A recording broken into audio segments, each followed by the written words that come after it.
The Mountains of California ******. The Mountains of California by John Muir. Contents: I. The Sierra Nevada. 2. The glaciers. 3. The snow. 4. A near view of the High Sierra v. the passes. 6. The glacier lakes. 7. The glacier meadows. 8. The forests. 9. The Douglas squirrel x a windstorm in the forests. 11. The river floods. 12. Sierra thunderstorms. 13. The water ouzel. 14. The wild sheep. 15. In the Sierra foothills. 16. The bee pastures. Hoofed locusts.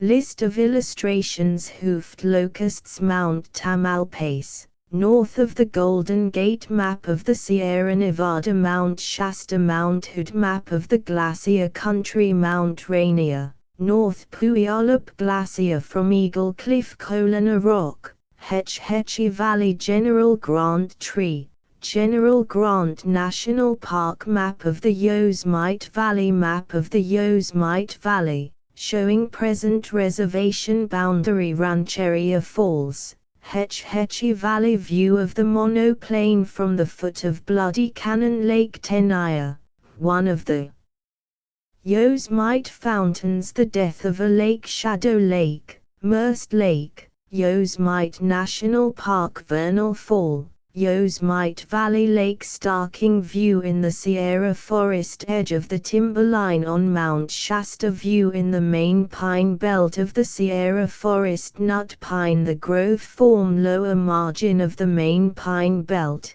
showing open character of woods. Sugar Pine on exposed ridge. Young Sugar Pine beginning to bear cones. Forest of Sequoia, Sugar Pine, and Douglas Spruce. Pinus ponderosa. Silver Pine 210 feet high. Incense Cedar in its prime. Forest of Grand Silver Firs. View of Forest of the Magnificent Silver Fir. Silver Fir Forest growing on moraines of the Hoffman and Tenaya Glaciers. Sequoia gigantea.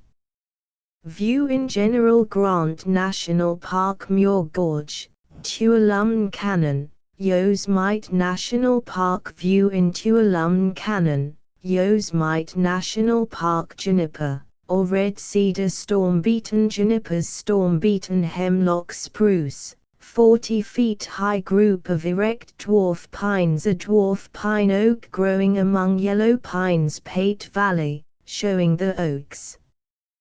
Tuolumne Canyon, Yosemite National Park. Track of Douglas squirrel once down and up a pine tree when showing off to a spectator. Seeds, wings, and scale of sugar pine trying the boa. Windstorm in the California forests. Yellow pine and Libocedrus. Bridal Veil Falls, Yosemite Valley. Water ouzel diving and feeding. One of the late summer feeding grounds of the ouzel. Ouzel entering a white current. The ouzel at home. Yosemite birds. Snow count at the foot of Indian Canyon. Snowbound on Mount Shasta. Head of the Merino Ram. Head of Rocky Mountain. Wild sheep crossing a canyon stream. Wild sheep jumping over a precipice. Indians hunting wild sheep. A bee ranch in Lower California. Wild bee garden in the San Gabriel Valley. White sage. A bee ranch on a spur of the San Gabriel Range. Cardinal flower. Wild buckwheat. A bee ranch in the wilderness. A bee pasture on the moraine desert. Spanish bayonet. A beekeeper's cabin. Chapter I. The Sierra Nevada. Go where you may within the bounds of California, mountains are ever in sight, charming and glorifying every landscape. Yet so simple and massive is the topography of the state in general views, that the main central portion displays only one valley, and two chains of mountains which seem almost perfectly regular in trend and height, the Coast Range on the west side, the Sierra Nevada on the east. These two ranges coming together in curves on the north and south enclose a magnificent basin, with a level floor more than 400 miles long, and from 35 to 60 miles wide. This is the Grand Central Valley of California, the waters of which have only one outlet to the sea through the Golden Gate. But with this general simplicity of features there is great complexity of hidden detail. The Coast Range, rising as a grand green barrier against the ocean, from 2,000 to 8,000 feet high, is composed of innumerable forest-crowned spurs, ridges, and rolling hill waves which enclose a multitude of smaller valleys, some looking out through long, forest-lined vistas to the sea, others, with but few trees, to the central valley, while 1,000 others yet smaller are embosomed and concealed in mild, round-browed hills, each, with its own climate, soil, and productions. Making your way through the mazes of the Coast Range to the summit of any of the inner peaks or passes opposite San Francisco, in the clear springtime, the grandest and most telling of all California landscapes is outspread before you. At your feet lies the great Central Valley glowing golden in the sunshine, extending north and south farther than the eye can reach, one smooth, flowery, lake-like bed of fertile soil. Along its eastern margin rises the mighty Sierra, miles in height, reposing like a smooth, cumulus cloud in the sunny sky, and so gloriously colored, and so luminous, it seems to be not clothed with light, but wholly composed of it, like the wall of some celestial city. Along the top, and extending a good way down, you see a pale, pearl-gray belt of snow, and below it a belt of blue and dark purple, marking the extension of the forests, and along the base of the range a broad belt of rose purple and yellow, where lie the miners' gold fields and the foothill gardens. All these colored belts blending smoothly make a wall of light ineffably fine, and as beautiful as a rainbow, yet firm as adamant.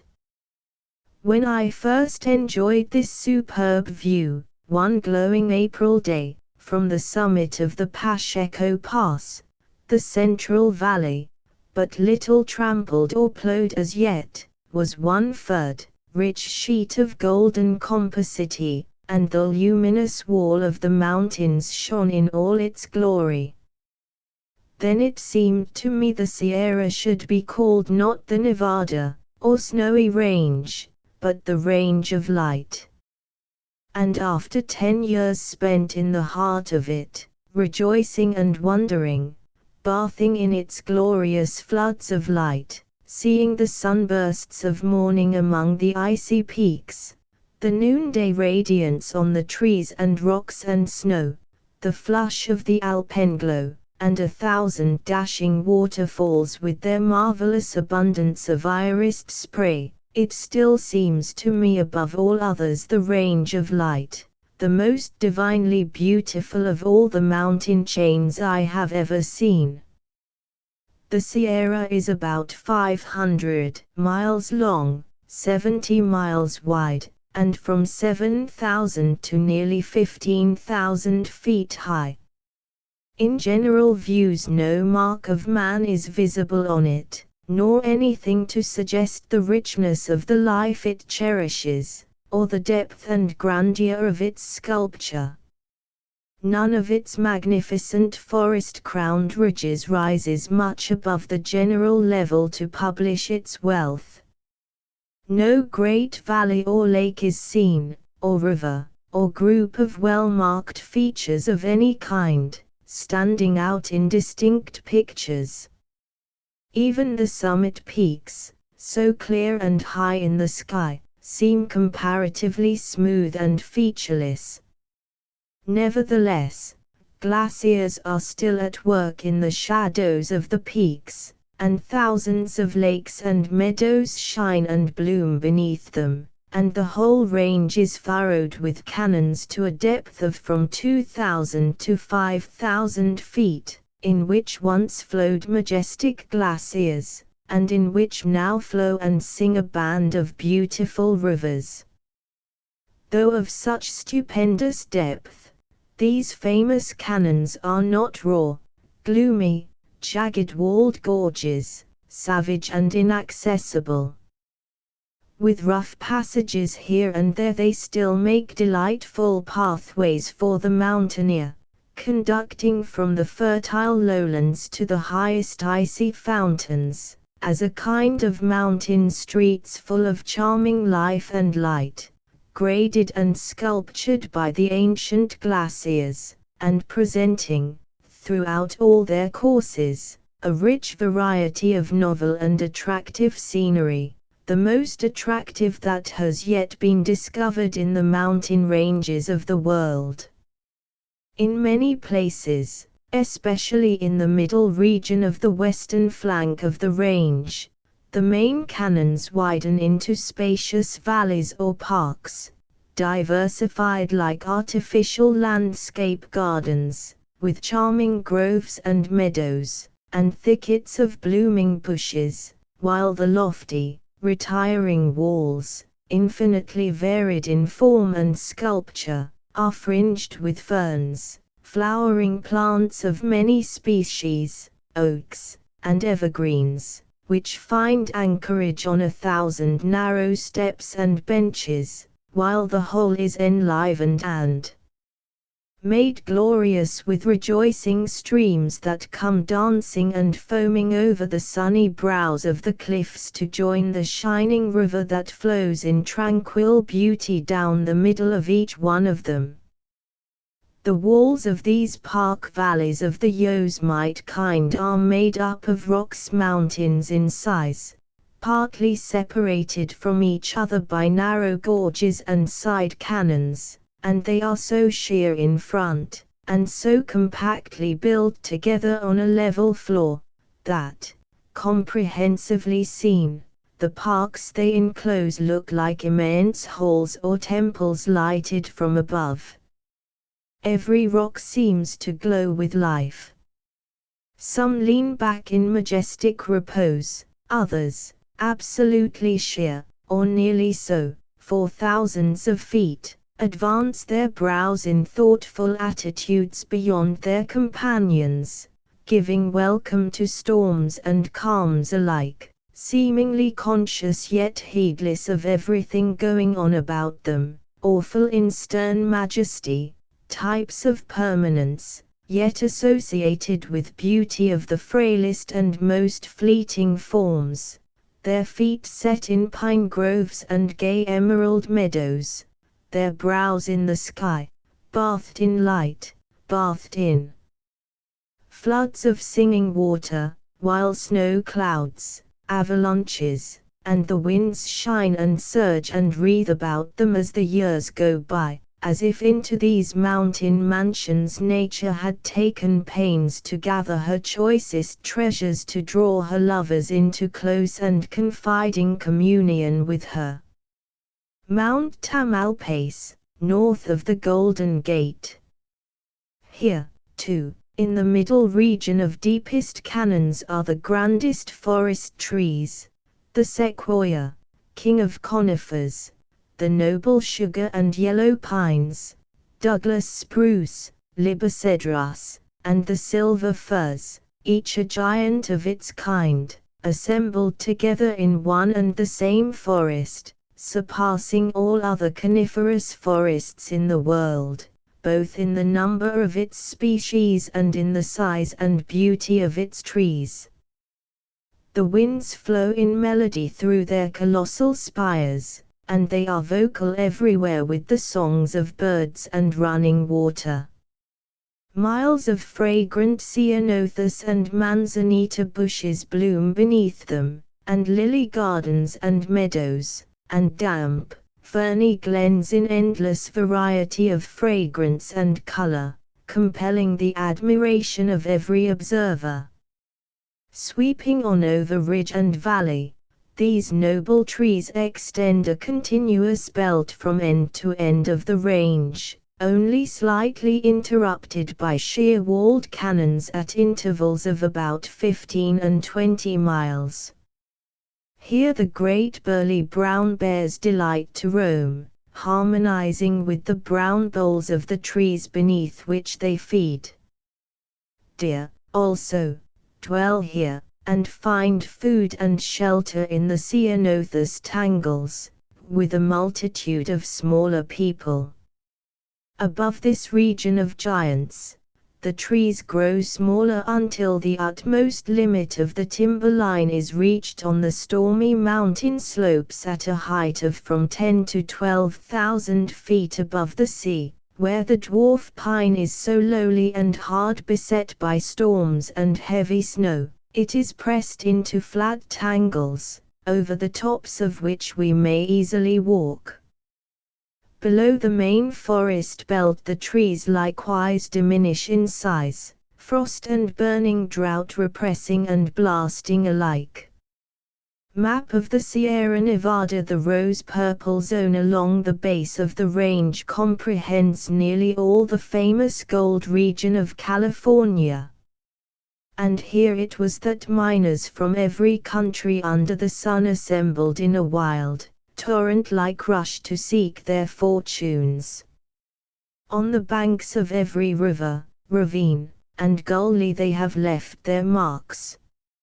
Every gravel and boulder bed has been desperately riddled over and over again. But in this region the pick and shovel, once wielded with savage enthusiasm, have been laid away, and only quartz mining is now being carried on to any considerable extent. The zone in general is made up of low, tawny, waving foothills, roughened here and there with brush and trees, and outcropping masses of slate, colored gray and red with lichens. The smaller masses of slate, rising abruptly from the dry, grassy sodden leaning slabs, look like ancient tombstones in a deserted burying ground.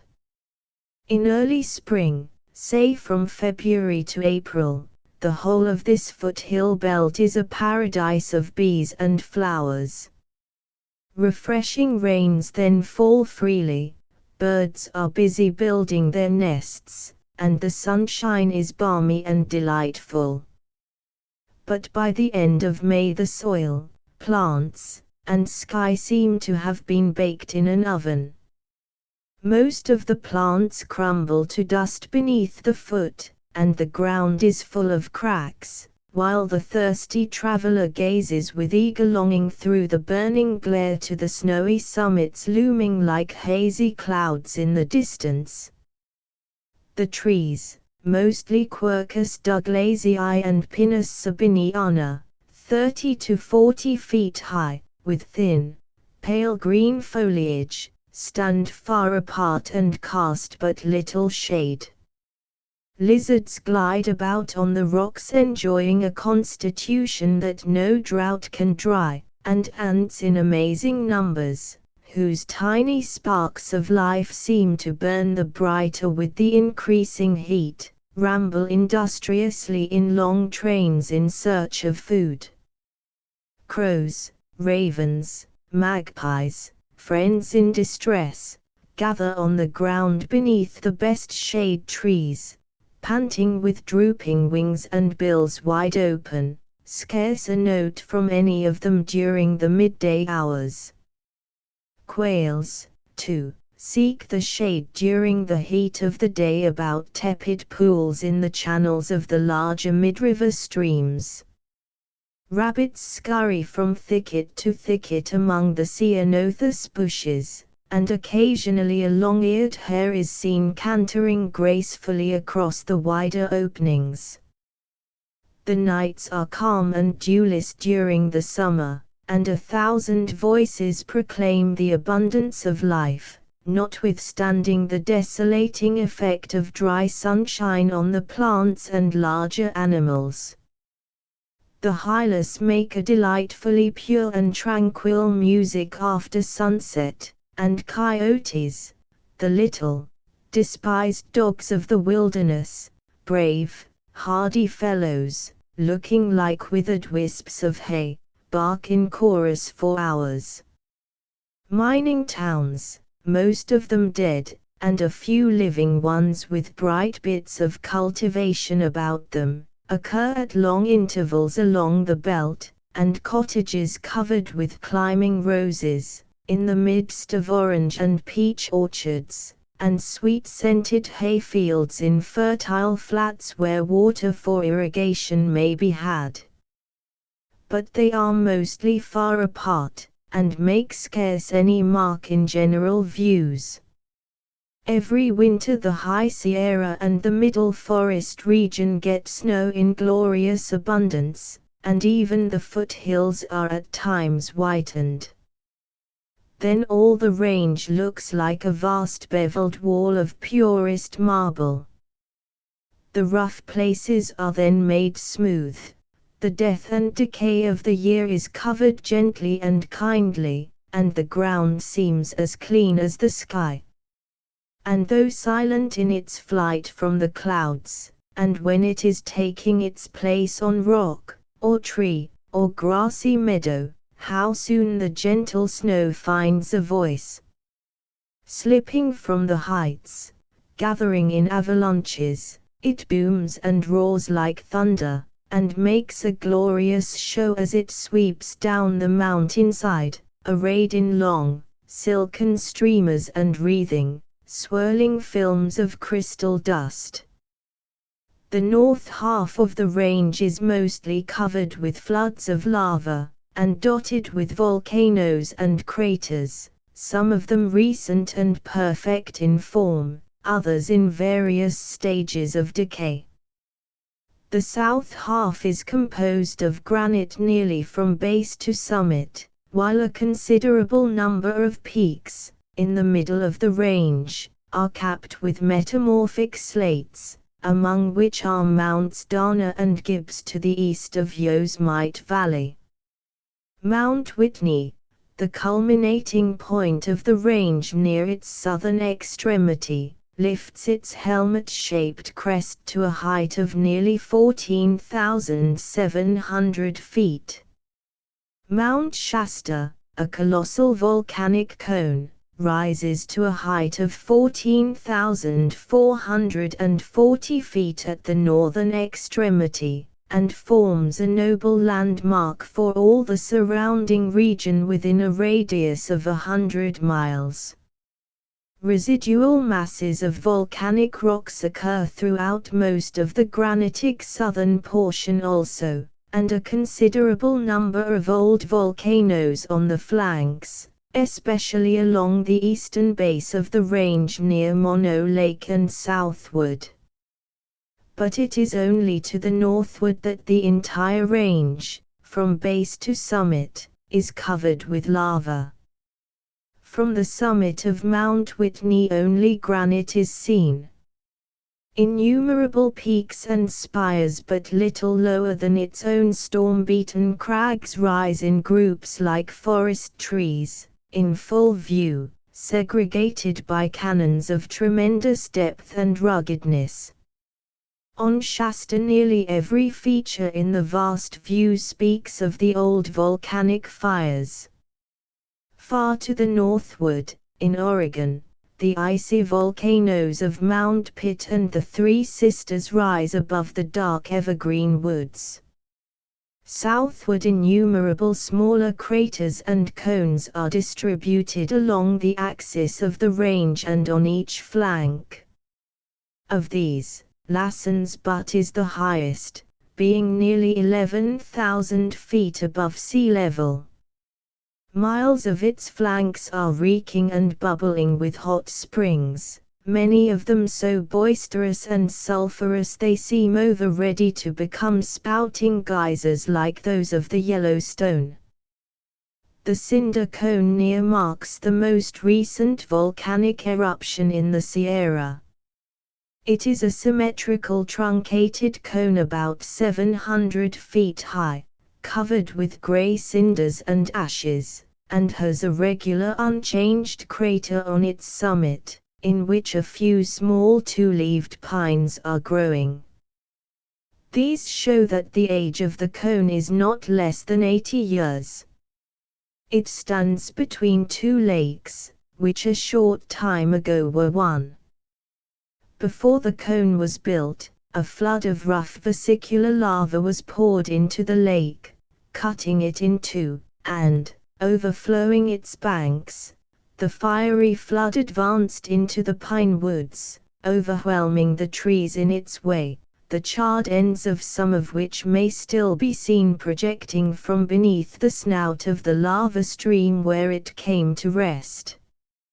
Later still there was an eruption of ashes and loose obsidian cinders, probably from the same vent, which, besides forming the cinder cone, scattered a heavy shower over the surrounding woods for miles to a depth of from 6 inches to several feet.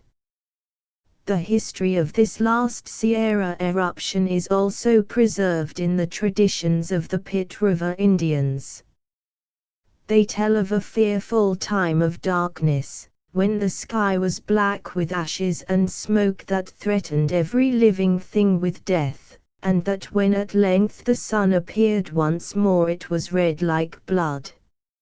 Less recent craters in great numbers roughen the adjacent region, some of them with lakes in their throats, others overgrown with trees and flowers, nature in these old hearths and firesides having literally given beauty for ashes. On the northwest side of Mount Shasta there is a subordinate cone about 3,000 feet below the summit, which has been active subsequent to the breaking up of the main ice cap that once covered the mountain, as is shown by its comparatively unwasted crater and the streams of unglaciated lava radiating from it. The main summit is about 1.5 miles in diameter, bounded by small crumbling peaks and ridges, among which we seek in vain for the outlines of the ancient crater. These ruinous masses, and the deep glacial grooves that flute the sides of the mountain, show that it has been considerably lowered and wasted by ice, how much we have no sure means of knowing. Just below the extreme summit hot sulfurous gases and vapor issue from irregular fissures, mixed with spray derived from melting snow, the last feeble expression of the mighty force that built the mountain. Not in one great convulsion was Shasta given birth. The crags of the summit and the sections exposed by the glaciers down the sides display enough of its internal framework to prove that comparatively long periods of quiescence intervened between many distinct eruptions, during which the cooling lavas ceased to flow, and became permanent additions to the bulk of the growing mountain. With alternate haste and deliberation eruption succeeded eruption till the old volcano surpassed even its present sublime height. Mount Shasta standing on the icy top of this, the grandest of all the fire mountains of the Sierra, we can hardly fail to look forward to its next eruption. Gardens, vineyards, homes have been planted confidingly on the flanks of volcanoes which, after remaining steadfast for ages, have suddenly blazed into violent action, and poured forth overwhelming floods of fire. It is known that more than 1,000 years of cool calm have intervened between violent eruptions. Like gigantic geysers spouting molten rock instead of water, volcanoes work and rest, and we have no sure means of knowing whether they are dead when still, or only sleeping. Along the western base of the range, a telling series of sedimentary rocks containing the early history of the Sierra are now being studied. But leaving for the present these first chapters, we see that only a very short geological time ago, just before the coming on of that winter of winters called the glacial period, a vast deluge of molten rocks poured from many a chasm and crater on the flanks and summit of the range, filling lake basins and river channels, and obliterating nearly every existing feature on the northern portion. At length these all-destroying floods ceased to flow. But while the great volcanic cones built up along the axis still burned and smoked, the whole Sierra passed under the domain of ice and snow. Then over the bald, featureless, fire-blackened mountains, glaciers began to crawl, covering them from the summits to the sea with a mantle of ice, and then with infinite deliberation the work went on of sculpturing the range anew. These mighty agents of erosion, halting never through unnumbered centuries, crushed and ground the flinty lavas and granites beneath their crystal folds, wasting and building until in the fullness of time the Sierra was born again, brought to light nearly as we behold it today, with glaciers and snow-crushed pines at the top of the range, wheat fields and orange groves at the foot of it. This change from icy darkness and death to life and beauty was slow, as we count time, and is still going on, north and south, over all the world wherever glaciers exist, whether in the form of distinct rivers, as in Switzerland, Norway, the mountains of Asia, and the Pacific coast, or in continuous mantling folds, as in portions of Alaska, Greenland, Franz Josef Land, Nova Zembla, Spitzbergen, and the lands about the South Pole. But in no country, as far as I know, may these majestic changes be studied to better advantage than in the plains and mountains of California. Toward the close of the glacial period, when the snow clouds became less fertile and the melting waste of sunshine became greater, the lower folds of the ice sheet in California, discharging fleets of icebergs into the sea, began to shallow and recede from the lowlands, and then move slowly up the flanks of the Sierra in compliance with the changes of climate. The great white mantle on the mountains broke up into a series of glaciers more or less distinct and river-like, with many tributaries, and these again were melted and divided into still smaller glaciers, until now only a few of the smallest residual topmost branches of the grand system exist on the cool slopes of the summit peaks. Plants and animals, biding their time, closely followed the retiring ice, bestowing quick and joyous animation on the newborn landscapes. Pine trees marched up the sun-warmed moraines in long, hopeful files, taking the ground and establishing themselves as soon as it was ready for them. Brown spiked sedges fringed the shores of the newborn lakes, young rivers roared in the abandoned channels of the glaciers, flowers bloomed around the feet of the great burnished domes, while with quick fertility mellow beds of soil, settling and warming, offered food to multitudes of nature's waiting children, great and small, animals as well as plants, mice, squirrels, marmots, deer, bears, elephants, etc. The ground burst into bloom with magical rapidity, and the young forests into bird song, life in every form warming and sweetening and growing richer as the years passed away over the mighty Sierra so lately suggestive of death and consummate desolation only. It is hard without long and loving study to realize the magnitude of the work done on these mountains during the last glacial period by glaciers, which are only streams of closely compacted snow crystals. Careful study of the phenomena presented goes to show that the pre-glacial condition of the range was comparatively simple, one vast wave of stone in which 1,000 mountains, domes, canyons, ridges, etc., lay concealed.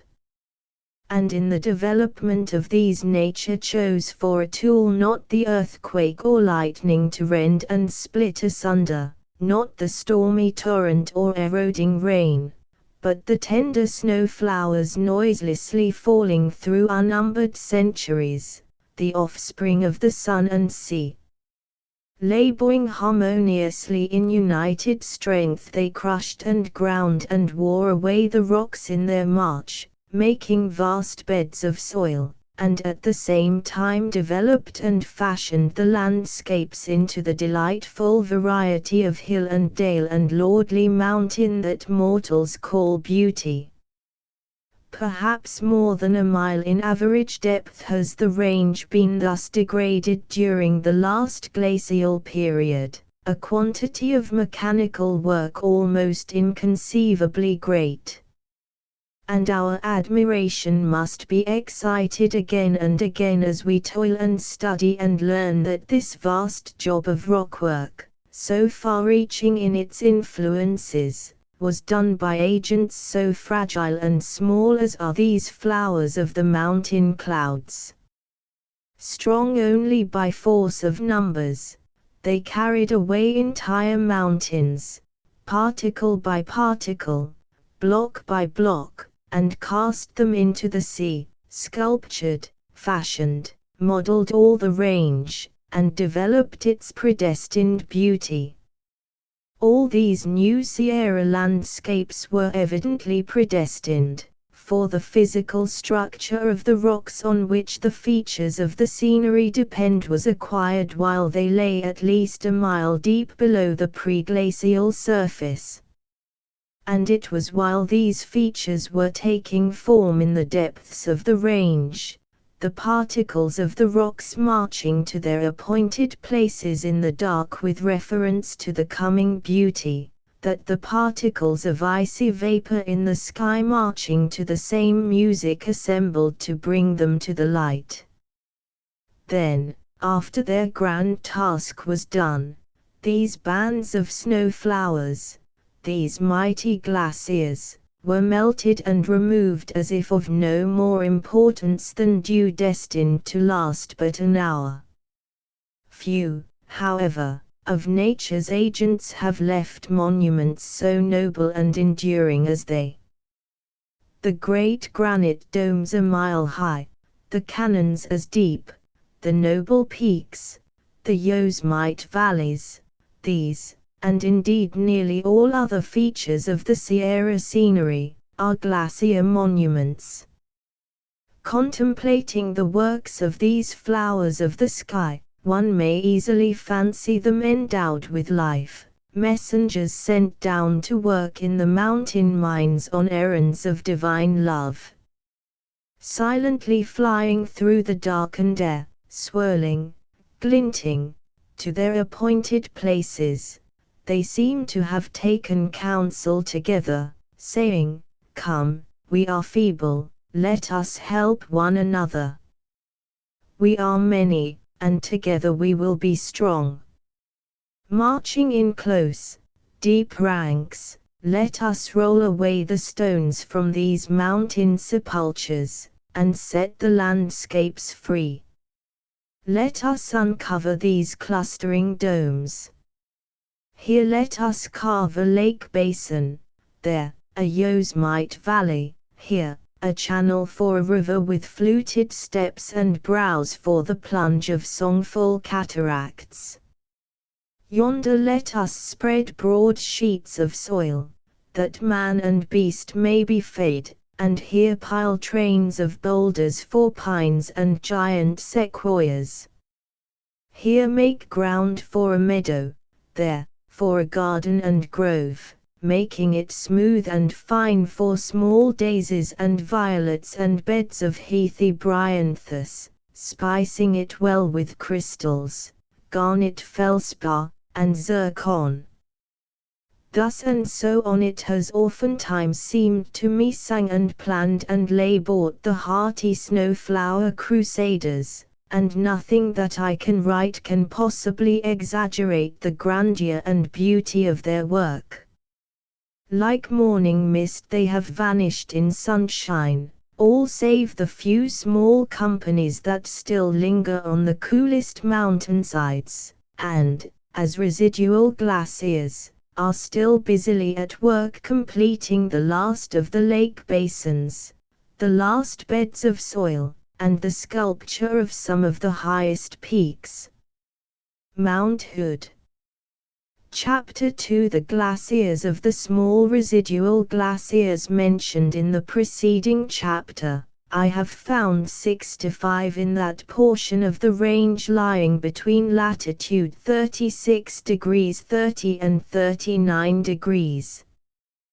They occur singly or in small groups on the north sides of the peaks of the High Sierra, sheltered beneath broad frosty shadows, in amphitheaters of their own making, where the snow, shooting down from the surrounding heights in avalanches, is most abundant. Over 2/3 of the entire number lie between latitude 37 degrees and 38 degrees, and form the highest fountains of the San Joaquin, Merced, Tuolumne, and Owens rivers. The glaciers of Switzerland, like those of the Sierra, are mere wasting remnants of mighty ice floods that once filled the great valleys and poured into the sea. So, also, are those of Norway, Asia, and South America. Even the grand continuous mantles of ice that still cover Greenland, Spitsbergen, Nova Zembla, Franz Josef Land, parts of Alaska, and the South Polar region are shallowing and shrinking. Every glacier in the world is smaller than it once was. All the world is growing warmer, or the crop of snowflowers is diminishing. But in contemplating the condition of the glaciers of the world, we must bear in mind while trying to account for the changes going on that the same sunshine that wastes them builds them. Every glacier records the expenditure of an enormous amount of sun heat in lifting the vapor for the snow of which it is made from the ocean to the mountains, as Tyndall strikingly shows. The number of glaciers in the Alps, according to the Schlagentweit brothers, is 1,100, of which 100 may be regarded as primary, and the total area of ice, snow, and neve is estimated at 1,177 square miles, or an average for each glacier of little more than 1 square mile. On the same authority, the average height above sea level at which they melt is about 7,414 feet. The Grindelwald Glacier descends below 4,000 feet, and one of the Mont Blanc glaciers reaches nearly as low a point. One of the largest of the Himalaya glaciers on the headwaters of the Ganges does not, according to Captain Hodgson, descend below 12,914 feet.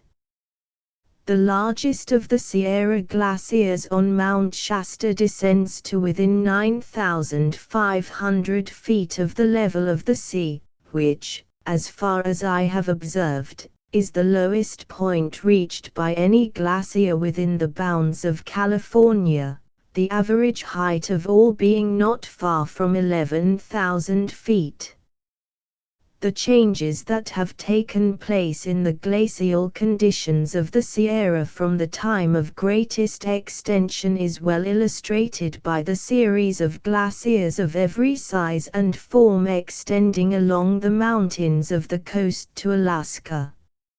A general exploration of this instructive region shows that to the north of California, through Oregon and Washington, groups of active glaciers still exist on all the high volcanic cones of the Cascade Range, Mount Pitt, the Three Sisters, Mounts Jefferson, Hood, St. Helens, Adams, Rainier, Baker, and others, some of them of considerable size, though none of them approach the sea. Of these mountains, Rainier, in Washington, is the highest and iciest. Its dome-like summit, between 14,000 and 15,000 feet high, is capped with ice, and 8 glaciers, 7 to 12 miles long, radiate from it as a center, and form the sources of the principal streams of the state. The lowest descending of this fine group flows through beautiful forests to within 3,500 feet of the sea level, and sends forth a river laden with glacier mud and sand. On through British Columbia and southeastern Alaska, the broad, sustained mountain chain, extending along the coast, is generally glacier-bearing.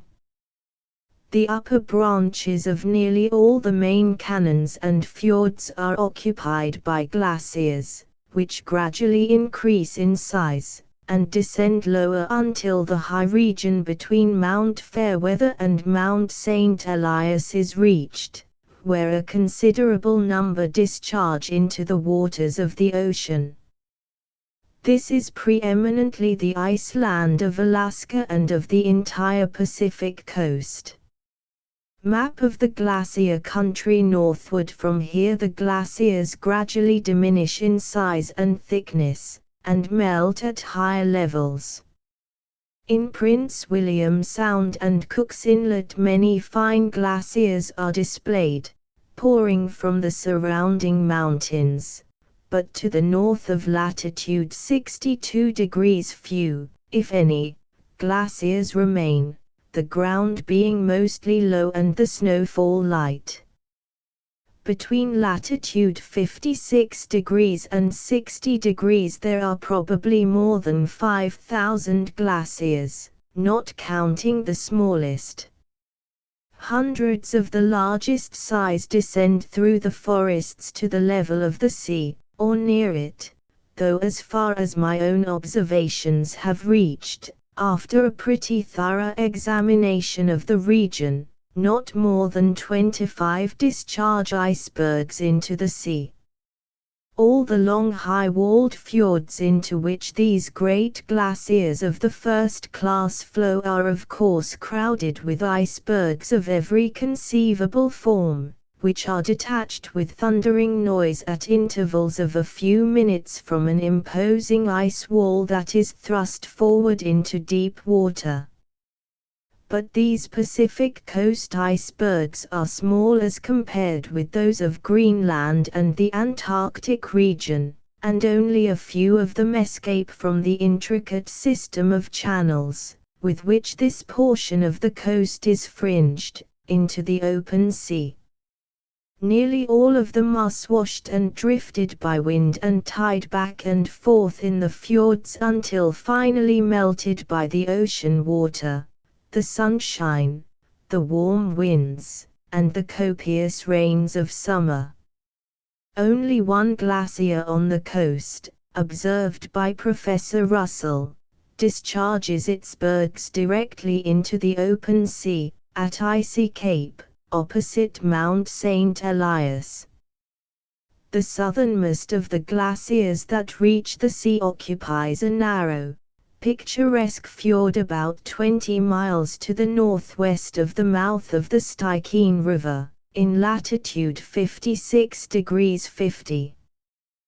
The fjord is called by the natives Hutley or Thunder Bay, from the noise made by the discharge of the icebergs.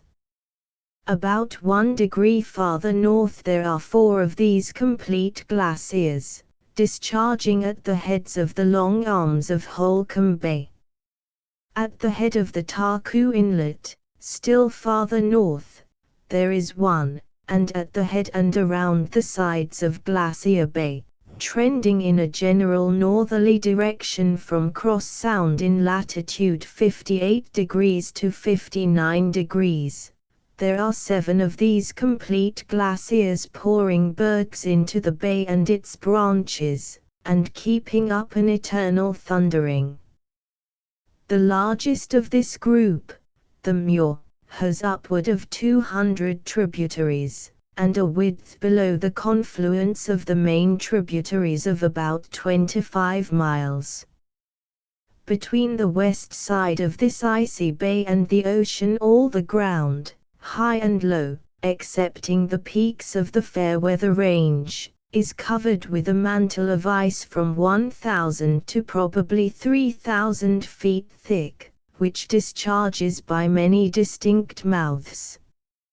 Mount Rainier, North Puyallup Glacier from Eagle Cliff. This fragmentary ice sheet, and the immense glaciers about Mount St. Elias, together with the multitude of separate river-like glaciers that load the slopes of the coast mountains, evidently once formed part of a continuous ice sheet that flowed over all the region hereabouts, and only a comparatively short time ago extended as far southward as the mouth of the Strait of Juan de Fuca, probably farther.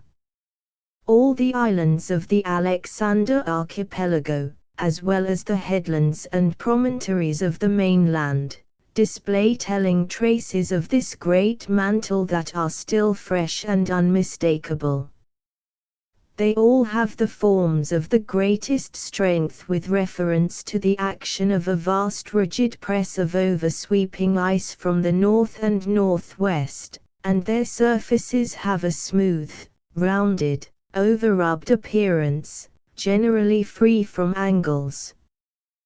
The intricate labyrinth of canals, channels, straits, passages, sounds, narrows, etc. between the islands, and extending into the mainland, of course manifest in their forms and trends and general characteristics the same subordination to the grinding action of universal glaciation as to their origin, and differ from the islands and banks of the fjords only in being portions of the preglacial margin of the continent more deeply eroded, and therefore covered by the ocean waters which flowed into them as the ice was melted out of them. The formation and extension of fjords in this manner is still going on, and may be witnessed in many places in Glacier Bay, Yakutat Bay, and adjacent regions. That the domain of the sea is being extended over the land by the wearing away of its shores, is well known, but in these icy regions of Alaska, and even as far south as Vancouver Island, the coast rocks have been so short a time exposed to wave action they are but little wasted as yet. In these regions the extension of the sea effected by its own action in post-glacial time is scarcely appreciable as compared with that effected by ice action. Traces of the vanished glaciers made during the period of greater extension abound on the Sierra as far south as latitude 36 degrees. Even the polished rock surfaces, the most evanescent of glacial records, are still found in a wonderfully perfect state of preservation on the upper half of the middle portion of the range, and form the most striking of all the glacial phenomena. They occur in large irregular patches in the summit and middle regions, and though they have been subjected to the action of the weather with its corroding storms for thousands of years, their mechanical excellence is such that they still reflect the sunbeams like glass, and attract the attention of every observer. The attention of the mountaineer is seldom arrested by moraines, however regular and high they may be, or by canyons, however deep, or by rocks, however noble in form and sculpture, but he stoops and rubs his hands admiringly on the shining surfaces and trios hard to account for their mysterious smoothness. He has seen the snow descending in avalanches, but concludes this cannot be the work of snow, for he finds it where no avalanches occur. Nor can water have done it, for he sees this smoothness glowing on the sides and tops of the highest domes. Only the winds of all the agents he knows seem capable of flowing in the directions indicated by the scoring. Indians, usually so little curious about geological phenomena, have come to me occasionally and asked me, what makeum the ground so smooth at Lake Tenaya? Even horses and dogs gaze wonderingly at the strange brightness of the ground, and smell the polished spaces and place their feet cautiously on them when they come to them for the first time, as if afraid of sinking. The most perfect of the polished pavements and walls lie at an elevation of from 7,000 to 9,000 feet above the sea, where the rock is compact silicious granite. Small dim patches may be found as low as 3,000 feet on the driest and most enduring portions of sheer walls with a southern exposure, and on compact swelling bosses partially protected from rain by a covering of large boulders. On the north half of the range the striated and polished surfaces are less common, not only because this part of the chain is lower, but because the surface rocks are chiefly porous lavas subject to comparatively rapid waste.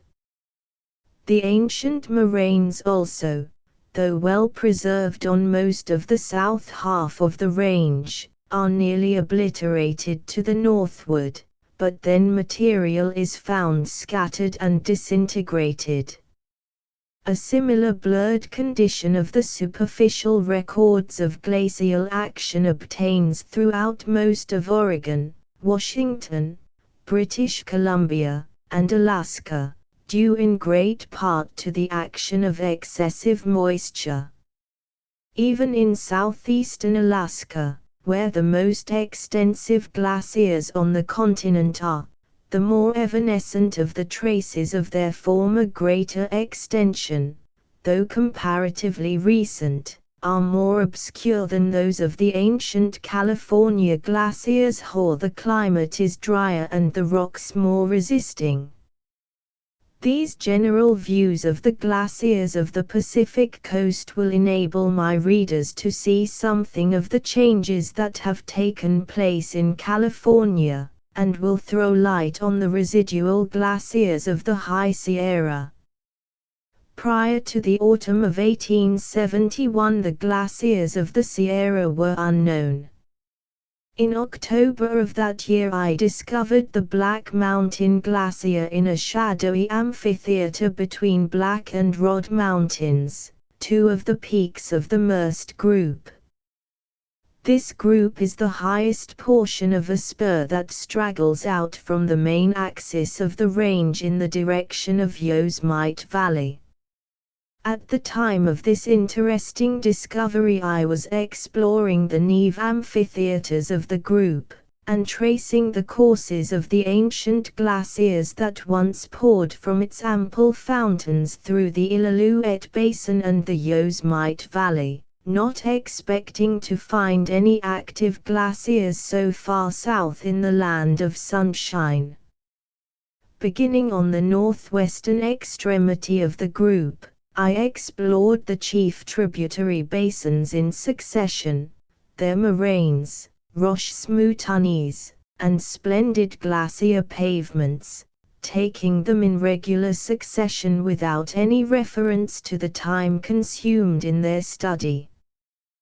The monuments of the tributary that poured its ice from between red and black mountains I found to be the most interesting of them all, and when I saw its magnificent moraines extending in majestic curves from the spacious amphitheater between the mountains, I was exhilarated with the work that lay before me.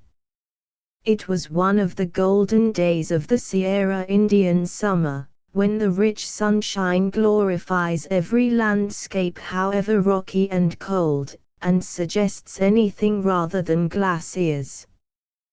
The path of the vanished glacier was warm now, and shone in many places as if washed with silver. The tall pines growing on the moraines stood transfigured in the glowing light. The poplar groves on the levels of the basin were masses of orange-yellow, and the late-blooming goldenrods added gold to gold. Pushing on over my rosy glacial highway, I passed lake after lake set in solid basins of granite, and many a thicket and meadow watered by a stream that issues from the amphitheater and links the lakes together, now wading through plushy bogs knee-deep in yellow and purple sphagnum, now passing over bare rock. The main lateral moraines that bounded the view on either hand are from 100 to nearly 200 feet high, and about as regular as artificial embankments, and covered with a superb growth of silver fir and pine. But this garden and forest luxuriance was speedily left behind. The trees were dwarfed as I ascended. Patches of the alpine bryanthus and cassiope began to appear, and arctic willows pressed into flat carpets by the winter snow. The lakelets, which a few miles down the valley were so richly embroidered with flowery meadows, had here, at an elevation of 10,000 feet, only small brown mats of carex, leaving bare rocks around more than half their shores. Yet amid this alpine suppression the mountain pine bravely tossed his storm-beaten branches on the ledges and buttresses of Red Mountain, some specimens being over 100 feet high, and 24 feet in circumference, seemingly as fresh and vigorous as the giants of the lower zones. Evening came on just as I got fairly within the portal of the main amphitheater. It is about a mile wide, and a little less than 2 miles long. The crumbling spurs and battlements of Red Mountain bound it on the north, the sombre, rudely sculptured precipices of Black Mountain on the south, and a hacked, splintery col, curving around from mountain to mountain, shuts it in on the east. I chose a camping ground on the brink of one of the lakes where a thicket of hemlock spruce sheltered me from the night wind. Then, after making a tin cup full of tea, I sat by my campfire reflecting on the grandeur and significance of the glacial records I had seen. As the night advanced, the mighty rock walls of my mountain mansion seemed to come nearer, while the starry sky in glorious brightness stretched across like a ceiling from wall to wall, and fitted closely down into all the spiky irregularities of the summits. Then, after a long fireside rest and a glance at my notebook, I cut a few leafy branches for a bed, and fell into the clear, death-like sleep of the tired mountaineer. Early next morning I set out to trace the grand old glacier that had done so much for the beauty of the Yosemite region back to its farthest fountains, enjoying the charm that every explorer feels in nature's untrodden wildernesses. The voices of the mountains were still asleep. The wind scarce stirred the pine needles. The sun was up, but it was yet too cold for the birds and the few burrowing animals that dwell here. Only the stream, cascading from pool to pool, seemed to be wholly awake. Yet the spirit of the opening day called to action. The sunbeams came streaming gloriously through the jagged openings of the col, glancing on the burnished pavements and lighting the silvery lakes, while every sun-touched rock burned white on its edges like melting iron in a furnace. Passing round the north shore of my camp lake, I followed the central stream past many cascades from lakelet to lakelet. The scenery became more rigidly arctic, the dwarf pines and hemlocks disappeared, and the stream was bordered with icicles. As the sun rose higher, rocks were loosened on shattered portions of the cliffs, and came down in rattling avalanches, echoing wildly from crag to crag. The main lateral moraines that extend from the jaws of the amphitheatre into the Illilouette Basin are continued in straggling masses along the walls of the amphitheatre, while separate boulders, hundreds of tons in weight, are left stranded here and there out in the middle of the channel. Here, also, I observed a series of small terminal moraines ranged along the south wall of the amphitheatre, corresponding in size and form with the shadows cast by the highest portions. The meaning of this correspondence between moraines and shadows was afterward made plain. Tracing the stream back to the last of its chain of lakelets, I noticed a deposit of fine grey mud on the bottom except where the force of the entering current had prevented its settling.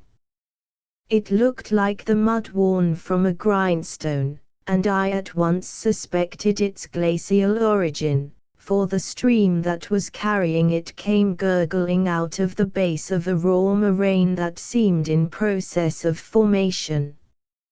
Not a plant or weather stain was visible on its rough, unsettled surface. It is from 60 to over 100 feet high, and plunges forward at an angle of 38 degrees.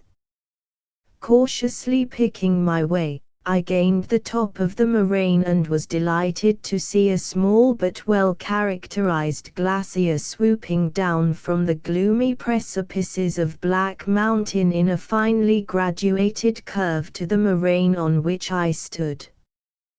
The compact ice appeared on all the lower portions of the glacier, though grey with dirt and stones embedded in it.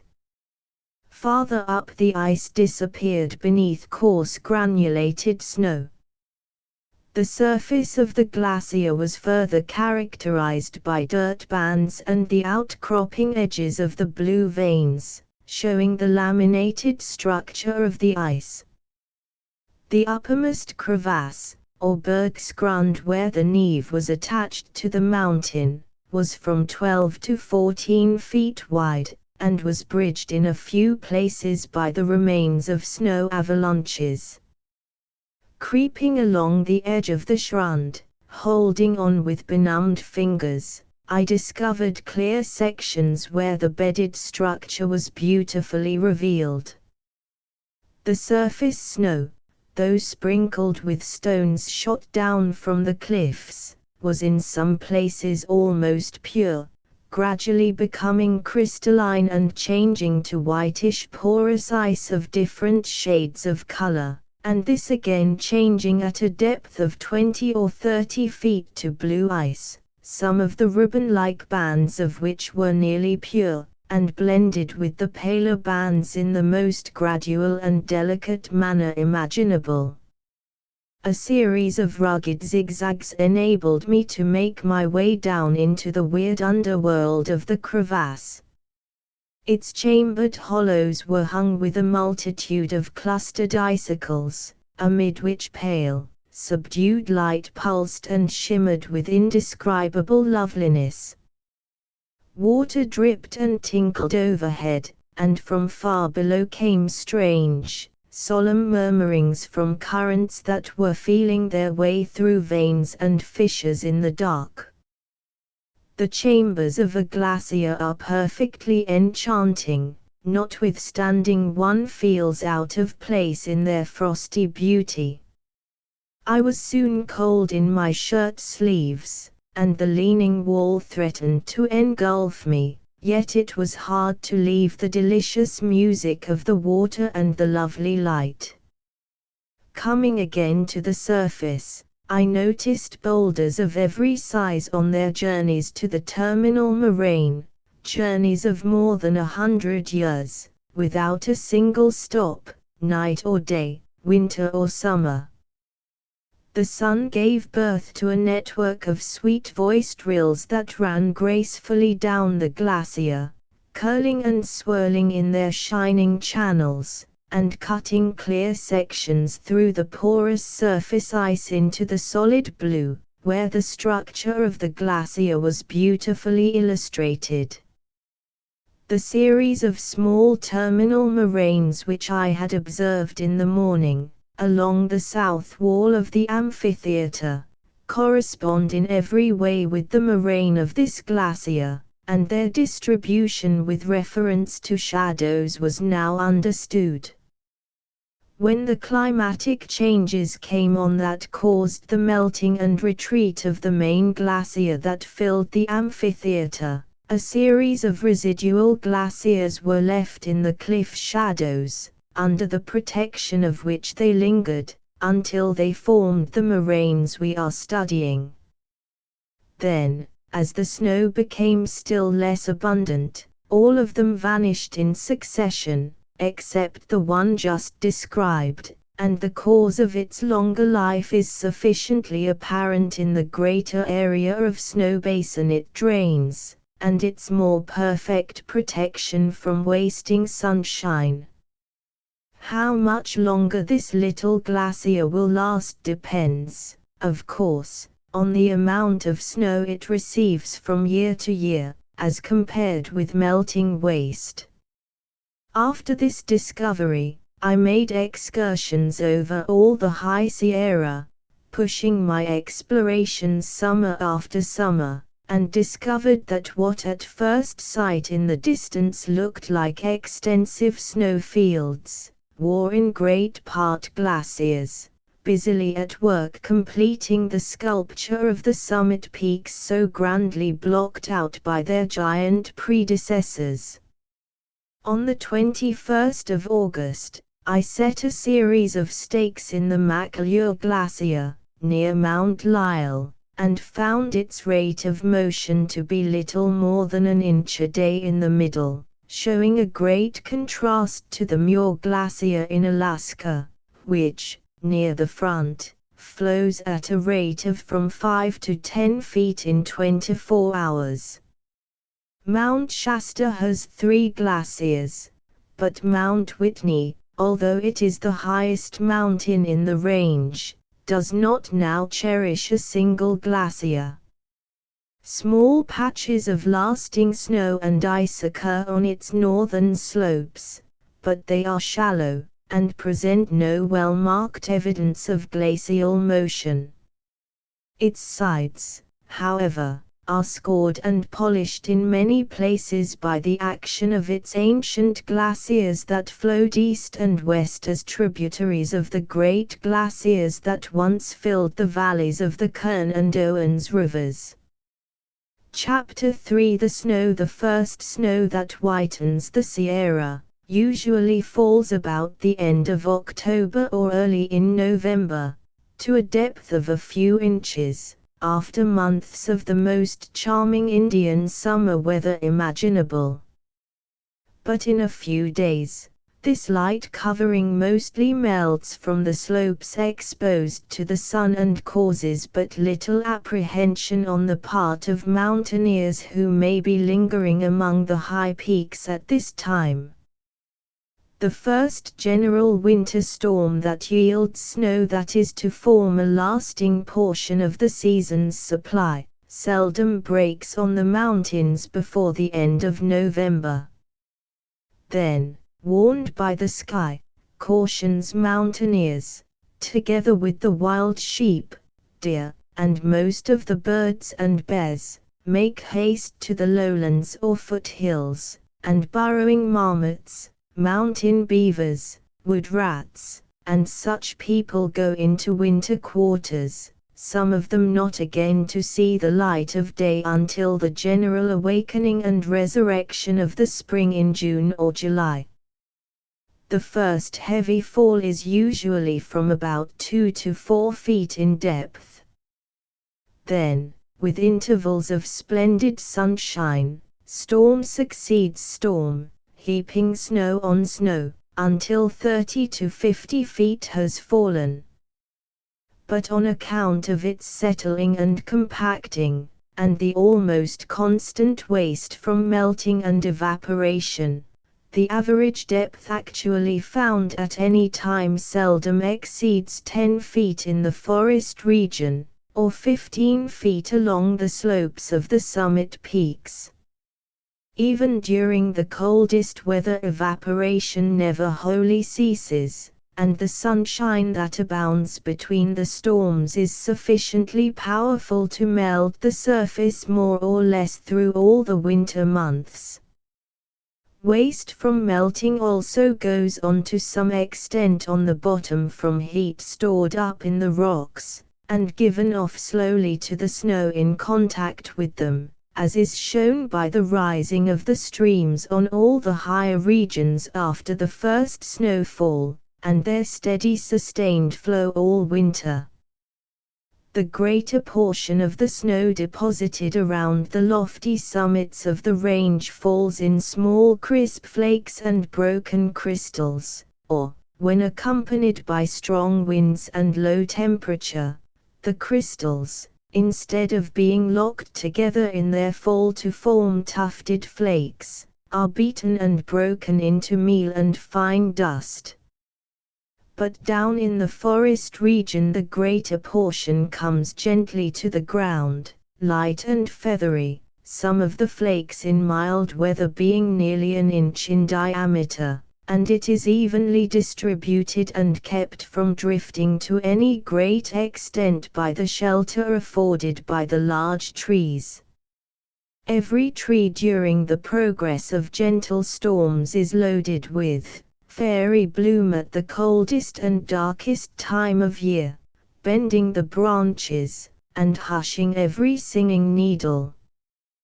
But as soon as the storm is over, and the sun shines, the snow at once begins to shift and settle and fall from the branches in miniature avalanches, and the white forest soon becomes green again.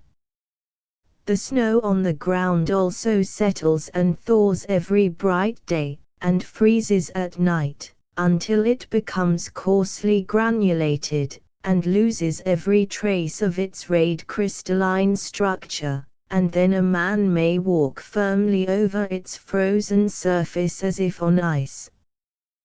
The forest region up to an elevation of 7,000 feet is usually in great part free from snow in June, but at this time the higher regions are still heavy laden, and are not touched by spring weather to any considerable extent before the middle or end of July. One of the most striking effects of the snow on the mountains is the burial of the rivers and small lakes. As the snow fades in the river a moment white, then lost forever, sang Burns, in illustrating the fleeting character of human pleasure. The first snowflakes that fall into the Sierra rivers vanish thus suddenly, but in great storms, when the temperature is low, The abundance of the snow at length chills the water nearly to the freezing point, and then, of course, it ceases to melt and consume the snow so suddenly. The falling flakes and crystals form cloud-like masses of blue sludge, which are swept forward with the current and carried down to warmer climates many miles distant, while some are lodged against logs and rocks and projecting points of the banks, and last for days, piled high above the level of the water, and show white again, instead of being at once lost forever while the rivers themselves are at length lost for months during the snowy period. The snow is first built out from the banks in bossy, over-curling drifts, compacting and cementing until the streams are spanned. They then flow in the dark beneath a continuous covering across the snowy zone, which is about 30 miles wide. All the Sierra rivers and their tributaries in these high regions are thus lost every winter, as if another glacial period had come on. Not a drop of running water is to be seen excepting at a few points where large falls occur, though the rush and rumble of the heavier currents may still be heard. Toward spring, when the weather is warm during the day and frosty at night, repeated thawing and freezing and new layers of snow render the bridging masses dense and firm, so that one may safely walk across the streams, or even lead a horse across them without danger of falling through. In June the thinnest parts of the winter ceiling, and those most exposed to sunshine, begin to give way, forming dark, rugged-edged, pit-like sinks, at the bottom of which the rushing water may be seen. At the end of June only here and there may the mountaineer find a secure snow bridge. The most lasting of the winter bridges, thawing from below as well as from above, because of warm currents of air passing through the tunnels, are strikingly arched and sculptured, and by the occasional freezing of the oozing, dripping water of the ceiling they become brightly and picturesquely icy. In some of the reaches, where there is a free margin, we may walk through them. Small skylights appearing here and there, these tunnels are not very dark. The roaring river fills all the arching way with impressively loud reverberating music, which is sweetened at times by the ouzel, a bird that is not afraid to go wherever a stream may go, and to sing wherever a stream sings. All the small alpine pools and lakelets are in like manner obliterated from the winter landscapes, either by being first frozen and then covered by snow, or by being filled in by avalanches. The first avalanche of the season shot into a lake basin may perhaps find the surface frozen. Then there is a grand crashing of breaking ice and dashing of waves mingled with the low, deep booming of the avalanche.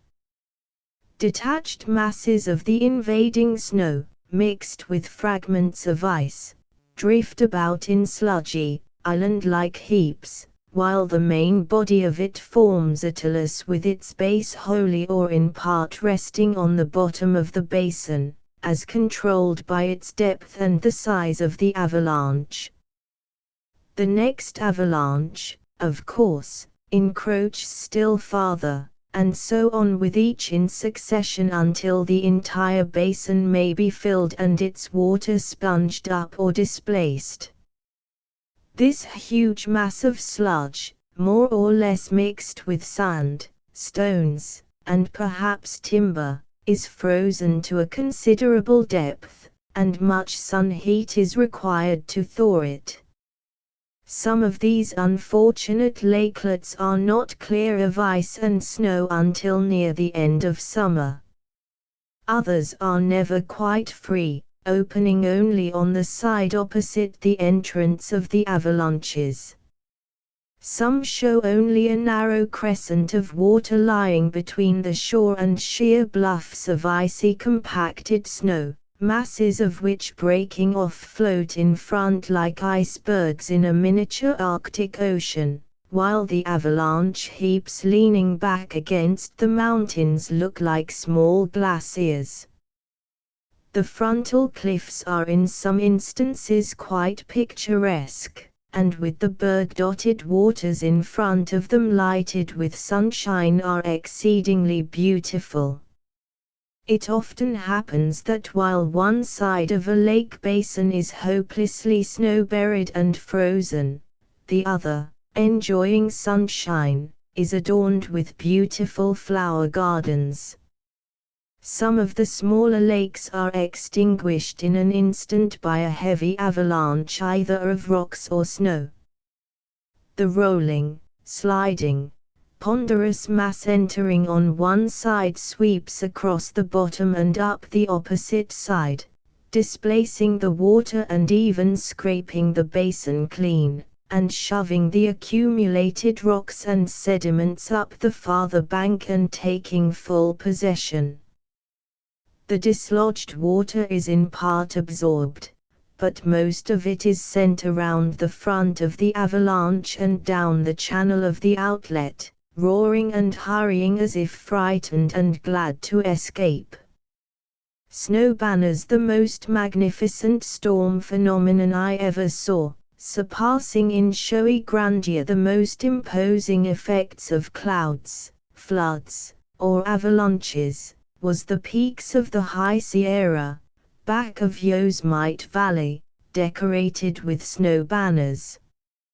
Many of the starry snow flowers, out of which these banners are made, fall before they are ripe, while most of those that do attain perfect development as six-rayed crystals glint and chafe against one another in their fall through the frosty air, and are broken into fragments. This dry fragmentary snow is still further prepared for the formation of banners by the action of the wind. For, instead of finding rest at once, like the snow which falls into the tranquil depths of the forests, it is rolled over and over, beaten against rock ridges, and swirled in pits and hollows, like boulders, pebbles, and sand in the potholes of a river, until finally the delicate angles of the crystals are worn off, and the whole mass is reduced to dust.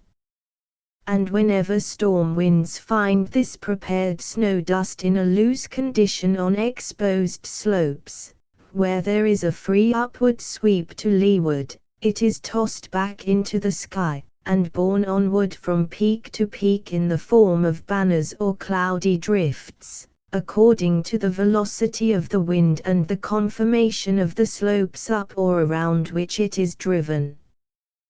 While thus flying through the air, a small portion makes good its escape, and remains in the sky as vapor.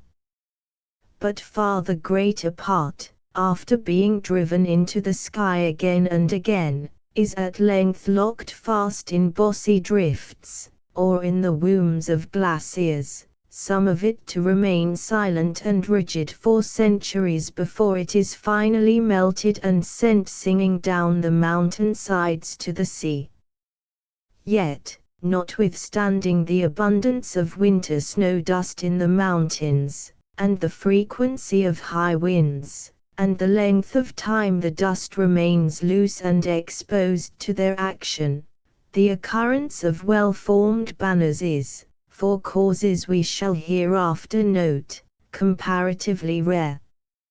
I have seen only one display of this kind that seemed in every way perfect. This was in the winter of 1873, when the snow-laden summits were swept by a wild norther. I happened at the time to be wintering in Yosemite Valley, that sublime Sierra temple where every day one may see the grandest sights.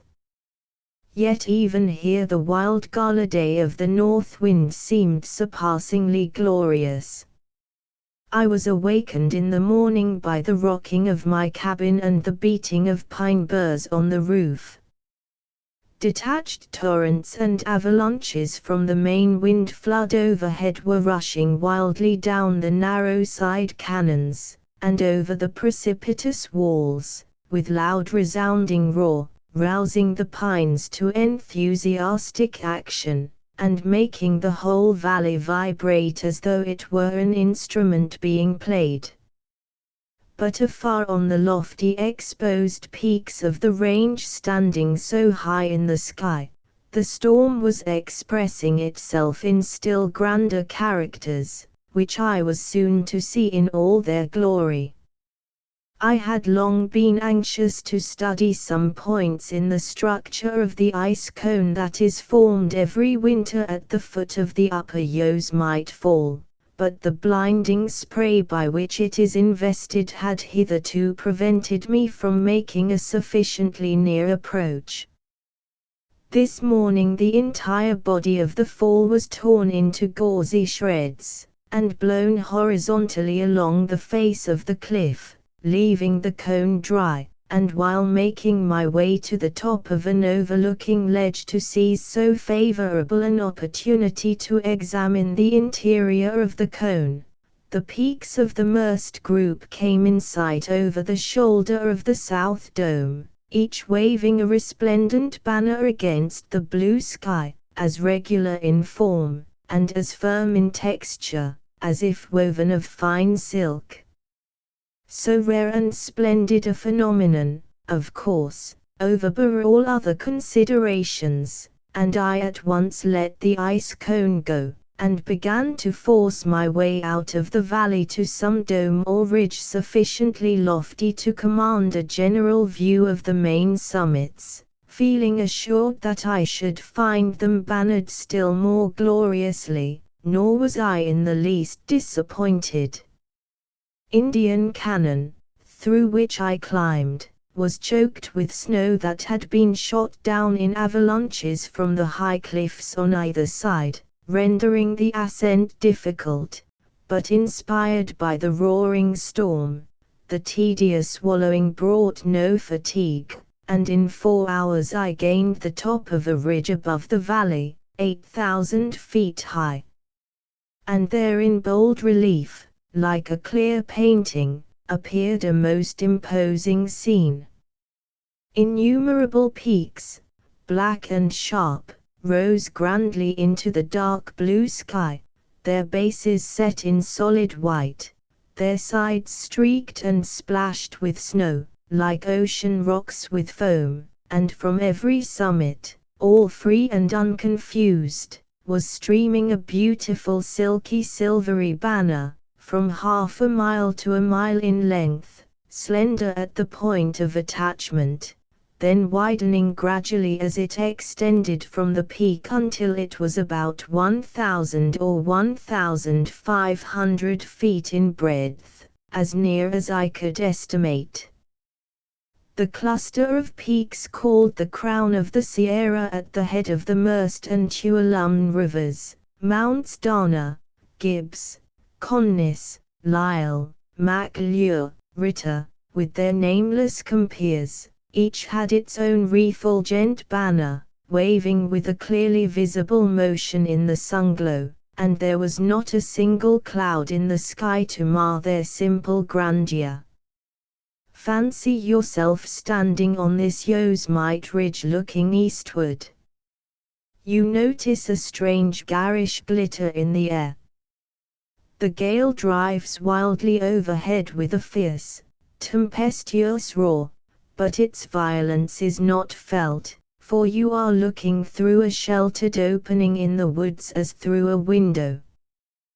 There, in the immediate foreground of your picture, rises a majestic forest of silver fir blooming in eternal freshness, the foliage yellow-green, and the snow beneath the trees strewn with their beautiful plumes, plucked off by the wind. Beyond, and extending over all the middle ground, are somber swaths of pine, interrupted by huge swelling ridges and domes, and just beyond the dark forest you see the monarchs of the High Sierra waving their magnificent banners.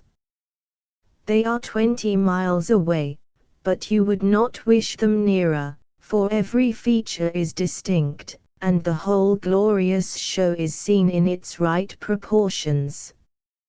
After this general view, mark how sharply the dark snowless ribs and buttresses and summits of the peaks are defined, excepting the portions veiled by the banners, and how delicately their sides are streaked with snow, where it has come to rest in narrow flutings and gorges. Mark, too, how grandly the banners wave as the wind is deflected against their sides, and how trimly each is attached to the very summit of its peak, like a streamer at a masthead, how smooth and silky they are in texture, and how finely their fading fringes are penciled on the azure sky. See how dense and opaque they are at the point of attachment, and how filmy and translucent toward the end, so that the peaks back of them are seen dimly, as though you were looking through ground glass. Yet again observe how some of the longest, belonging to the loftiest summits, stream perfectly free all the way across intervening notches and passes from peak to peak, while others overlap and partly hide each other. And consider how keenly every particle of this wondrous cloth of snow is flashing out jets of light.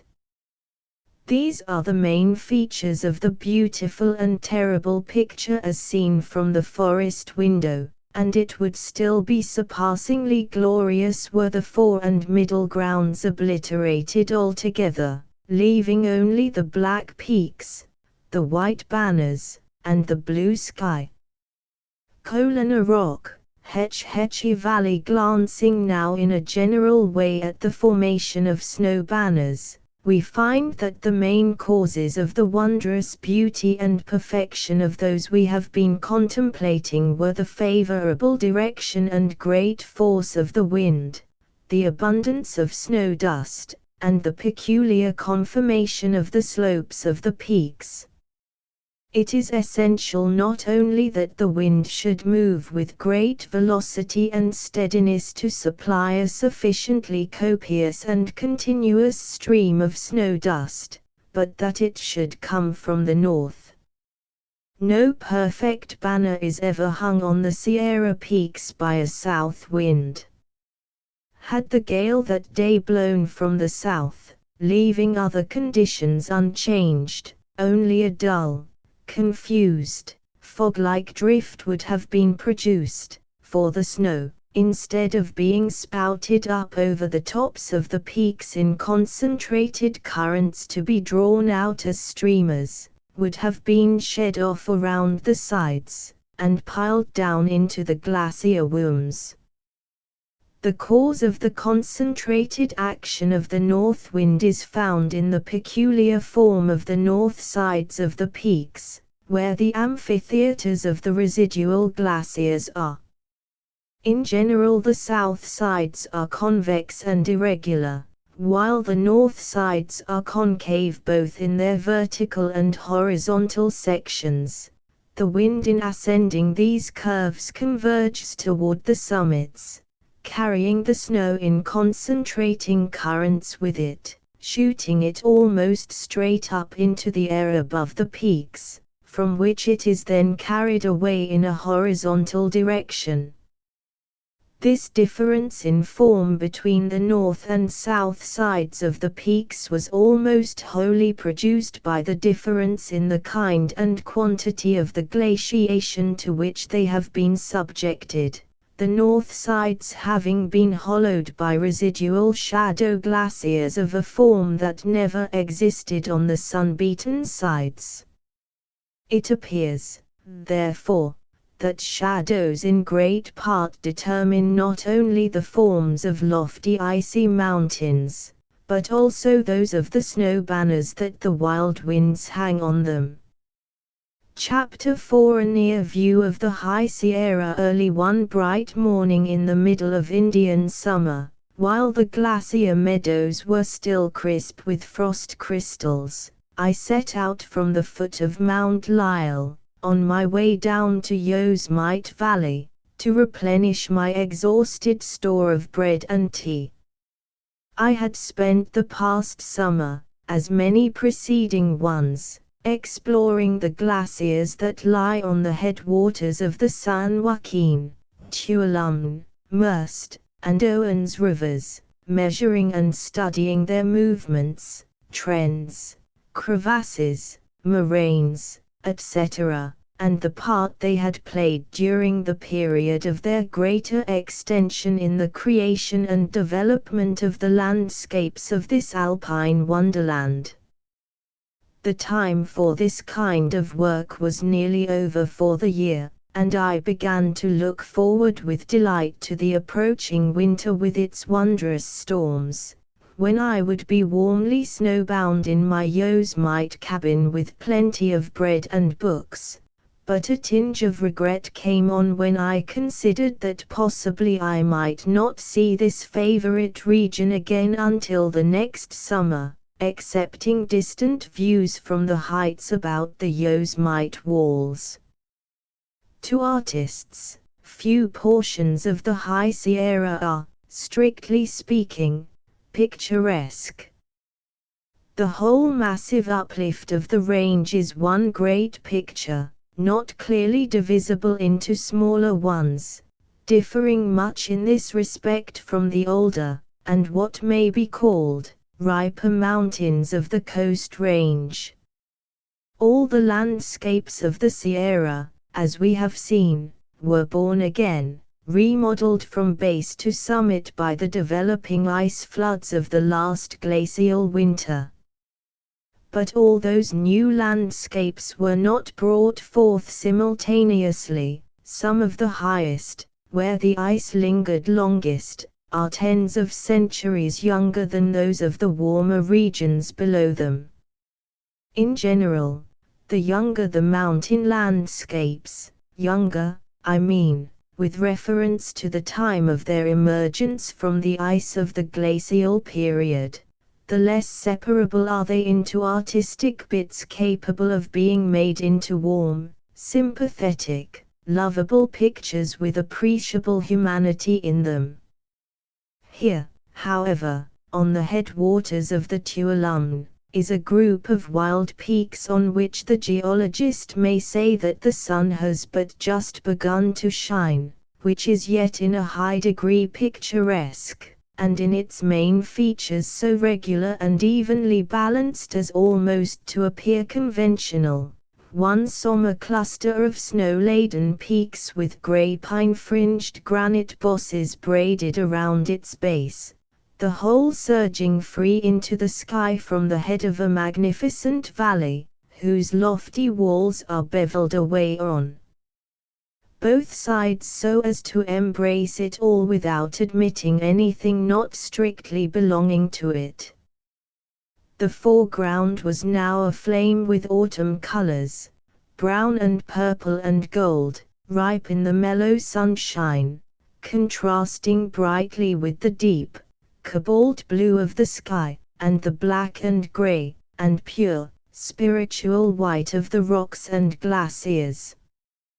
Down through the midst, the young Tuolumne was seen pouring from its crystal fountains, now resting in glassy pools as if changing back again into ice, now leaping in white cascades as if turning to snow, gliding right and left between granite bosses, then sweeping on through the smooth, meadowy levels of the valley, swaying pensively from side to side with calm, stately gestures past dipping willows and sedges, and around groves of arrowy pine, and throughout its whole eventful course, whether flowing fast or slow, singing loud or low, ever filling the landscape with spiritual animation, and manifesting the grandeur of its sources in every movement and tone.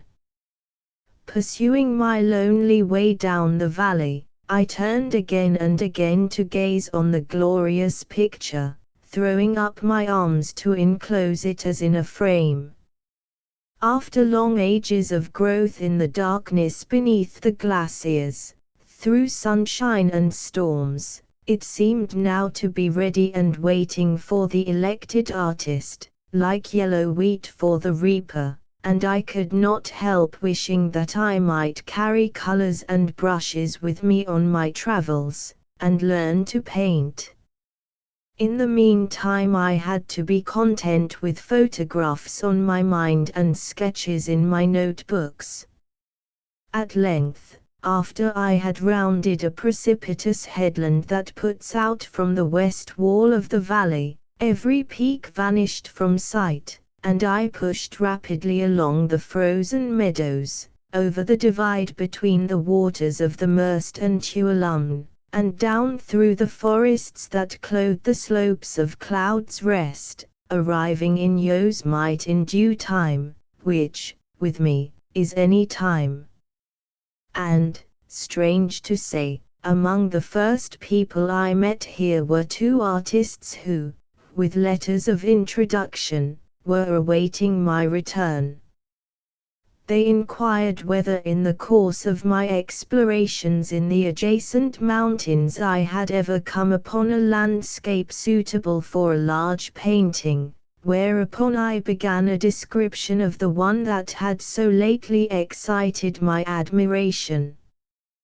Then, as I went on further and further into details, their faces began to glow, and I offered to guide them to it, while they declared that they would gladly follow, far or near, whithersoever I could spare the time to lead them. Since storms might come breaking down through the fine weather at any time, burying the colors in snow, and cutting off the artist's retreat, I advised getting ready at once. I led them out of the valley by the Vernal and Nevada Falls, thence over the main dividing ridge to the Big Tuolumne Meadows, by the old Mono Trail, and thence along the upper Tuolumne River to its head. This was my companion's first excursion into the High Sierra, and as I was almost always alone in my mountaineering, the way that the fresh beauty was reflected in their faces made for me a novel and interesting study.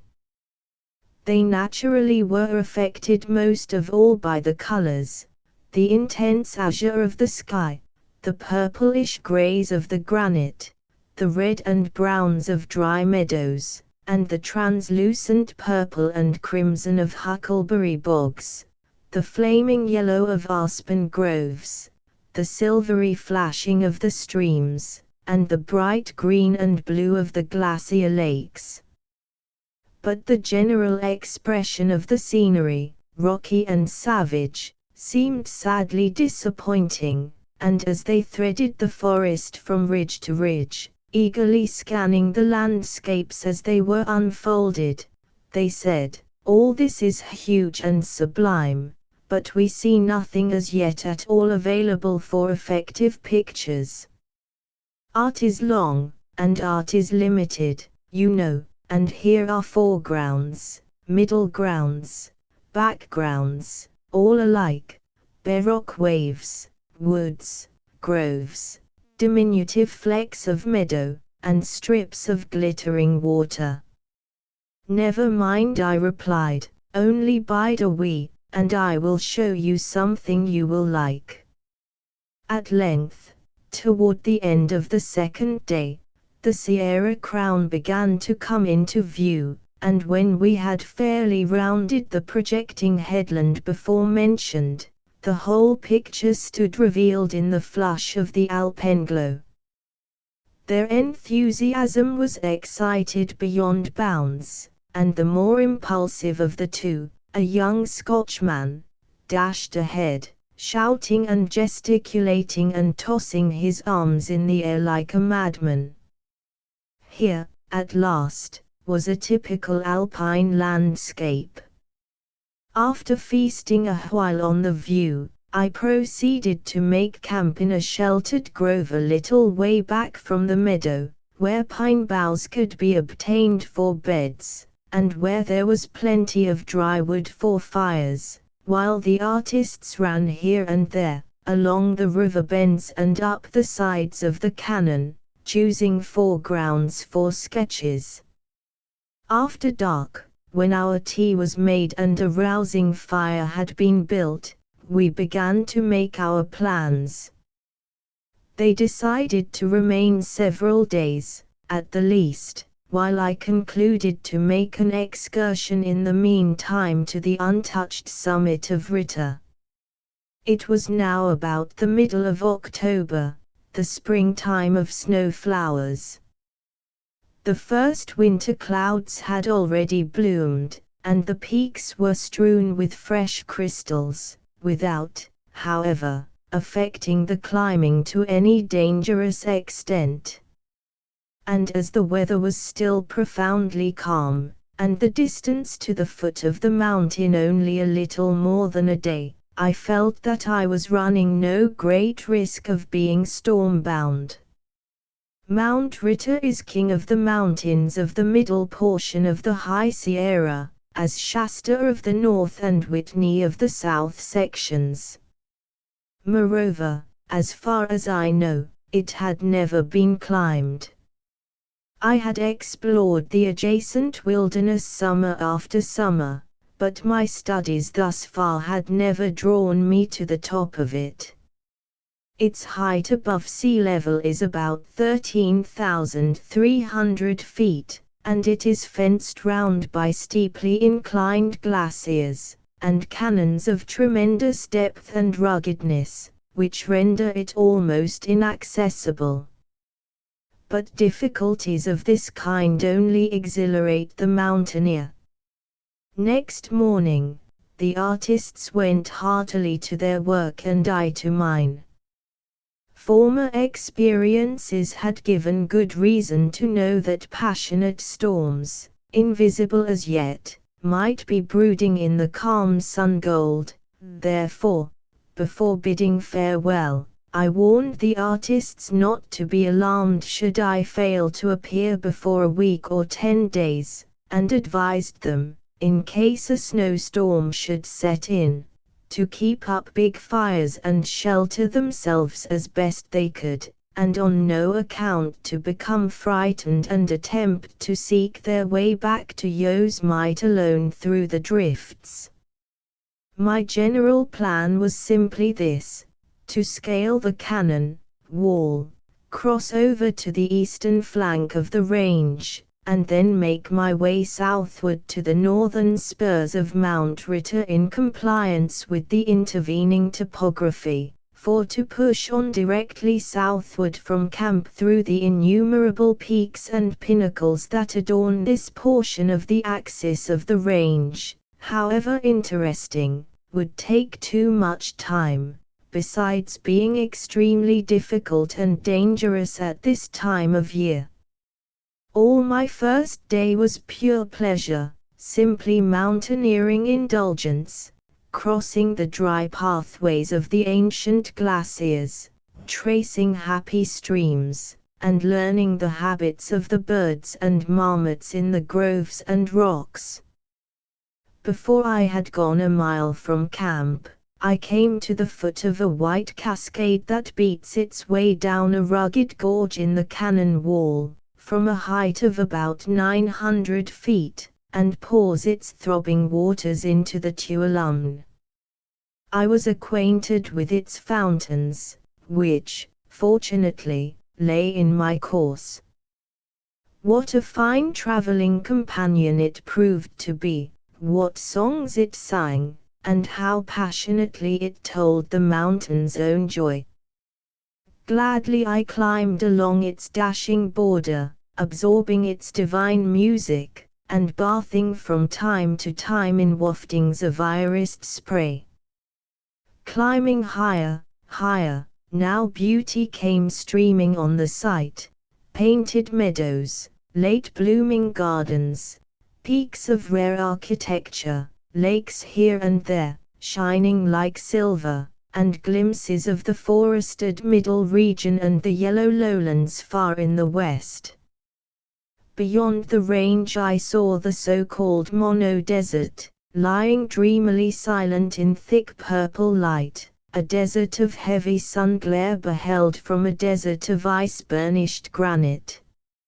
Here the waters divide, shouting in glorious enthusiasm, and falling eastward to vanish in the volcanic sands and dry sky of the Great Basin, or westward to the Great Valley of California, and thence through the Bay of San Francisco and the Golden Gate to the sea. Passing a little way down over the summit until I had reached an elevation of about 10,000 feet, I pushed on southward toward a group of savage peaks that stand guard about Ritter on the north and west, groping my way, and dealing instinctively with every obstacle as it presented itself.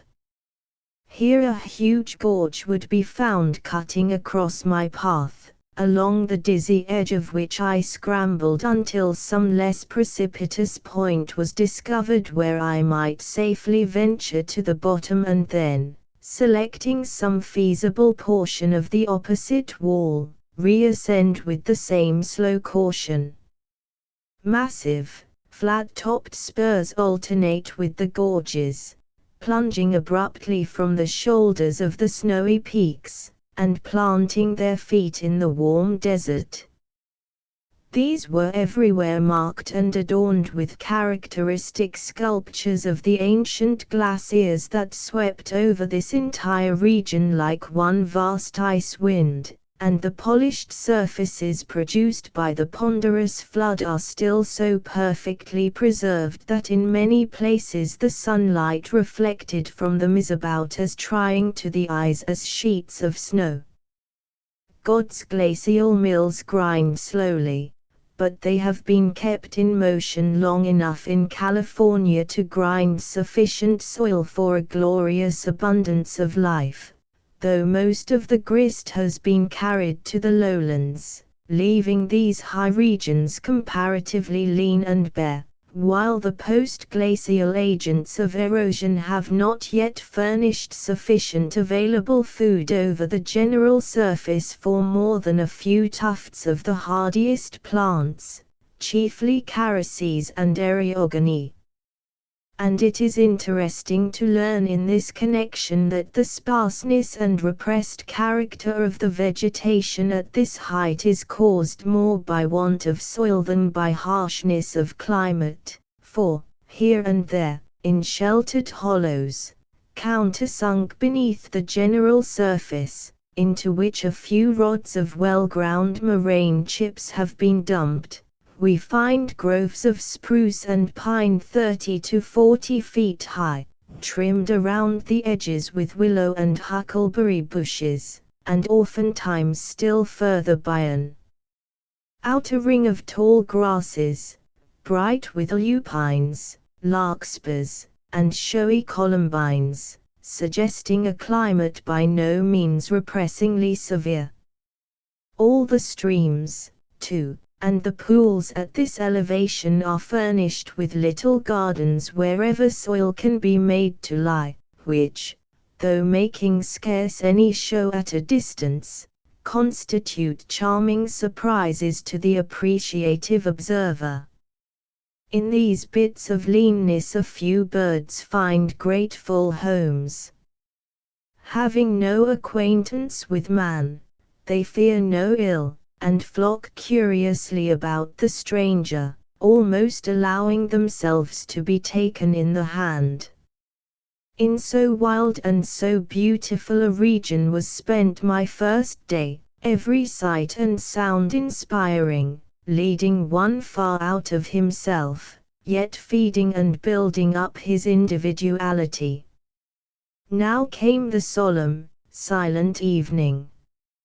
Long, blue, spiky shadows crept out across the snow fields, while a rosy glow, at first scarce discernible, gradually deepened and suffused every mountain top, flushing the glaciers and the harsh crags above them. This was the alpenglow, to me one of the most impressive of all the terrestrial manifestations of God.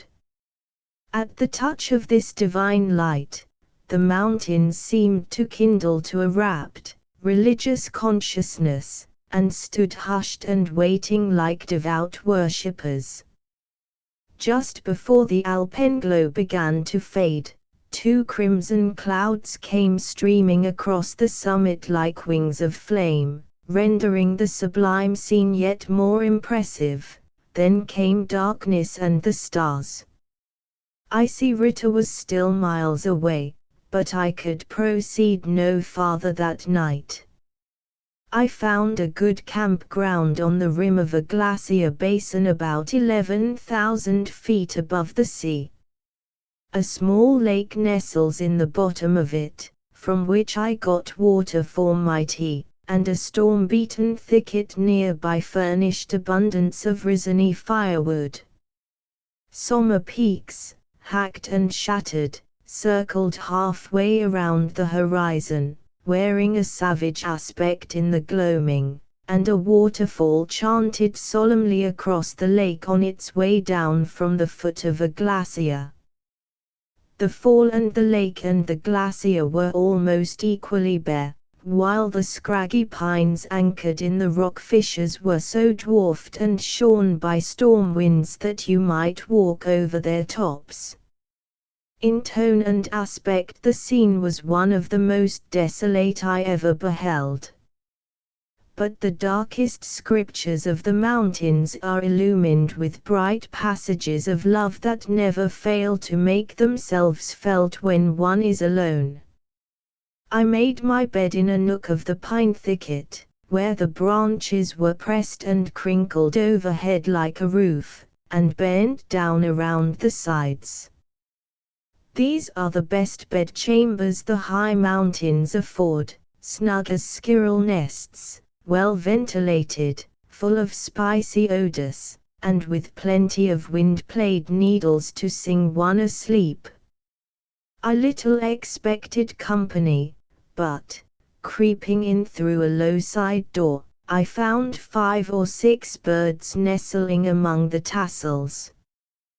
The night wind began to blow soon after dark, at first only a gentle breathing, but increasing toward midnight to a rough gale that fell upon my leafy roof in ragged surges like a cascade, bearing wild sounds from the crags overhead. The waterfall sang in chorus, filling the old ice fountain with its solemn roar, and seeming to increase in power as the night advanced, fit voice for such a landscape. I had to creep out many times to the fire during the night, for it was biting cold and I had no blankets. Gladly I welcomed the morning star. The dawn in the dry, wavering air of the desert was glorious. Everything encouraged my undertaking and betokened success. There was no cloud in the sky, no storm tone in the wind. Breakfast of bread and tea was soon made. I fastened a hard, durable crust to my belt by way of provision, in case I should be compelled to pass a night on the mountain top. Then, securing the remainder of my little stock against wolves and wood rats, I set forth free and hopeful. How glorious a greeting the sun gives the mountains! To behold this alone is worth the pains of any excursion 1,000 times over. The highest peaks burned like islands in a sea of liquid shade. Then the lower peaks and spires caught the glow, and long lances of light, streaming through many a notch and pass, fell thick on the frozen meadows. The majestic form of Ritter was full in sight, and I pushed rapidly on over rounded rock bosses and pavements, my iron-shod shoes making a clanking sound, suddenly hushed now and then in rugs of bryanthus, and sedgy lake margins soft as moss. Here, too, in this so-called land of desolation I met cassiope, growing in fringes among the battered rocks. Her blossoms had faded long ago, but they were still clinging with happy memories to the evergreen sprays, and still so beautiful as to thrill every fibre of one's being. Winter and summer, you may hear her voice, the low, sweet melody of her purple bells. No evangel among all the mountain plants speaks nature's love more plainly than cassiope. Where she dwells, the redemption of the coldest solitude is complete. The very rocks and glaciers seem to feel her presence, and become imbued with her own fountain sweetness. All things were warming and awakening. Frozen rills began to flow, the marmots came out of their nests in boulder piles and climbed sunny rocks to bask, and the dun-headed sparrows were flitting about seeking their breakfasts. The lakes seen from every ridge-top were brilliantly rippled and spangled, shimmering like the thickets of the low dwarf pines. The rocks, too, seemed responsive to the vital heat, rock crystals and snow crystals thrilling alike. I strode on exhilarated, as if never more to feel fatigue, limbs moving of themselves, every sense unfolding like the thawing flowers, to take part in the new day harmony. All along my course thus far, excepting when down in the canyons, the landscapes were mostly open to me, and expansive, at least on one side. On the left were the purple plains of Mono, reposing dreamily and warm, on the right, the near peaks springing keenly into the thin sky with more and more impressive sublimity. But these larger views were at length lost. Rugged spurs, and moraines, and huge, projecting buttresses began to shut me in. Every feature became more rigidly alpine, without, however, producing any chilling effect, for going to the mountains is like going home. We always find that the strangest objects in these fountain wilds are in some degree familiar, and we look upon them with a vague sense of having seen them before. General Grant Tree, General Grant National Park on the southern shore of a frozen lake, I encountered an extensive field of hard, granular snow, up which I scampered in fine tone, intending to follow it to its head, and cross the rocky spur against which it leans, hoping thus to come direct upon the base of the main Ritter Peak. The surface was pitted with oval hollows, made by stones and drifted pine needles that had melted themselves into the mass by the radiation of absorbed sun heat. These afforded good footholds, but the surface curved more and more steeply at the head, and the pits became shallower and less abundant, until I found myself in danger of being shed off like avalanching snow. I persisted, however, creeping on all fours, and shuffling up the smoothest places on my back, as I had often done on burnished granite, until, after slipping several times, I was compelled to retrace my course to the bottom, and make my way around the west end of the lake, and thence up to the summit of the divide between the headwaters of Rush Creek and the northernmost tributaries of the San Joaquin. Arriving on the summit of this dividing crest, one of the most exciting pieces of pure wilderness was disclosed that I ever discovered in all my mountaineering. There, Immediately in front, loomed the majestic mass of Mount Ritter, with a glacier swooping down its face nearly to my feet, then curving westward and pouring its frozen flood into a dark blue lake, whose shores were bound with precipices of crystalline snow, while a deep chasm drawn between the divide and the glacier separated the massive picture from everything else. I could see only the one sublime mountain, the one glacier, the one lake, the whole veiled with one blue shadow, rock, ice, and water close together without a single leaf or sign of life. After gazing spellbound, I began instinctively to scrutinize every notch and gorge and weathered buttress of the mountain, with reference to making the ascent.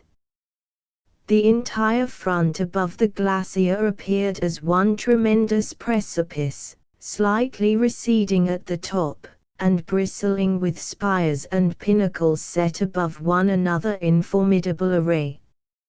Massive lichen-stained battlements stood forward here and there, hacked at the top with angular notches, and separated by frosty gullies and recesses that have been veiled in shadow ever since their creation, while to right and left, as far as I could see, were huge, crumbling buttresses, offering no hope to the climber. The head of the glacier sends up a few finger-like branches through narrow couloirs, but these seemed too steep and short to be available, especially as I had no axe with which to cut steps, and the numerous narrow-throated gullies down which stones and snow are avalanched seemed hopelessly steep, besides being interrupted by vertical cliffs, while the whole front was rendered still more terribly forbidding by the chill shadow and the gloomy blackness of the rocks. Descending the divide in a hesitating mood, I picked my way across the yawning chasm at the foot, and climbed out upon the glacier.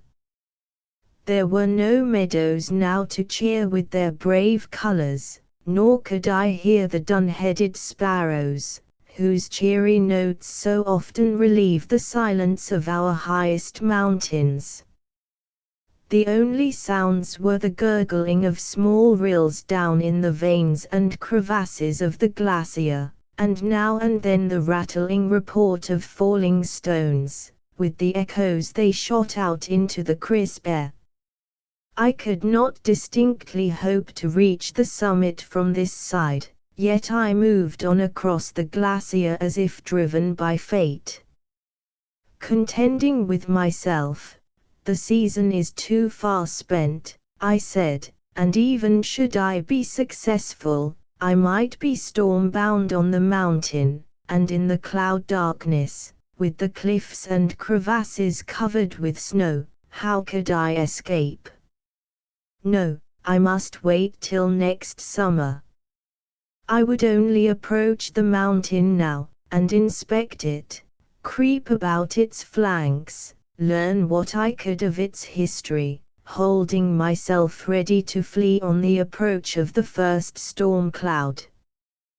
But we little know until tried how much of the uncontrollable there is in us, urging across glaciers and torrents, and up dangerous heights, let the judgment forbid as it may. I succeeded in gaining the foot of the cliff on the eastern extremity of the glacier, and there discovered the mouth of a narrow avalanche gully, through which I began to climb, intending to follow it as far as possible, and at least obtain some fine wild views for my pains.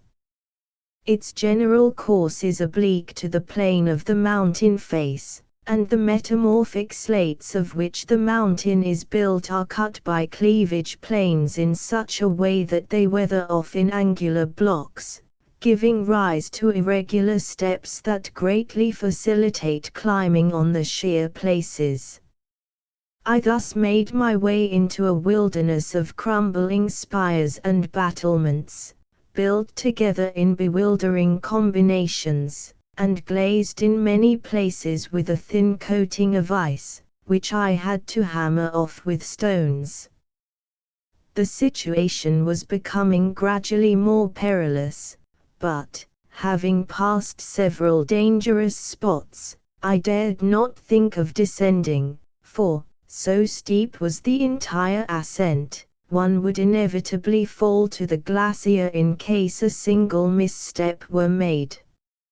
Knowing, therefore, the tried danger beneath, I became all the more anxious concerning the developments to be made above, and began to be conscious of a vague foreboding of what actually befell, not that I was given to fear, but rather because my instincts, usually so positive and true, seemed vitiated in some way, and were leading me astray.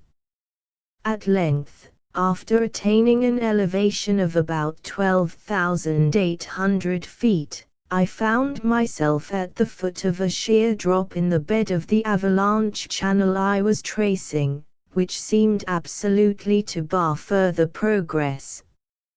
It was only about 45 or 50 feet high, and somewhat roughened by fissures and projections, but these seemed so slight and insecure, as footholds, that I tried hard to avoid the precipice altogether, by scaling the wall of the channel on either side. But, though less steep, the walls were smoother than the obstructing rock, and repeated efforts only showed that I must either go right ahead or turn back. The tried dangers beneath seemed even greater than that of the cliff in front. Therefore, after scanning its face again and again, I began to scale it, picking my holds with intense caution. After gaining a point about halfway to the top, I was suddenly brought to a dead stop, with arms outspread, clinging close to the face of the rock, unable to move hand or foot either up or down. My doom appeared fixed. I must fall. There would be a moment of bewilderment, and then a lifeless rumble down the one general precipice to the glacier below.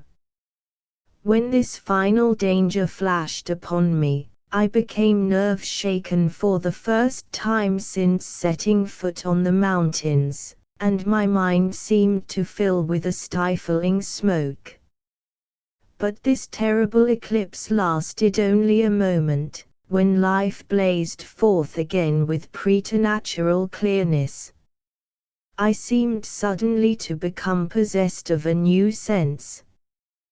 The other self, bygone experiences, instinct, or guardian angel, call it what you will, came forward and assumed control.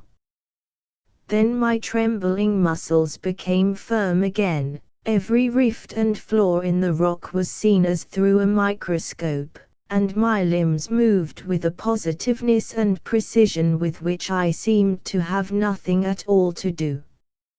Had I been borne aloft upon wings, my deliverance could not have been more complete. Above this memorable spot, the face of the mountain is still more savagely hacked and torn.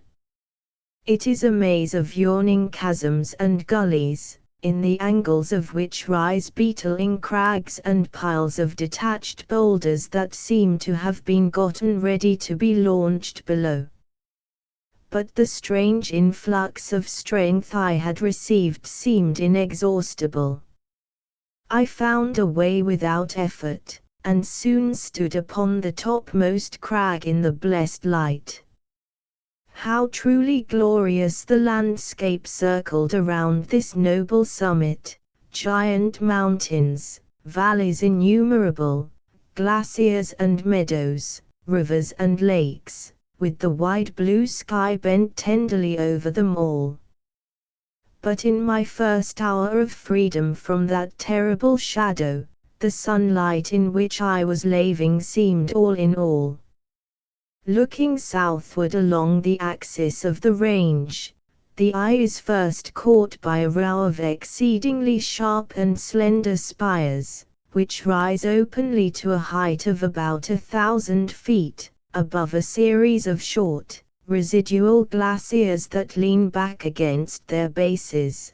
Their fantastic sculpture and the unrelieved sharpness with which they spring out of the ice rendering them peculiarly wild and striking.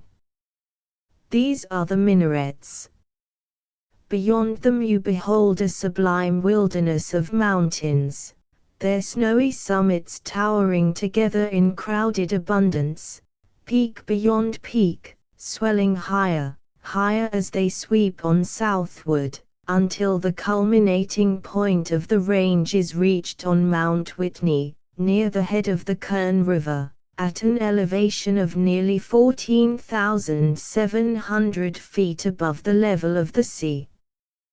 Westward, the general flank of the range is seen flowing sublimely away from the sharp summits, in smooth undulations, a sea of huge grey granite waves dotted with lakes and meadows, and fluted with stupendous canyons that grow steadily deeper as they recede in the distance. Below this grey region lies the dark forest zone, broken here and there by upswelling ridges and domes, and yet beyond lies a yellow, hazy belt, marking the broad plain of the San Joaquin, bounded on its farther side by the blue mountains of the coast. Turning now to the northward, there in the immediate foreground is the glorious Sierra Crown, with Cathedral Peak, a temple of marvelous architecture, a few degrees to the left of it, the grey, massive form of Mammoth Mountain to the right, while Mounts Ord, Gibbs, Dana, Connis, Tower Peak, Castle Peak, Silver Mountain, and a host of noble companions, as yet nameless, make a sublime show along the axis of the range. Eastward, the whole region seems a land of desolation covered with beautiful light. The torrid volcanic basin of Mono, with its one bare lake 14 miles long, Owens Valley and the broad lava tableland at its head, dotted with craters, and the massive Inyo Range, rivaling even the Sierra in height. These are spread, map-like, beneath you, with countless ranges beyond, passing and overlapping one another and fading on the glowing horizon. Map of the Yosemite Valley at a distance of less than 3,000 feet below the summit of Mount Ritter you may find tributaries of the San Joaquin and Owens rivers, bursting forth from the ice and snow of the glaciers that load its flanks, while a little to the north of here are found the highest affluents of the Tuolumne and Merced. Thus, the fountains of four of the principal rivers of California are within a radius of 4 or 5 miles. Lakes are seen gleaming in all sorts of places, round, or oval, or square, like very mirrors, others narrow and sinuous, drawn close around the peaks like silver zones, the highest reflecting only rocks, snow, and the sky.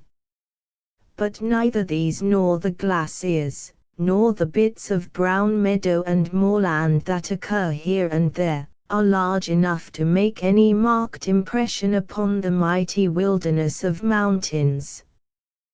The eye, rejoicing in its freedom, roves about the vast expanse, yet returns again and again to the fountain peaks.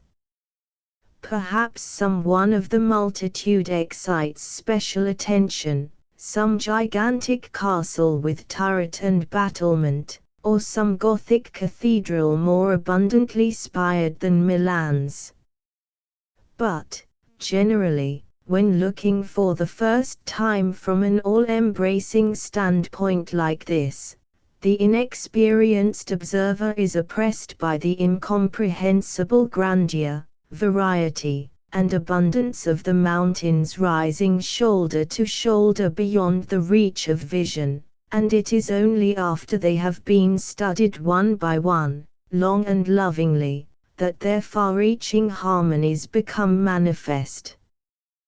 Then, penetrate the wilderness where you may, the main telling features, to which all the surrounding topography is subordinate, are quickly perceived, and the most complicated clusters of peaks stand revealed harmoniously correlated and fashioned like works of art, eloquent monuments of the ancient ice rivers that brought them into relief from the general mass of the range. The canyons, too, some of them a mile deep, mazing wildly through the mighty host of mountains, however lawless and ungovernable at first sight they appear, are at length recognized as the necessary effects of causes which followed each other in harmonious sequence, nature's poems carved on tables of stone, the simplest and most emphatic of her glacial compositions. Could we have been here to observe during the glacial period, we should have overlooked a wrinkled ocean of ice as continuous as that now covering the landscapes of Greenland, filling every valley and cañon with only the tops of the fountain peaks rising darkly above the rock-encumbered ice waves like islets in a stormy sea, those islets the only hints of the glorious landscapes now smiling in the sun. Standing here in the deep, brooding silence, all the wilderness seems motionless, as if the work of creation were done. But in the midst of this outer steadfastness we know there is incessant motion and change. Ever and anon, avalanches are falling from yonder peaks. These cliff-bound glaciers, seemingly wedged and immovable, are flowing like water and grinding the rocks beneath them. The lakes are lapping their granite shores and wearing them away, and every one of these rills and young rivers is fretting the air into music, and carrying the mountains to the plains. Here are the roots of all the life of the valleys, and here more simply than elsewhere is the eternal flux of nature manifested. Ice changing to water, lakes to meadows, and mountains to plains. And while we thus contemplate nature's methods of landscape creation, and, reading the records she has carved on the rocks, reconstruct, however imperfectly, the landscapes of the past, we also learn that as these we now behold have succeeded those of the pre-glacial age, so they in turn are withering and vanishing to be succeeded by others yet unborn. But in the midst of these fine lessons and landscapes, I had to remember that the sun was wheeling far to the west, while a new way down the mountain had to be discovered to some point on the timberline where I could have a fire, for I had not even burdened myself with a coat. I first scanned the western spurs, hoping some way might appear through which I might reach the northern glacier, and cross its snout, or pass around the lake into which it flows, and thus strike my morning track. This route was soon sufficiently unfolded to show that, if practicable at all, it would require so much time that reaching camp that night would be out of the question. I therefore scrambled back eastward, descending the southern slopes obliquely at the same time.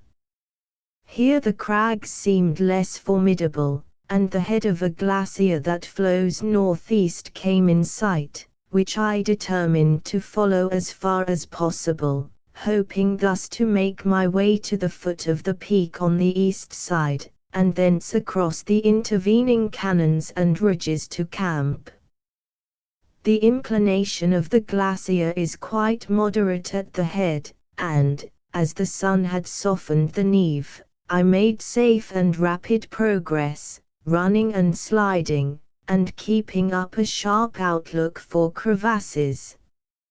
About half a mile from the head, there is an ice cascade, where the glacier pours over a sharp declivity and is shattered into massive blocks separated by deep, blue fissures.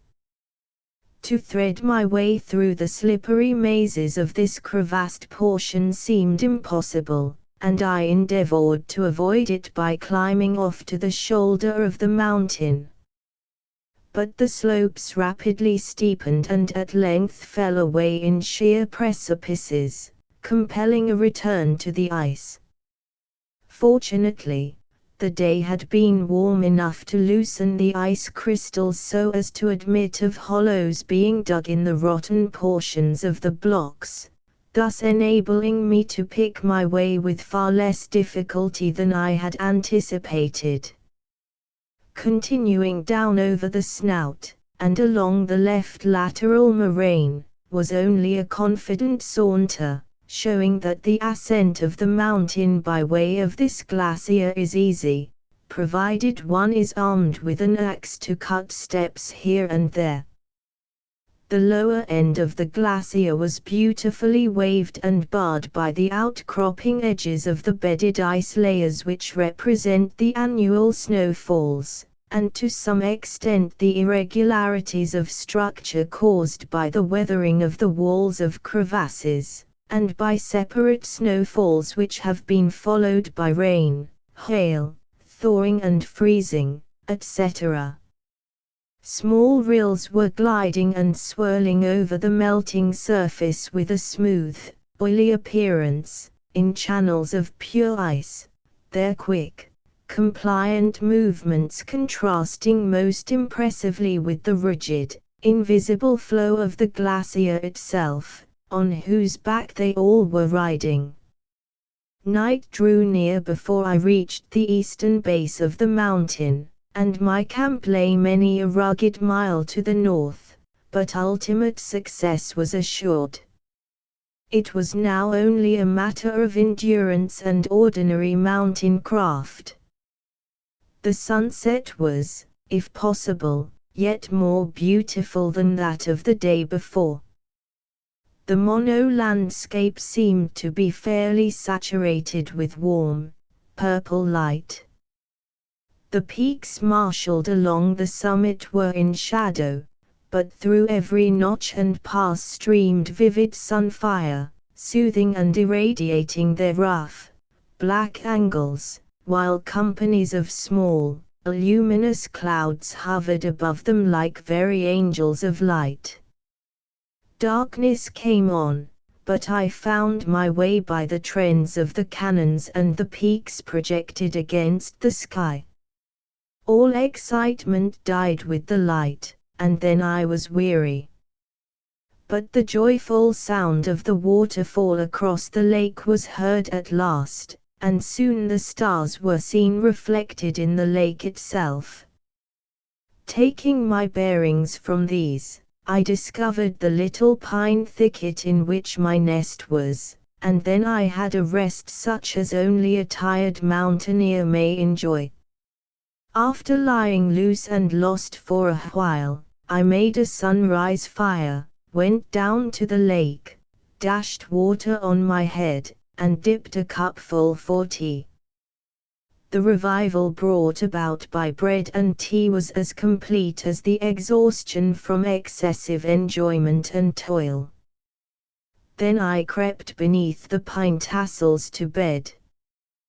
The wind was frosty and the fire burned low, but my sleep was none the less sound, and the evening constellations had swept far to the west before I awoke.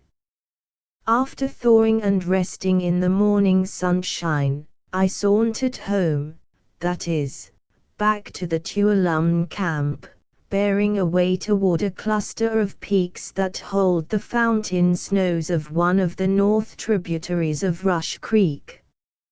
Here I discovered a group of beautiful glacier lakes, nestled together in a grand amphitheater.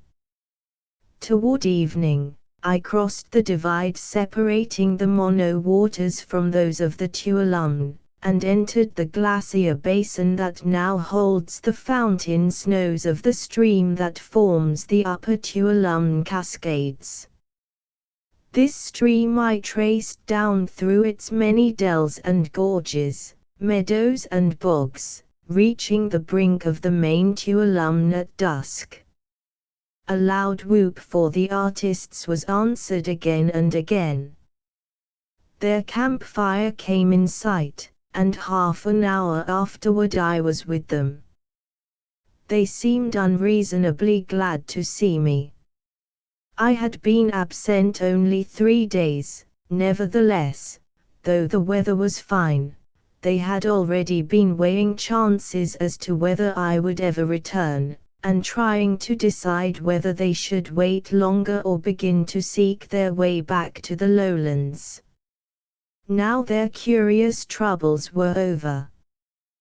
They packed their precious sketches, and next morning we set out homeward bound, and in 2 days entered the Yosemite Valley from the north by way of Indian Canyon. Chapter V. The passes. The sustained grandeur of the High Sierra is strikingly illustrated by the great height of the passes. Between latitude 36 degrees 20 and 38 degrees the lowest pass, gap, gorge, or notch of any kind cutting across the axis of the range, as far as I have discovered, exceeds 9,000 feet in height above the level of the sea, while the average height of all that are in use, either by Indians or whites, is perhaps not less than 11,000 feet, and not one of these is a carriage pass. Farther north a carriage road has been constructed through what is known as the Sonora Pass, on the headwaters of the Stanislaus and Walker's rivers, the summit of which is about 10,000 feet above the sea. Substantial wagon roads have also been built through the Carson and Johnson passes, near the head of Lake Tahoe, over which immense quantities of freight were hauled from California to the mining regions of Nevada, before the construction of the Central Pacific Railroad. Still farther north, a considerable number of comparatively low passes occur, some of which are accessible to wheeled vehicles, and through these rugged defiles during the exciting years of the gold period long emigrant trains with footsore cattle wearily toiled. After the toil-worn adventurers had escaped 1,000 dangers and had crawled thousands of miles across the plains, the snowy Sierra at last loomed in sight, the eastern wall of the land of gold. And as with shaded eyes they gazed through the tremulous haze of the desert, with what joy must they have descried the pass through which they were to enter the better land of their hopes and dreams. Between the Sonora Pass and the southern extremity of the High Sierra, a distance of nearly 160 miles, there are only 5 passes through which trails conduct from one side of the range to the other. These are barely practicable for animals, a pass in these regions meaning simply any notch or canon through which one may, by the exercise of unlimited patience, make out to lead a mule, or a sure-footed mustang, animals that can slide or jump as well as walk. Only 3 of the 5 passes may be said to be in use, viz., the Kearsarge, Mono, and Virginia Creek, the tracks leading through the others being only obscure Indian trails, not graded in the least, and scarcely traceable by white men, for much of the way is over solid rock and earthquake avalanche taluses, where the unshod ponies of the Indians leave no appreciable sign. Only skilled mountaineers are able to detect the marks that serve to guide the Indians, such as slight abrasions of the looser rocks, the displacement of stones here and there, and bent bushes and weeds. A general knowledge of the topography is, then, the main guide, enabling one to determine where the trail ought to go, must go. One of these Indian trails crosses the range by a nameless pass between the headwaters of the south and middle forks of the San Joaquin, the other between the north and middle forks of the same river, just to the south of the minarets. This last being about 9,000 feet high, is the lowest of the five. The Kearsarge is the highest, crossing the summit near the head of the South Fork of Kings River, about 8 miles to the north of Mount Tyndall, through the midst of the most stupendous rock scenery.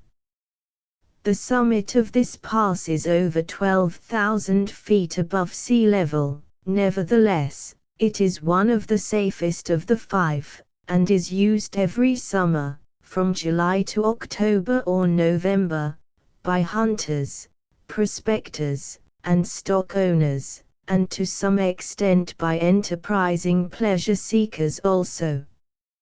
For, besides the surpassing grandeur of the scenery about the summit, the trail, in ascending the western flank of the range, conducts through a grove of the giant sequoias, and through the magnificent Yosemite Valley of the South Fork of Kings River. This is, perhaps, the highest traveled pass on the North American continent. Map of the Yosemite Valley, showing present reservation boundary.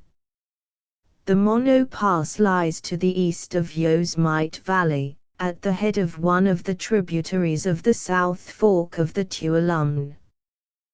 This is the best known and most extensively traveled of all that exist in the High Sierra.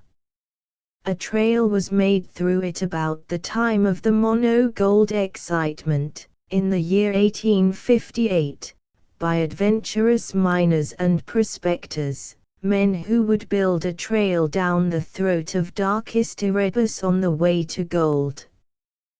Though more than 1,000 feet lower than the Kearsarge, it is scarcely less sublime in rock scenery, while in snowy, falling water it far surpasses it. Being so favorably situated for the stream of Yosemite travel, the more adventurous tourists cross over through this glorious gateway to the volcanic region around Mono Lake. It has therefore gained a name and fame above every other pass in the range. According to the few barometrical observations made upon it, its highest point is 10,765 feet above the sea.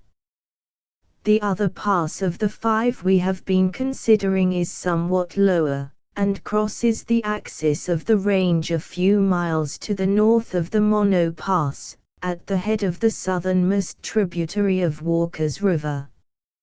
It is used chiefly by roaming bands of the Paiute Indians and sheepmen.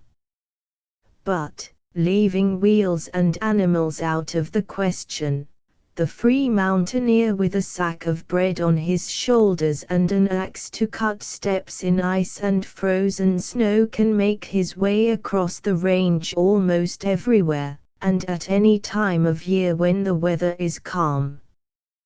To him nearly every notch between the peaks is a pass, though much patient step-cutting is at times required up and down steeply inclined glaciers, with cautious climbing over precipices that at first sight would seem hopelessly inaccessible. In pursuing my studies, I have crossed from side to side of the range at intervals of a few miles all along the highest portion of the chain, with far less real danger than one would naturally count on. And what fine wildness was thus revealed!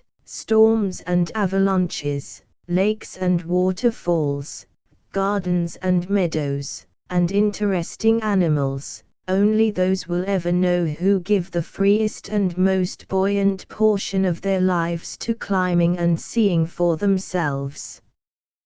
To the timid traveler, fresh from the sedimentary levels of the lowlands, these highways, however picturesque and grand, seem terribly forbidding, cold, dead, gloomy gashes in the bones of the mountains, and of all nature's ways the ones to be most cautiously avoided. Yet they are full of the finest and most telling examples of nature's love, and though hard to travel, none are safer. For they lead through regions that lie far above the ordinary haunts of the devil, and of the pestilence that walks in darkness. True, there are innumerable places where the careless step will be the last step, and a rock falling from the cliffs may crush without warning like lightning from the sky, but what then?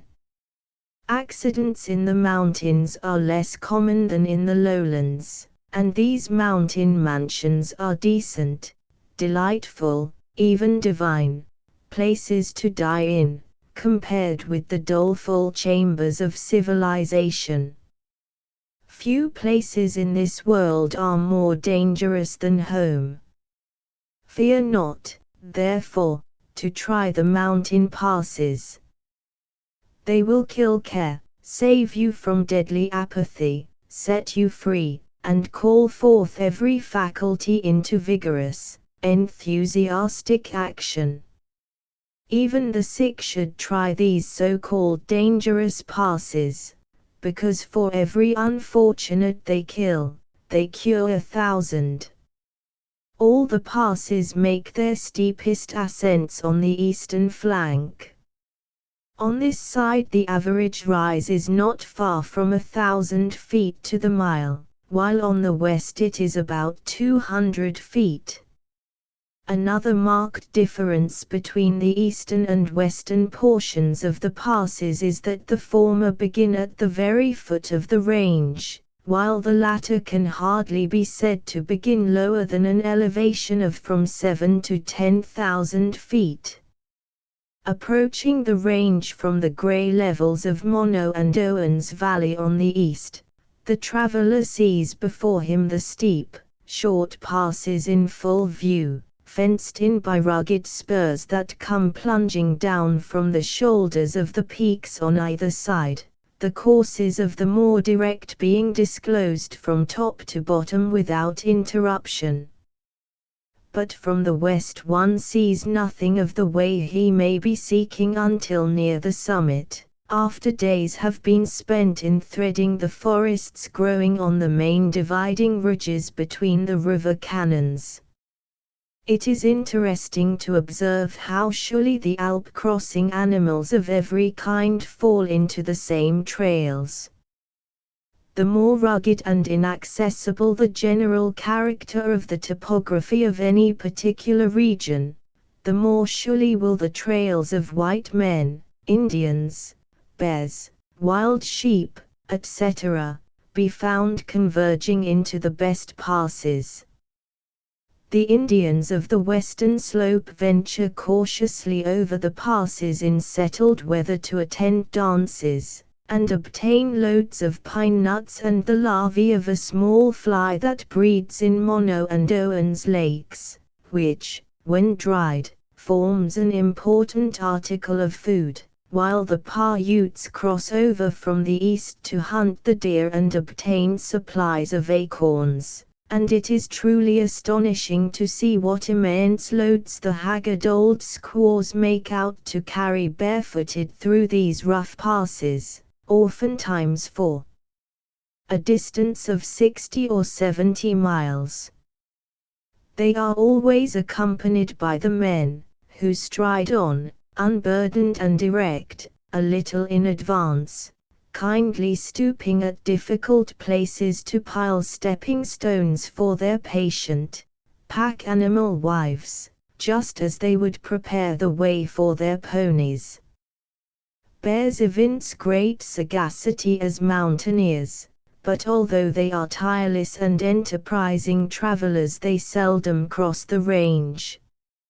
I have several times tracked them through the Mono Pass, but only in late years, after cattle and sheep had passed that way, when they doubtless were following to feed on the stragglers and on those that had been killed by falling over the rocks. Even the wild sheep, the best mountaineers of all, choose regular passes in making journeys across the summits. Deer seldom cross the range in either direction. I have never yet observed a single specimen of the mule deer of the Great Basin west of the summit, and rarely one of the black-tailed species on the eastern slope, notwithstanding many of the latter ascend the range nearly to the summit every summer, to feed in the wild gardens and bring forth their young. The glaciers are the pass makers, and it is by them that the courses of all mountaineers are predestined. Without exception, every pass in the Sierra was created by them without the slightest aid or predetermining guidance from any of the cataclysmic agents. I have seen elaborate statements of the amount of drilling and blasting accomplished in the construction of the railroad across the Sierra, above Donner Lake, but for every pound of rock moved in this way, the glaciers which descended east and west through this same pass, crushed and carried away more than 100 tons. The so-called practicable road passes are simply those portions of the range more degraded by glacial action than the adjacent portions, and degraded in such a way as to leave the summits rounded, instead of sharp, while the peaks, from the superior strength and hardness of their rocks, or from more favorable position, having suffered less degradation, are left towering above the passes as if they had been heaved into the sky by some force acting from beneath.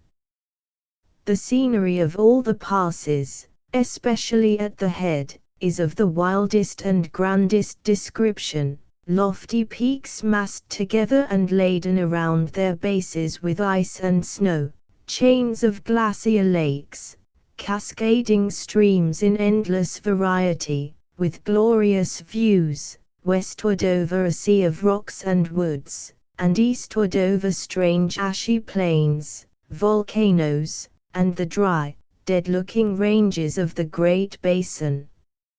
Every pass, however, possesses treasures of beauty all its own.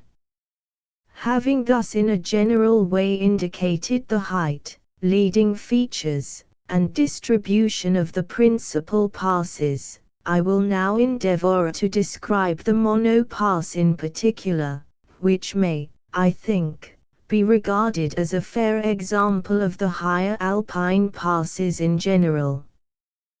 The main portion of the Mono Pass is formed by Bloody Canyon, which begins at the summit of the range, and runs in a general east-northeasterly direction to the edge of the Mono Plain. The first white men who forced a way through its somber depths were, as we have seen, eager gold seekers.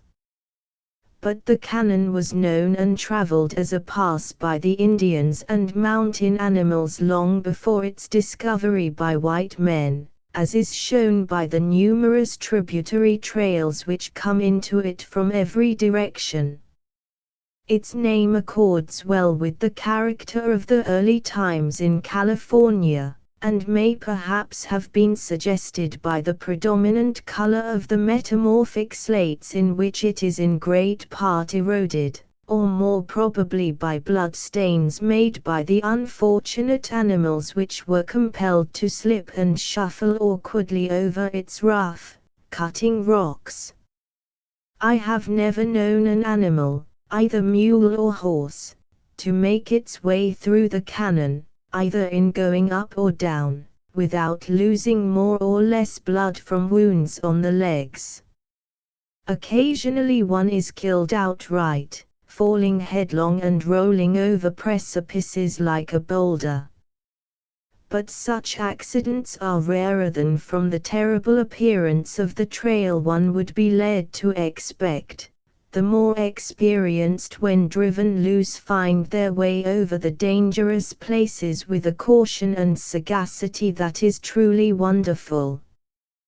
During the gold excitement it was at times a matter of considerable pecuniary importance to force a way through the canon with pack trains early in the spring while it was yet heavily blocked with snow, and then the mules with their loads had sometimes to be let down over the steepest drifts and avalanche beds by means of ropes.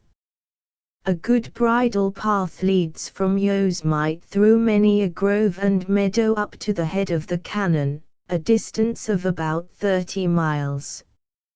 Here the scenery undergoes a sudden and startling condensation. Mountains, red, gray, and black, rise close at hand on the right, whitened around their bases with banks of enduring snow. On the left swells the huge red mass of Mount Gibbs, while in front the eye wanders down the shadowy canon, and out on the warm plain of Mono, where the lake is seen gleaming like a burnished metallic disk, with clusters of lofty volcanic cones to the south of it.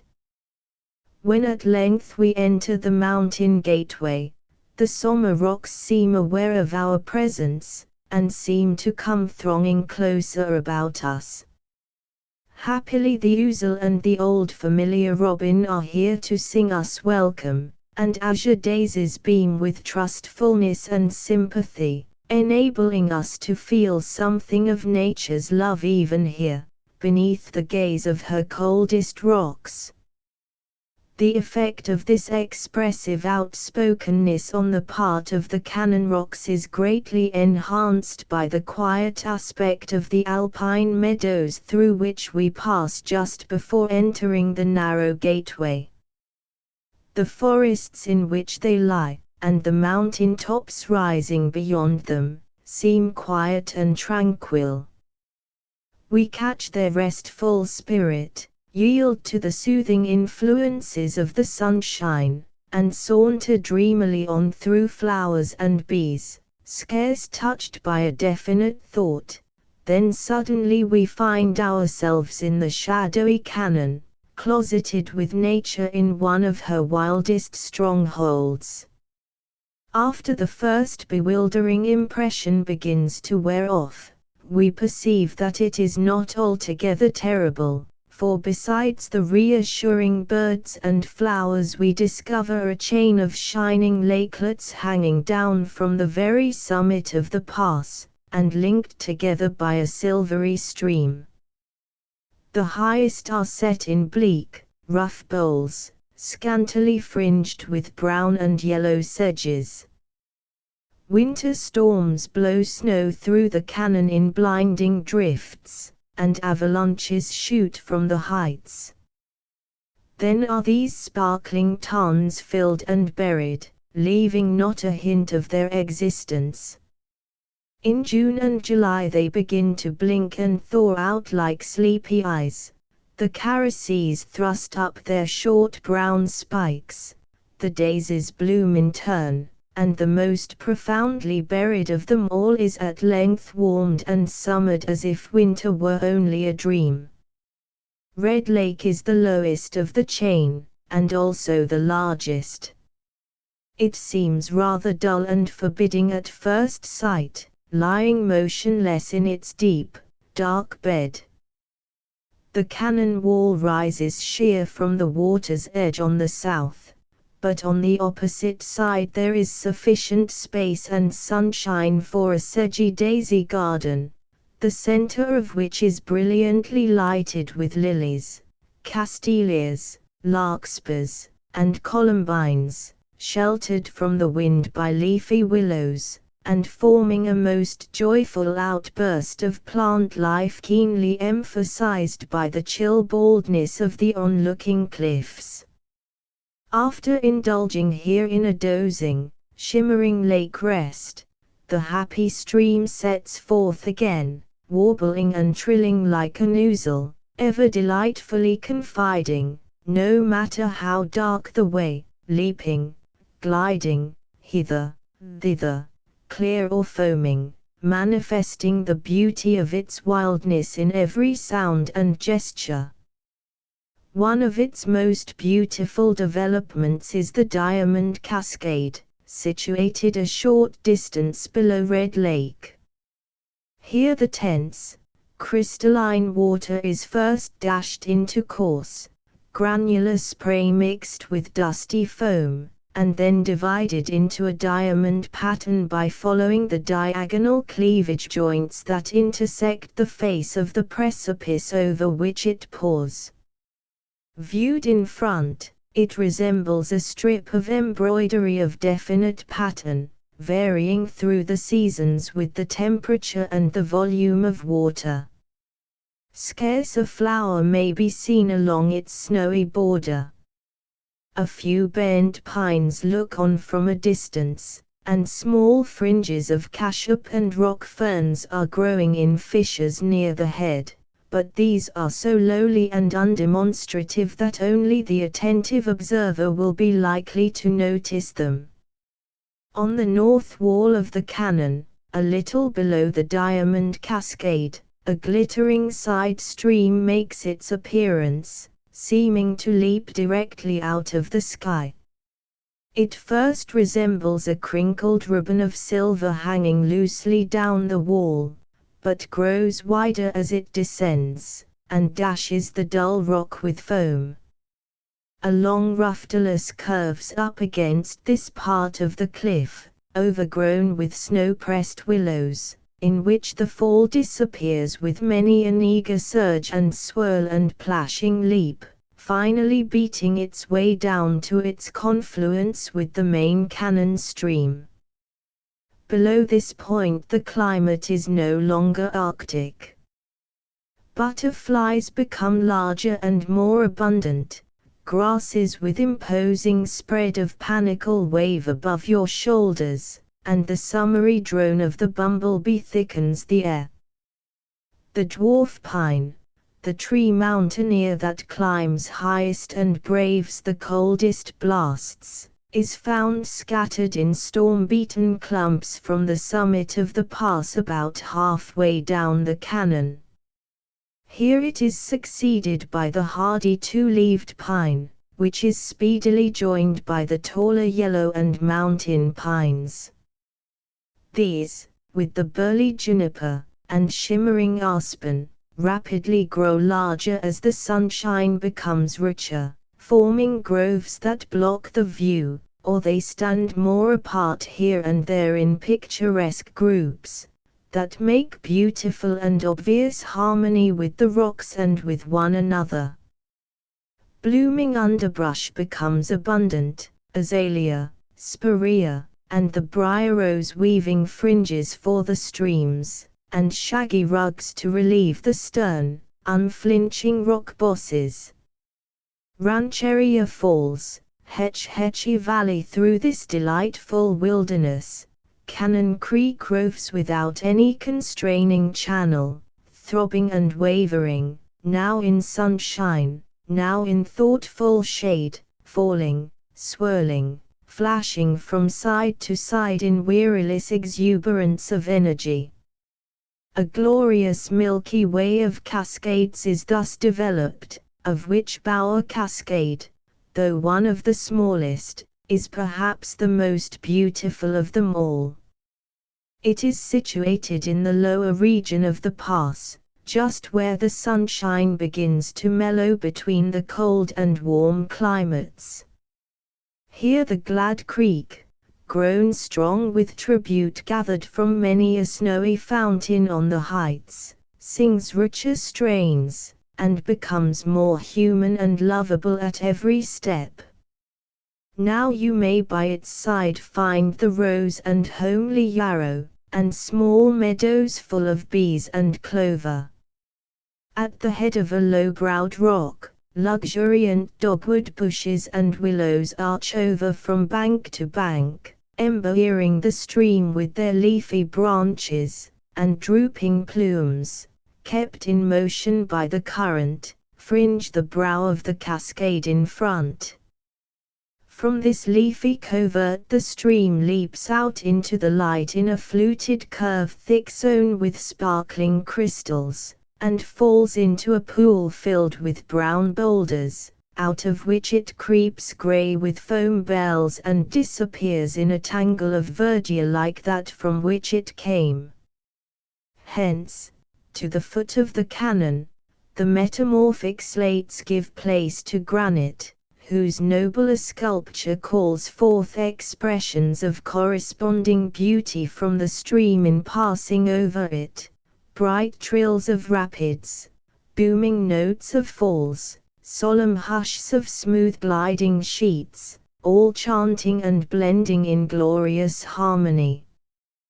When, at length, its impetuous alpine life is done, it slips through a meadow with scarce an audible whisper, and falls asleep in Moraine Lake.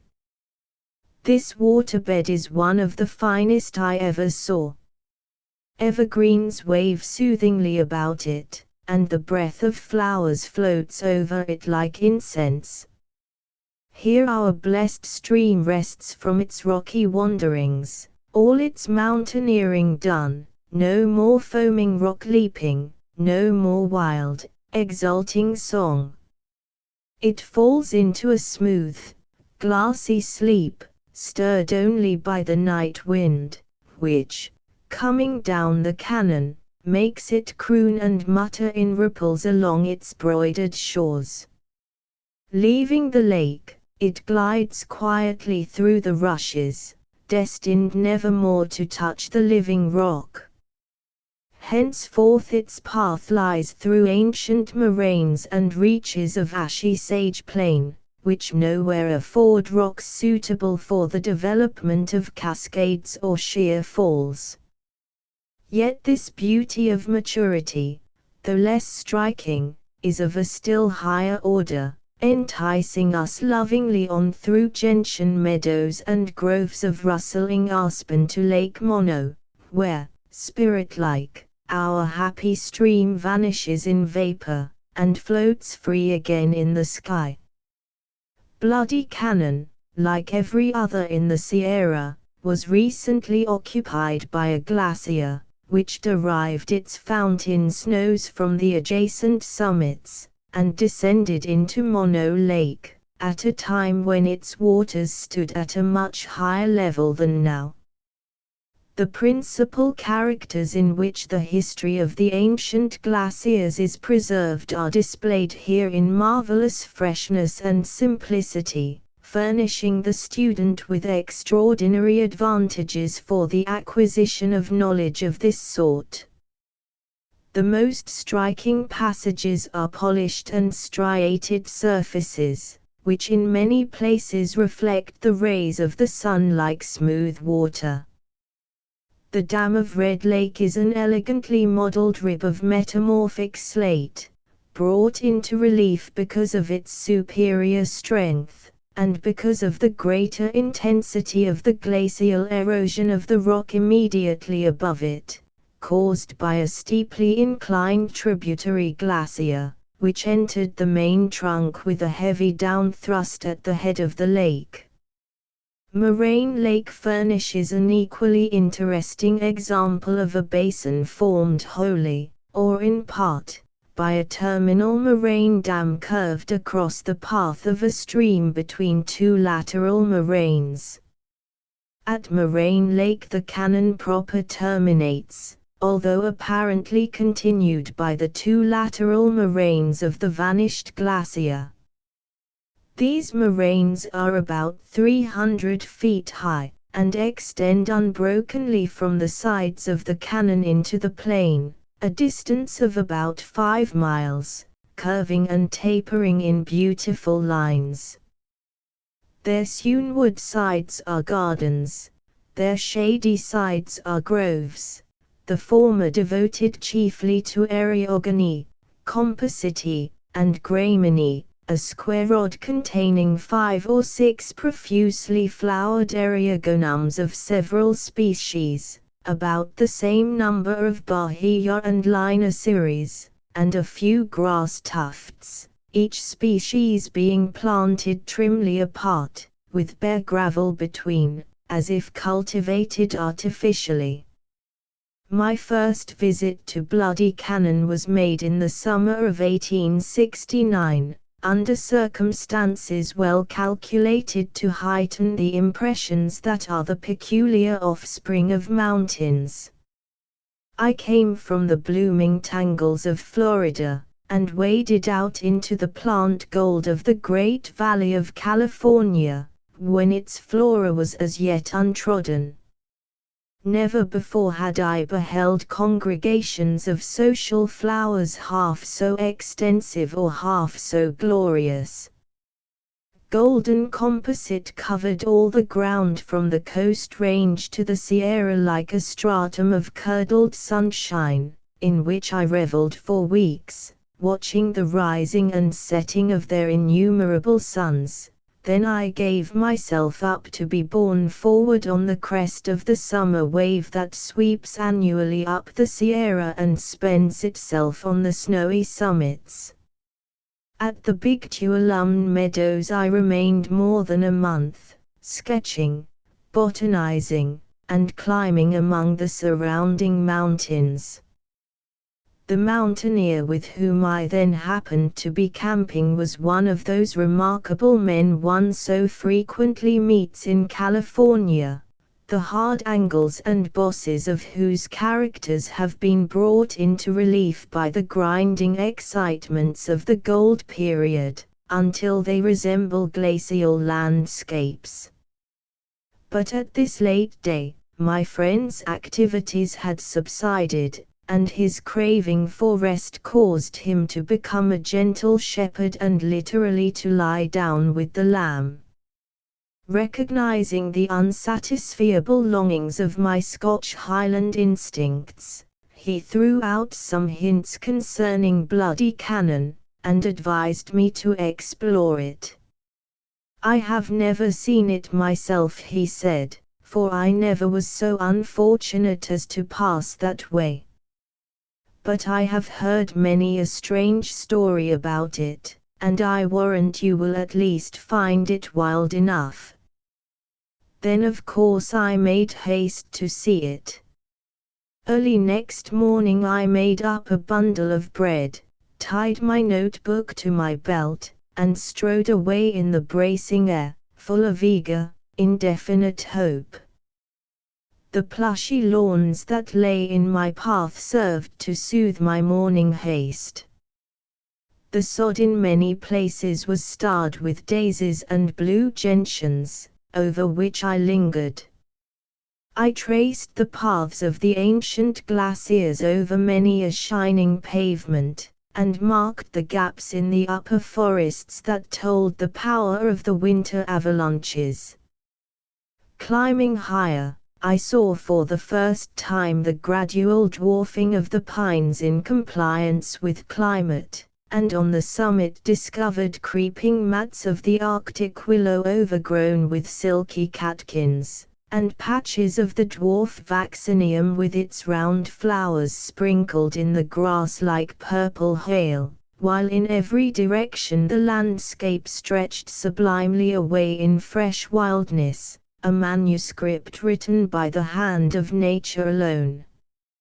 At length, as I entered the pass, the huge rocks began to close around in all their wild, mysterious impressiveness, when suddenly, as I was gazing eagerly about me, a drove of grey hairy beings came in sight, lumbering toward me with a kind of boneless, wallowing motion like bears.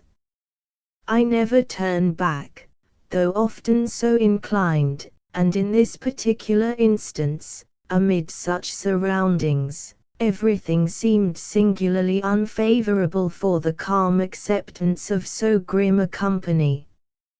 Suppressing my fears, I soon discovered that although as hairy as bears and as crooked as summit pines, the strange creatures were sufficiently erect to belong to our own species. They proved to be nothing more formidable than Mono Indians dressed in the skins of sage rabbits. Both the men and the women begged persistently for whiskey and tobacco, and seemed so accustomed to denials that I found it impossible to convince them that I had none to give. Accepting the names of these two products of civilization, they seemed to understand not a word of English, but I afterward learned that they were on their way to Yosemite Valley to feast a while on trout and procure a load of acorns to carry back through the pass to their huts on the shore of Mono Lake. Occasionally a good countenance may be seen among the Mono Indians, but these, the first specimens I had seen, were mostly ugly, and some of them altogether hideous. The dirt on their faces was fairly stratified, and seemed so ancient and so undisturbed it might almost possess a geological significance. The older faces were, moreover, strangely blurred and divided into sections by furrows that looked like the cleavage joints of rocks, suggesting exposure on the mountains in a castaway condition for ages. Somehow they seemed to have no right place in the landscape, and I was glad to see them fading out of sight down the pass. Then came evening, and the Somma cliffs were inspired with the ineffable beauty of the alpenglow. A solemn calm fell upon everything. All the lower portion of the canon was in gloaming shadow, and I crept into a hollow near one of the upper lakelets to smooth the ground in a sheltered nook for a bed. When the short twilight faded, I kindled a sunny fire, made a cup of tea, and lay down to rest and look at the stars. Soon the night wind began to flow and pour in torrents among the jagged peaks, mingling strange tones with those of the waterfalls sounding far below, and as I drifted toward sleep I began to experience an uncomfortable feeling of nearness to the furred Monos. Then the full moon looked down over the edge of the canon wall, her countenance seemingly filled with intense concern, and apparently so near as to produce a startling effect as if she had entered my bedroom, forgetting all the world, to gaze on me alone. The night was full of strange sounds, and I gladly welcomed the morning. Breakfast was soon done, and I set forth in the exhilarating freshness of the new day, rejoicing in the abundance of pure wildness so close about me. The stupendous rocks, hacked and scarred with centuries of storms, stood sharply out in the thin early light, while down in the bottom of the canon grooved and polished bosses heaved and glistened like swelling sea waves, telling a grand old story of the ancient glacier that poured its crushing floods above them.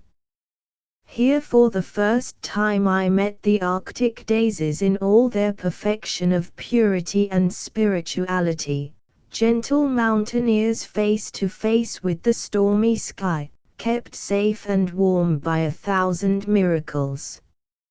I leaped lightly from rock to rock, glorying in the eternal freshness and sufficiency of nature, and in the ineffable tenderness with which she nurtures her mountain darlings in the very fountains of storms. Fresh beauty appeared at every step, delicate rock ferns, and groups of the fairest flowers. Now another lake came to view, now a waterfall. Never fell light in brighter spangles, never fell water in whiter foam. I seemed to float through the canon enchanted, feeling nothing of its roughness, and was out in the Mono levels before I was aware. Looking back from the shore of Moraine Lake, my morning ramble seemed all a dream. There curved Bloody Canyon, a mere glacial furrow 2,000 feet deep, with smooth rocks projecting from the sides and braided together in the middle, like bulging, swelling muscles. Here the lilies were higher than my head, and the sunshine was warm enough for palms. Yet the snow around the Arctic willows was plainly visible only 4 miles away, and between were narrow specimen zones of all the principal climates of the globe. On the bank of a small brook that comes gurgling down the side of the left lateral moraine, I found a campfire still burning, which no doubt belonged to the Grey Indians I had met on the summit, and I listened instinctively and moved cautiously forward, half expecting to see some of their grim faces peering out of the bushes. Passing on toward the open plain, I noticed 3 well-defined terminal moraines curved gracefully across the canyon stream, and joined by long splices to the 2 noble laterals. These mark the halting places of the vanished glacier when it was retreating into its summit shadows on the breaking up of the glacial winter.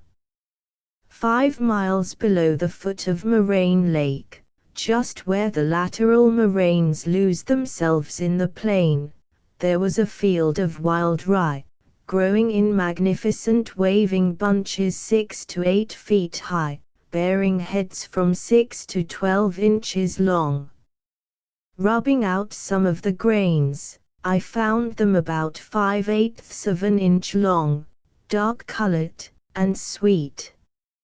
Indian women were gathering it in baskets, bending down large handfuls, beating it out, and fanning it in the wind.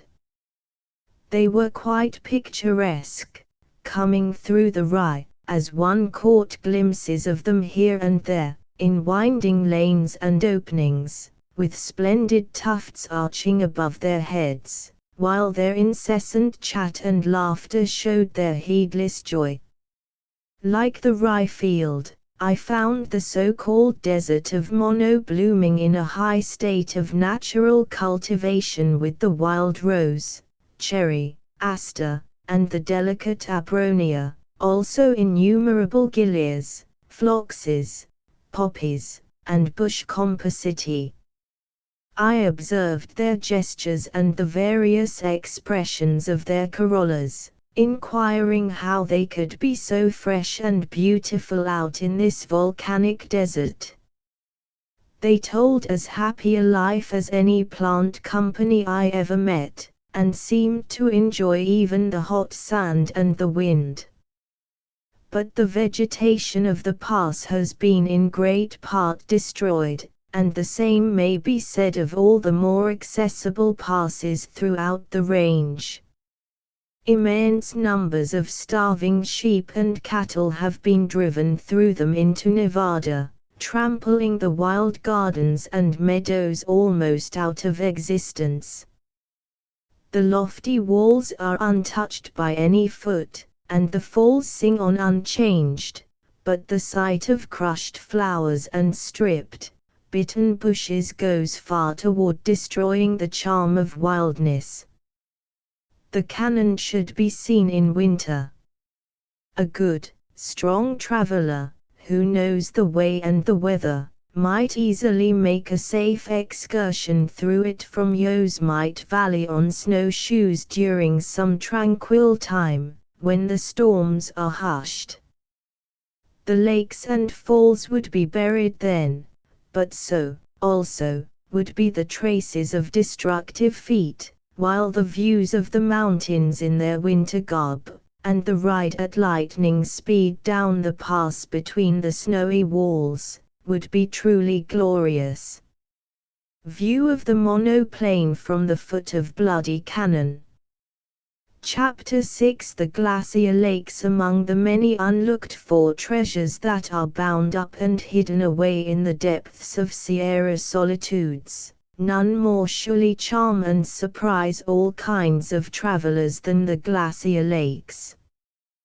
The forests and the glaciers and the snowy fountains of the streams advertise their wealth in a more or less telling manner even in the distance, but nothing is seen of the lakes until we have climbed above them.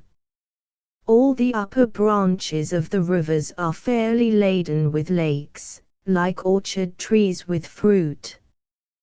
They lie embosomed in the deep woods, down in the grovy bottoms of canyons, high on bald tablelands, and around the feet of the icy peaks, mirroring back their wild beauty over and over again.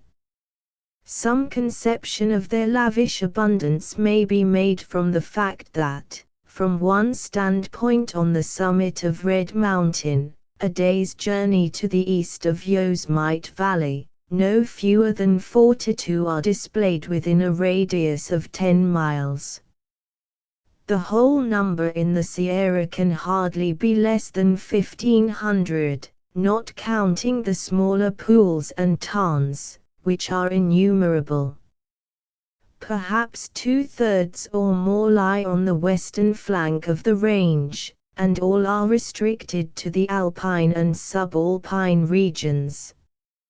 At the close of the last glacial period, the middle and foothill regions also abounded in lakes, all of which have long since vanished as completely as the magnificent ancient glaciers that brought them into existence. Though the eastern flank of the range is excessively steep, we find lakes pretty regularly distributed throughout even the most precipitous portions. They are mostly found in the upper branches of the canyons, and in the glacial amphitheaters around the peaks. Occasionally long, narrow specimens occur upon the steep sides of dividing ridges, their basins swung lengthwise like hammocks, and very rarely one is found lying so exactly on the summit of the range at the head of some pass that its waters are discharged down both flanks when the snow is melting fast. But, however situated, they soon cease to form surprises to the studious mountaineer, for, like all the love work of nature, they are harmoniously related to one another, and to all the other features of the mountains. It is easy, therefore, to find the bright lake eyes in the roughest and most ungovernable-looking topography of any landscape countenance. Even in the lower regions, where they have been closed for many a century, their rocky orbits are still discernible, filled in with the detritus of flood and avalanche.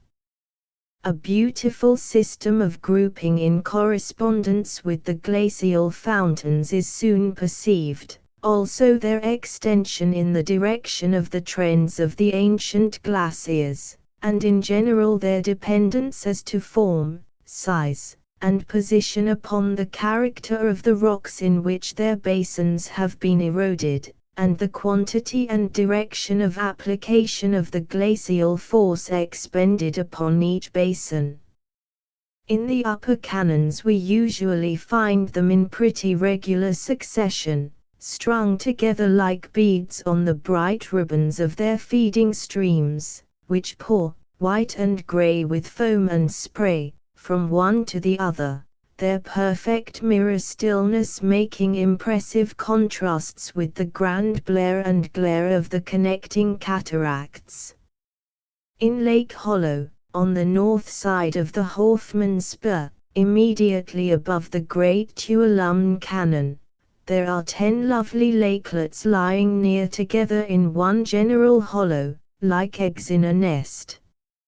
Seen from above, in a general view, feathered with hemlock spruce, and fringed with sedge, they seem to me the most singularly beautiful and interestingly located lake cluster I have ever yet discovered. Lake Tahoe, 22 miles long by about 10 wide, and from 500 to over 1,600 feet in depth, is the largest of all the Sierra Lakes. It lies just beyond the northern limit of the higher portion of the range between the main axis and a spur that puts out on the east side from near the head of the Carson River. Its forested shores go curving in and out around many an emerald bay and pine-crowned promontory, and its waters are everywhere as keenly pure as any to be found among the highest mountains. Donner Lake, rendered memorable by the terrible fate of the Donner Party, is about 3 miles long, and lies about 10 miles to the north of Tahoe, at the head of one of the tributaries of the Truckee. A few miles farther north lies Lake Independence, about the same size as Donner. But far the greater number of the lakes lie much higher and are quite small, few of them exceeding a mile in length, most of them less than half a mile. Along the lower edge of the lake belt, the smallest have disappeared by the filling in of their basins, leaving only those of considerable size. But all along the upper freshly glaciated margin of the lake-bearing zone, every hollow, however small, lying within reach of any portion of the close network of streams, contains a bright, brimming pool, so that the landscape viewed from the mountain tops seems to be sown broadcast with them. Many of the larger lakes are encircled with smaller ones like central gems girdled with sparkling brilliance. In general, however, there is no marked dividing line as to size. In order, therefore, to prevent confusion, I would state here that in giving numbers, I include none less than 500 yards in circumference. In the basin of the Merced River, I counted 131, of which 111 are upon the tributaries that fall so grandly into Yosemite Valley. Pohono Creek, which forms the fall of that name, takes its rise in a beautiful lake, lying beneath the shadow of a lofty granite spur that puts out from Buena Vista Peak. This is now the only lake left in the whole Pohono Basin. The Illilouette has 16, the Nevada no fewer than 6 to 7, the Tenaya 8, Hoffman Creek 5, and Yosemite Creek 14. There are but two other lake-bearing affluents of the Merced, viz., the South Fork with 15, and Cascade Creek with 5, both of which unite with the main trunk below Yosemite. Lake Tenaya, one of the Yosemite fountains. The Merced River, as a whole, is remarkably like an elm tree, and it requires but little effort on the part of the imagination to picture it standing upright, with all its lakes hanging upon its spreading branches, the topmost 80 miles in height. Now add all the other lake-bearing rivers of the Sierra, each in its place, and you will have a truly glorious spectacle, an avenue the length and width of the range, the long, slender, gray shafts of the main trunks, the milky way of arching branches, and the silvery lakes, all clearly defined and shining on the sky. How excitedly such an addition to the scenery would be gazed at! Yet these lakeful rivers are still more excitingly beautiful and impressive in their natural positions to those who have the eyes to see them as they lie embedded in their meadows and forests and glacier-sculptured rocks.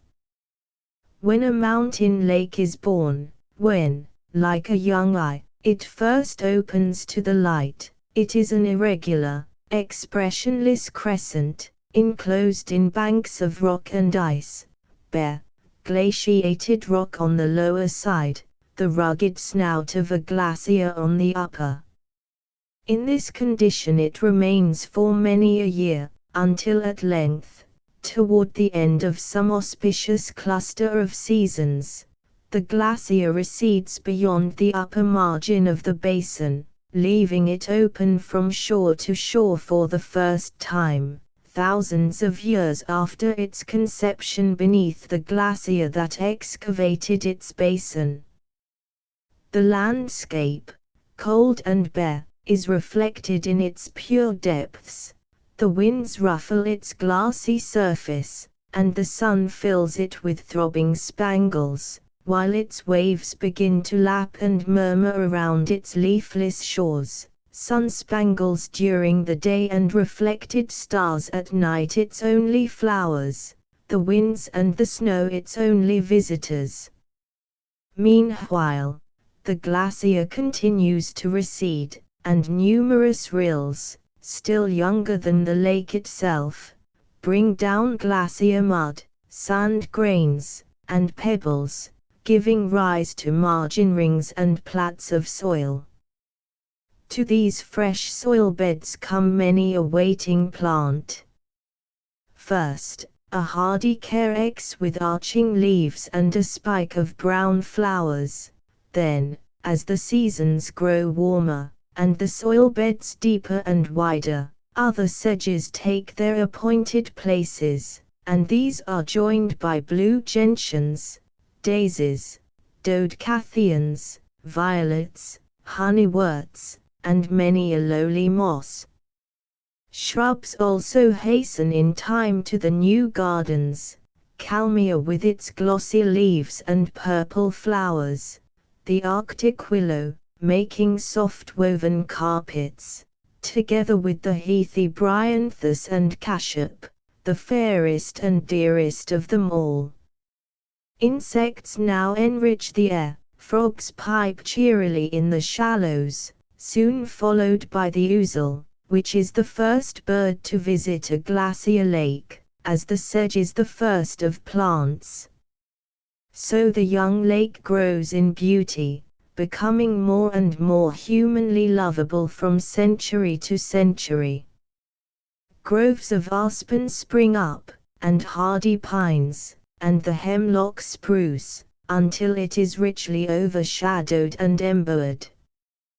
But while its shores are being enriched, the soil beds creep out with incessant growth, contracting its area, while the lighter mud particles deposited on the bottom cause it to grow constantly shallower, until at length the last remnant of the lake vanishes, closed forever in ripe and natural old age.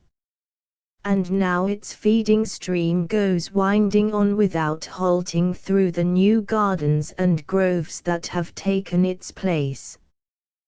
The length of the life of any lake depends ordinarily upon the capacity of its basin, as compared with the carrying power of the streams that flow into it, the character of the rocks over which these streams flow, and the relative position of the lake toward other lakes.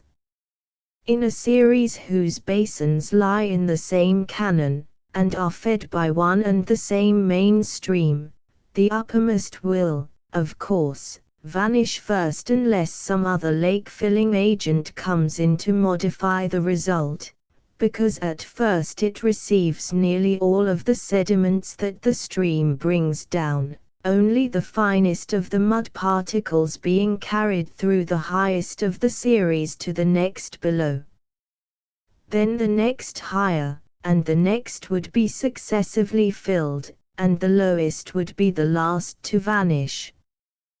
But this simplicity as to duration is broken in upon in various ways, chiefly through the action of side streams that enter the lower lakes direct.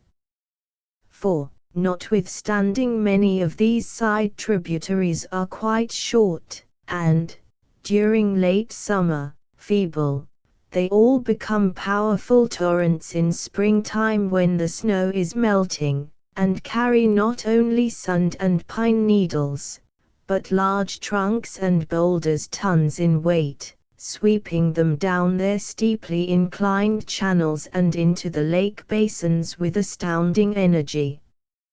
Many of these side affluents also have the advantage of access to the main lateral moraines of the vanished glacier that occupied the canon, and upon these they draw for lake-filling material, while the main trunk stream flows mostly over clean glacier pavements, where but little moraine matter is ever left for them to carry. Thus a small rapid stream with abundance of loose transportable material within its reach may fill up an extensive basin in a few centuries, while a large perennial trunk stream, flowing over clean, enduring pavements, though ordinarily 100 times larger, may not fill a smaller basin in thousands of years. The comparative influence of great and small streams as lake fillers is strikingly illustrated in Yosemite Valley, through which the Merced flows. The bottom of the valley is now composed of level meadowlands and dry, sloping soil beds planted with oak and pine, but it was once a lake stretching from wall to wall and nearly from one end of the valley to the other, forming one of the most beautiful cliff-bound sheets of water that ever existed in the Sierra. And though never perhaps seen by human eye, it was but yesterday, geologically speaking, since it disappeared, and the traces of its existence are still so fresh, it may easily be restored to the eye of imagination and viewed in all its grandeur, about as truly and vividly as if actually before us.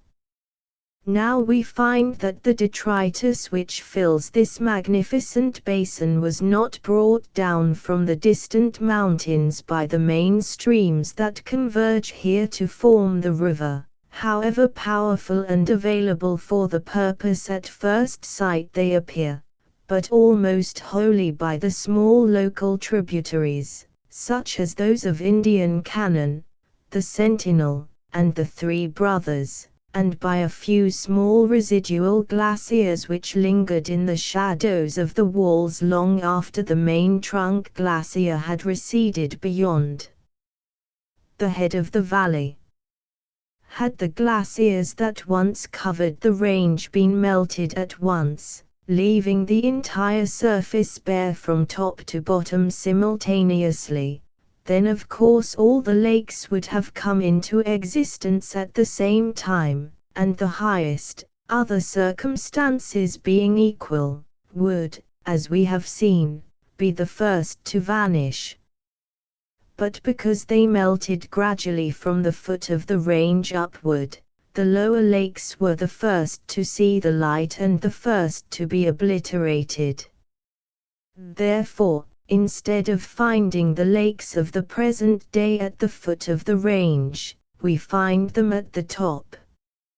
Most of the lower lakes vanished thousands of years before those now brightening the alpine landscapes were born.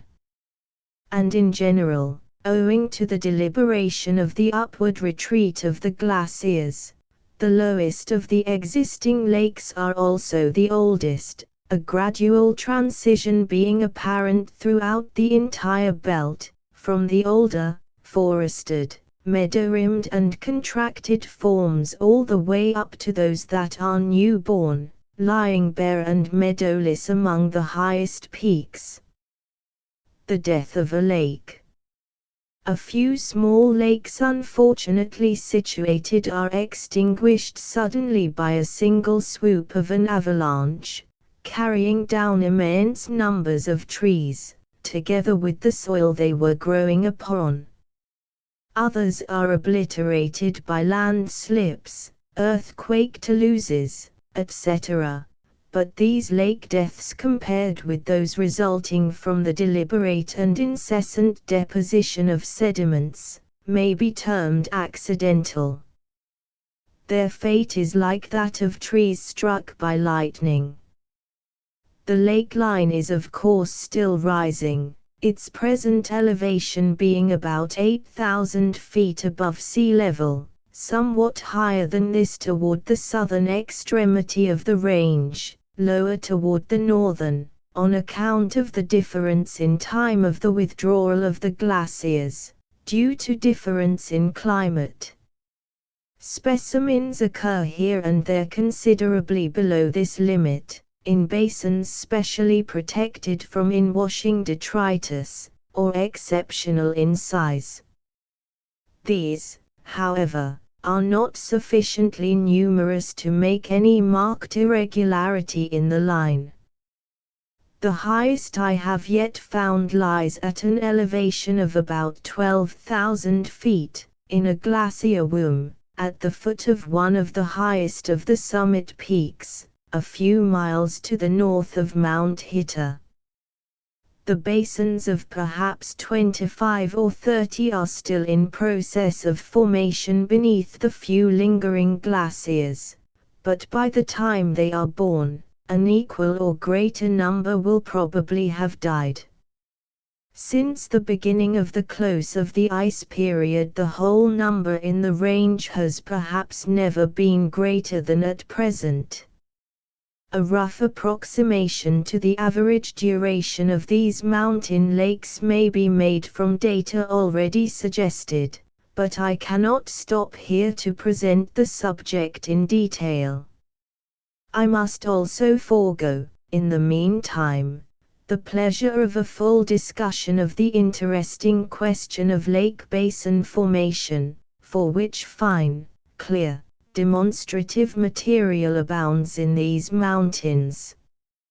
In addition to what has been already given on the subject, I will only make this one statement.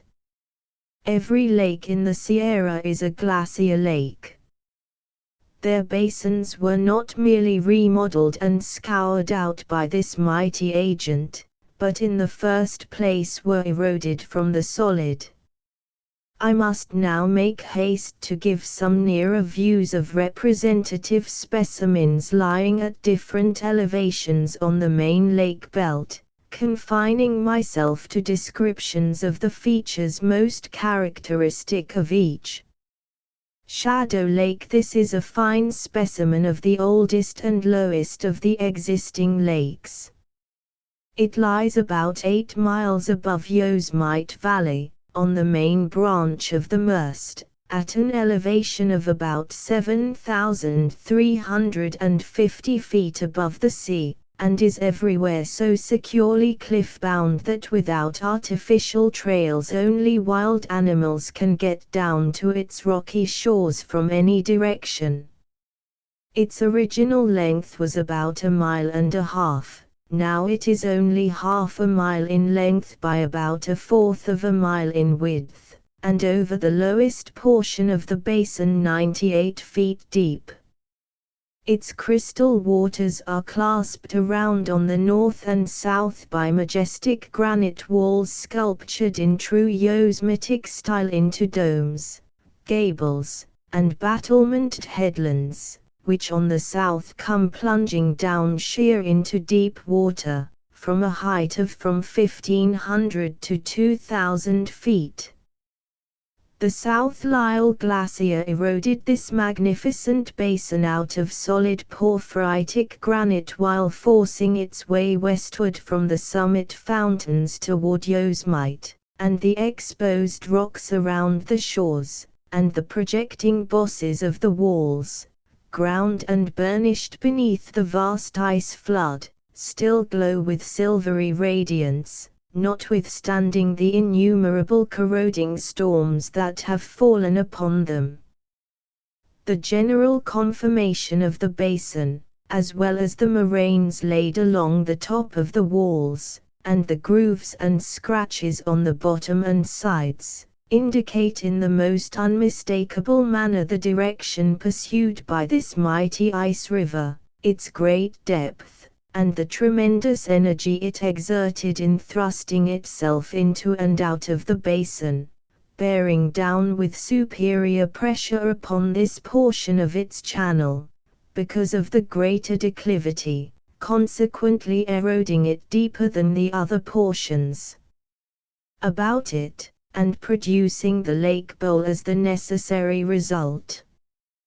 With these magnificent ice characters so vividly before us, it is not easy to realize that the old glacier that made them vanished tens of centuries ago, for, excepting the vegetation that has sprung up, and the changes effected by an earthquake that hurled rock avalanches from the weaker headlands, the basin as a whole presents the same appearance that it did when first brought to light.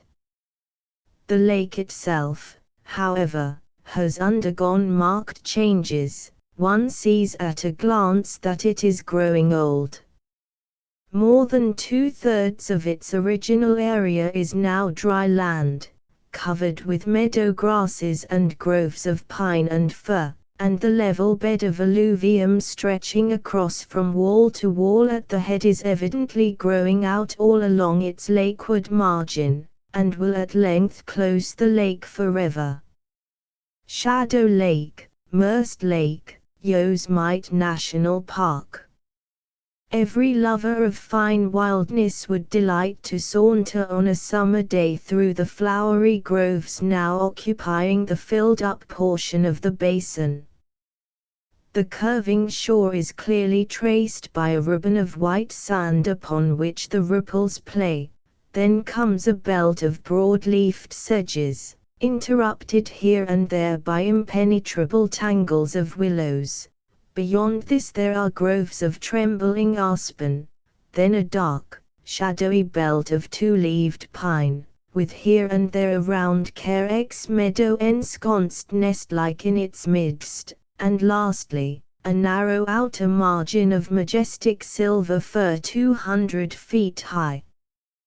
The ground beneath the trees is covered with a luxuriant crop of grasses, chiefly triticum, bromus, and calamagrostis, with purple spikes and panicles arching to one's shoulders, while the open meadow patches glow throughout the summer with showy flowers, heleniums, goldenrods, erigerons, lupines, castilleias, and lilies, and form favorite hiding and feeding grounds for bears and deer. The rugged south wall is feathered darkly along the top with an imposing array of spiry silver firs, while the rifted precipices all the way down to the water's edge are adorned with picturesque old junipers, their cinnamon-colored bark showing finely upon the neutral gray of the granite. These, with a few venturesome dwarf pines and spruces, lean out over fissured ribs and tablets, or stand erect back in shadowy niches, in an indescribably wild and fearless manner. Moreover, the white-flowered Douglas spirea and dwarf evergreen oak form graceful fringes along the narrower seams, wherever the slightest hold can be effected.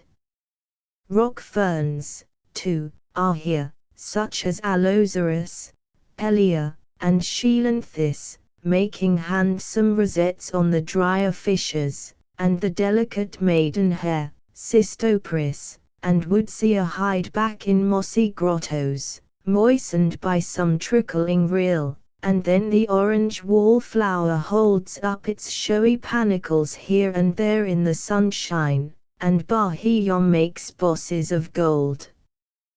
But, notwithstanding all this plant beauty, the general impression in looking across the lake is of stern, unflinching rockiness. The ferns and flowers are scarcely seen, and not 1/50th of the whole surface is screened with plant life. The sunnier north wall is more varied in sculpture, but the general tone is the same. A few headlands, flat-topped and soil-covered, support clumps of cedar and pine, and up-curving tangles of chinquapin and live oak, growing on rough earthquake taluses, girdle their bases. Small streams come cascading down between them, their foaming margins brightened with gay primulas, gilias, and mimuluses. And close along the shore on this side there is a strip of rocky meadow enameled with buttercups, daisies, and white violets, and the purple-topped grasses out on its beveled border dip their leaves into the water.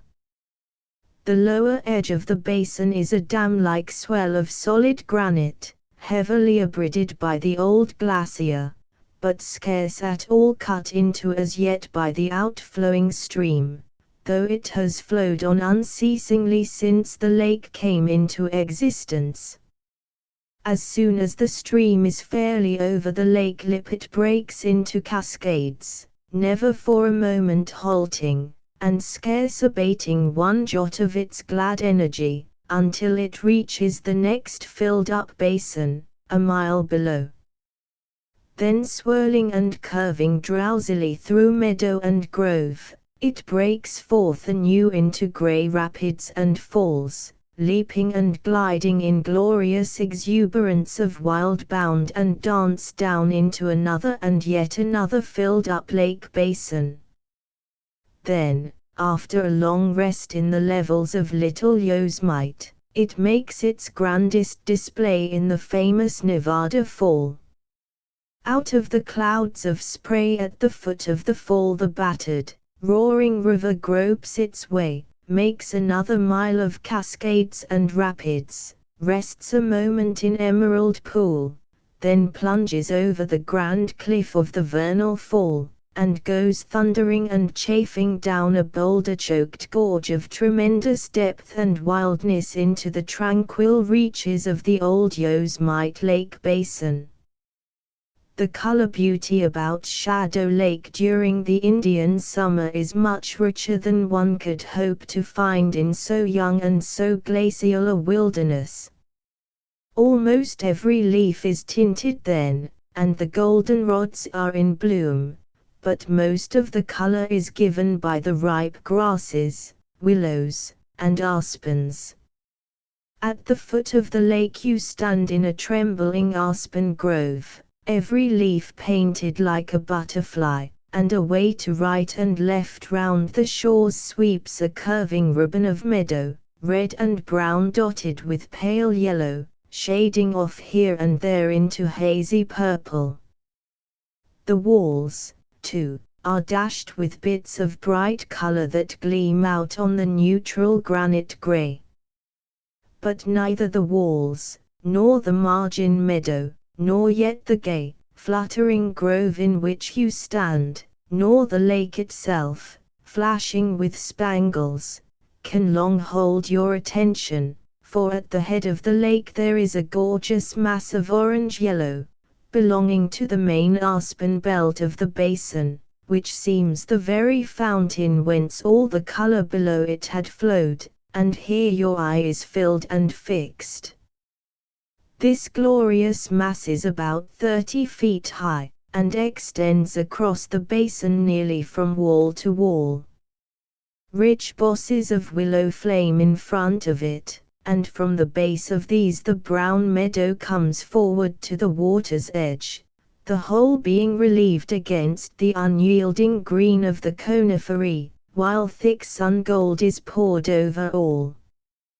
During these blessed color days no cloud darkens the sky, the winds are gentle, and the landscape rests, hushed everywhere, and indescribably impressive.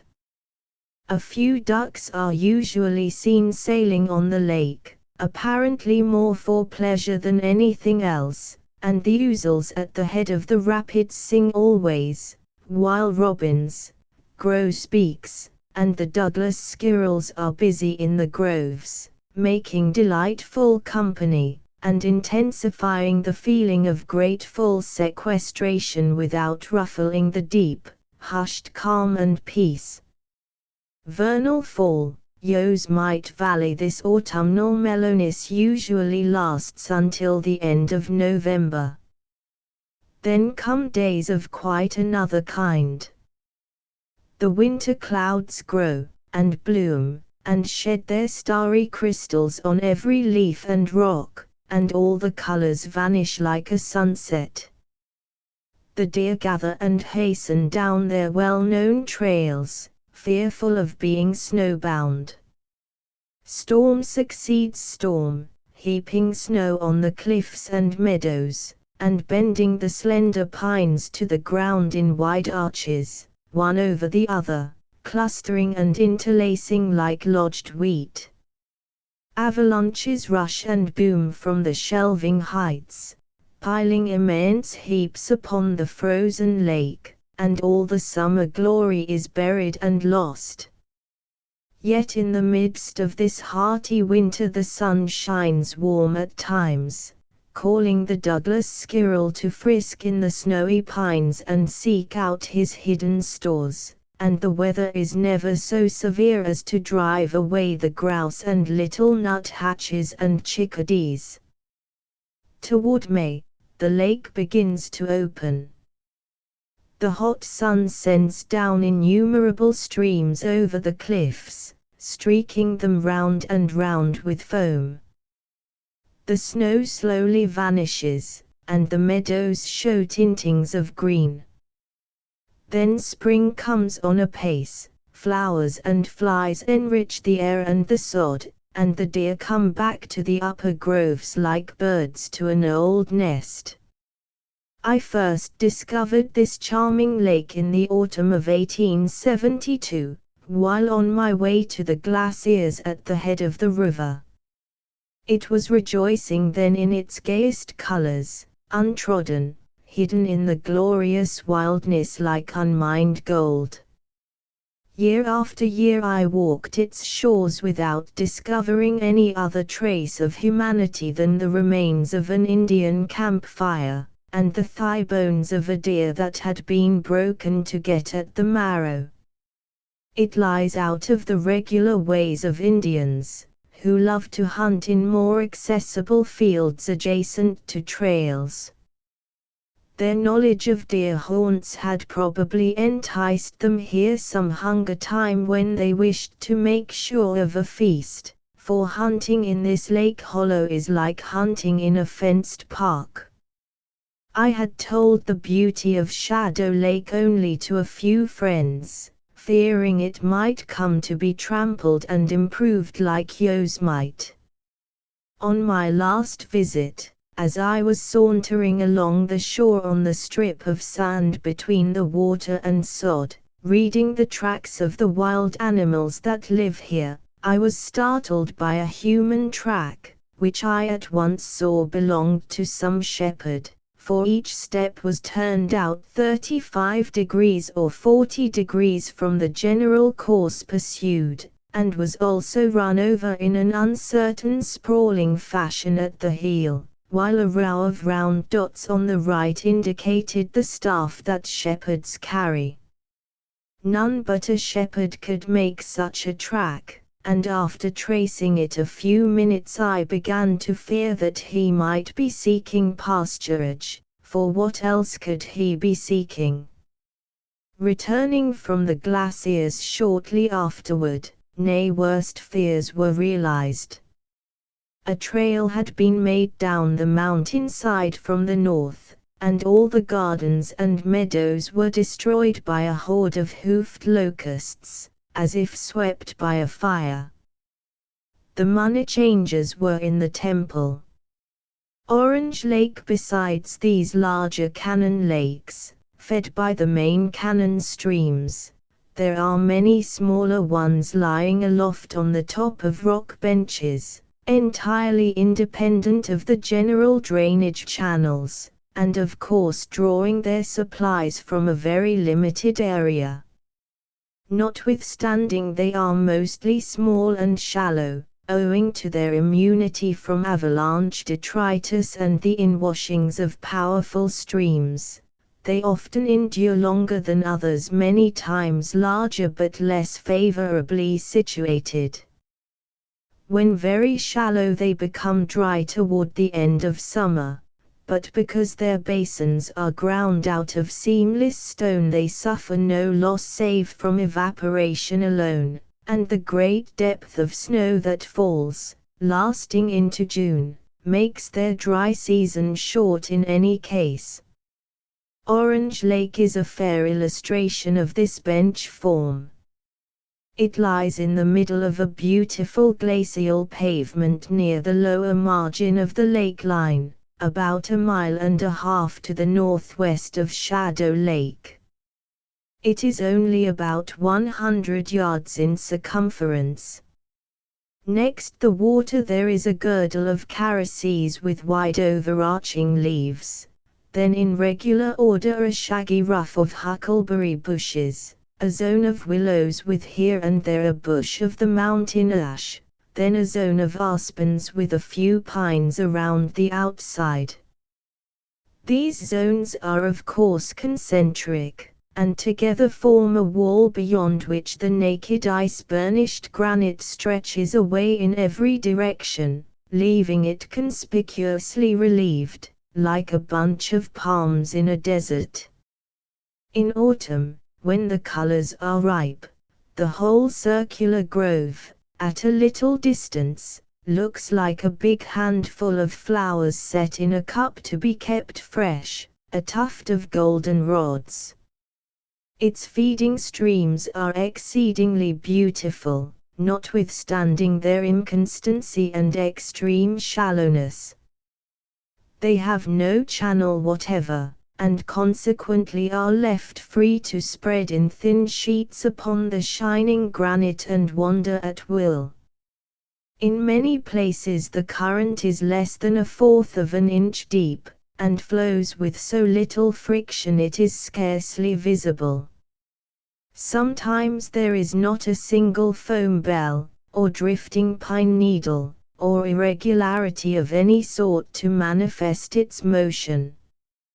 Yet when observed narrowly it is seen to form a web of gliding lacework exquisitely woven, giving beautiful reflections from its minute curving ripples and eddies, and differing from the water laces of large cascades in being everywhere transparent. In spring, when the snow is melting, the lake bowl is brimming full, and sends forth quite a large stream that slips glassily for 200 yards or so, until it comes to an almost vertical precipice 800 feet high, down which it plunges in a fine cataract. Then it gathers its scattered waters and goes smoothly over folds of gently dipping granite to its confluence with the main Cannon stream. During the greater portion of the year, however, not a single water sound will you hear either at head or foot of the lake, not even the whispered lappings of ripple waves along the shore, for the winds are fenced out. But the deep mountain silence is sweetened now and then by birds that stop here to rest and drink on their way across the Cannon. Lake Starking, a beautiful variety of the bench-top lakes, occurs just where the great lateral moraines of the main glaciers have been shoved forward in outswelling concentric rings by small residual tributary glaciers. Instead of being encompassed by a narrow ring of trees like Orange Lake, these lie embosomed in dense moraine woods, so dense that in seeking them you may pass them by again and again, although you may know nearly where they lie concealed. Lake Starking. Lake Starking, lying to the north of the cone of that name, above the Little Yosemite Valley, is a fine specimen of this variety. The ouzels pass it by, and so do the ducks. They could hardly get into it if they would, without plumping straight down inside the circling trees. Yet these isolated gems, lying like fallen fruit detached from the branches, are not altogether without inhabitants and joyous, animating visitors. Of course fishes cannot get into them, and this is generally true of nearly every glacier lake in the range, but they are all well stocked with happy frogs. How did the frogs get into them in the first place? Perhaps their sticky spawn was carried in on the feet of ducks or other birds, else their progenitors must have made some exciting excursions through the woods and up the sides of the canyons. Down in the still, pure depths of these hidden lakelets you may also find the larvae of innumerable insects and a great variety of beetles, while the air above them is thick with humming wings, through the midst of which flycatchers are constantly darting. And in autumn, when the huckleberries are ripe, bands of robins and grosbeaks come to feast, forming altogether delightful little by-worlds for the naturalist. Pushing our way upward toward the axis of the range, we find lakes in greater and greater abundance, and more youthful in aspect. At an elevation of about 9,000 feet above sea level they seem to have arrived at middle age, that is, their basins seem to be about half filled with alluvium. Broad sheets of meadowland are seen extending into them, imperfect and boggy in many places and more nearly level than those of the older lakes below them, and the vegetation of their shores is of course more alpine. Kalmia, lodum, and cassiope fringe the meadow rocks, while the luxuriant, waving groves, so characteristic of the lower lakes, are represented only by clumps of the dwarf pine and hemlock spruce. These, however, are oftentimes very picturesquely grouped on rocky headlands around the outer rim of the meadows, or with still more striking effect crown some rocky islet. Moreover, from causes that we cannot stop here to explain, the cliffs about these middle-aged lakes are seldom of the massive Yosemite type, but are more broken, and less sheer, and they usually stand back, leaving the shores comparatively free, while the few precipitous rocks that do come forward and plunge directly into deep water are seldom more than 300 or 400 feet high. I have never yet met ducks in any of the lakes of this kind, but the ouzel is never wanting where the feeding streams are perennial. Wild sheep and deer may occasionally be seen on the meadows, and very rarely a bear. One might camp on the rugged shores of these bright fountains for weeks, without meeting any animal larger than the marmots that burrow beneath glacier boulders along the edges of the meadows. The highest and youngest of all the lakes lie nestled in glacier wombs. At first sight, they seem pictures of pure bloodless desolation, miniature Arctic seas, bound in perpetual ice and snow, and overshadowed by harsh, gloomy, crumbling precipices. Their waters are keen ultramarine blue in the deepest parts, lively grass green toward the shore shallows and around the edges of the small bergs usually floating about in them. A few hardy sedges, frost-pinched every night, are occasionally found making soft sods along the sun-touched portions of their shores, and when their northern banks slope openly to the south, and are soil-covered, no matter how coarsely, they are sure to be brightened with flowers. One lake in particular now comes to mind which illustrates the floweriness of the sun-touched banks of these icy gems. Close up under the shadow of the Sierra Matterhorn, on the eastern slope of the range, lies one of the iciest of these glacier lakes at an elevation of about 12,000 feet. A short, ragged-edged glacier crawls into it from the south, and on the opposite side it is embanked and dammed by a series of concentric terminal moraines, made by the glacier when it entirely filled the basin.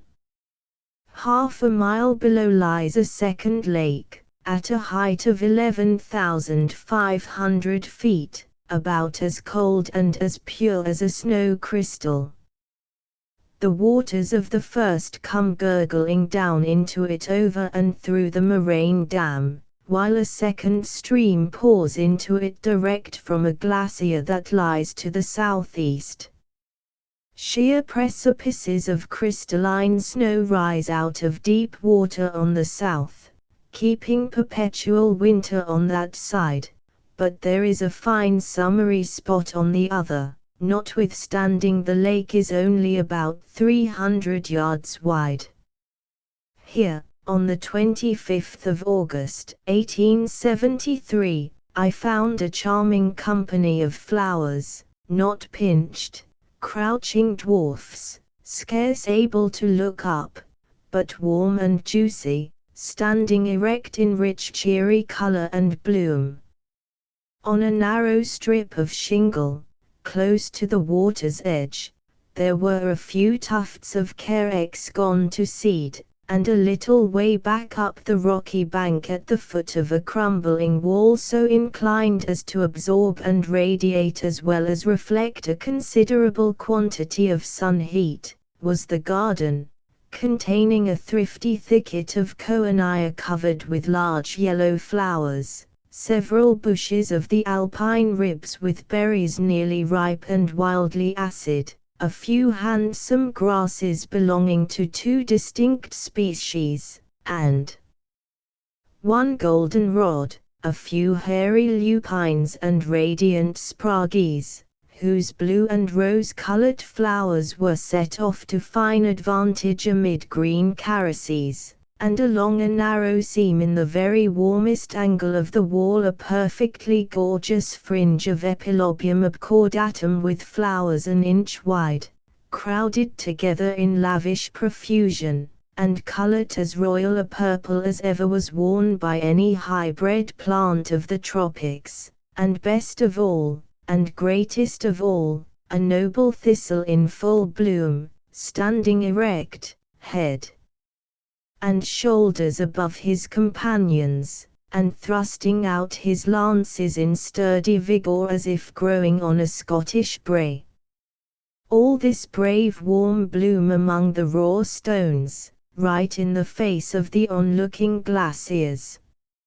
As far as I have been able to find out, these upper lakes are snow-buried in winter to a depth of about 35 or 40 feet, and those most exposed to avalanches, to a depth of even 100 feet or more. These last are, of course, nearly lost to the landscape.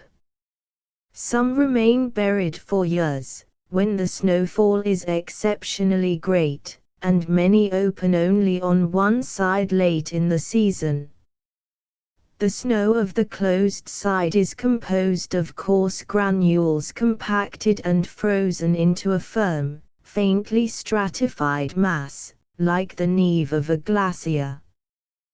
The lapping waves of the open portion gradually undermine and cause it to break off in large masses like icebergs, which gives rise to a precipitous front like the discharging wall of a glacier entering the sea. The play of the lights among the crystal angles of these snow cliffs, the pearly white of the outswelling bosses, the bergs drifting in front, aglow in the sun and edged with green water, and the deep blue disk of the lake itself extending to your feet, this forms a picture that enriches all your afterlife, and is never forgotten. But however perfect the season and the day, the cold incompleteness of these young lakes is always keenly felt. We approach them with a kind of mean caution, and steal unconfidingly around their crystal shores, dashed and ill at ease, as if expecting to hear some forbidding voice. but the love songs of the ouzels and the love looks of the daisies gradually reassure us, and manifest the warm fountain humanity that pervades the coldest and most solitary of them all. Chapter 7 The Glacier Meadows. After the lakes on the High Sierra come the glacier meadows. They are smooth, level, silky lawns, lying embedded in the upper forests, on the floors of the valleys, and along the broad backs of the main dividing ridges, at a height of about 8,000 to 9,500 feet above the sea. They are nearly as level as the lakes whose places they have taken, and present a dry, even surface free from rock heaps, mossy bogginess, and the frosy roughness of rank, coarse-leaved, weedy, and shrubby vegetation. The sod is close and fine, and so complete that you cannot see the ground, and at the same time so brightly enameled with flowers and butterflies that it may well be called a garden meadow, or meadow garden, for the plushy sod is in many places so crowded with gentians, daisies, ivias, and various species of orthocarpus that the grass is scarcely noticeable, while in others the flowers are only pricked in here and there singly, or in small ornamental rosettes. The most influential of the grasses composing the sod is a delicate calamagrostis with fine filiform leaves, and loose, airy panicles that seem to float above the flowery lawn like a purple mist. But, write as I may, I cannot give anything like an adequate idea of the exquisite beauty of these mountain carpets as they lie smoothly outspread in the savage wilderness. What words are fine enough to picture them? To what shall we liken them? The flowery levels of the prairies of the Old West, the luxuriant savannas of the South, and the finest of cultivated meadows are coarse in comparison. One may at first sight compare them with the carefully tended lawns of pleasure grounds, for they are as free from weeds as they, and as smooth, but here the likeness ends, for these wild lawns, with all their exquisite fineness, have no trace of that painful, licked, snipped, repressed appearance that pleasure ground lawns are apt to have even when viewed at a distance. And, not to mention the flowers with which they are brightened, their grasses are very much finer both in color and texture, and instead of lying flat and motionless, matted together like a dead green cloth, they respond to the touches of every breeze, rejoicing in pure wildness, blooming and fruiting in the vital light. Glacier meadows abound throughout all the alpine and subalpine regions of the Sierra in still greater numbers than the lakes. Probably from 2,500 to 3,000 exist between latitude 36 degrees 30 and 39 degrees, distributed, of course, like the lakes, in concordance with all the other glacial features of the landscape. On the headwaters of the rivers there are what are called big meadows, usually about from 5 to 10 miles long. These occupy the basins of the ancient ice seas, where many tributary glaciers came together to form the Grand Trunks. Most, however, are quite small, averaging perhaps but little more than 3/4 of a mile in length. One of the very finest of the thousands I have enjoyed lies hidden in an extensive forest of the two-leaved pine, on the edge of the basin of the ancient Tuolumne de Glace, about 8 miles to the west of Mount Dana. Imagine yourself at the Tuolumne soda springs on the bank of the river, a day's journey above Yosemite Valley. You set off northward through a forest that stretches away indefinitely before you, seemingly unbroken by openings of any kind. As soon as you are fairly into the woods, the grey mountain peaks, with their snowy gorges and hollows, are lost to view. The ground is littered with fallen trunks that lie crossed and recrossed like storm-lodged wheat, and besides this close forest of pines, the rich moraine soil supports a luxuriant growth of ribbon-leaved grasses, bromus, triticum, calamigristus, agristus, etc., which rear their handsome spikes and panicles above your waist. Making your way through the fertile wilderness, finding lively bits of interest now and then in the squirrels and Clark crows, and perchance in a deer or bear, after the lapse of an hour or two vertical bars of sunshine are seen ahead between the brown shafts of the pines, showing that you are approaching an open space, and then you suddenly emerge from the forest shadows upon a delightful purple lawn lying smooth and free in the light like a lake. This is a glacier meadow. It is about 1.5 miles long by 1/4 mile wide. The trees come pressing forward all around in close serried ranks, planting their feet exactly on its margin, and holding themselves erect, strict and orderly like soldiers on parade, thus bounding the meadow with exquisite precision, yet with free curving lines such as nature alone can draw. With inexpressible delight you wade out into the grassy sun lake, feeling yourself contained in one of nature's most sacred chambers, withdrawn from the sterner influences of the mountains, secure from all intrusion, secure from yourself, free in the universal beauty.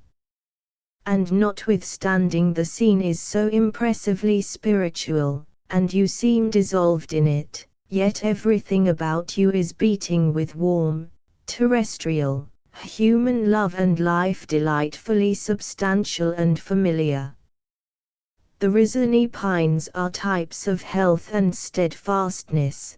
The robins feeding on the sod belong to the same species you have known since childhood, and surely these daisies, larkspurs, and goldenrods are the very friend flowers of the old home garden. Bees hum as in a harvest noon, butterflies waver above the flowers, and like them you lave in the vital sunshine, too richly and homogeneously joy-filled to be capable of partial thought. You are all eye, sifted through and through with light and beauty. Sauntering along the brook that meanders silently through the meadow from the east, special flowers call you back to discriminating consciousness. The sod comes curving down to the water's edge, forming bossy outswelling banks, and in some places overlapping countersunk boulders and forming bridges. Here you find mats of the curious dwarf willow scarce an inch high, yet sending up a multitude of grey silky catkins, illumined here and there with the purple cups and bells of bryanthus and vaccinium. Go where you may, you everywhere find the lawn divinely beautiful, as if nature had fingered and adjusted every plant this very day. The floating grass panicles are scarcely felt in brushing through their midst, so few are they, and none of the flowers have tall or rigid stalks. In the brightest places you find 3 species of gentians with different shades of blue, daisies pure as the sky, silky-leaved ivias with warm yellow flowers, several species of orthocarpus with blunt, bossy spikes, red and purple and yellow, the alpine goldenrod, pentstemon, and clover, fragrant and honeyful, with their colors massed and blended. Parting the grasses and looking more closely, you may trace the branching of their shining stems, and note the marvelous beauty of their mist of flowers, the glums and pales exquisitely penciled, the yellow dangling stamens, and feathery pistils. Beneath the lowest leaves you discover a fairy realm of mosses, hypnum, dicronum, polytriclium, and many others, their precious spore cups poised daintily on polished shafts, curiously hooded, or open, showing the richly ornate peristoma worn like royal crowns. Creeping liverworts are here also in abundance, and several rare species of fungi, exceedingly small, and frail, and delicate, as if made only for beauty. Caterpillars, black beetles, and ants roam the wilds of this lower world, making their way through miniature groves and thickets like bears in a thick wood. And how rich, too, is the life of the sunny air. Every leaf and flower seems to have its winged representative overhead. Dragonflies shoot in vigorous zigzags through the dancing swarms, and a rich profusion of butterflies, the leguminosae of insects, make a fine addition to the general show. Many of these last are comparatively small at this elevation, and as yet almost unknown to science, but every now and then a familiar Vanessa or Papilio comes sailing past. Hummingbirds, too, are quite common here, and the robin is always found along the margin of the stream, or out in the shallowest portions of the sod, and sometimes the grouse and mountain quail, with their broods of precious fluffy chickens. Swallows skim the grassy lake from end to end, flycatchers come and go in fitful flights from the tops of dead spars, while woodpeckers swing across from side to side in graceful festoon curves. Birds, insects, and flowers all in their own way telling a deep summer joy. The influences of pure nature seem to be so little known as yet, that it is generally supposed that complete pleasure of this kind, permeating one's very flesh and bones, unfits the student for scientific pursuits in which cool judgment and observation are required. But the effect is just the opposite. Instead of producing a dissipated condition, the mind is fertilized and stimulated and developed like sun-fed plants. All that we have seen here enables us to see with surer vision the fountains among the summit peaks to the east whence flowed the glaciers that ground soil for the surrounding forest, and down at the foot of the meadow the moraine which formed the dam which gave rise to the lake that occupied this basin before the meadow was made, and around the margin the stones that were shoved back and piled up into a rude wall by the expansion of the lake ice during long bygone winters, and along the sides of the streams the slight hollows of the meadow which mark those portions of the old lake that were the last to vanish. I would fain ask my readers to linger a while in this fertile wilderness, to trace its history from its earliest glacial beginnings, and learn what we may of its wild inhabitants and visitors. How happy the birds are all summer and some of them all winter, how the pouched marmots drive tunnels under the snow, and how fine and brave a life the slandered coyote lives here, and the deer and bears. But, knowing well the difference between reading and seeing, I will only ask attention to some brief sketches of its varying aspects as they are presented throughout the more marked seasons of the year. The summer life we have been depicting lasts with but little abatement until October, when the night frosts begin to sting, bronzing the grasses, and ripening the leaves of the creeping heathworts along the banks of the stream to reddish purple and crimson, while the flowers disappear, all save the goldenrods and a few daisies, that continue to bloom on unscathed until the beginning of snowy winter.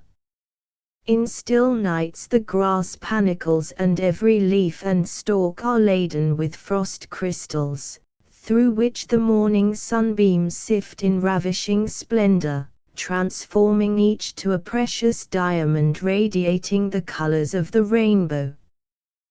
The brook shallows are plaited across and across with slender lances of ice, but both these and the grass crystals are melted before midday, and, notwithstanding the great elevation of the meadow, the afternoons are still warm enough to revive the chilled butterflies and call them out to enjoy the late flowering goldenrods.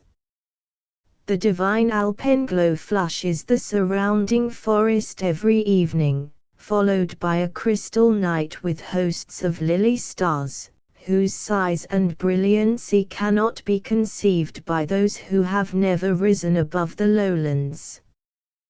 Thus come and go the bright Sundays of autumn, not a cloud in the sky, week after week until near December. Then comes a sudden change.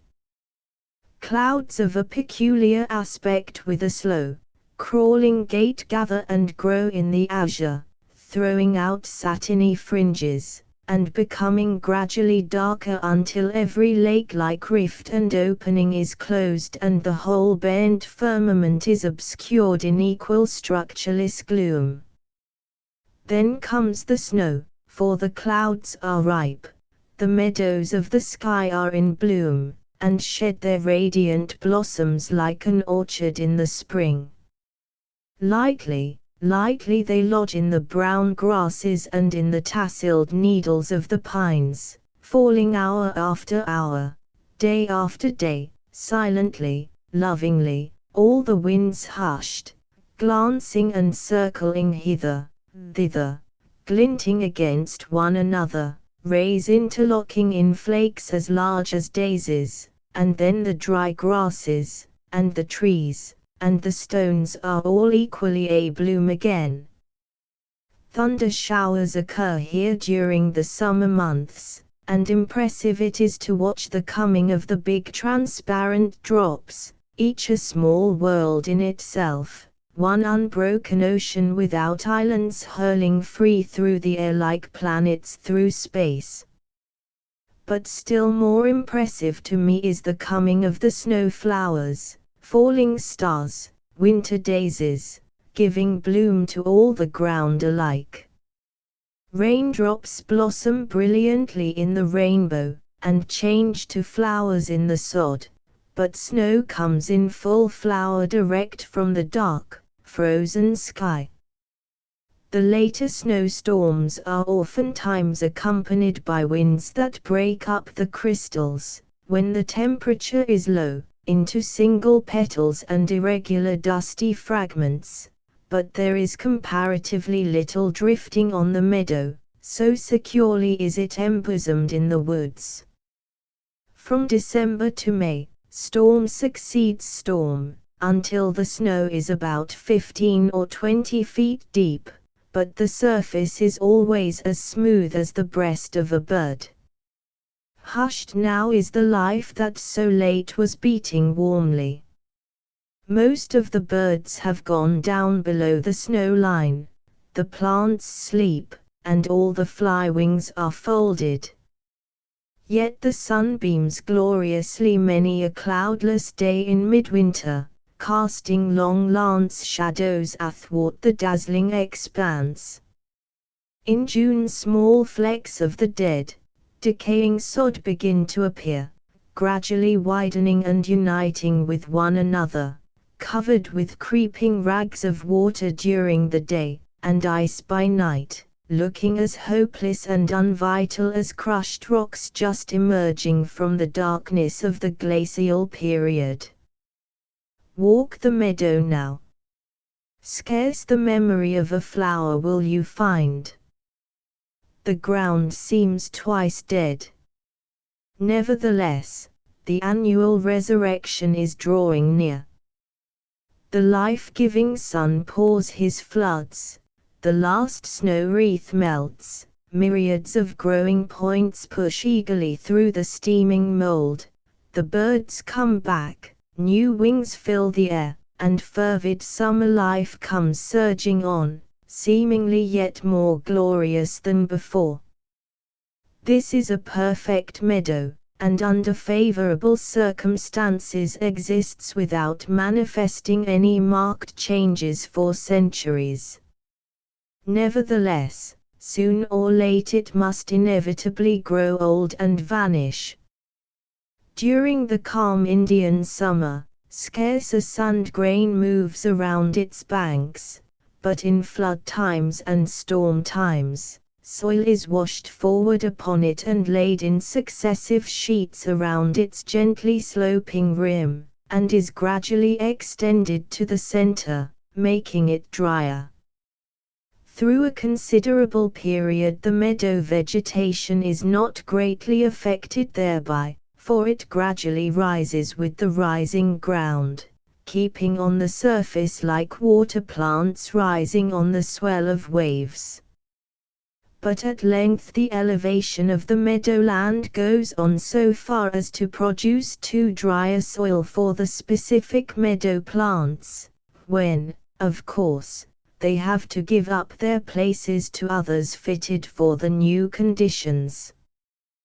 The most characteristic of the newcomers at this elevation above the sea are principally sun-loving gilias, Eriogony, and Compositae, and finally forest trees. Henceforward the obscuring changes are so manifold that the original lake meadow can be unveiled and seen only by the geologist.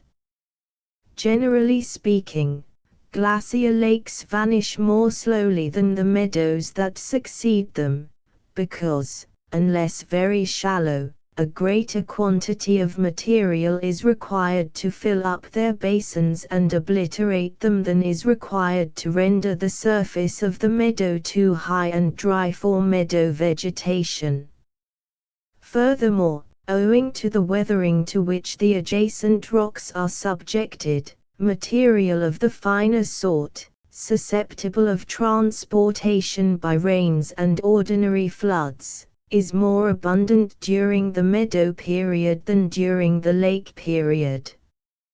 Yet doubtless many a fine meadow favorably situated exists in almost prime beauty for thousands of years, the process of extinction being exceedingly slow, as we reckon time. This is especially the case with meadows circumstanced like the one we have described, embosomed in deep woods, with the ground rising gently away from it all around, the network of tree roots in which all the ground is clasped preventing any rapid torrential washing.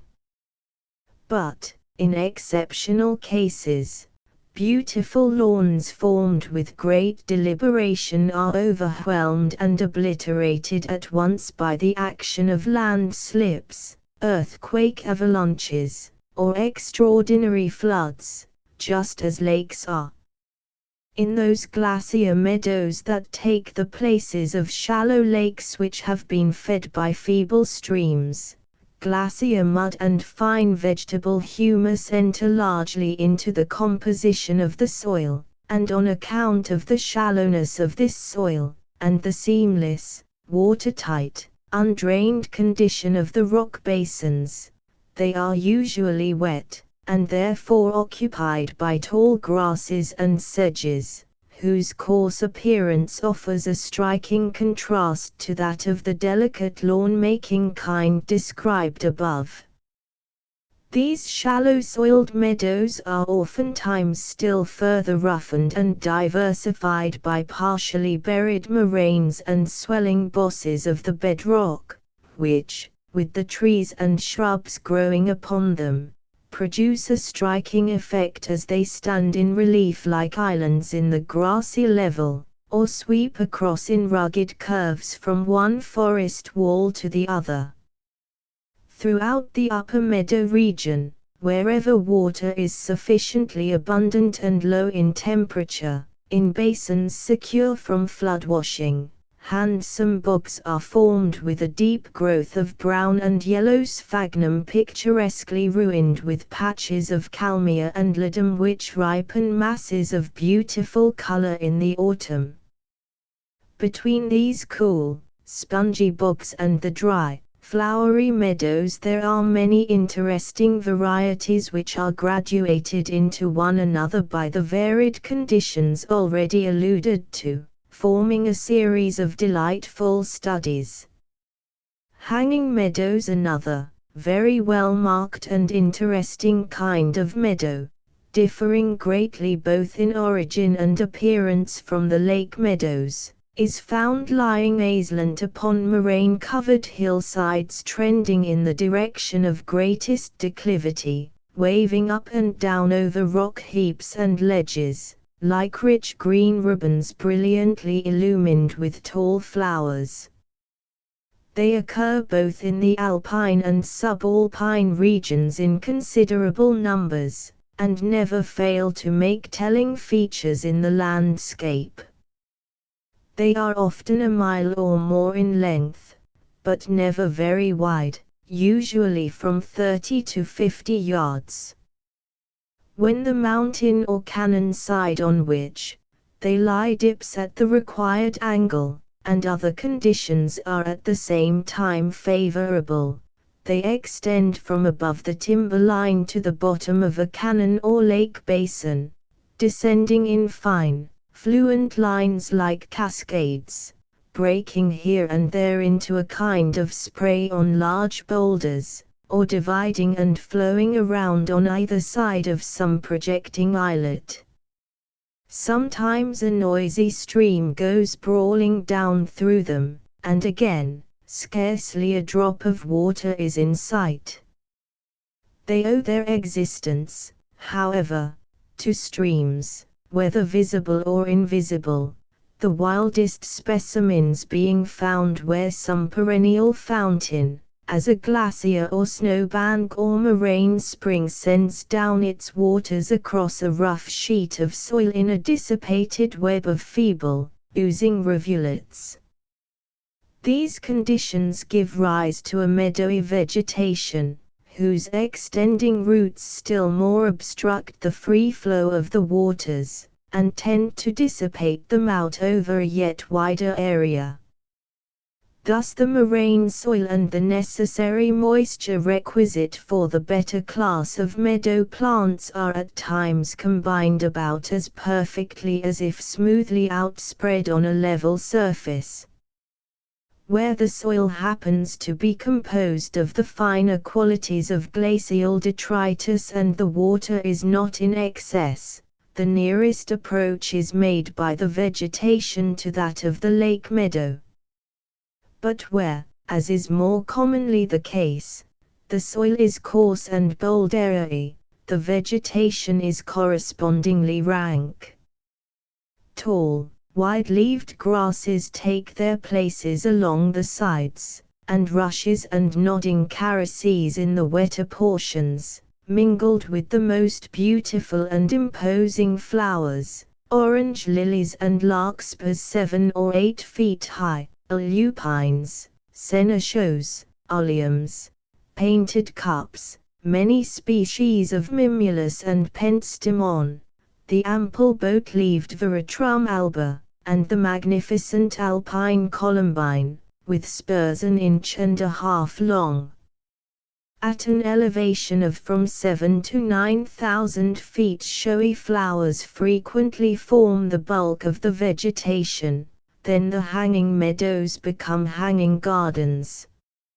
In rare instances we find an alpine basin the bottom of which is a perfect meadow, and the sides nearly all the way round, rising in gentle curves, are covered with moraine soil, which, being saturated with melting snow from encircling fountains, gives rise to an almost continuous girdle of down-curving meadow vegetation that blends gracefully into the level meadow at the bottom, thus forming a grand, smooth, soft, meadow-lined mountain nest. It is in meadows of this sort that the mountain beaver, Haplodon, loves to make his home, excavating snug chambers beneath the sod, digging canals, turning the underground waters from channel to suit his convenience, and feeding the vegetation. Another kind of meadow or bog occurs on densely timbered hillsides where small perennial streams have been dammed at short intervals by fallen trees. Still another kind is found hanging down smooth, flat precipices, while corresponding leaning meadows rise to meet them. There are also three kinds of small pothole meadows, one of which is found along the banks of the main streams, another on the summits of rocky ridges, and the third on glacier pavements, all of them interesting in origin and brimful of plant beauty.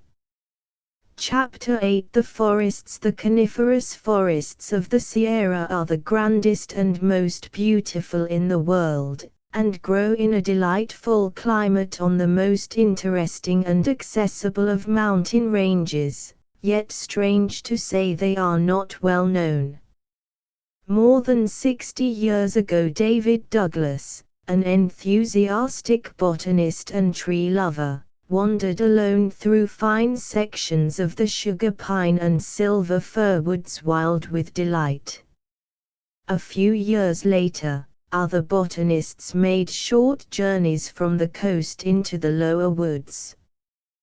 Then came the wonderful multitude of miners into the foothill zone, mostly blind with gold dust, soon followed by sheepmen who, with wool over their eyes, chased their flocks through all the forest belts from one end of the range to the other.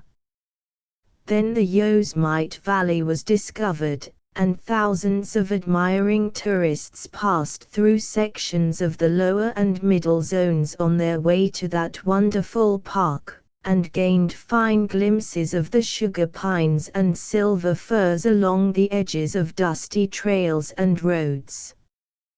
But few indeed, strong and free with eyes undimmed with care, have gone far enough and lived long enough with the trees to gain anything like a loving conception of their grandeur and significance as manifested in the harmonies of their distribution and varying aspects throughout the seasons, as they stand arrayed in their winter garb rejoicing in storms, putting forth their fresh leaves in the spring while steaming with resiny fragrance, receiving the thunder showers of summer, or reposing, heavy laden with ripe cones in the rich sun-gold of autumn. For knowledge of this kind one must dwell with the trees and grow with them, without any reference to time in the almanac sense. The distribution of the general forest in belts is readily perceived.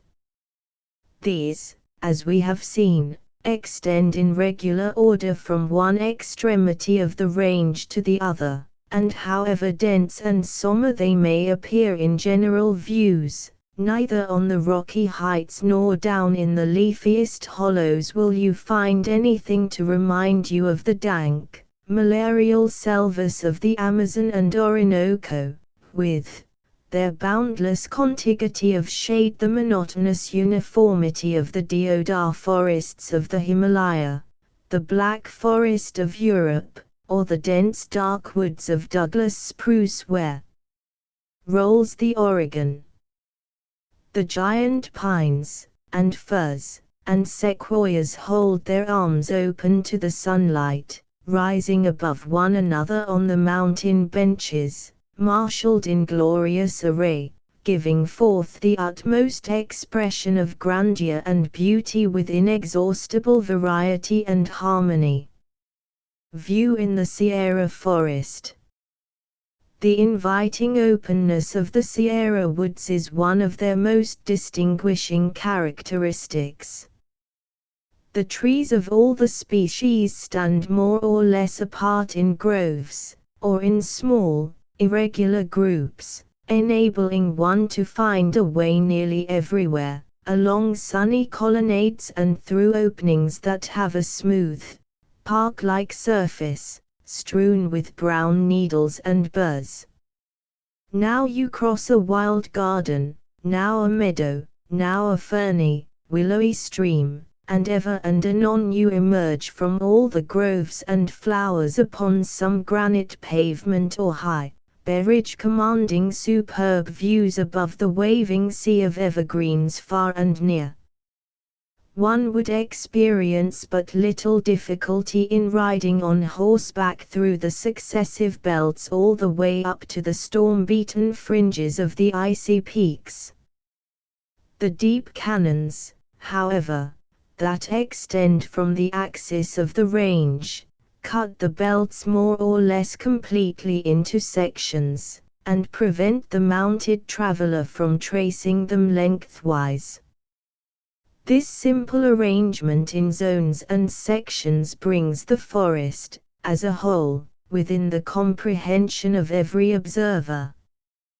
The different species are ever found occupying the same relative positions to one another, as controlled by soil, climate, and the comparative vigor of each species in taking and holding the ground, and so appreciable are these relations, one need never be at a loss in determining, within a few hundred feet, the elevation above sea level by the trees alone, for, notwithstanding some of the species range upward for several thousand feet, and all pass one another more or less, yet even those possessing the greatest vertical range are available in this connection, inasmuch as they take on new forms corresponding with the variations in altitude.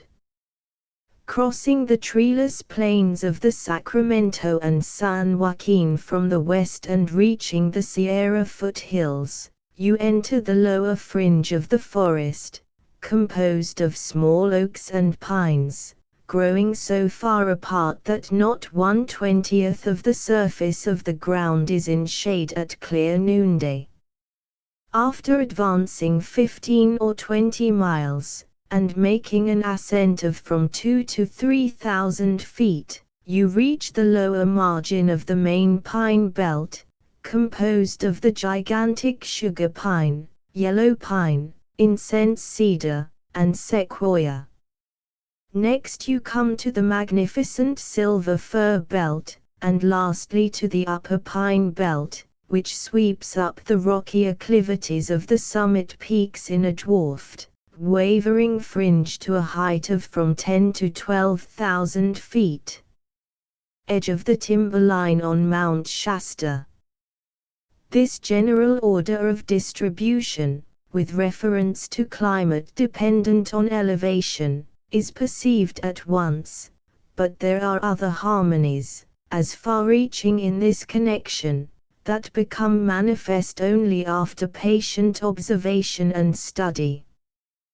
Perhaps the most interesting of these is the arrangement of the forests in long, curving bands, braided together into lace-like patterns, and outspread in charming variety. The key to this beautiful harmony is the ancient glaciers, where they flowed the trees followed, tracing their wavering courses along canons, over ridges, and over high, rolling plateaus. The cedars of Lebanon, says Hooker, are growing upon one of the moraines of an ancient glacier. All the forests of the Sierra are growing upon moraines. but moraines vanish like the glaciers that make them. Every storm that falls upon them wastes them, cutting gaps, disintegrating boulders, and carrying away their decaying material into new formations, until at length they are no longer recognizable by any save students, who trace their transitional forms down from the fresh moraines still in process of formation, through those that are more and more ancient, and more obscured by vegetation and all kinds of post-glacial weathering. Had the ice sheet that once covered all the range been melted simultaneously from the foothills to the summits, the flanks would, of course, have been left almost bare of soil, and these noble forests would be wanting. Many groves and thickets would undoubtedly have grown up on lake and avalanche beds, and many a fair flower and shrub would have found food and a dwelling place in weathered nooks and crevices, but the Sierra as a whole would have been a bare, rocky desert. View in the main pine belt of the Sierra forest. It appears, therefore, that the Sierra forests in general indicate the extent and positions of the ancient moraines as well as they do lines of climate.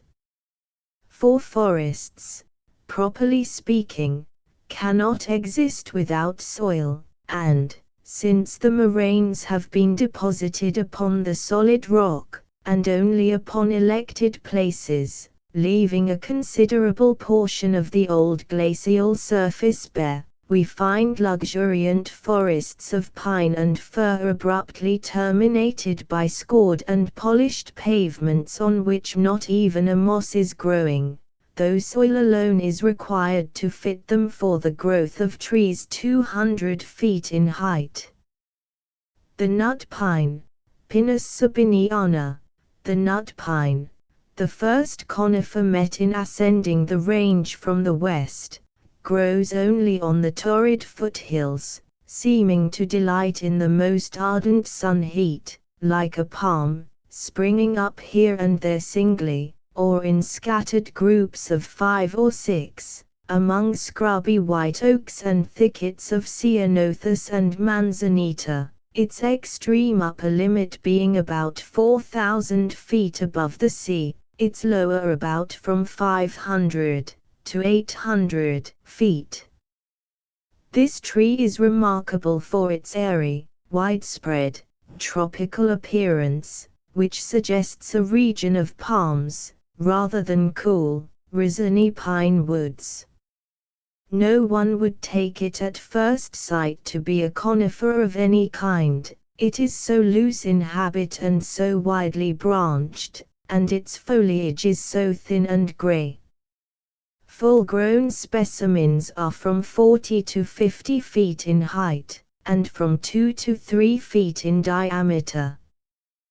The trunk usually divides into 3 or 4 main branches, about 15 and 20 feet from the ground, which, after bearing away from one another, shoot straight up and form separate summits, while the crooked subordinate branches aspire, and radiate, and droop in ornamental sprays. The slender, grayish-green needles are from 8 to 12 inches long, loosely tasseled, and inclined to droop in handsome curves, contrasting with the stiff, dark-colored trunk and branches in a very striking manner. No other tree of my acquaintance, so substantial in body, is in its foliage so thin and so pervious to the light. The sunbeams sift through even the leafiest trees with scarcely any interruption, and the weary, heated traveler finds but little protection in their shade. The nut pine, Pinus sabiniana, the generous crop of nutritious nuts which the nut pine yields makes it a favorite with Indians, bears, and squirrels. The cones are most beautiful, measuring from 5 to 8 inches in length, and not much less in thickness, rich chocolate brown in color, and protected by strong, down-curving hooks which terminate the scales. Nevertheless, the little Douglas squirrel can open them. Indians gathering the ripe nuts make a striking picture. The men climb the trees like bears and beat off the cones with sticks, or recklessly cut off the more fruitful branches with hatchets, while the squaws gather the big, generous cones, and roast them until the scales open sufficiently to allow the hard-shelled seeds to be beaten out. Then, in the cool evenings, men, women, and children, with their capacity for dirt greatly increased by the soft resin with which they are all bedraggled, form circles around campfires, on the bank of the nearest stream, and lie in easy independence cracking nuts and laughing and chattering, as heedless of the future as the squirrels. Pinus tuberculata. This curious little pine is found at an elevation of from 1,500 to 3,000 feet, growing in close, willowy groves. It is exceedingly slender and graceful in habit, although trees that chance to stand alone outside the grove sweep forth long, curved branches, producing a striking contrast to the ordinary grove form. The foliage is of the same peculiar gray-green color as that of the nut pine, and is worn about as loosely, so that the body of the tree is scarcely obscured by it. The grove form. The isolated form, Pinus tuberculata. At the age of 7 or 8 years it begins to bear cones, not on branches, but on the main axis, and, as they never fall off, the trunk is soon picturesquely dotted with them. The branches also become fruitful after they attain sufficient size. The average size of the older trees is about 30 or 40 feet in height, and 12 to 14 inches in diameter. The cones are about 4 inches long, exceedingly hard, and covered with a sort of silicious varnish and gum, rendering them impervious to moisture, evidently with a view to the careful preservation of the seeds. No other conifer in the range is so closely restricted to special localities.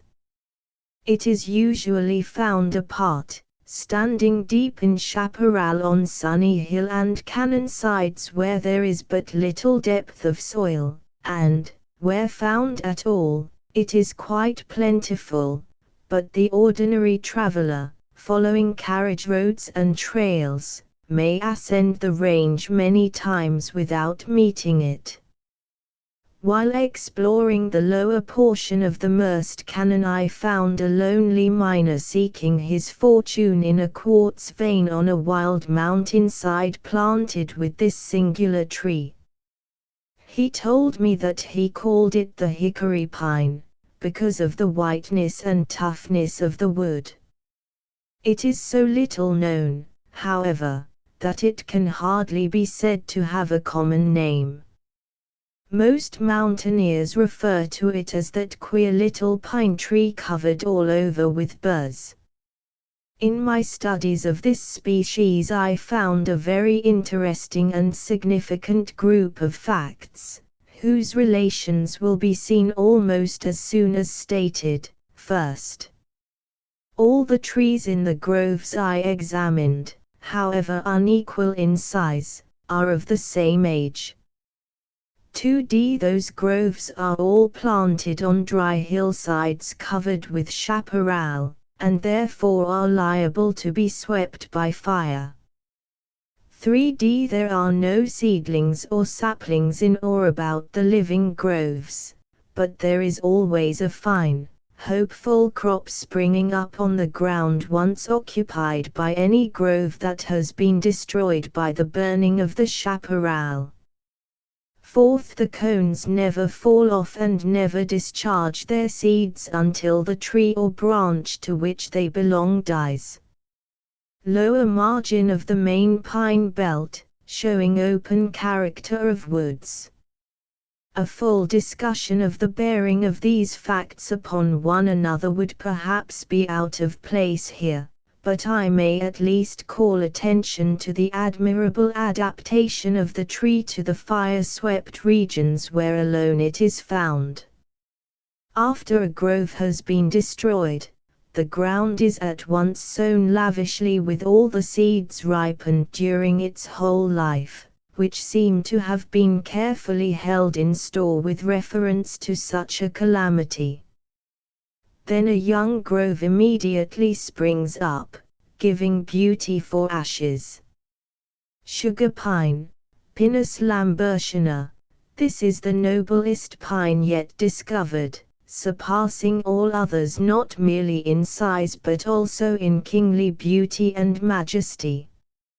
It towers sublimely from every ridge and canon of the range, at an elevation of from 3,000 to 7,000 feet above the sea, attaining most perfect development at a height of about 5,000 feet.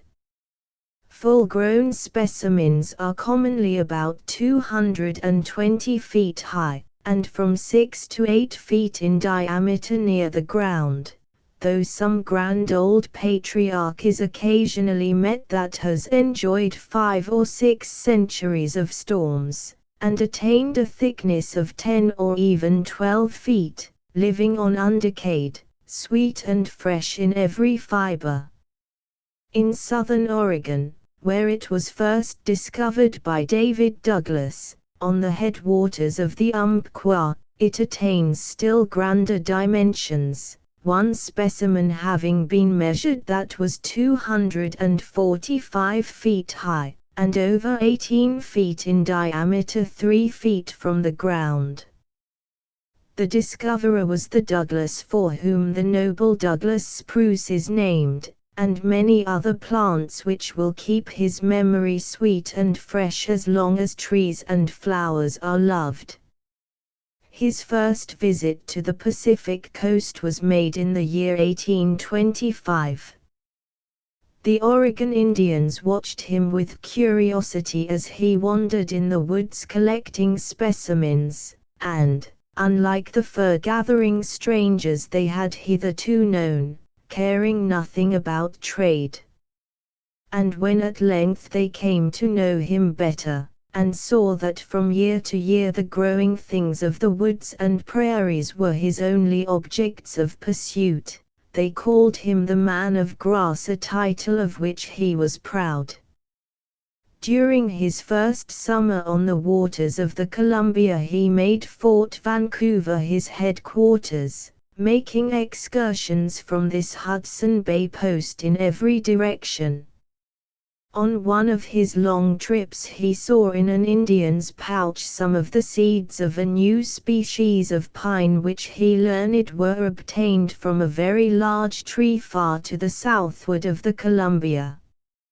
At the end of the next summer, returning to Fort Vancouver after the setting in of the winter rains, bearing in mind the big pine he had heard of, he set out on an excursion up the Willamette Valley in search of it, and how he fared, and what dangers and hardships he endured, are best told in his own journal, from which I quote as follows: the 26th of October, 1826.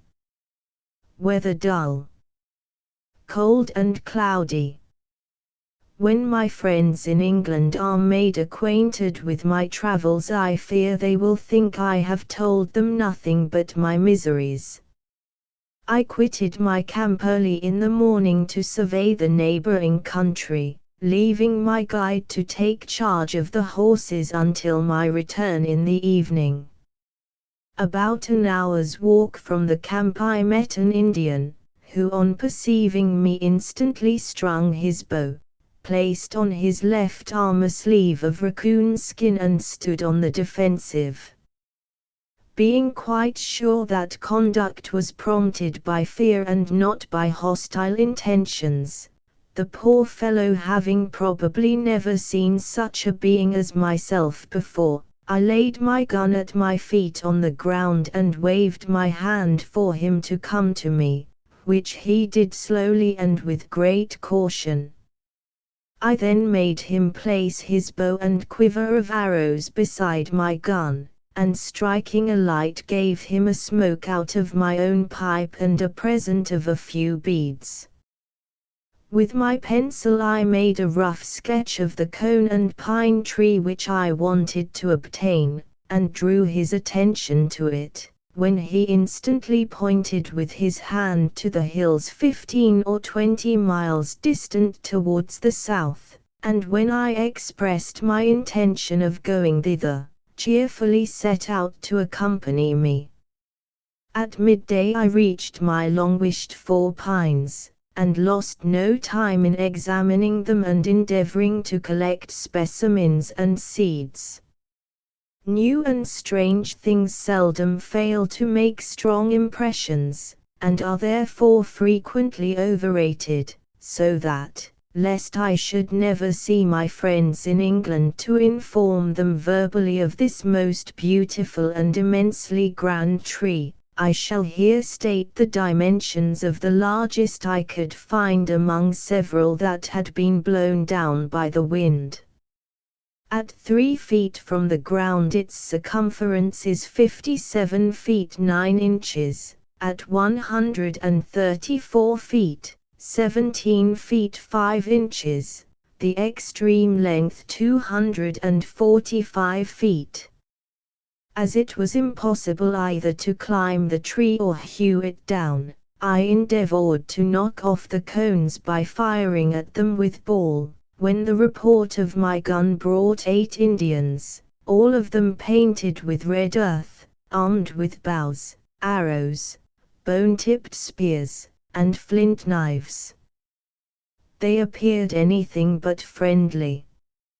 I explained to them what I wanted, and they seemed satisfied and sat down to smoke, but presently I saw one of them string his bow, and another sharpen his flint knife with a pair of wooden pincers and suspend it off the wrist of his right hand. Further testimony of their intentions was unnecessary. To save myself by flight was impossible, so without hesitation I stepped back about 5 paces, cocked my gun, drew one of the pistols out of my belt, and holding it in my left hand and the gun in my right, showed myself determined to fight for my life. As much as possible I endeavored to preserve my coolness, and thus we stood looking at one another without making any movement or uttering a word for perhaps 10 minutes, when one at last, who seemed to be the leader, gave a sign that they wished for some tobacco. This I signified that they should have if they fetched a quantity of cones.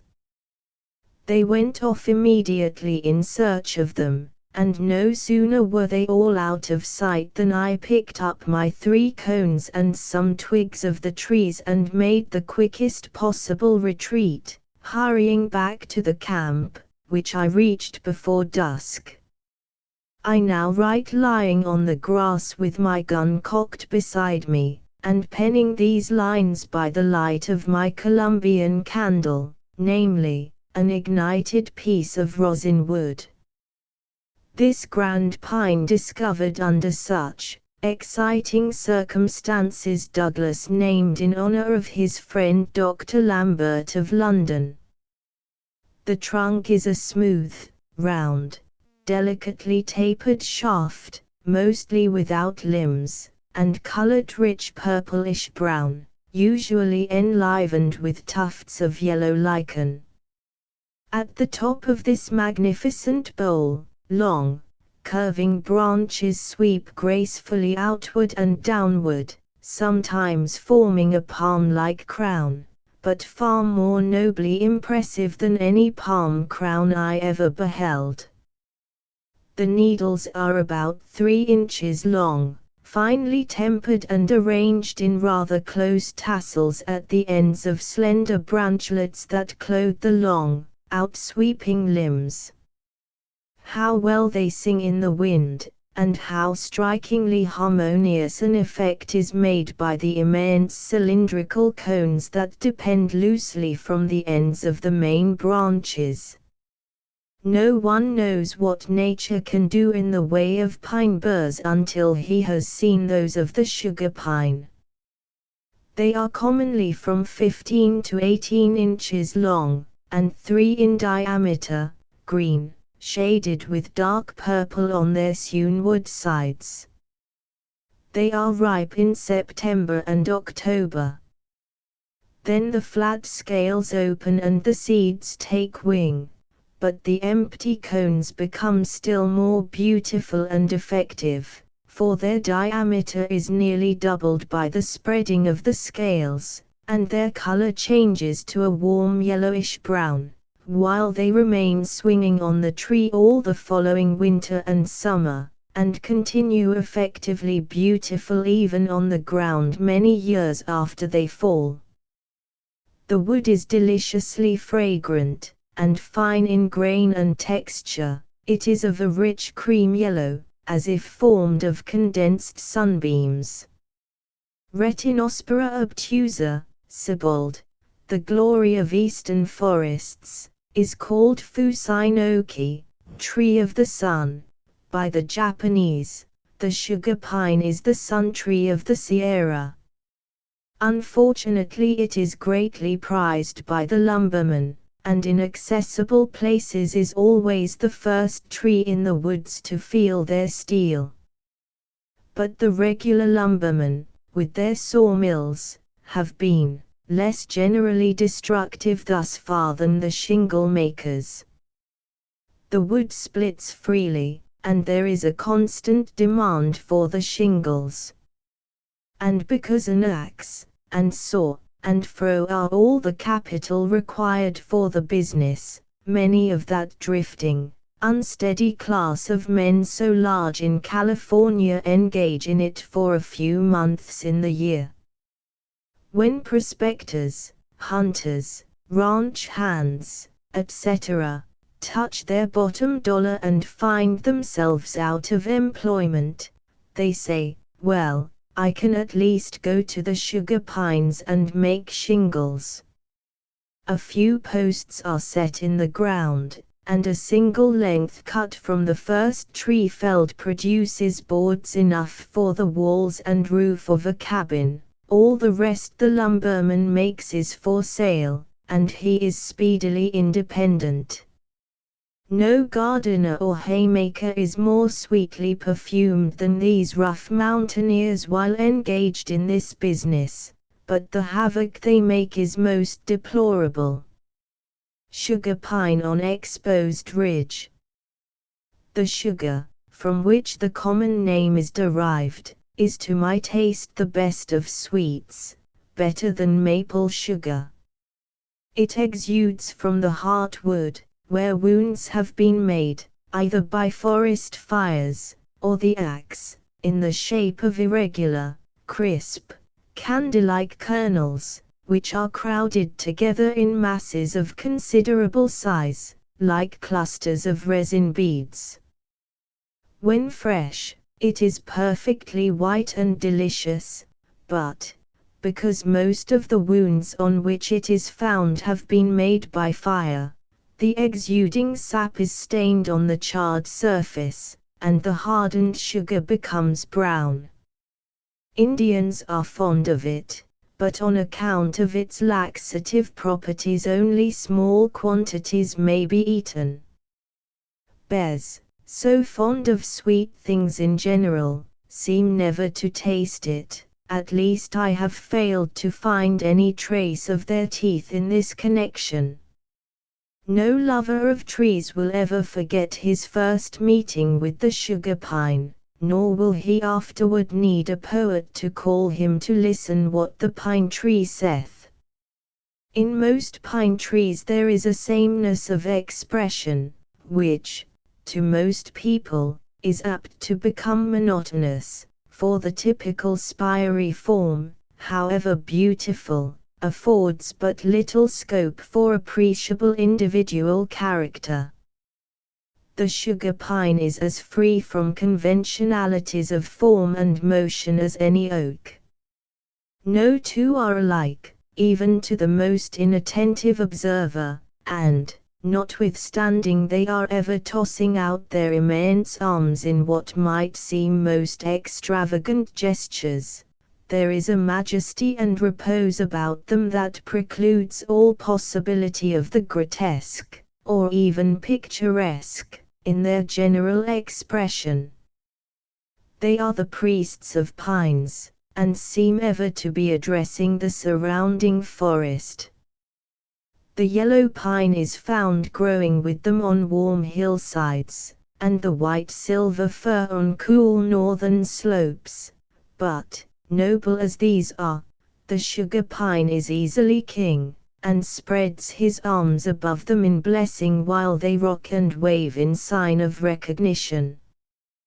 The main branches are sometimes found to be 40 feet in length, yet persistently simple, seldom dividing at all, excepting near the end, but anything like a bare cable appearance is prevented by the small, tasseled branchlets that extend all around them, and when these superb limbs sweep out symmetrically on all sides, a crown 60 or 70 feet wide is formed, which, gracefully poised on the summit of the noble shaft, and filled with sunshine, is one of the most glorious forest objects conceivable. Commonly, however, there is a great preponderance of limbs toward the east, away from the direction of the prevailing winds. No other pine seems to me so unfamiliar and self-contained.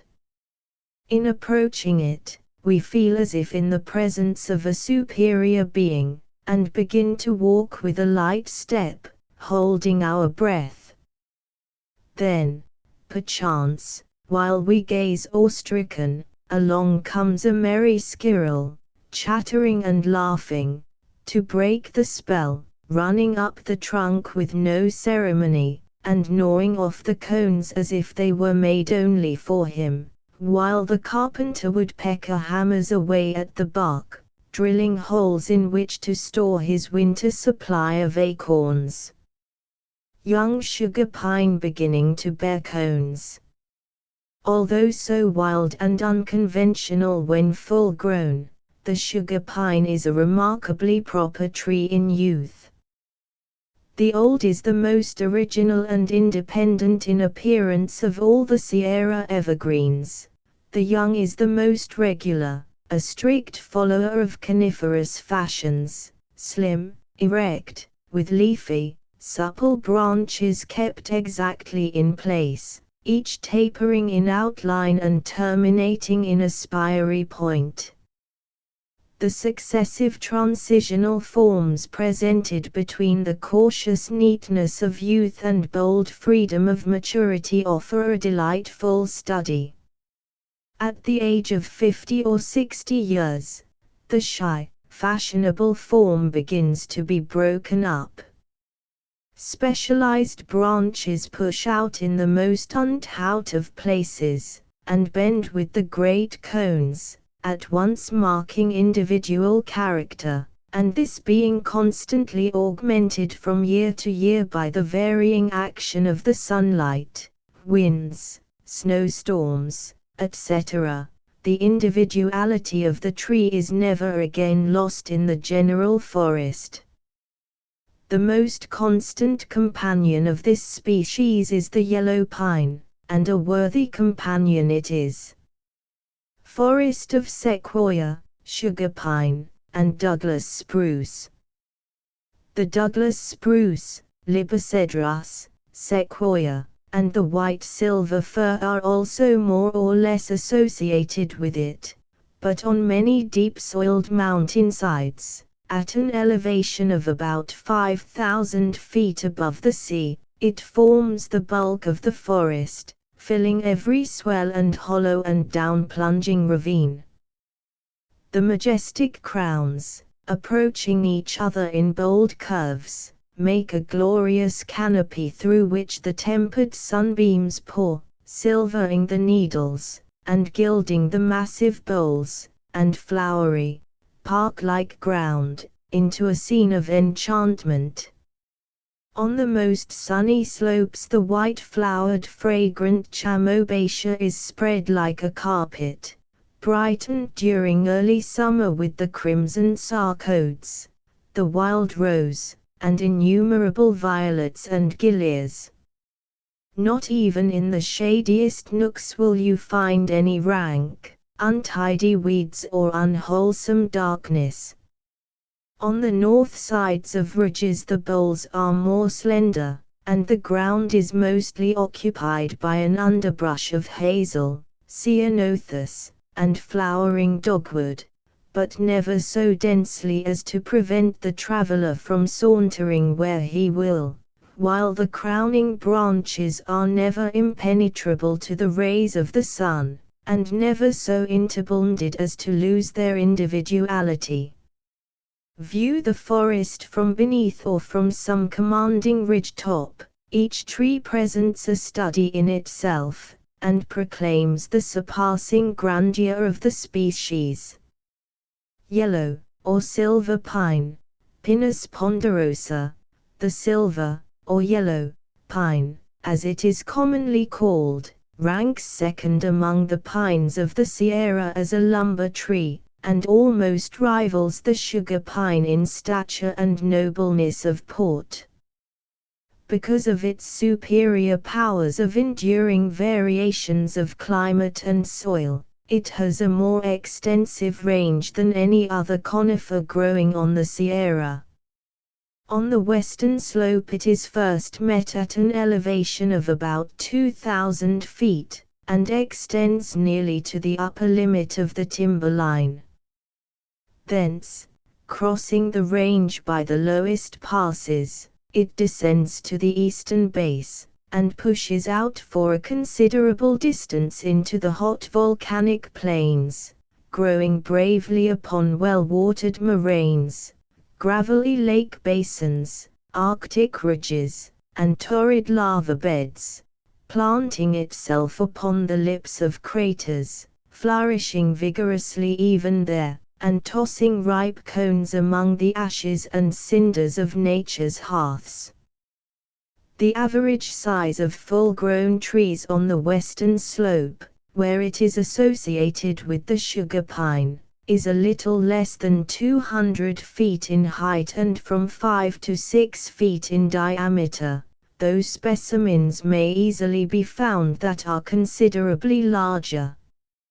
I measured one, growing at an elevation of 4,000 feet in the valley of the Merced, that is a few inches over 8 feet in diameter, and 220 feet high. Where there is plenty of free sunshine and other conditions are favorable, it presents a striking contrast in form to the sugar pine, being a symmetrical spire, formed of a straight round trunk, clad with innumerable branches that are divided over and over again.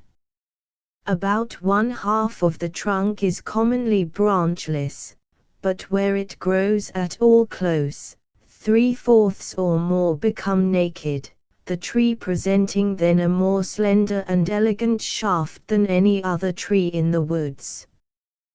The bark is mostly arranged in massive plates, some of them measuring 4 or 5 feet in length by 18 inches in width, with a thickness of 3 or 4 inches, forming a quite marked and distinguishing feature.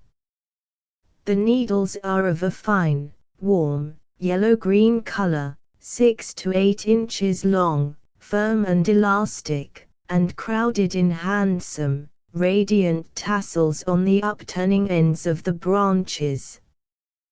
The cones are about 3 or 4 inches long, and 2.5 wide, growing in close, sessile clusters among the leaves. Pinus ponderosa. The species attains its noblest form in filled-up lake basins, especially in those of the older Yosemits, and so prominent a part does it form of their groves that it may well be called the Yosemite pine.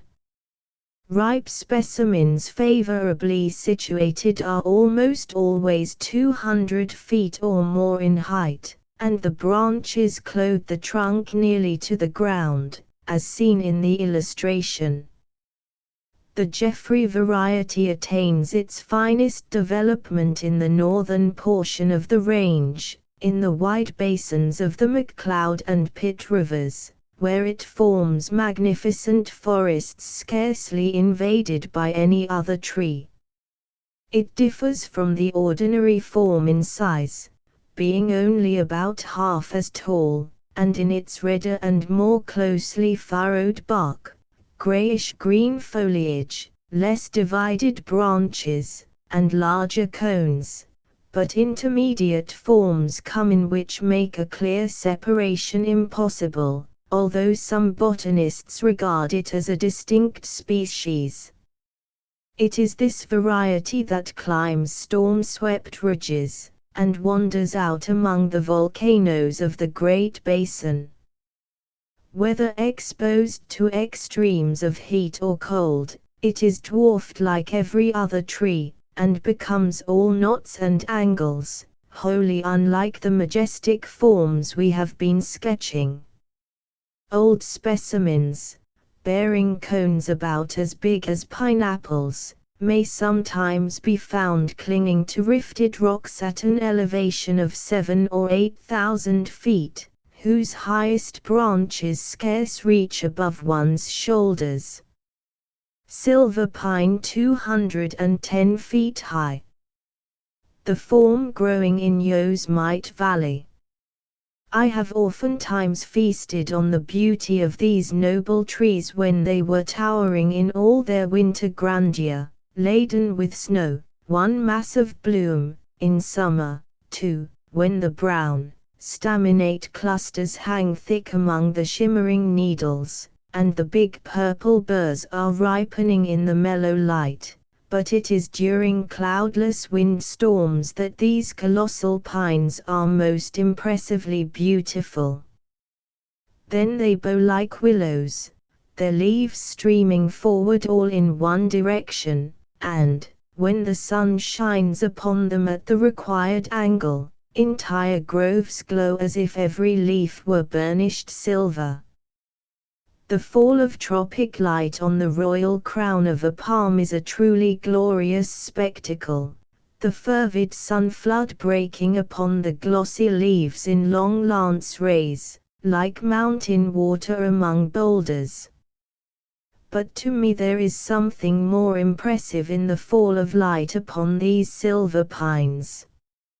It seems beaten to the finest dust, and is shed off in myriads of minute sparkles that seem to come from the very heart of the trees, as if, like rain falling upon fertile soil, it had been absorbed, to reappear in flowers of light. This species also gives forth the finest music to the wind. After listening to it in all kinds of winds, night and day, season after season, I think I could approximate to my position on the mountains by this pine music alone. If you would catch the tones of separate needles, climb a tree.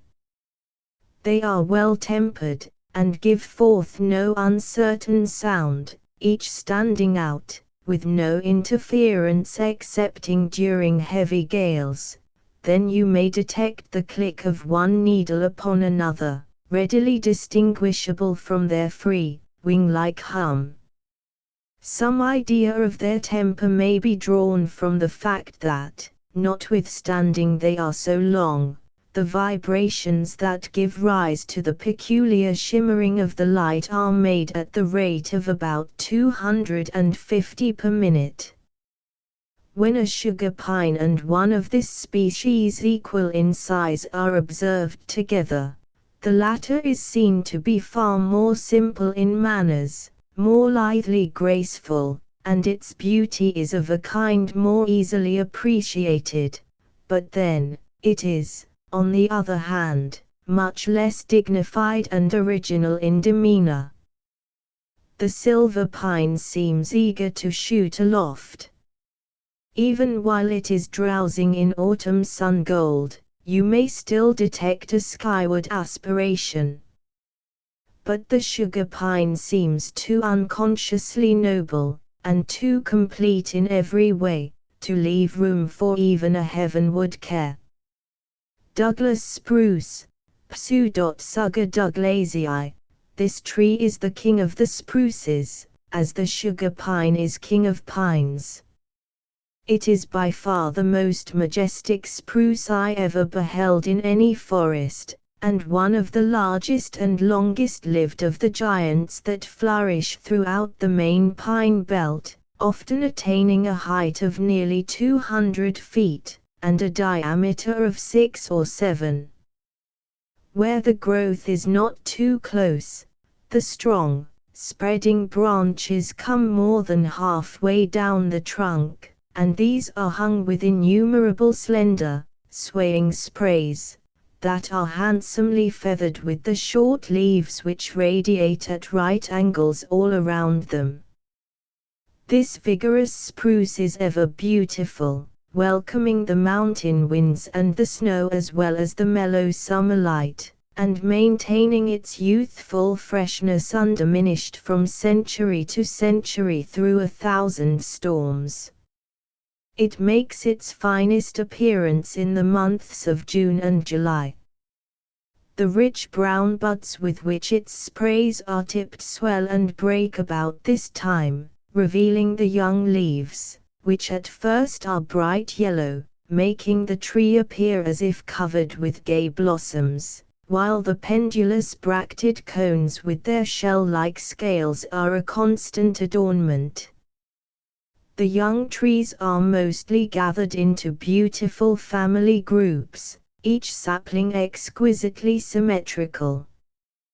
The primary branches are whirled regularly around the axis, generally in fives, while each is draped with long, feathery sprays, that descend in curves as free and as finely drawn as those of falling water. In Oregon and Washington it grows in dense forests, growing tall and mast-like to a height of 300 feet, and is greatly prized as a lumber tree. But in the Sierra it is scattered among other trees, or forms small groves, seldom ascending higher than 5,500 feet, and never making what would be called a forest. It is not particular in its choice of soil, wet or dry, smooth or rocky, it makes out to live well on them all. Two of the largest specimens I have measured are in Yosemite Valley, one of which is more than 8 feet in diameter, and is growing upon the terminal moraine of the residual glacier that occupied the South Fork Canyon. The other is nearly as large, growing upon angular blocks of granite that have been shaken from the precipitous front of the Liberty Cap near the Nevada Fall. No other tree seems so capable of adapting itself to earthquake deluges, and many of these rough boulder slopes are occupied by it almost exclusively, especially in Yosemite gorges moistened by the spray of waterfalls.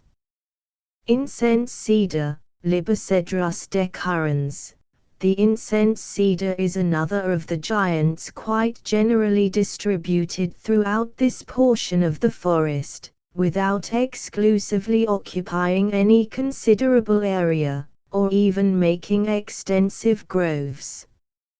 It ascends to about 5,000 feet on the warmer hillsides, and reaches the climate most congenial to it at about from 3,000 to 4,000 feet, growing vigorously at this elevation on all kinds of soil, and in particular it is capable of enduring more moisture about its roots than any of its companions, excepting only the sequoia.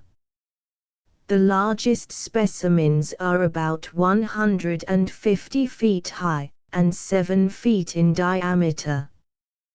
The bark is brown, of a singularly rich tone very attractive to artists, and the foliage is tinted with a warmer yellow than that of any other evergreen in the woods. Casting your eye over the general forest from some ridge top, the color alone of its spiry summits is sufficient to identify it in any company. Incense cedar in its prime. In youth, say up to the age of 70 or 80 years, no other tree forms so strictly tapered a cone from top to bottom. The branches swoop outward and downward in bold curves, excepting the younger ones near the top, which aspire, while the lowest droop to the ground, and all spread out in flat, ferny plumes, beautifully fronded, and imbricated upon one another. As it becomes older, it grows strikingly irregular and picturesque. Large special branches put out at right angles from the trunk, form big, stubborn elbows, and then shoot up parallel with the axis. Very old trees are usually dead at the top, the main axis protruding above ample masses of green plumes, gray and lichen covered, and drilled full of acorn holes by the woodpeckers. The plumes are exceedingly beautiful. No waving fern frond in shady dell is more unreservedly beautiful in form and texture, or half so inspiring in color and spicy fragrance. In its prime, the whole tree is thatched with them, so that they shed off rain and snow like a roof, making fine mansions for storm-bound birds and mountaineers. But if you would see the libocedrus in all its glory, you must go to the woods in winter.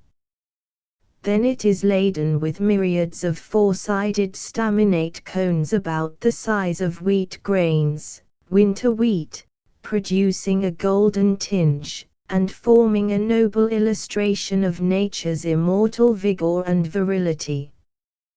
The fertile cones are about 3/4 of an inch long, borne on the outside of the plumy branchlets, where they serve to enrich still more the surpassing beauty of this grand winter-blooming goldenrod. White silver fir, Abiescon color, forest of grand silver firs. 2 sequoias in the foreground on the left. We come now to the most regularly planted of all the main forest belts, composed almost exclusively of 2 noble firs, a concolor and a magnifica. It extends with no marked interruption for 450 miles, at an elevation of from 5,000 to nearly 9,000 feet above the sea.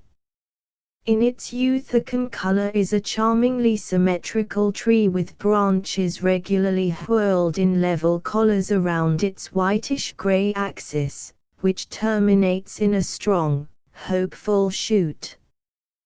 The leaves are in 2 horizontal rows, along branchlets that commonly are less than 8 years old, forming handsome plumes, pinnated like the fronds of ferns.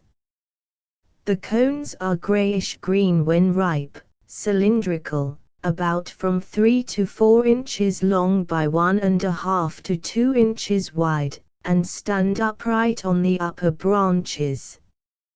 Full-grown trees, favorably situated as to soil and exposure, are about 200 feet high, and 5 or 6 feet in diameter near the ground, though larger specimens are by no means rare.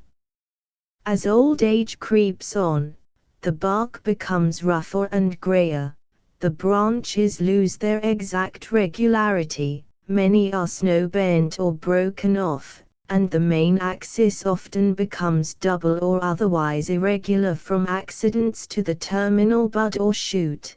But throughout all the vicissitudes of its life on the mountains, come what may, the noble grandeur of the species is patent to every eye. Magnificent silver fir, or red fir, Abies magnifica. This is the most charmingly symmetrical of all the giants of the Sierra woods, far surpassing its companion species in this respect, and easily distinguished from it by the purplish-red bark, which is also more closely furrowed than that of the white, and by its larger cones, more regularly whorled and fronded branches, and by its leaves, which are shorter, and grow all around the branchlets and point upward.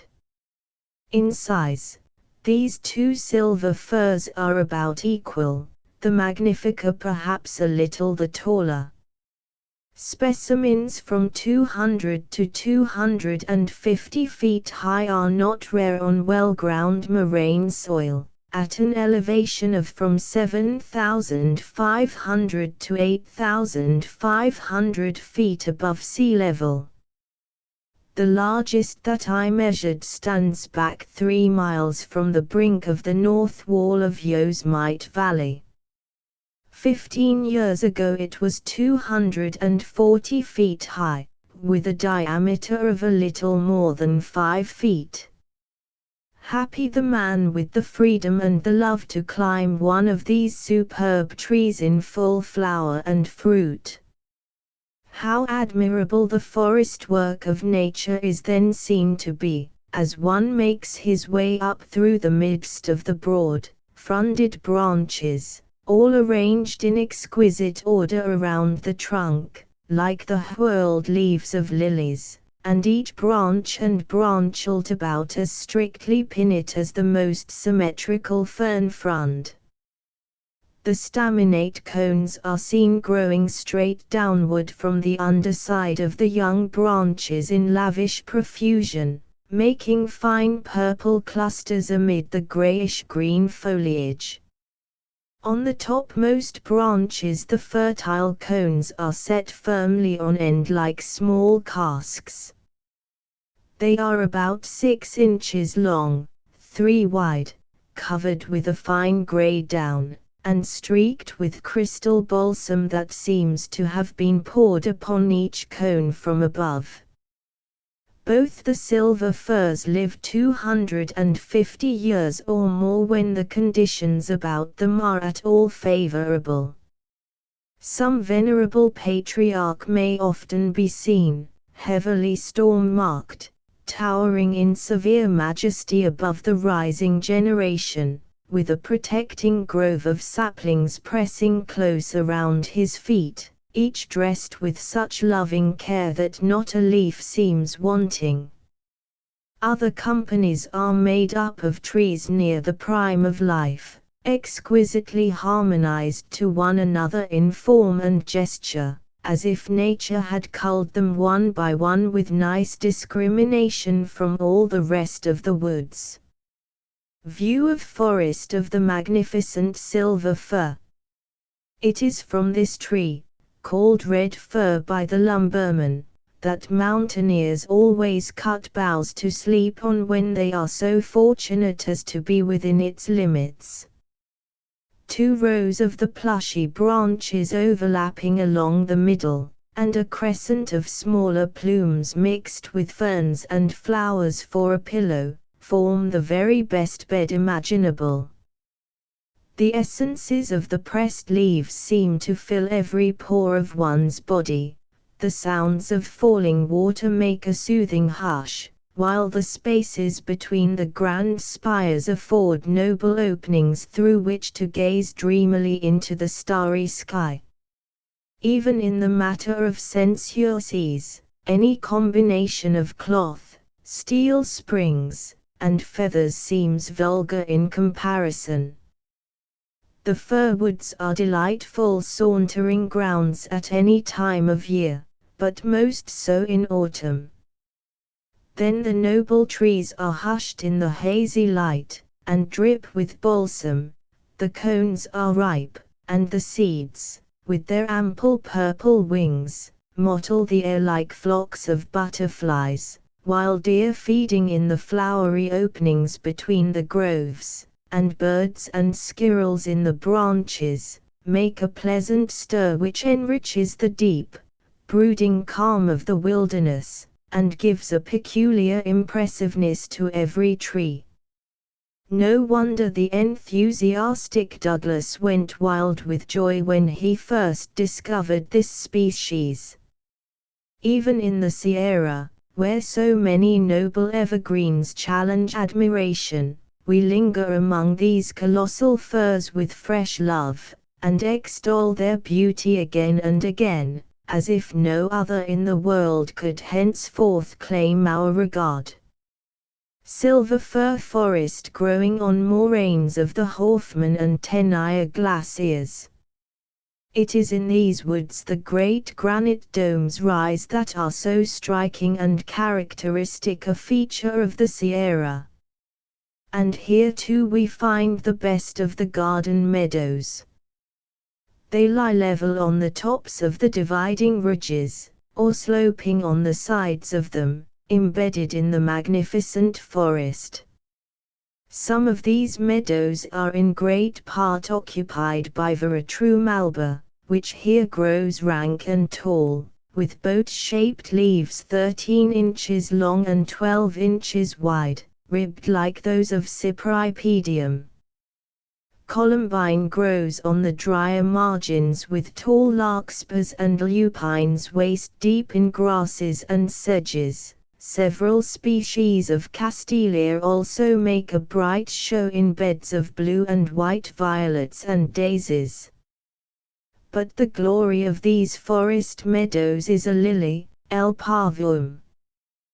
The flowers are orange-colored and quite small, the smallest I ever saw of the true lilies, but it is showy nevertheless, for it is 7 to 8 feet high and waves magnificent racemes of 10 to 20 flowers or more over one's head, while it stands out in the open ground with just enough of grass and other plants about it to make a fringe for its feet and show it off to best advantage. A dry spot a little way back from the margin of a silver fir lily garden makes a glorious campground, especially where the slope is toward the east and opens a view of the distant peaks along the summit of the range. The tall lilies are brought forward in all their glory by the light of your blazing campfire, relieved against the outer darkness, and the nearest of the trees with their whirled branches tower above you like larger lilies, and the sky seen through the garden opening seems one vast meadow of white lily stars. In the morning everything is joyous and bright. The delicious purple of the dawn changes softly to daffodil yellow and white, while the sunbeams pouring through the passes between the peaks give a margin of gold to each of them. Then the spires of the firs in the hollows of the middle region catch the glow, and your camp grove is filled with light. The birds begin to stir, seeking sunny branches on the edge of the meadow for sunbaths after the cold night, and looking for their breakfasts, every one of them as fresh as a lily and as charmingly arrayed. Innumerable insects begin to dance. The deer withdraw from the open glades and ridge tops to their leafy hiding places in the chaparral. The flowers open and straighten their petals as the dew vanishes, every pulse beats high, every life cell rejoices. The very rocks seem to tingle with life, and God is felt brooding over everything great and small, Big tree, Sequoia gigante. Between the heavy pine and silver fir belts we find the big tree, the king of all the conifers in the world, the noblest of a noble race. It extends in a widely interrupted belt from a small grove on the middle fork of the American River to the head of Deer Creek, a distance of about 260 miles, the northern limit being near the 39th parallel, the southern a little below the 36th, and the elevation of the belt above the sea varies from about 5,000 to 8,000 feet. From the American River Grove to the forest on Kings River, the species occurs only in small isolated groups so sparsely distributed along the belt that 3 of the gaps in it are from 40 to 60 miles wide. But from Kings River southward the sequoia is not restricted to mere groves, but extends across the broad rugged basins of the Kaw and Tule rivers in noble forests, a distance of nearly 70 miles, the continuity of this part of the belt being broken only by deep canyons. The Fresno, the largest of the northern groves, occupies an area of 3 or 4 square miles, a short distance to the southward of the famous Mariposa Grove. Along the beveled rim of the canyon of the South Fork of Kings River there is a majestic forest of sequoia about 6 miles long by 2 wide. This is the northernmost assemblage of big trees that may fairly be called a forest. Descending the precipitous divide between the Kings River and Kaw you enter the grand forests that form the main continuous portion of the belt. Advancing southward the giants become more and more irrepressibly exuberant, heaving their massive crowns into the sky from every ridge and slope, and waving onward in graceful compliance with the complicated topography of the region. The finest of the Kaw section of the belt is on the broad ridge between Marble Creek and the Middle Fork, and extends from the granite headlands overlooking the hot plains to within a few miles of the cool glacial fountains of the summit peaks. The extreme upper limit of the belt is reached between the middle and south forks of the Kaw at an elevation of 8,400 feet. But the finest block of big tree forest in the entire belt is on the north fork of Tule River. In the northern groves there are comparatively few young trees or saplings. But here for every old, storm-stricken giant there are many in all the glory of prime vigor, and for each of these a crowd of eager, hopeful young trees and saplings growing heartily on moraines, rocky ledges, along watercourses, and in the moist alluvium of meadows, seemingly in hot pursuit of eternal life. Sequoia gigante, view in General Grant National Park. But though the area occupied by the species increases so much from north to south, there is no marked increase in the size of the trees. A height of 275 feet and a diameter near the ground of about 20 feet is perhaps about the average size of full-grown trees favorably situated. Specimens 25 feet in diameter are not very rare, and a few are nearly 300 feet high.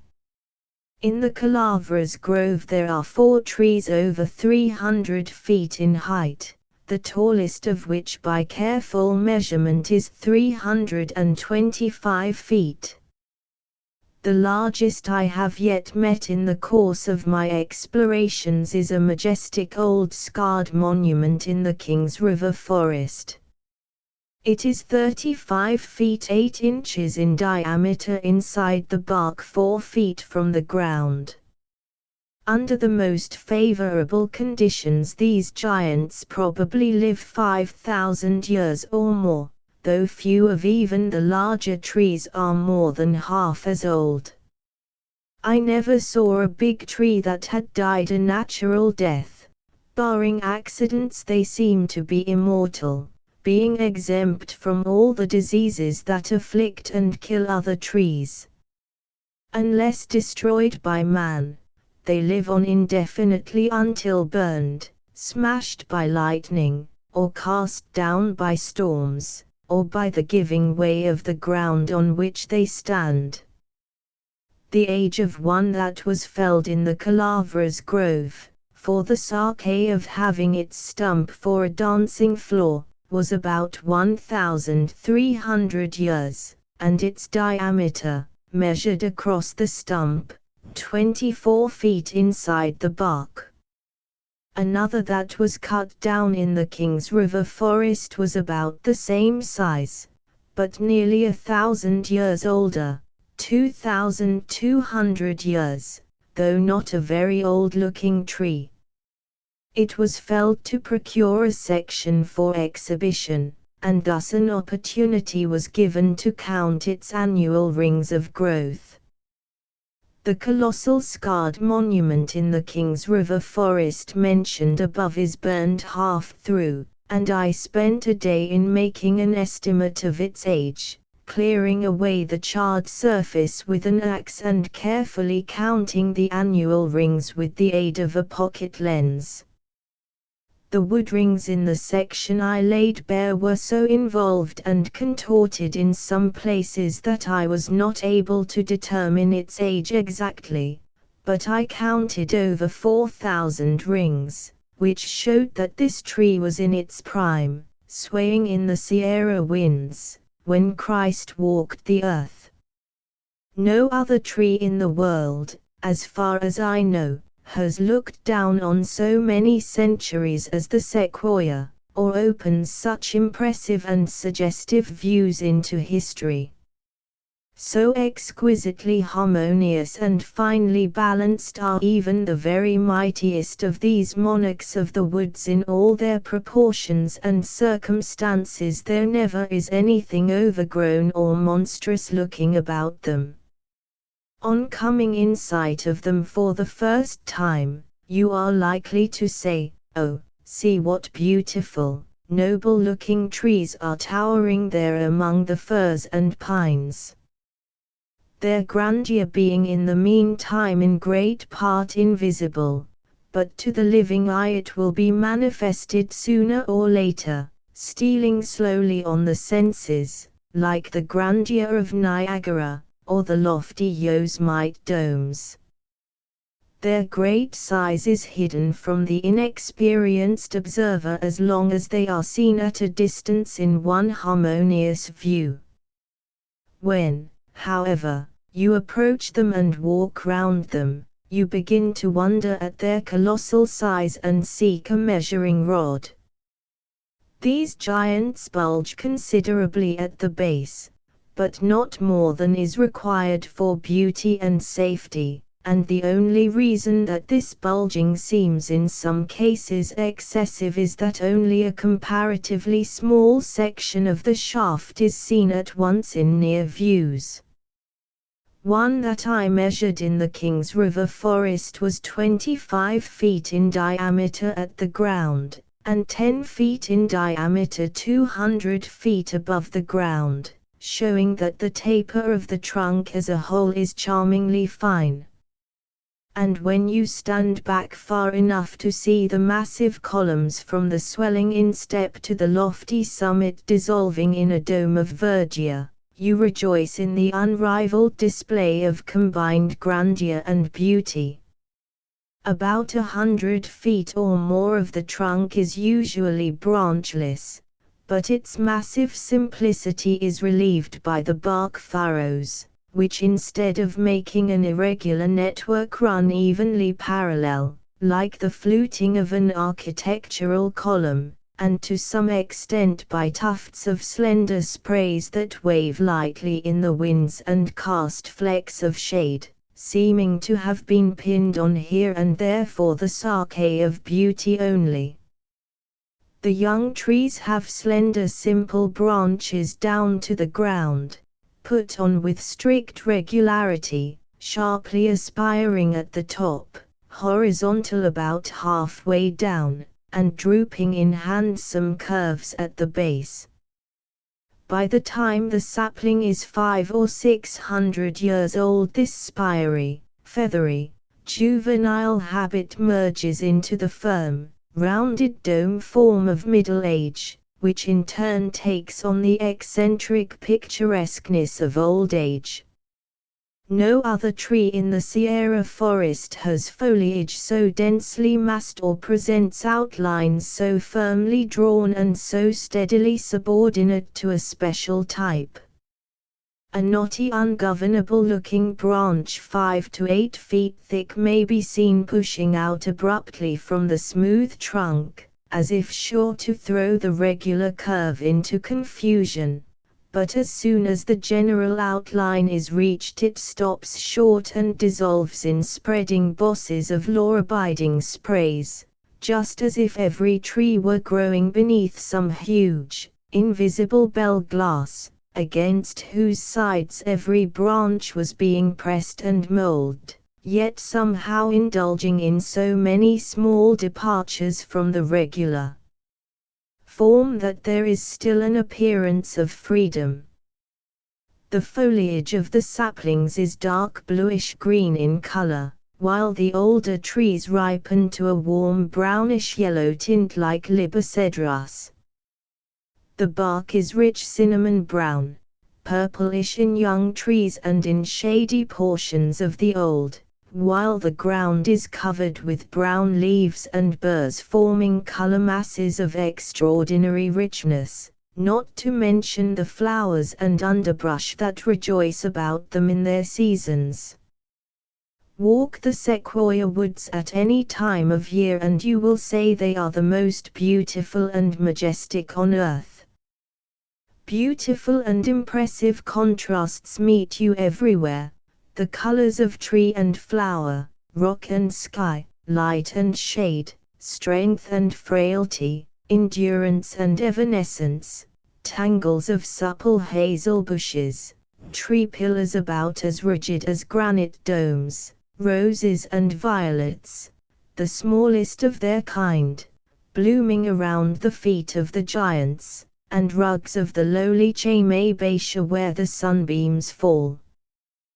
Then in winter the trees themselves break forth in bloom, myriads of small four-sided staminate cones crowd the ends of the slender sprays, coloring the whole tree, and when ripe dusting the air and the ground with golden pollen.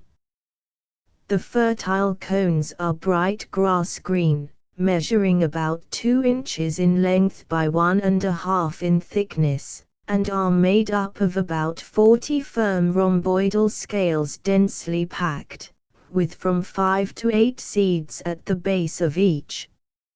A single cone, therefore, contains from 2 to 300 seeds, which are about 1/4 of an inch long by 3/16 wide, including a thin, flat margin that makes them go glancing and wavering in their fall like a boy's kite.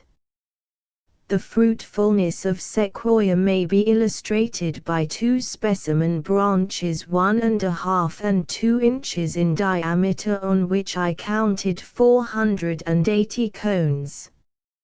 No other Sierra conifer produces nearly so many seeds. Millions are ripened annually by a single tree, and in a fruitful year the product of one of the northern groves would be enough to plant all the mountain ranges of the world. Nature takes care, however, that not one seed in a million shall germinate at all, and of those that do perhaps not 1 in 10,000 is suffered to live through the many vicissitudes of storm, drought, fire, and snow crushing that beset their youth. The Douglas squirrel is the happy harvester of most of the sequoia cones. Out of every 100 perhaps 90 fall to his share, and unless cut off by his ivory sickle they shake out their seeds and remain on the tree for many years. Watching the squirrels at their harvest work in the Indian summer is one of the most delightful diversions imaginable. The woods are calm and the ripe colors are blazing in all their glory. The cone-laden trees stand motionless in the warm, hazy air, and you may see the crimson-crested woodcock, the prince of Sierra woodpeckers, drilling some dead limb or fallen trunk with his bill, and ever and anon filling the glens with his happy cackle. The hummingbird, too, dwells in these noble woods, and may oftentimes be seen glancing among the flowers or resting wing-weary on some leafless twig. Here also are the familiar robin of the orchards, and the brown and grizzly bears so obviously fitted for these majestic solitudes, and the Douglas squirrel, making more hilarious, exuberant, vital stir than all the bears, birds, and humming wings together. As soon as any accident happens to the crown of these sequoias, such as being stricken off by lightning or broken by storms, then the branches beneath the wound, no matter how situated, seem to be excited like a colony of bees that have lost their queen, and become anxious to repair the damage. Limbs that have grown outward for centuries at right angles to the trunk begin to turn upward to assist in making a new crown, each speedily assuming the special form of true summits. Even in the case of mere stumps, burned half through, some mere ornamental tuft will try to go aloft and do its best as a leader in forming a new head. Groups of 2 or 3 of these grand trees are often found standing close together, the seeds from which they sprang having probably grown on ground cleared for their reception by the fall of a large tree of a former generation. These patches of fresh, mellow soil beside the upturned roots of the fallen giant may be from 40 to 60 feet wide, and they are speedily occupied by seedlings. Out of these seedling thickets perhaps 2 or 3 may become trees, forming those close groups called 3 graces loving couples etc.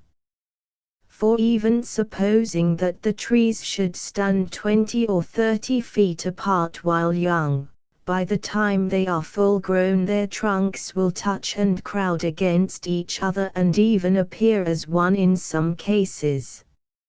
It is generally believed that this grand sequoia was once far more widely distributed over the Sierra, but after long and careful study I have come to the conclusion that it never was, at least since the close of the glacial period, because a diligent search along the margins of the groves, and in the gaps between, fails to reveal a single trace of its previous existence beyond its present bounds. Notwithstanding, I feel confident that if every sequoia in the range were to die today, numerous monuments of their existence would remain, of so imperishable a nature as to be available for the student more than 10,000 years hence. In the first place we might notice that no species of coniferous tree in the range keeps its individuals so well together as sequoia. A mile is perhaps the greatest distance of any straggler from the main body, and all of those stragglers that have come under my observation are young, instead of old monumental trees, relics of a more extended growth. Again, sequoia trunks frequently endure for centuries after they fall. I have a specimen block, cut from a fallen trunk, which is hardly distinguishable from specimens cut from living trees, although the old trunk fragment from which it was derived has lain in the damp forest more than 380 years, probably thrice as long.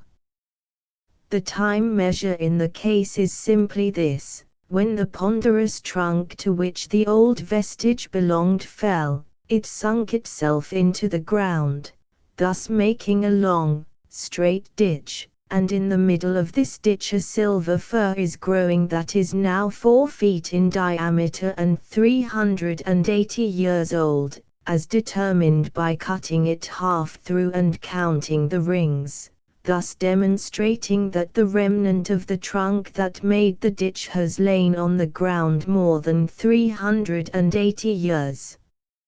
For it is evident that to find the whole time, we must add to the 380 years the time that the vanished portion of the trunk lay in the ditch before being burned out of the way, plus the time that passed before the seed from which the monumental fir sprang fell into the prepared soil and took root. Now, because sequoia trunks are never wholly consumed in one forest fire, and those fires recur only at considerable intervals, and because sequoia ditches after being cleared are often left unplanted for centuries, it becomes evident that the trunk remnant in question may probably have lain 1,000 years or more. And this instance is by no means a rare one. But admitting that upon those areas supposed to have been once covered with sequoia every tree may have fallen, and every trunk may have been burned or buried, leaving not a remnant, many of the ditches made by the fall of the ponderous trunks, and the bowls made by their upturning roots, would remain patent for thousands of years after the last vestige of the trunks that made them had vanished. Much of this ditch writing would no doubt be quickly effaced by the flood action of overflowing streams and rain-washing, but no inconsiderable portion would remain enduringly engraved on ridge-tops beyond such destructive action, for, where all the conditions are favorable, it is almost imperishable. Now these historic ditches and root bowls occur in all the present sequoia groves and forests, but as far as I have observed, not the faintest vestige of one presents itself outside of them. We therefore conclude that the area covered by sequoia has not been diminished during the last 8 or 10,000 years, and probably not at all in post-glacial times. Is the species verging to extinction? What are its relations to climate, soil, and associated trees? All the phenomena bearing on these questions also throw light, as we shall endeavor to show, upon the peculiar distribution of the species, and sustain the conclusion already arrived at on the question of extension. In the northern groups, as we have seen, there are few young trees or saplings growing up around the failing old ones to perpetuate the race, and inasmuch as those aged sequoias, so nearly childless, are the only ones commonly known, the species, to most observers, seems doomed to speedy extinction, as being nothing more than an expiring remnant, vanquished in the so-called struggle for life by pines and firs that have driven it into its last strongholds in moist glens where climate is exceptionally favorable. But the language of the majestic continuous forests of the south creates a very different impression. No tree of all the forest is more enduringly established in concordance with climate and soil. It grows heartily everywhere, on moraines, rocky ledges, along watercourses, and in the deep, moist alluvium of meadows, with a multitude of seedlings and saplings crowding up around the aged, seemingly abundantly able to maintain the forest in prime vigor. For every old storm-stricken tree, there is one or more in all the glory of prime, and for each of these many young trees and crowds of exuberant saplings.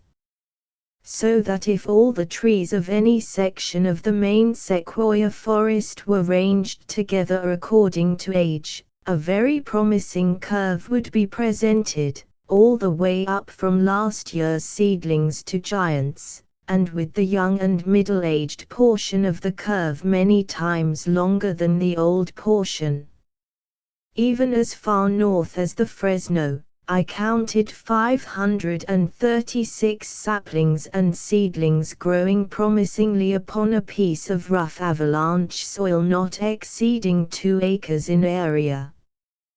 This soil bed is about 7 years old, and has been seeded almost simultaneously by pines, firs, libocedrus, and sequoia, presenting a simple and instructive illustration of the struggle for life among the rival species, and it was interesting to note that the conditions thus far affecting them have enabled the young sequoias to gain a marked advantage. In every instance like the above, I have observed that the seedling sequoia is capable of growing on both drier and wetter soil than its rivals, but requires more sunshine than they, the latter fact being clearly shown wherever a sugar pine or fir is growing in close contact with a sequoia of about equal age and size, and equally exposed to the sun. The branches of the latter in such cases are always less leafy. Toward the south, however, where the sequoia becomes more exuberant and numerous, the rival trees become less so, and where they mix with sequoias, they mostly grow up beneath them, like slender grasses among stalks of Indian corn. Upon a bed of sandy flood soil I counted 94 sequoias, from 1 to 12 feet high, on a patch of ground once occupied by 4 large sugar pines which lay crumbling beneath them, an instance of conditions which have enabled sequoias to crowd out the pines. Muir Gorge, Tuolumne Canyon, Yosemite National Park. I also noted 86 vigorous saplings upon a piece of fresh ground prepared for their reception by fire. Thus fire, the great destroyer of sequoia, also furnishes bare virgin ground, one of the conditions essential for its growth from the seed. Fresh ground is, however, furnished in sufficient quantities for the constant renewal of the forests without fire, viz., by the fall of old trees. The soil is thus upturned and mellowed, and many trees are planted for every one that falls. Landslips and floods also give rise to bare virgin ground, and a tree now and then owes its existence to a burrowing wolf or squirrel, but the most regular supply of fresh soil is furnished by the fall of aged trees. The climatic changes in progress in the Sierra, bearing on the tenure of tree life, are entirely misapprehended, especially as to the time and the means employed by nature in effecting them. It is constantly asserted in a vague way that the Sierra was vastly wetter than now, and that the increasing drought will of itself extinguish sequoia, leaving its ground to other trees supposed capable of nourishing in a drier climate. But that sequoia can and does grow on as dry ground as any of its present rivals, is manifest in 1,000 places. Why, then it will be asked, are sequoias always found in greatest abundance in well-watered places where streams are exceptionally abundant? Simply because a growth of sequoias creates those streams. The thirsty mountaineer knows well that in every sequoia grove he will find running water, but it is a mistake to suppose that the water is the cause of the grove being there. On the contrary, the grove is the cause of the water being there. Drain off the water and the trees will remain, but cut off the trees, and the streams will vanish. Never was cause more completely mistaken for effect than in the case of these related phenomena of sequoia woods and perennial streams, and I confess that at first I shared in the blunder. When attention is called to the method of sequoia stream making, it will be apprehended at once. The roots of this immense tree fill the ground, forming a thick sponge that absorbs and holds back the rains and melting snows, only allowing them to ooze and flow gently. Indeed, every fallen leaf and rootlet, as well as long clasping root, and prostrate trunk, may be regarded as a dam hoarding the bounty of storm clouds, and dispensing it as blessings all through the summer, instead of allowing it to go headlong in short-lived floods. Evaporation is also checked by the dense foliage to a greater extent than by any other Sierra tree, and the air is entangled in masses and broad sheets that are quickly saturated, while thirsty winds are not allowed to go sponging and licking along the ground. So great is the retention of water in many places in the main belt, that bogs and meadows are created by the killing of the trees. A single trunk falling across a stream in the woods forms a dam 200 feet long, and from 10 to 30 feet high, giving rise to a pond which kills the trees within its reach. These dead trees fall in turn, thus making a clearing, while sediments gradually accumulate, changing the pond into a bog, or meadow, for a growth of carices and sphagnum. In some instances a series of small bogs or meadows rise above one another on a hillside, which are gradually merged into one another, forming sloping bogs, or meadows, which make striking features of sequoia woods, and since all the trees that have fallen into them have been preserved, they contain records of the generations that have passed since they began to form. Since, then, it is a fact that thousands of sequoias are growing thriftily on what is termed dry ground, and even clinging like mountain pines to rifts in granite precipices, and since it has also been shown that the extra moisture found in connection with the denser growths is an effect of their presence, instead of a cause of their presence, then the notions as to the former extension of the species and its near approach to extinction, based upon its supposed dependence on greater moisture, are seen to be erroneous. The decrease in the rain and snowfall since the close of the glacial period in the Sierra is much less than is commonly guessed. The highest post-glacial watermarks are well preserved in all the upper river channels, and they are not greatly higher than the spring flood marks of the present, showing conclusively that no extraordinary decrease has taken place in the volume of the upper tributaries of post-glacial Sierra streams since they came into existence. But in the meantime, eliminating all this complicated question of climatic change, the plain fact remains that the present rain and snowfall is abundantly sufficient for the luxuriant growth of sequoia forests.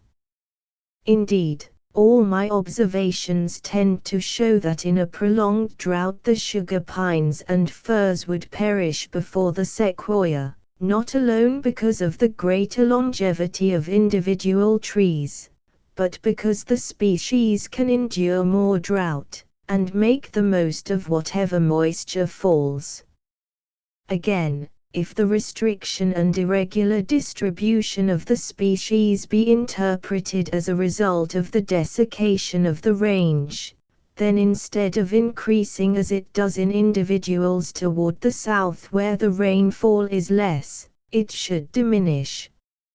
If, then, the peculiar distribution of sequoia has not been governed by superior conditions of soil as to fertility or moisture, by what has it been governed? In the course of my studies I observed that the northern groves, the only ones I was at first acquainted with, were located on just those portions of the general forest soil belt that were first laid bare toward the close of the glacial period when the ice sheet began to break up into individual glaciers.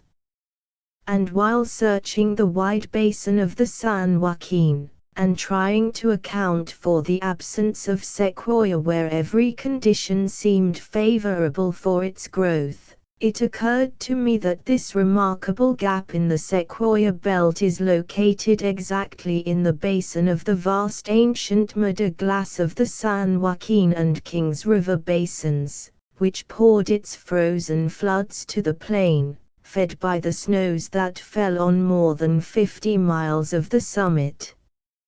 I then perceived that the next great gap in the belt to the northward, 40 miles wide, extending between the Calavras and Tuolumne groves, occurs in the basin of the great ancient mer de glace of the Tuolumne and Stanislaus basins, and that the smaller gap between the Merced and Mariposa groves occurs in the basin of the smaller glacier of the Merced.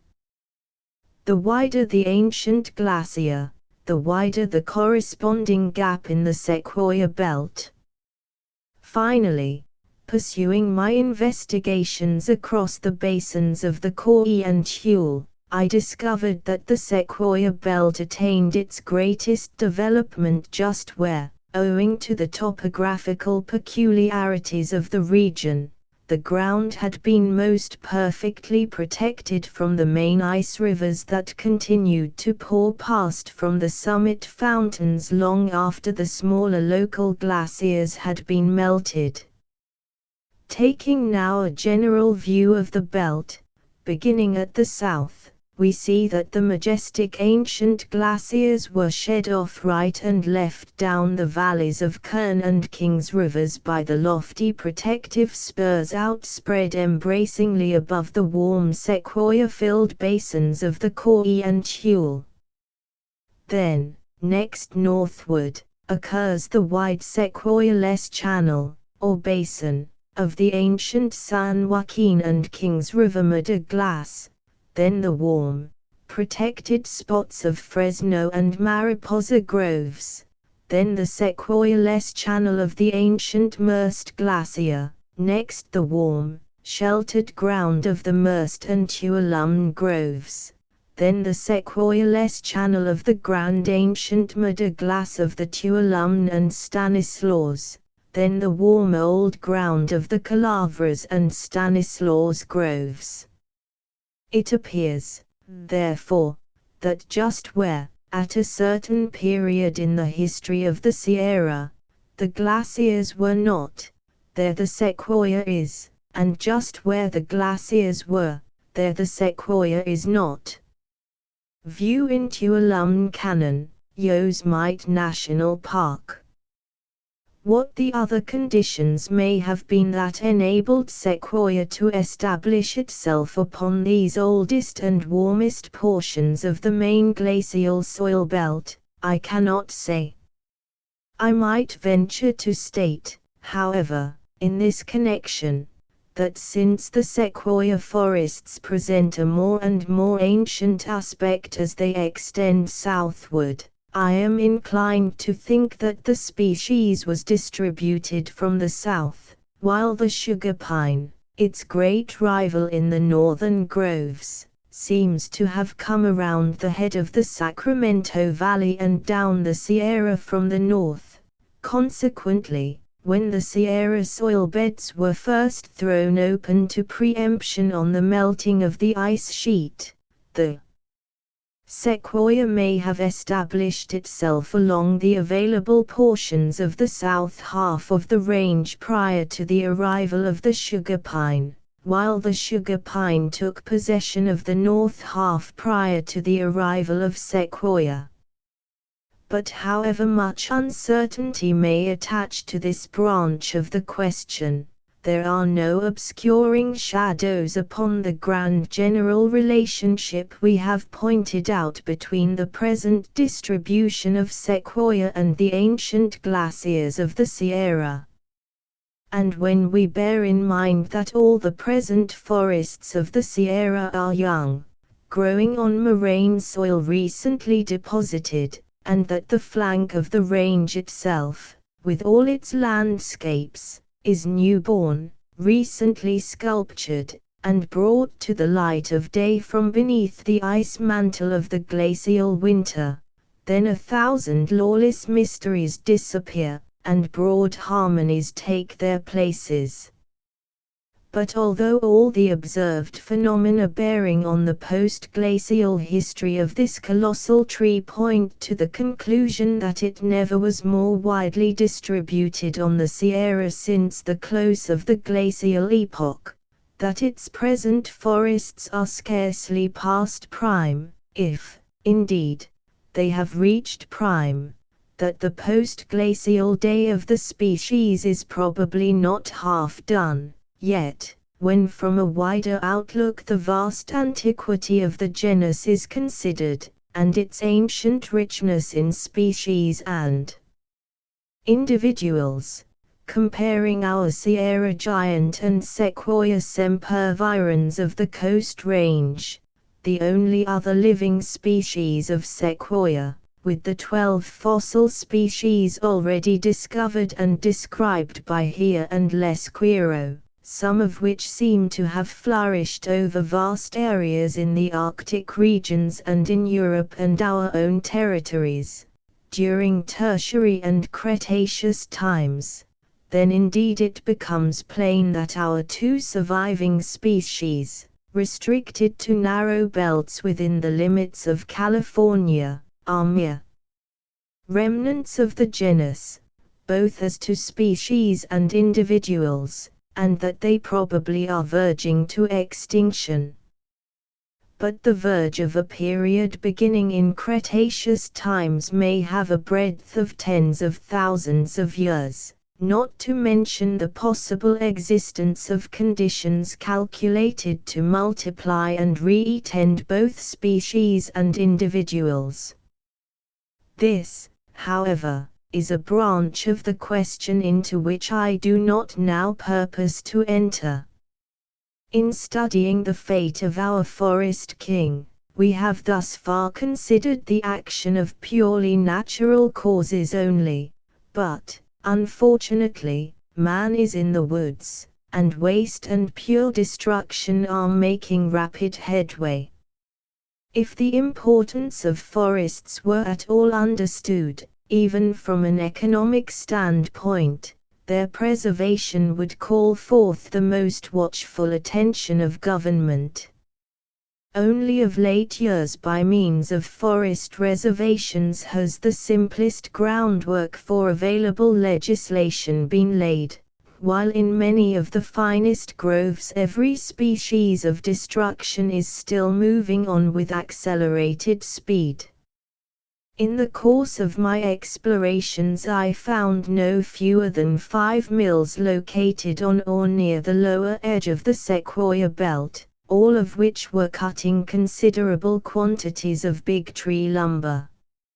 Most of the Fresno group are doomed to feed the mills recently erected near them, and a company of lumbermen are now cutting the magnificent forest on Kings River. In these milling operations waste far exceeds use, for after the choice young manageable trees on any given spot have been felled, the woods are fired to clear the ground of limbs and refuse with reference to further operations, and, of course, most of the seedlings and saplings are destroyed. These mill ravages, however, are small as compared with the comprehensive destruction caused by sheepmen. Incredible numbers of sheep are driven to the mountain pastures every summer, and their course is ever marked by desolation. Every wild garden is trodden down, the shrubs are stripped of leaves as if devoured by locusts, and the woods are burned. Running fires are set everywhere, with a view to clearing the ground of prostrate trunks, to facilitate the movements of the flocks and improve the pastures. The entire forest belt is thus swept and devastated from one extremity of the range to the other, and, with the exception of the resinous Pinus contorta, sequoia suffers most of all.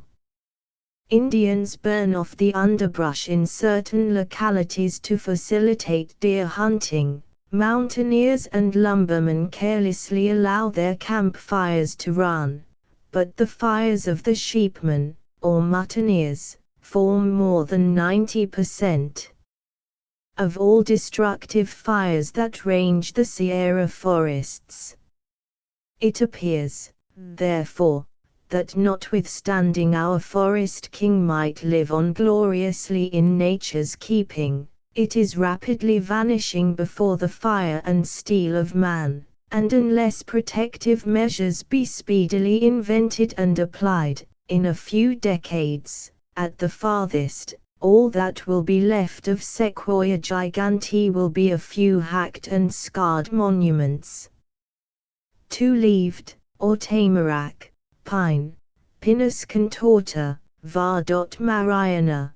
This species forms the bulk of the alpine forests, extending along the range, above the fir zone, up to a height of from 8,000 to 9,500 feet above the sea, growing in beautiful order upon moraines that are scarcely changed as yet by post-glacial weathering. Compared with the giants of the lower zones, this is a small tree, seldom attaining a height of 100 feet.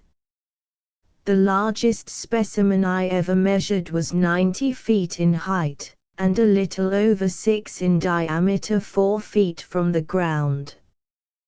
The average height of mature trees throughout the entire belt is probably not far from 50 or 60 feet, with a diameter of 2 feet.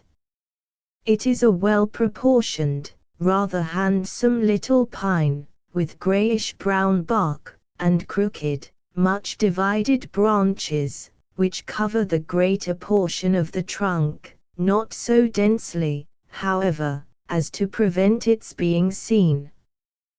The lower limbs curve downward, gradually take a horizontal position about halfway up the trunk, then aspire more and more toward the summit, thus forming a sharp, conical top.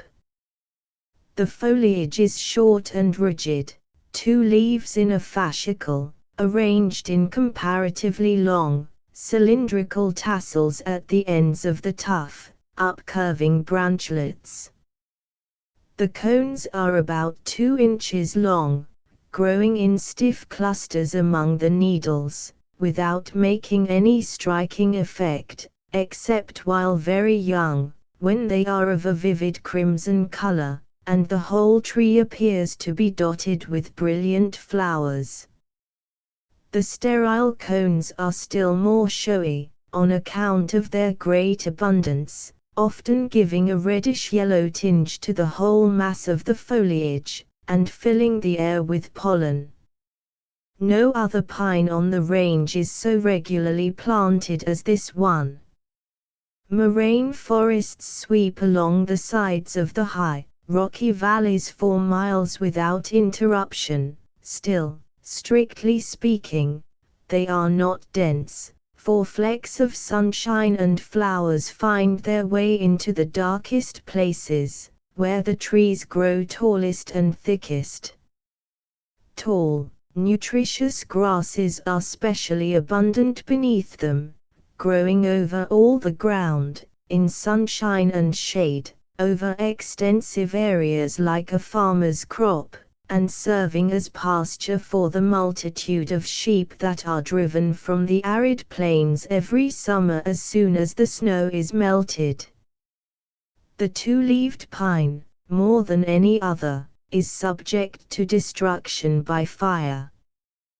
The thin bark is streaked and sprinkled with resin, as though it had been showered down upon it like rain, so that even the green trees catch fire readily, and during strong winds whole forests are destroyed, the flames leaping from tree to tree, forming one continuous belt of roaring fire that goes surging and racing onward above the bending woods, like the grass fires of a prairie.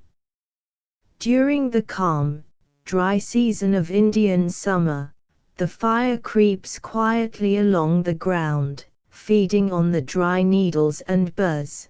Then, arriving at the foot of a tree, the resiny bark is ignited, and the heated air ascends in a powerful current, increasing in velocity, and dragging the flames swiftly upward.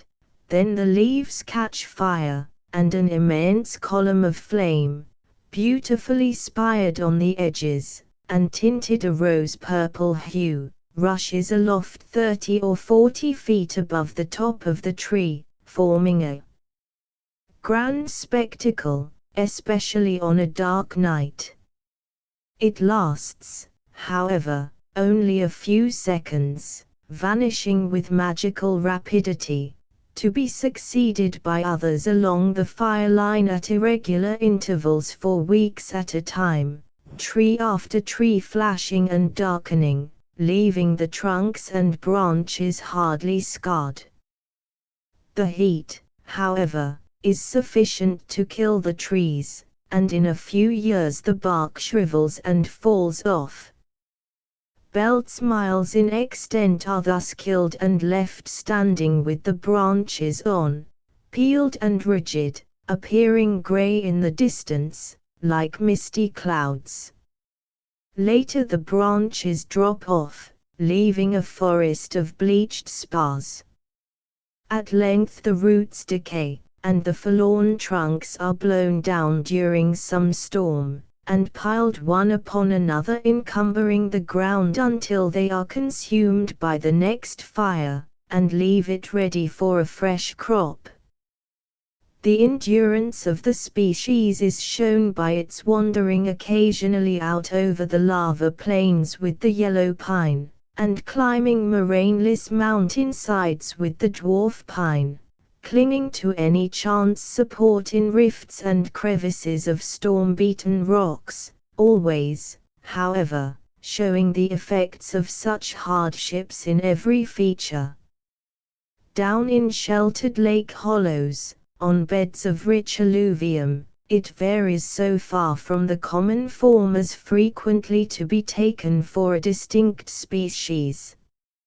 Here it grows in dense sods, like grasses, from 40 to 80 feet high, bending altogether to the breeze and whirling in eddying gusts more lithely than any other tree in the woods. I have frequently found specimens 50 feet high less than 5 inches in diameter.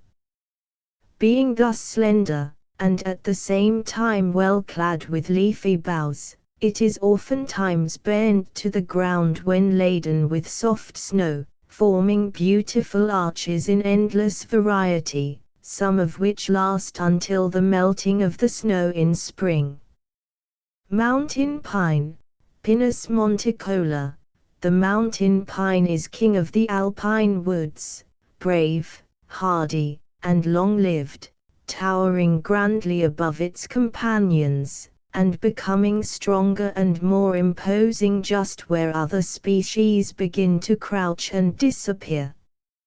At its best it is usually about 90 feet high and 5 or 6 in diameter, though a specimen is often met considerably larger than this. The trunk is as massive and as suggestive of enduring strength as that of an oak. About 2/3 of the trunk is commonly free of limbs, but close, fringy tufts of sprays occur all the way down, like those which adorn the colossal shafts of sequoia. The bark is deep reddish-brown upon trees that occupy exposed situations near its upper limit, and furrowed rather deeply, the main furrows running nearly parallel with each other, and connected by conspicuous cross furrows, which, with one exception, are, as far as I have noticed, peculiar to this species. The cones are from 4 to 8 inches long, slender, cylindrical, and somewhat curved, resembling those of the common white pine of the Atlantic coast. They grow in clusters of about from 3 to 6 or 7, becoming pendulous as they increase in weight, chiefly by the bending of the branches. This species is nearly related to the sugar pine, and, though not half so tall, it constantly suggests its noble relative in the way that it extends its long arms and in general habit. The mountain pine is first met on the upper margin of the fir zone, growing singly in a subdued, inconspicuous form, in what appear as chance situations, without making much impression on the general forest. Continuing up through the two-leaved pines in the same scattered growth, it begins to show its character, and at an elevation of about 10,000 feet attains its noblest development near the middle of the range, tossing its tough arms in the frosty air, welcoming storms and feeding on them, and reaching the grand old age of 1,000 years. Juniper, or red cedar, Juniperus occidentalis, juniper, or red cedar. The juniper is preeminently a rock tree, occupying the baldest domes and pavements, where there is scarcely a handful of soil, at a height of from 7,000 to 9,500 feet. In such situations the trunk is frequently over 8 feet in diameter, and not much more in height. The top is almost always dead in old trees, and great stubborn limbs push out horizontally that are mostly broken and bare at the ends, but densely covered and embedded here and there with bossy mounds of gray foliage. Some are mere weathered stumps, as broad as long, decorated with a few leafy sprays, reminding one of the crumbling towers of some ancient castle scantily draped with ivy. Only upon the headwaters of the Carson have I found this species established on good moraine soil. Here it flourishes with the silver and two-leaved pines, in great beauty and luxuriance, attaining a height of from 40 to 60 feet, and manifesting but little of that rocky angularity so characteristic a feature throughout the greater portion of its range.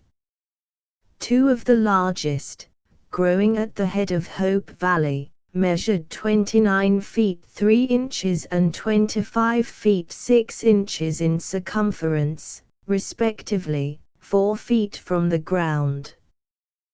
The bark is of a bright cinnamon color, and, in thrifty trees, beautifully braided and reticulated, flaking off in thin, lustrous ribbons that are sometimes used by Indians for tent matting.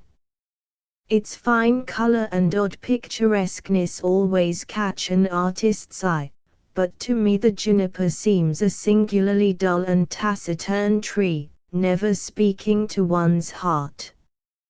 I have spent many a day and night in its company, in all kinds of weather, and have ever found it silent, cold, and rigid, like a column of ice. Its broad stumpiness, of course, precludes all possibility of waving, or even shaking, but it is not this rocky steadfastness that constitutes its silence. In calm, sun days the sugar pine preaches the grandeur of the mountains like an apostle without moving a leaf. Storm-beaten junipers. On level rocks it dies standing, and wastes insensibly out of existence like granite, the wind exerting about as little control over it alive or dead as it does over a glacier boulder. Some are undoubtedly over 2,000 years old. All the trees of the alpine woods suffer, more or less, from avalanches, the two-leaved pine most of all.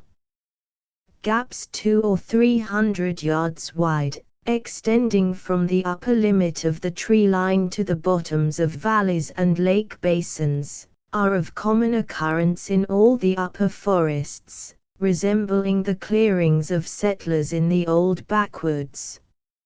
Scarcely a tree is spared, even the soil is scraped away, while the thousands of uprooted pines and spruces are piled upon one another heads downward, and tucked snugly in along the sides of the clearing in two windrows, like lateral moraines. The pines lie with branches wilted and drooping like weeds. Not so the burly junipers.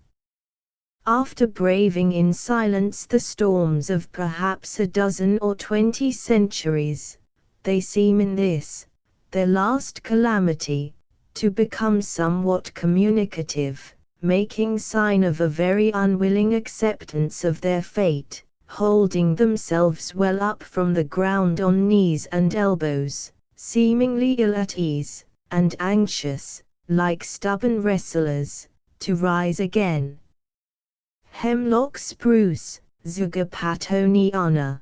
The hemlock spruce is the most singularly beautiful of all the California coniferae. So slender is its axis at the top, that it bends over and droops like the stalk of a nodding lily. The branches droop also, and divide into innumerable slender, waving sprays, which are arranged in a varied, eloquent harmony that is wholly indescribable. Its cones are purple, and hang free, in the form of little tassels 2 inches long from all the sprays from top to bottom.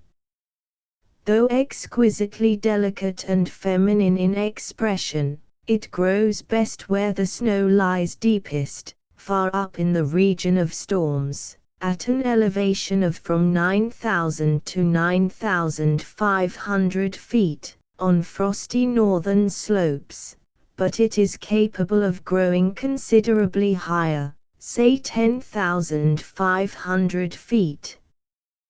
The tallest specimens, growing in sheltered hollows somewhat beneath the heaviest wind currents, are from 80 to 100 feet high, and from 2 to 4 feet in diameter.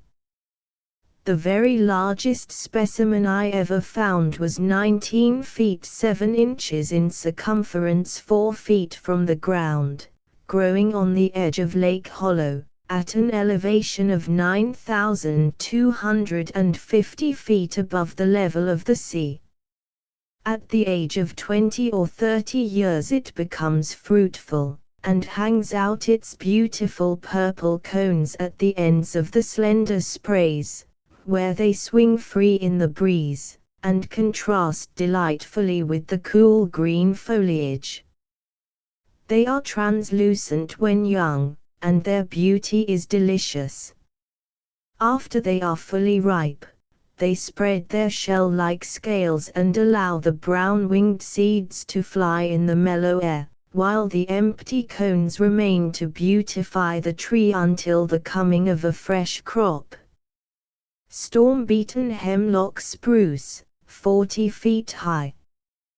The staminate cones of all the coniferae are beautiful, growing in bright clusters, yellow, and rose, and crimson. Those of the hemlock spruce are the most beautiful of all, forming little conelets of blue flowers, each on a slender stem.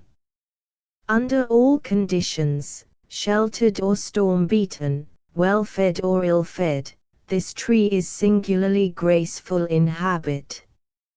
Even at its highest limit upon exposed ridge tops, though compelled to crouch in dense thickets, huddled close together, as if for mutual protection, it still manages to throw out its sprays in irrepressible loveliness, while on well-ground moraine soil it develops a perfectly tropical luxuriance of foliage and fruit, and is the very loveliest tree in the forest, poised in thin white sunshine, clad with branches from head to foot, yet not in the faintest degree heavy or bunchy. It towers in unassuming majesty, drooping as if unaffected with the aspiring tendencies of its race, loving the ground while transparently conscious of heaven and joyously receptive of its blessings, reaching out its branches like sensitive tentacles,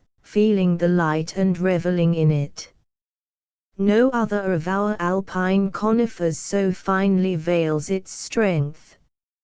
Its delicate branches yield to the mountain's gentlest breath, yet is it strong to meet the wildest onsets of the gale, strong not in resistance, but compliance, bowing, snow-laden, to the ground, gracefully accepting burial month after month in the darkness beneath the heavy mantle of winter.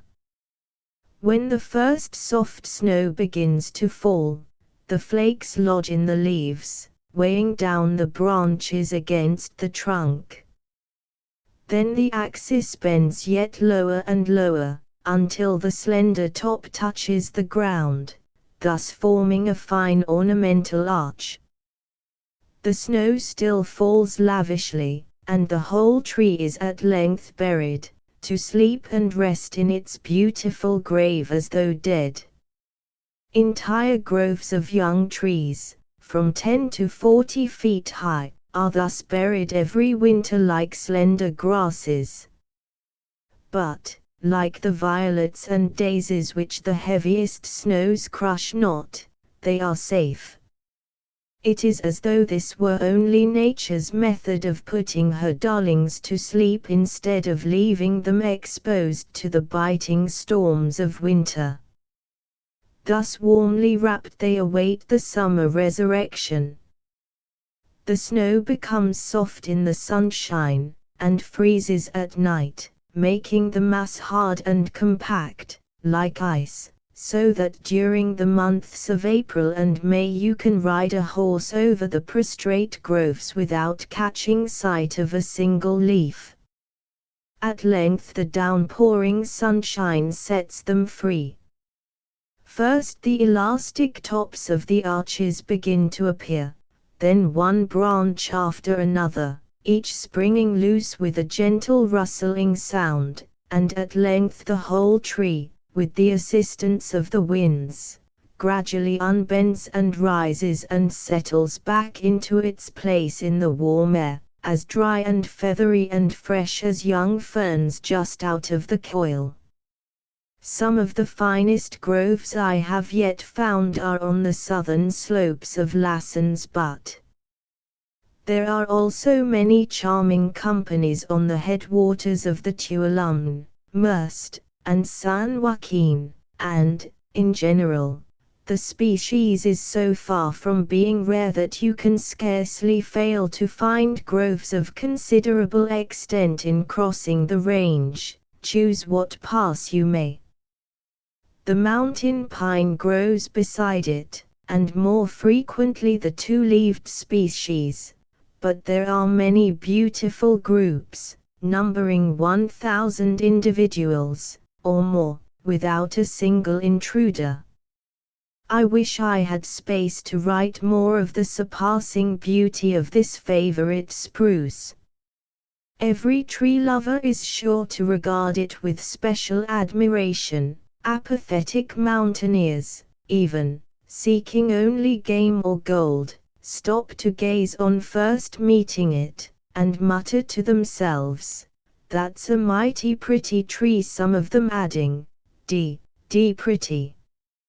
In autumn, when its cones are ripe, the little striped tamias, and the Douglas squirrel, and the Clark crow make a happy stir in its groves. The deer love to lie down beneath its spreading branches. Bright streams from the snow that is always near ripple through its groves, and bryanthus spreads precious carpets in its shade.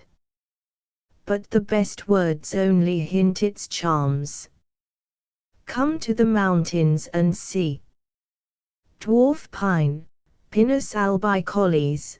This species forms the extreme edge of the timber line throughout nearly the whole extent of the range on both flanks. It is first met growing in company with Pinus contorta, var. Muir, on the upper margin of the belt, as an erect tree from 15 to 30 feet high and from 1 to 2 feet in thickness. Thence it goes straggling up the flanks of the summit peaks, upon moraines or crumbling ledges, wherever it can obtain a foothold, to an elevation of from 10,000 to 12,000 feet, where it dwarfs to a mass of crumpled, prostrate branches, covered with slender, upright shoots, each tipped with a short, close-packed tassel of leaves. The bark is smooth and purplish, in some places almost white. The fertile cones grow in rigid clusters upon the upper branches, dark chocolate in color while young, and bear beautiful pearly seeds about the size of peas, most of which are eaten by two species of tamias and the notable Clark crow. The staminate cones occur in clusters, about an inch wide, down among the leaves, and, as they are colored bright rose purple, they give rise to a lively, flowery appearance little looked for in such a tree. Group of erect dwarf pines. Pines are commonly regarded as sky-loving trees that must necessarily aspire or die. This species forms a marked exception, creeping lowly, in compliance with the most rigorous demands of climate, yet enduring bravely to a more advanced age than many of its lofty relatives in the sunlands below. Seen from a distance, it would never be taken for a tree of any kind. Yonder, for example, is Cathedral Peak, some 3 miles away, with a scattered growth of this pine creeping like mosses over the roof and around the beveled edges of the north gable, nowhere giving any hint of an ascending axis. When approached quite near it still appears matted and heathy, and is so low that one experiences no great difficulty in walking over the top of it. Yet it is seldom absolutely prostrate, at its lowest usually attaining a height of 3 or 4 feet, with a main trunk, and branches outspread and intertangled above it, as if in ascending they had been checked by a ceiling, against which they had grown and been compelled to spread horizontally. The winter snow is indeed such a ceiling, lasting half the year, while the pressed, shorn surface is made yet smoother by violent winds, armed with cutting sand grains, that beat down any shoot that offers to rise much above the general level, and carve the dead trunks and branches in beautiful patterns. During stormy nights I have often camped snugly beneath the interlacing arches of this little pine. The needles, which have accumulated for centuries, make fine beds, a fact well known to other mountaineers, such as deer and wild sheep, who pour out oval hollows and lie beneath the larger trees in safe and comfortable concealment. A dwarf pine. The longevity of this lowly dwarf is far greater than would be guessed. Here, for example, is a specimen, growing at an elevation of 10,700 feet, which seems as though it might be plucked up by the roots, for it is only 3.5 inches in diameter, and its topmost tassel is hardly 3 feet above the ground. Cutting it half through and counting the annual rings with the aid of a lens, we find its age to be no less than 255 years. Here is another telling specimen about the same height, 426 years old, whose trunk is only 6 inches in diameter, and one of its supple branchlets, hardly 1/8 of an inch in diameter inside the bark, is 75 years old, and so filled with oily balsam, and so well seasoned by storms, that we may tie it in knots like a whipcord. White pine, Pinus flexilis. This species is widely distributed throughout the Rocky Mountains, and over all the higher of the many ranges of the Great Basin, between the Wasatch Mountains and the Sierra, where it is known as white pine. In the Sierra it is sparsely scattered along the eastern flank, from Bloody Canyon southward nearly to the extremity of the range, opposite the village of Lone Pine, nowhere forming any appreciable portion of the general forest. From its peculiar position, in loose, straggling parties, it seems to have been derived from the Basin ranges to the eastward, where it is abundant. It is a larger tree than the dwarf pine. At an elevation of about 9,000 feet above the sea, it often attains a height of 40 or 50 feet, and a diameter of from 3 to 5 feet. The cones open freely when ripe, and are twice as large as those of the albicollis, and the foliage and branches are more open, having a tendency to sweep out in free, wild curves, like those of the mountain pine, to which it is closely allied. It is seldom found lower than 9,000 feet above sea level, but from this elevation it pushes upward over the roughest ledges to the extreme limit of tree growth, where, in its dwarfed, storm-crushed condition, it is more like the white-barked species. Throughout Utah and Nevada it is one of the principal timber trees, great quantities being cut every year for the mines. The famous White Pine Mining District, White Pine City, and the White Pine Mountains have derived their names from it. Needle pine, Pinus aristata.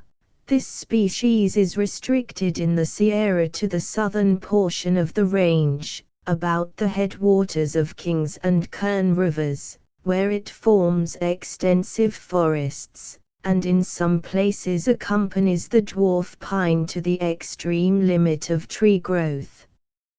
It is first met at an elevation of between 9,000 and 10,000 feet, and runs up to 11,000 without seeming to suffer greatly from the climate or the leanness of the soil. It is a much finer tree than the dwarf pine. Instead of growing in clumps and low, heathy mats, it manages in some way to maintain an erect position, and usually stands single. Wherever the young trees are at all sheltered, they grow up straight and arrowy, with delicately tapered bole, and ascending branches terminated with glossy, bottle-brush tassels.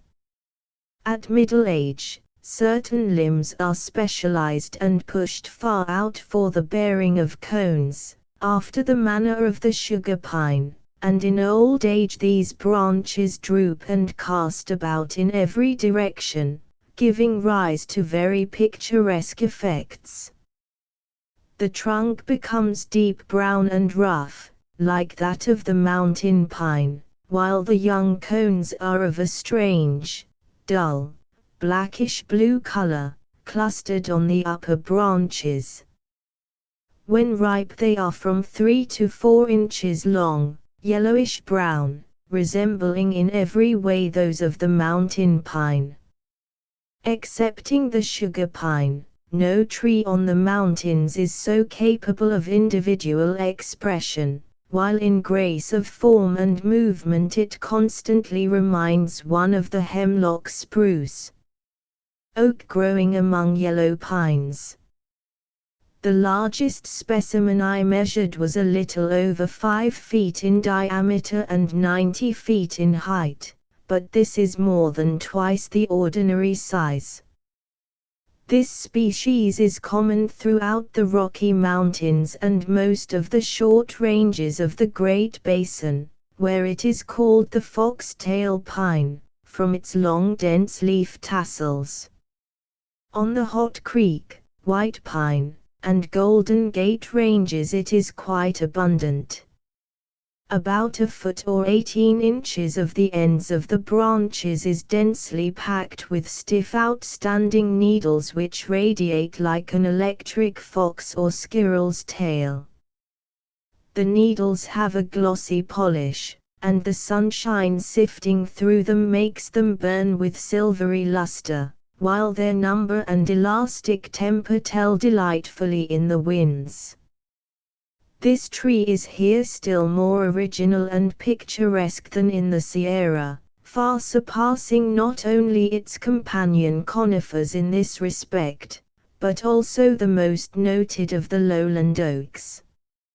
Some stand firmly erect, feathered with radiant tassels down to the ground, forming slender tapering towers of shining verdure. Others, with 2 or 3 specialized branches pushed out at right angles to the trunk and densely clad with tasseled sprays, take the form of beautiful ornamental crosses.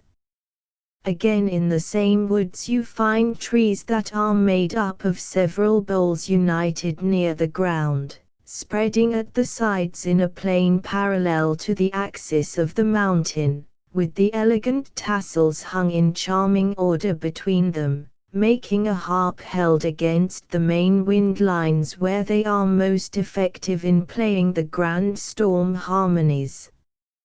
And besides these there are many variable arching forms, alone or in groups, with innumerable tassels drooping beneath the arches or radiant above them, and many lowly giants of no particular form that have braved the storms of 1,000 years. But whether old or young, sheltered or exposed to the wildest gales, this tree is ever found irrepressibly and extravagantly picturesque, and offers a richer and more varied series of forms to the artist than any other conifer I know of. Nut pine, Pinus monophylla. The nut pine covers or rather dots the eastern flank of the Sierra, to which it is mostly restricted, in grayish, bush-like patches, from the margin of the Sage Plains to an elevation of from 7,000 to 8,000 feet. A more contentedly fruitful and unaspiring conifer could not be conceived. All the species we have been sketching make departures more or less distant from the typical spire form, but none goes so far as this. Without any apparent exigency of climate or soil, it remains near the ground, throwing out crooked, divergent branches like an orchard apple tree, and seldom pushes a single shoot higher than 15 or 20 feet above the ground. The average thickness of the trunk is perhaps, about 10 or 12 inches. The leaves are mostly undivided, like round awls, instead of being separated, like those of other pines, into 2s and 3s and 5s. The cones are green while growing, and are usually found over all the tree, forming quite a marked feature as seen against the bluish-gray foliage. They are quite small, only about 2 inches in length, and give no promise of edible nuts, but when we come to open them, we find that about half the entire bulk of the cone is made up of sweet, nutritious seeds, the kernels of which are nearly as large as those of hazelnuts. This is undoubtedly the most important food tree on the Sierra, and furnishes the Mono, Carson, and Walker River Indians with more and better nuts than all the other species taken together. It is the Indians' own tree, and many a white man have they killed for cutting it down. In its development, nature seems to have aimed at the formation of as great a fruit-bearing surface as possible. Being so low and accessible, the cones are readily beaten off with poles, and the nuts procured by roasting them until the scales open. In bountiful seasons a single Indian will gather 30 or 40 bushels of them, a fine scurrilous employment. Of all the conifers along the eastern base of the Sierra, and on all the many mountain groups and short ranges of the Great Basin, this foodful little pine is the commonest tree, and the most important. Nearly every mountain is planted with it to a height of from 8,000 to 9,000 feet above the sea.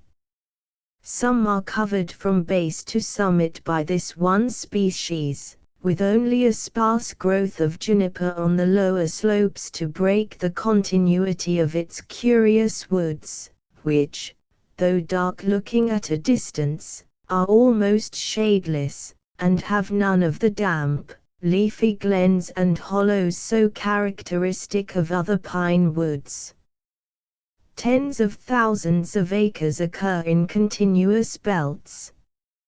Indeed, viewed comprehensively, the entire basin seems to be pretty evenly divided into level plains dotted with sagebushes and mountain chains covered with nut pines. No slope is too rough, none too dry, for these bountiful orchards of the red man. The value of this species to Nevada is not easily overestimated. It furnishes charcoal and timber for the mines, and, with the juniper, supplies the ranches with fuel and rough fencing. In fruitful seasons the nut crop is perhaps greater than the California wheat crop, which exerts so much influence throughout the food markets of the world. When the crop is ripe, the Indians make ready the long beating poles, bags, baskets, mats, and sacks are collected, the women out at service among the settlers, washing or drudging, assemble at the family huts, the men leave their ranch work, old and young, all are mounted on ponies and start in great glee to the nut lands, forming curiously picturesque cavalcades. Flaming scarfs and calico skirts stream loosely over the knotty ponies, 2 squaws usually astride of each, with baby midgets bandaged in baskets slung on their backs or balanced on the saddlebow, while nut baskets and water jars project from each side, and the long beating poles make angles in every direction. Arriving at some well-known central point where grass and water are found, the squaws with baskets, the men with poles ascend the ridges to the laden trees, followed by the children. Then the beating begins right merrily, The burrs fly in every direction, rolling down the slopes, lodging here and there against rocks and sagebushes, chased and gathered by the women and children with fine natural gladness. Smoke columns speedily mark the joyful scene of their labors as the roasting fires are kindled, and, at night, assembled in gay circles garrulous as jays, they begin the first nut feast of the season. The nuts are about half an inch long and a quarter of an inch in diameter, pointed at the top, round at the base, light brown in general color, and, like many other pine seeds, handsomely dotted with purple, like birds' eggs. The shells are thin and may be crushed between the thumb and finger.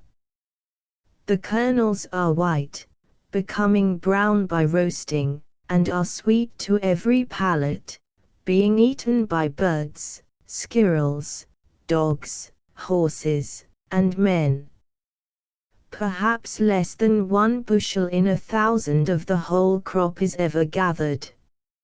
Still, besides supplying their own wants, in times of plenty the Indians bring large quantities to market, then they are eaten around nearly every fireside in the state, and are even fed to horses occasionally instead of barley. Of other trees growing on the Sierra, but forming a very small part of the general forest, we may briefly notice the following. Chamocyparis lawsoniana is a magnificent tree in the coast ranges, but small in the Sierra. It is found only well to the northward along the banks of cool streams on the upper Sacramento toward Mount Shasta. Only a few trees of this species, as far as I have seen, have as yet gained a place in the Sierra woods. It has evidently been derived from the Coast Range by way of the tangle of connecting mountains at the head of the Sacramento Valley. In shady dells and on cool stream banks of the northern Sierra we also find the yew, Taxus brevifolia. The interesting nutmeg tree, Torreya californica, is sparsely distributed along the western flank of the range at an elevation of about 4,000 feet, mostly in gulches and canyons. It is a small, prickly-leaved, glossy evergreen, like a conifer, from 20 to 50 feet high, and 1 to 2 feet in diameter. The fruit resembles a green gauge plum, and contains one seed, about the size of an acorn, and like a nutmeg, hence the common name. The wood is fine-grained and of a beautiful, creamy yellow color like box, sweet-scented when dry, though the green leaves emit a disagreeable odor. Betula occidentalis, the only birch, is a small, slender tree restricted to the eastern flank of the range along stream sides below the pine belt, especially in Owens Valley. Alder, maple, and Nuttall's flowering dogwood make beautiful bowers over swift, cool streams at an elevation of from 3,000 to 5,000 feet, mixed more or less with willows and cottonwood, and above these in lake basins the aspen forms fine ornamental groves, and lets its light shine gloriously in the autumn months. The chestnut oak, Quercus densiflora, seems to have come from the coast range around the head of the Sacramento Valley, like the Chamocyparis, but as it extends southward along the lower edge of the main pine belt it grows smaller until it finally dwarfs to a mere chaparral bush. In the coast mountains it is a fine, tall, rather slender tree, about from 60 to 75 feet high, growing with the grand Sequoia sempervirens, or redwood. but unfortunately it is too good to live, and is now being rapidly destroyed for tan bark. Pate Valley, showing the oaks. Tuolumne Canyon, Yosemite National Park. Besides the common Douglas oak and the grand Quercus swisslisney of the foothills, and several small ones that make dense growths of chaparral, there are 2 mountain oaks that grow with the pines up to an elevation of about 5,000 feet above the sea, and greatly enhance the beauty of the Yosemite parks. These are the mountain live oak and the Kellogg oak, named in honor of the admirable botanical pioneer of California. Kellogg's oak, Quercus kelloggii, is a firm, bright, beautiful tree, reaching a height of 60 feet, 4 to 7 feet in diameter, with wide-spreading branches, and growing at an elevation of from 3,000 to 5,000 feet in sunny valleys and flats among the evergreens, and higher in a dwarfed state. In the cliff-bound parks about 4,000 feet above the sea it is so abundant and effective it might fairly be called the Yosemite oak. The leaves make beautiful masses of purple in the spring, and yellow in ripe autumn, while its acorns are eagerly gathered by Indians, squirrels, and woodpeckers. The mountain live oak, Q. chrysolepis, is a tough, rugged mountaineer of a tree, growing bravely and attaining noble dimensions on the roughest earthquake taluses in deep canyons and Yosemite valleys. The trunk is usually short, dividing near the ground into great, wide-spreading limbs, and these again into a multitude of slender sprays, many of them cord-like and drooping to the ground, like those of the great white oak of the lowlands, Q. lobata. The top of the tree where there is plenty of space is broad and bossy, with a dense covering of shining leaves, making delightful canopies, the complicated system of gray, interlacing, arching branches as seen from beneath being exceedingly rich and picturesque. No other tree that I know dwarfs so regularly and completely as this under changes of climate due to changes in elevation. At the foot of a canyon 4,000 feet above the sea you may find magnificent specimens of this oak 50 feet high, with craggy, bulging trunks, 5 to 7 feet in diameter, and at the head of the canyon, 2,500 feet higher, a dense, soft, low, shrubby growth of the same species, while all the way up the canyon between these extremes of size and habit a perfect gradation may be traced. The largest I have seen was 50 feet high, 8 feet in diameter, and about 7 to 5 feet in spread. The trunk was all knots and buttresses, gray like granite, and about as angular and irregular as the boulders on which it was growing, a type of steadfast, unwedgeable strength. Chapter 9 The Douglas Squirrel, Sciurus douglasii. The Douglas squirrel is by far the most interesting and influential of the California Sciuridae, surpassing every other species in force of character, numbers, and extent of range, and in the amount of influence he brings to bear upon the health and distribution of the vast forests he inhabits.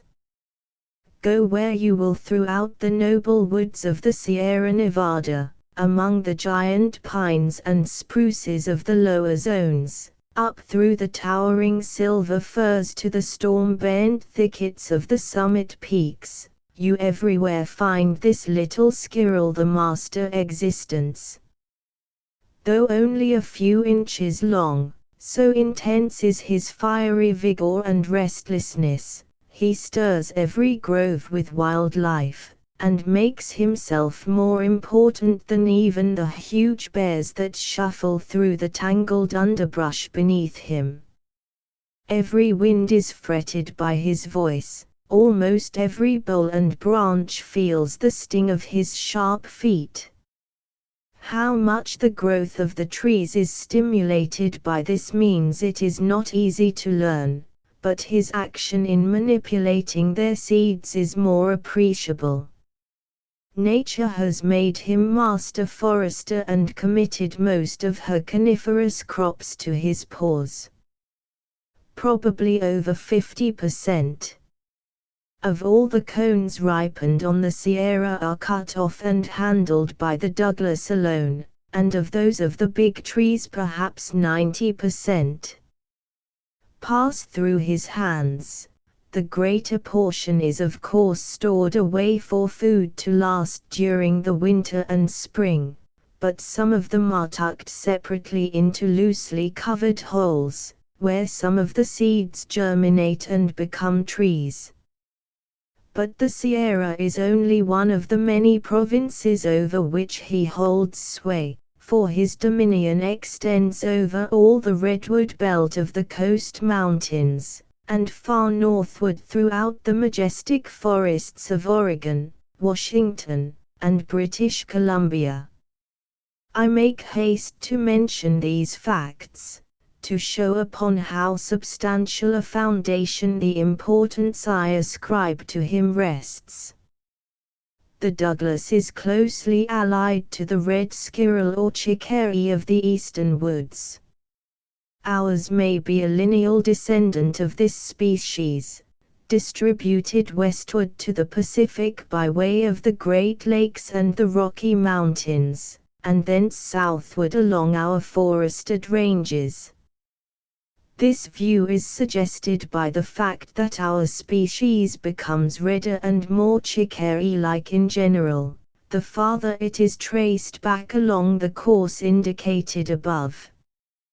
But whatever their relationship, and the evolutionary forces that have acted upon them, the Douglas is now the larger and more beautiful animal. From the nose to the root of the tail he measures about 8 inches, and his tail, which he so effectively uses in interpreting his feelings, is about 6 inches in length. He wears dark bluish-gray over the back and halfway down the sides, bright buff on the belly, with a stripe of dark gray, nearly black, separating the upper and under colors. This dividing stripe, however, is not very sharply defined. He has long black whiskers, which gives him a rather fierce look when observed closely, strong claws, sharp as fish hooks, and the brightest of bright eyes, full of telling speculation. A Kings River Indian told me that they call him Pillaluit, which, rapidly pronounced with the first syllable heavily accented, is not unlike the lusty exclamation he utters on his way up a tree when excited. Most mountaineers in California call him the pine squirrel, and when I asked an old trapper whether he knew our little forester, he replied with brightening countenance, "Oh, yes, of course I know him. Everybody knows him. When I'm hunting in the woods, I often find out where the deer are by his barking at 'em. I call 'em lightning squirrels, because they're so mighty quick and peart. All the true squirrels are more or less bird-like in speech and movements, but the Douglas is preeminently so, possessing, as he does, every attribute peculiarly squirrelish enthusiastically concentrated. He is the squirrel of squirrels, flashing from branch to branch of his favorite evergreens crisp and glossy and undiseased as a sunbeam. Give him wings and he would outflee any bird in the woods. His big grey cousin is a looser animal, seemingly light enough to float on the wind, yet when leaping from limb to limb, or out of one treetop to another, he sometimes halts to gather strength, as if making efforts concerning the upshot of which he does not always feel exactly confident. But the Douglas, with his denser body, leaps and glides in hidden strength, seemingly as independent of common muscles as a mountain stream. He threads the tasseled branches of the pines, stirring their needles like a rustling breeze, now shooting across openings in arrowy lines, now launching in curves, glinting deftly from side to side in sudden zigzags, and swirling in giddy loops and spirals around the knotty trunks, getting into what seem to be the most impossible situations without sense of danger, now on his haunches, now on his head, yet ever graceful, and punctuating his most irrepressible outbursts of energy with little dots and dashes of perfect repose. He is, without exception, the wildest animal I ever saw, a fiery, sputtering little bolt of life, luxuriating in quick oxygen and the wood's best juices. One can hardly think of such a creature being dependent, like the rest of us, on climate and food. But, after all, it requires no long acquaintance to learn he is human, for he works for a living. His busiest time is in the Indian summer.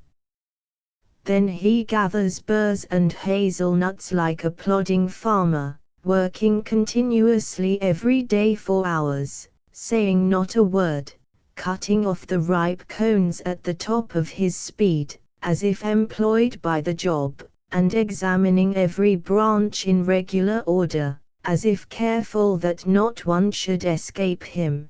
Then, descending, he stores them away beneath logs and stumps, in anticipation of the pinching hunger days of winter. He seems himself a kind of coniferous fruit, both fruit and flower. The resiny essences of the pines pervade every pore of his body, and eating his flesh is like chewing gum. One never tires of this bright chip of nature, this brave little voice crying in the wilderness, of observing his many works and ways, and listening to his curious language.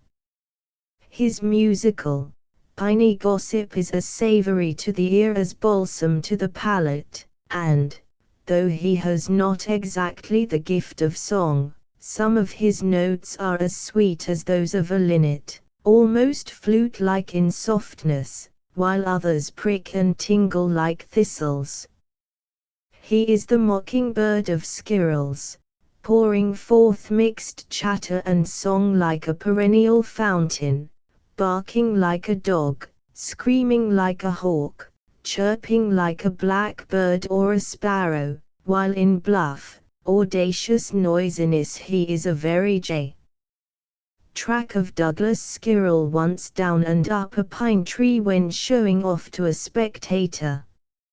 In descending the trunk of a tree with the intention of alighting on the ground, he preserves a cautious silence, mindful, perhaps, of foxes and wildcats, but while rocking safely at home in the pine tops there is no end to his capers and noise, and woe to the gray squirrel or chipmunk that ventures to set foot on his favorite tree. No matter how slyly they trace the furrows of the bark, they are speedily discovered, and kicked downstairs with comic vehemence, while a torrent of angry notes comes rushing from his whiskered lips that sounds remarkably like swearing. He will even attempt at times to drive away dogs and men, especially if he has had no previous knowledge of them. Seeing a man for the first time, he approaches nearer and nearer, until within a few feet.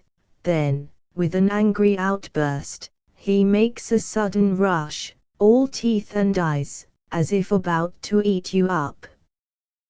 But, finding that the big, forked animal doesn't scare, he prudently beats a retreat, and sets himself up to reconnoiter on some overhanging branch, scrutinizing every movement you make with ludicrous solemnity. Gathering courage, he ventures down the trunk again, churring and chirping, and jerking nervously up and down in curious loops, eyeing you all the time, as if snowing off and demanding your admiration. Finally, growing calmer, he settles down in a comfortable posture on some horizontal branch commanding a good view, and beats time with his tail to a steady chee-up, or, when somewhat less excited, pee-ah, with the first syllable keenly accented, and the second drawn out like the scream of a hawk, repeating this slowly and more emphatically at first, then gradually faster, until a rate of about 150 words a minute is reached, usually sitting all the time on his haunches, with paws resting on his breast, which pulses visibly with each word.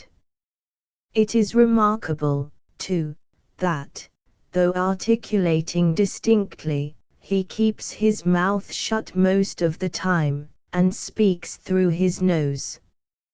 I have occasionally observed him even eating sequoia seeds and nibbling a troublesome flea, without ceasing or in any way confusing his pee-ah, for a single moment. While ascending trees all his claws come into play, but in descending the weight of his body is sustained chiefly by those of the hind feet. Still in neither case do his movements suggest effort, though if you are near enough you may see the bulging strength of his short, bear-like arms, and note his sinewy fists clenched in the bark. Whether going up or down, he carries his tail extended at full length in line with his body, unless it be required for gestures. But while running along horizontal limbs or fallen trunks, it is frequently folded forward over the back, with the airy tip daintily upcurled. In cool weather it keeps him warm. Then, after he has finished his meal, you may see him crouched close on some level limb with his tail robe neatly spread and reaching forward to his ears, the electric, outstanding hairs quivering in the breeze like pine needles. But in wet or very cold weather he stays in his nest, and while curled up there his comforter is long enough to come forward around his nose. It is seldom so cold, however, as to prevent his going out to his stores when hungry. Once as I lay storm-bound on the upper edge of the timberline on Mount Shasta, the thermometer nearly at zero and the sky thick with driving snow, a Douglas came bravely out several times from one of the lower hollows of a dwarf pine near my camp, faced the wind without seeming to feel it much, frisked lightly about over the mealy snow, and dug his way down to some hidden seeds with wonderful precision, as if to his eyes the thick snow covering were glass.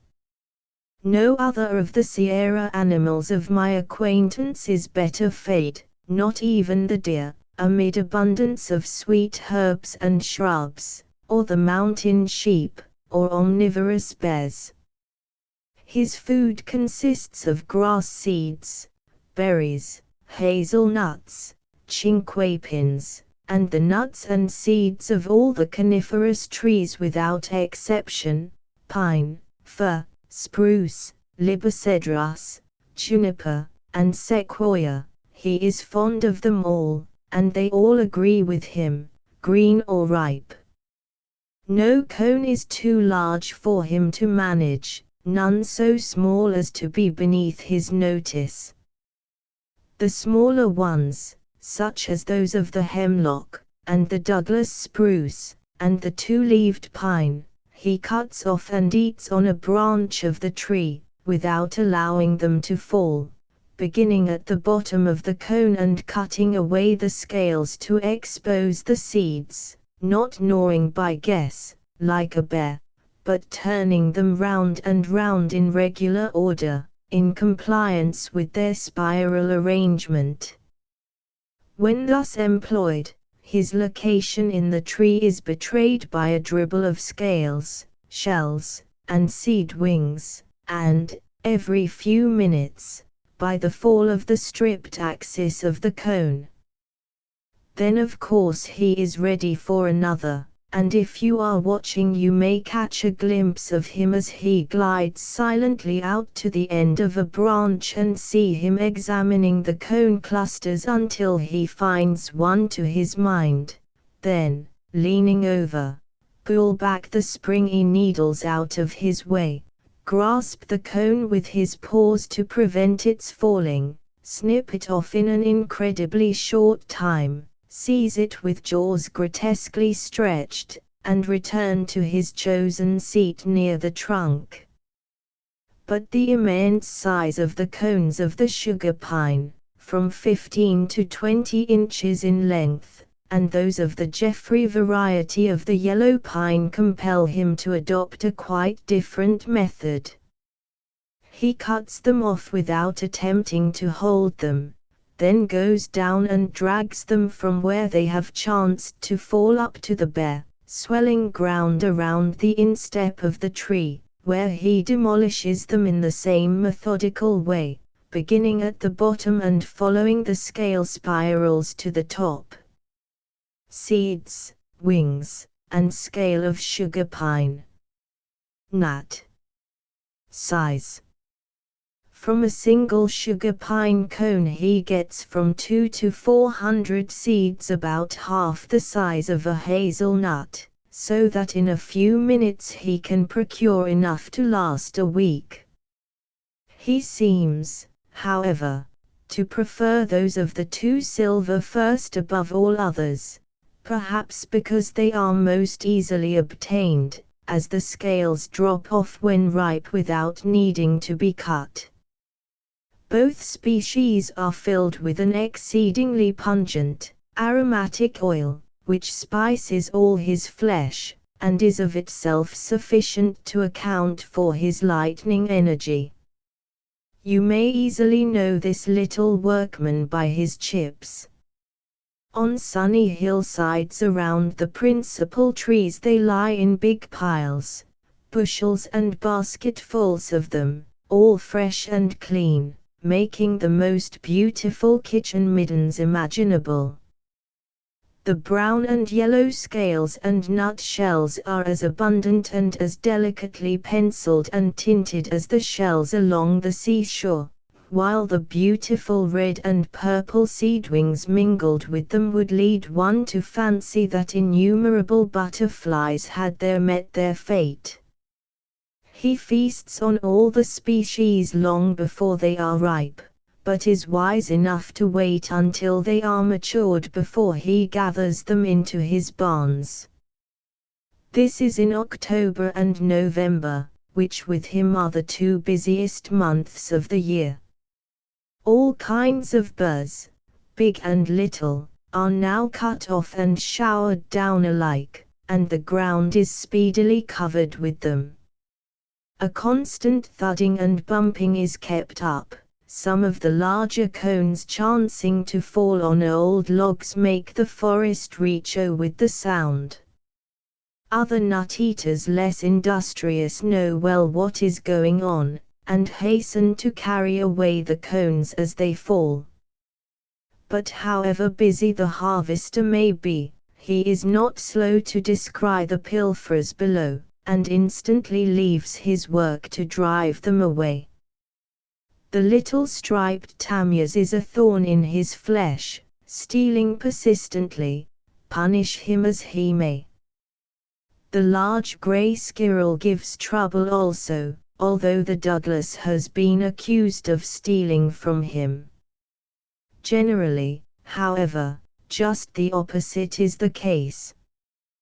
The excellence of the Sierra evergreens is well known to nurserymen throughout the world, consequently there is considerable demand for the seeds. The greater portion of the supply has hitherto been procured by chopping down the trees in the more accessible sections of the forest alongside of bridle paths that cross the range. Sequoia seeds at first brought from $20 to $30 per pound, and therefore were eagerly sought after. Some of the smaller fruitful trees were cut down in the groves not protected by government, especially those of Fresno and Kings River. Most of the sequoias, however, are of so gigantic a size that the seedsmen have to look for the greater portion of their supplies to the Douglas, who soon learns he is no match for these freebooters. He is wise enough, however, to cease working the instant he perceives them, and never fails to embrace every opportunity to recover his burrs whenever they happen to be stored in any place accessible to him, and the busy seedsman often finds on returning to camp that the little Douglas has exhaustively spoiled the spoiler. I know one seed gatherer who, whenever he robs the squirrels, scatters wheat or barley beneath the trees as conscience money. The want of appreciable life remarked by so many travelers in the Sierra forests is never felt at this time of year.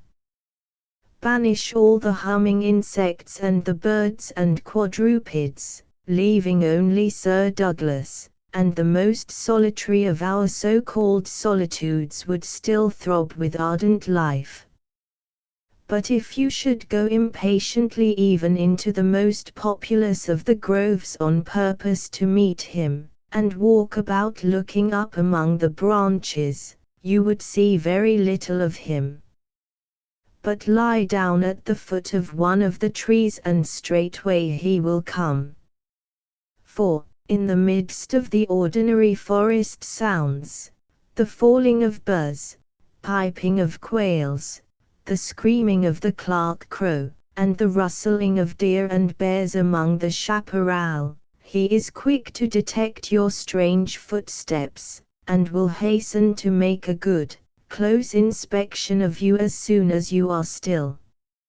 First, you may hear him sounding a few notes of curious inquiry, but more likely the first intimation of his approach will be the prickly sounds of his feet as he descends the tree overhead, just before he makes his savage onrush to frighten you and proclaim your presence to every squirrel and bird in the neighborhood. If you remain perfectly motionless, he will come nearer and nearer, and probably set your flesh a tingle by frisking across your body. Once, while I was seated at the foot of a hemlock spruce in one of the most inaccessible of the San Joaquin Yosemite's engaged in sketching, a reckless fellow came up behind me, passed under my bended arm, and jumped on my paper.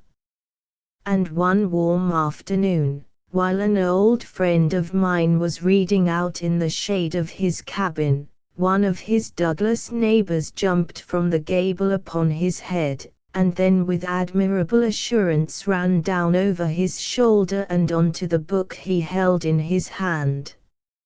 Our Douglas enjoys a large social circle, for, besides his numerous relatives, Sciurus fossa, Tamias quadrivitatus, Tetone zendii, Spermophilus bucaei, S. douglasii, he maintains intimate relations with the nut-eating birds, particularly the Clark crow, Piscicorvus columbianus, and the numerous woodpeckers and jays.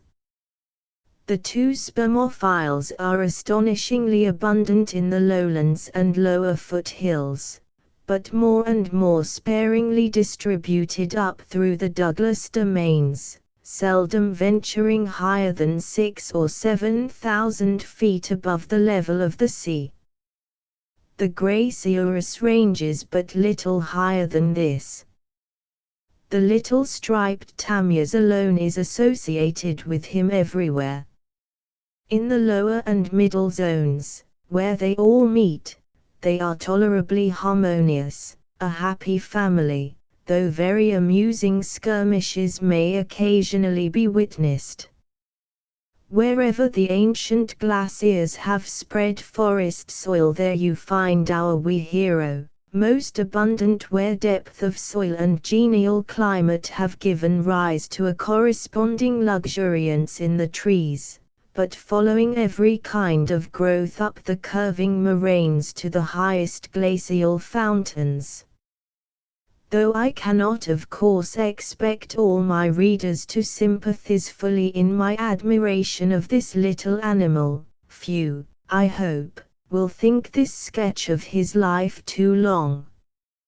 I cannot begin to tell here how much he has cheered my lonely wanderings during all the years I have been pursuing my studies in these glorious wilds, or how much unmistakable humanity I have found in him.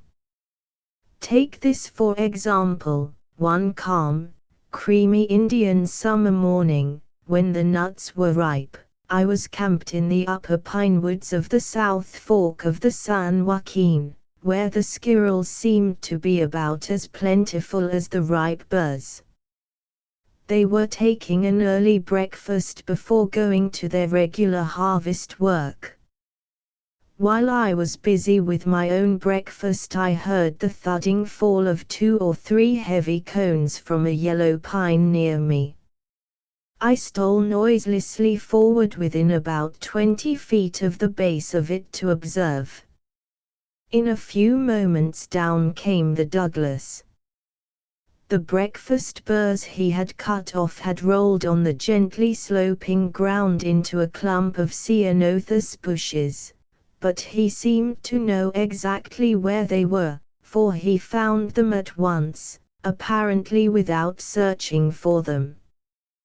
They were more than twice as heavy as himself, but after turning them into the right position for getting a good hold with his long sickle teeth, he managed to drag them up to the foot of the tree from which he had cut them, moving backward. Then seating himself comfortably, he held them on end, bottom up, and demolished them at his ease. A good deal of nibbling had to be done before he got anything to eat, because the lower scales are barren, but when he had patiently worked his way up to the fertile ones, he found 2 sweet nuts at the base of each, shaped like trimmed hams, and spotted purple like birds' eggs. And notwithstanding these cones were dripping with soft balsam, and covered with prickles, and so strongly put together that a boy would be puzzled to cut them open with a jackknife, he accomplished his meal with easy dignity and cleanliness, making less effort apparently than a man would in eating soft cookery from a plate. Breakfast done, I whistled a tune for him before he went to work, curious to see how he would be affected by it. He had not seen me all this while, but the instant I began to whistle he darted up the tree nearest to him, and came out on a small dead limb opposite me, and composed himself to listen. I sang and whistled more than a dozen airs, and as the music changed his eyes sparkled, and he turned his head quickly from side to side, but made no other response. Other squirrels, hearing the strange sounds, came around on all sides, also chipmunks and birds. One of the birds, a handsome, speckle-breasted thrush, seemed even more interested than the squirrels. After listening for a while on one of the lower dead sprays of a pine, he came swooping forward within a few feet of my face, and remained fluttering in the air for half a minute or so, sustaining himself with whirring wing beats, like a hummingbird in front of a flower, while I could look into his eyes and see his innocent wonder. By this time my performance must have lasted nearly half an hour. I sang or whistled Bonnie Boon Lasso Gowrie o'er the water to Charlie Bonnie Woods Lee etc., all of which seemed to be listened to with bright interest, my first Douglas sitting patiently through it all, with his telling eyes fixed upon me until I ventured to give the old 100th when he screamed his Indian name, Pillalueet, turned tail, and darted with ludicrous haste up the tree out of sight, his voice and actions in the case leaving a somewhat profane impression, as if he had said, "I'll be hanged if you get me to hear anything so solemn and unpeeny." This acted as a signal for the general dispersal of the whole hairy tribe, though the birds seemed willing to wait further developments, music being naturally more in their line. What there can be in that grand old church tune that is so offensive to birds and squirrels I can't imagine. A year or two after this High Sierra concert, I was sitting one fine day on a hill in the Coast Range where the common ground squirrels were abundant. They were very shy on account of being hunted so much, but after I had been silent and motionless for half an hour or so they began to venture out of their holes and to feed on the seeds of the grasses and thistles around me as if I were no more to be feared than a tree stump. Then it occurred to me that this was a good opportunity to find out whether they also disliked Old 100th. Therefore I began to whistle as nearly as I could remember the same familiar airs that had pleased the mountaineers of the Sierra. They at once stopped eating, stood erect, and listened patiently until I came to Old 100th when with ludicrous haste every one of them rushed to their holes and bolted in, their feet twinkling in the air for a moment as they vanished. No one who makes the acquaintance of our forester will fail to admire him, but he is far too self-reliant and warlike ever to be taken for a darling. How long the life of a Douglas squirrel may be, I don't know. The young seem to sprout from knot holes, perfect from the first, and as enduring as their own trees. It is difficult, indeed, to realize that so condensed a piece of sunfire should ever become dim or die at all. He is seldom killed by hunters, for he is too small to encourage much of their attention, and when pursued in settled regions becomes excessively shy, and keeps close in the furrows of the highest trunks, many of which are of the same color as himself. Indian boys, however, lie in wait with unbounded patience to shoot them with arrows. In the lower and middle zones a few fall a prey to rattlesnakes. Occasionally he is pursued by hawks and wildcats, etc. But, upon the whole, he dwells safely in the deep bosom of the woods, the most highly favored of all his happy tribe. May his tribe increase. Trying the bow. Chapter X. A windstorm in the forests. The mountain winds, like the dew and rain, sunshine and snow, are measured and bestowed with love on the forests to develop their strength and beauty. However restricted the scope of other forest influences, that of the winds is universal. The snow bends and trims the upper forests every winter. The lightning strikes a single tree here and there, while avalanches mow down thousands at a swoop as a gardener trims out a bed of flowers. But the winds go to every tree, fingering every leaf and branch and furrowed bole. Not one is forgotten. The mountain pine towering with outstretched arms on the rugged buttresses of the icy peaks, the lowliest and most retiring tenant of the dells.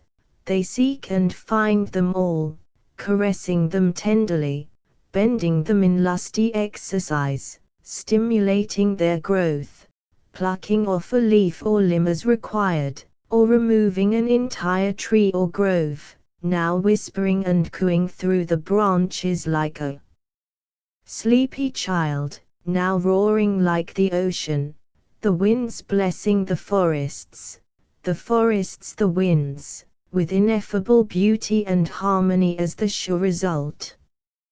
A windstorm in the California forests. After a sketch by the author. After one has seen pines 6 feet in diameter bending like grasses before a mountain gale, and ever and anon some giant falling with a crash that shakes the hills, it seems astonishing that any, save the lowest thick-set trees, could ever have found a period sufficiently stormless to establish themselves, or, once established, that they should not, sooner or later, have been blown down. But when the storm is over, and we behold the same forests tranquil again, towering fresh and unscathed in erect majesty, and consider what centuries of storms have fallen upon them since they were first planted, hail, to break the tender seedlings, lightning, to scorch and shatter, snow, winds, and avalanches, to crush and overwhelm, while the manifest result of all this wild storm culture is the glorious perfection we behold, then faith in nature's forestry is established, and we cease to deplore the violence of her most destructive gales, or of any other storm implement whatsoever. There are 2 trees in the Sierra forests that are never blown down, so long as they continue in sound health. These are the juniper and the dwarf pine of the summit peaks. Their stiff, crooked roots grip the storm-beaten ledges like eagle's claws, while their lithe, cord-like branches bend round compliantly, offering but slight holds for winds, however violent. The other alpine conifers, the needle pine, mountain pine, 2-leaved pine, and hemlock spruce, are never thinned out by this agent to any destructive extent, on account of their admirable toughness and the closeness of their growth.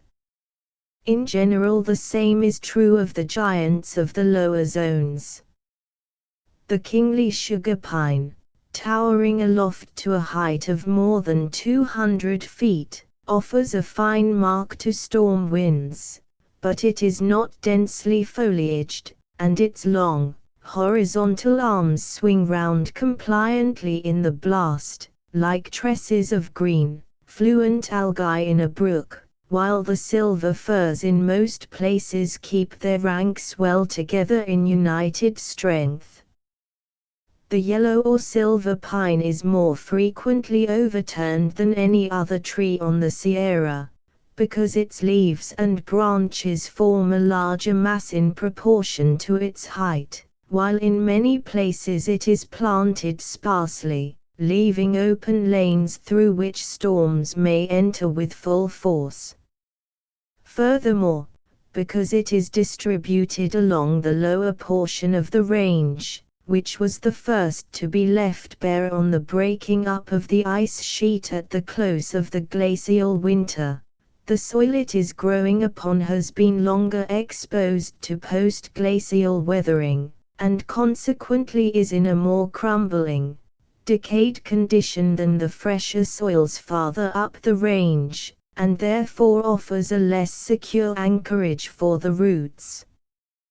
While exploring the forest zones of Mount Shasta, I discovered the path of a hurricane strewn with thousands of pines of this species. Great and small had been uprooted or wrenched off by sheer force, making a clean gap, like that made by a snow avalanche. But hurricanes capable of doing this class of work are rare in the Sierra, and when we have explored the forests from one extremity of the range to the other, we are compelled to believe that they are the most beautiful on the face of the earth, however we may regard the agents that have made them so. There is always something deeply exciting, not only in the sounds of winds in the woods, which exert more or less influence over every mind, but in their varied water-like flow as manifested by the movements of the trees, especially those of the conifers. By no other trees are they rendered so extensively and impressively visible, not even by the lordly tropic palms or tree ferns responsive to the gentlest breeze. The waving of a forest of the giant sequoias is indescribably impressive and sublime, but the pines seem to me the best interpreters of winds. They are mighty waving golden rods, ever in tune, singing and writing wind music all their long century lives. Little, however, of this noble tree waving and tree music will you see or hear in the strictly alpine portion of the forests. The burly juniper, whose girth sometimes more than equals its height, is about as rigid as the rocks on which it grows. The slender lash-like sprays of the dwarf pine stream out in wavering ripples, but the tallest and slenderest are far too unyielding to wave even in the heaviest gales. They only shake in quick, short vibrations. The hemlock spruce, however, and the mountain pine, and some of the tallest thickets of the two-leaved species bow in storms with considerable scope and gracefulness. But it is only in the lower and middle zones that the meeting of winds and woods is to be seen in all its grandeur. One of the most beautiful and exhilarating storms I ever enjoyed in the Sierra occurred in December, 1874, when I happened to be exploring one of the tributary valleys of the Yuba River. The sky and the ground and the trees had been thoroughly rain-washed and were dry again. The day was intensely pure, one of those incomparable bits of California winter, warm and balmy and full of white sparkling sunshine, redolent of all the purest influences of the spring, and at the same time enlivened with one of the most bracing windstorms conceivable. Instead of camping out, as I usually do, I then chanced to be stopping at the house of a friend. But when the storm began to sound, I lost no time in pushing out into the woods to enjoy it. For on such occasions nature has always something rare to show us, and the danger to life and limb is hardly greater than one would experience crouching deprecatingly beneath a roof. It was still early morning when I found myself fairly adrift. Delicious sunshine came pouring over the hills, lighting the tops of the pines, and setting free a steam of summery fragrance that contrasted strangely with the wild tones of the storm.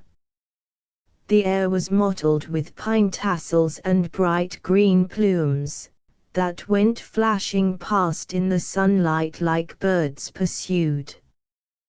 But there was not the slightest dustiness, nothing less pure than leaves, and ripe pollen, and flecks of withered bracken and moss. I heard trees falling for hours at the rate of one every 2 or 3 minutes, some uprooted, partly on account of the loose, water-soaked condition of the ground, others broken straight across, where some weakness caused by fire had determined the spot. The gestures of the various trees made a delightful study. Young sugar pines, light and feathery as squirrel tails, were bowing almost to the ground, while the grand old patriarchs, whose massive boles had been tried in 100 storms, waved solemnly above them, their long, arching branches streaming fluently on the gale, and every needle thrilling and ringing and shedding off keen lances of light like a diamond. The Douglas spruces, with long sprays drawn out in level tresses, and needles massed in a grey, shimmering glow, presented a most striking appearance as they stood in bold relief along the hilltops. The madronos in the dells, with their red bark and large glossy leaves tilted every way, reflected the sunshine in throbbing spangles like those one so often sees on the rippled surface of a glacier lake. But the silver pines were now the most impressively beautiful of all. Colossal spires 200 feet in height waved like supple goldenrods, chanting and bowing low as if in worship, while the whole mass of their long, tremulous foliage was kindled into one continuous blaze of white sunfire. The force of the gale was such that the most steadfast monarch of them all rocked down to its roots with a motion plainly perceptible when one leaned against it. Nature was holding high festival, and every fiber of the most rigid giants thrilled with glad excitement. I drifted on through the midst of this passionate music and motion, across many a glen, from ridge to ridge, often halting in the lee of a rock for shelter, or to gaze and listen. Even when the grand anthem had swelled to its highest pitch, I could distinctly hear the varying tones of individual trees, spruce, and fir, and pine, and leafless oak, and even the infinitely gentle rustle of the withered grasses at my feet. Each was expressing itself in its own way, singing its own song, and making its own peculiar gestures, manifesting a richness of variety to be found in no other forest I have yet seen. The coniferous woods of Canada, and the Carolinas, and Florida, are made up of trees that resemble one another about as nearly as blades of grass, and grow close together in much the same way. Coniferous trees, in general, seldom possess individual character, such as is manifest among oaks and elms. But the California forests are made up of a greater number of distinct species than any other in the world. And in them we find, not only a marked differentiation into special groups, but also a marked individuality in almost every tree, giving rise to storm effects indescribably glorious. Toward midday, after a long, tingling scramble through copses of hazel and ceanothus, I gained the summit of the highest ridge in the neighborhood, and then it occurred to me that it would be a fine thing to climb one of the trees to obtain a wider outlook and get my ear close to the aeolian music of its topmost needles. But under the circumstances the choice of a tree was a serious matter. One whose instep was not very strong seemed in danger of being blown down, or of being struck by others in case they should fall. Another was branchless to a considerable height above the ground, and at the same time too large to be grasped with arms and legs in climbing, while others were not favorably situated for clear views. After cautiously casting about, I made choice of the tallest of a group of Douglas spruces that were growing close together like a tuft of grass, no one of which seemed likely to fall unless all the rest fell with it. Though comparatively young, they were about 100 feet high, and their lithe, brushy tops were rocking and swirling in wild ecstasy.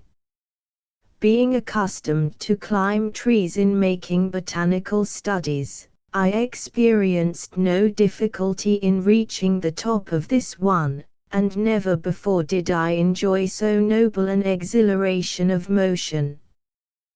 The slender tops fairly flapped and swished in the passionate torrent, bending and swirling backward and forward, round and round, tracing indescribable combinations of vertical and horizontal curves, while I clung with muscles firm braced, like a bobolink on a reed.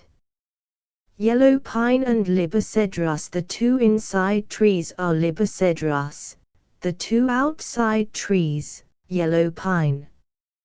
In its widest sweeps my treetop described an arc of from 20 to 30 degrees, but I felt sure of its elastic temper, having seen others of the same species still more severely tried, bent almost to the ground indeed, in heavy snows, without breaking a fiber. I was therefore safe, and free to take the wind into my pulses and enjoy the excited forest from my superb outlook.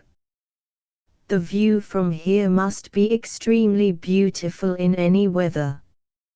Now my eye roved over the piney hills and dales as over fields of waving grain, and felt the light running in ripples and broad swelling undulations across the valleys from ridge to ridge, as the shining foliage was stirred by corresponding waves of air. Oftentimes these waves of reflected light would break up suddenly into a kind of beaten foam, and again, after chasing one another in regular order, they would seem to bend forward in concentric curves, and disappear on some hillside, like sea waves on a shelving shore. The quantity of light reflected from the bent needles was so great as to make whole groves appear as if covered with snow, while the black shadows beneath the trees greatly enhanced the effect of the silvery splendor. Excepting only the shadows, there was nothing somber in all this wild sea of pines. On the contrary, notwithstanding this was the winter season, the colors were remarkably beautiful. The shafts of the pine and libocedrus were brown and purple, and most of the foliage was well tinged with yellow. The laurel groves, with the pale undersides of their leaves turned upward, made masses of gray, and then there was many a dash of chocolate color from clumps of manzanita, and jet of vivid crimson from the bark of the madronos, while the ground on the hillsides, appearing here and there through openings between the groves, displayed masses of pale purple and brown. The sounds of the storm corresponded gloriously with this wild exuberance of light and motion.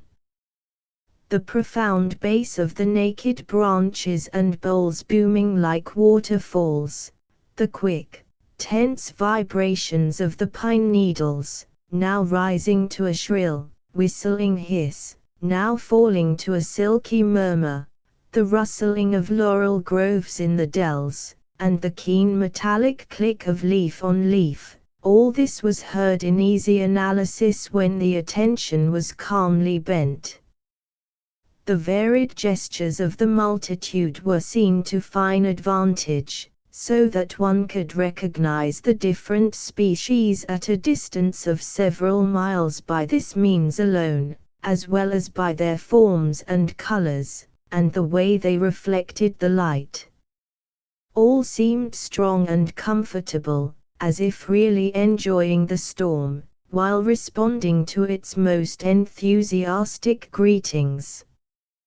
We hear much nowadays concerning the universal struggle for existence, but no struggle in the common meaning of the word was manifest here, no recognition of danger by any tree, no deprecation, but rather an invincible gladness as remote from exultation as from fear.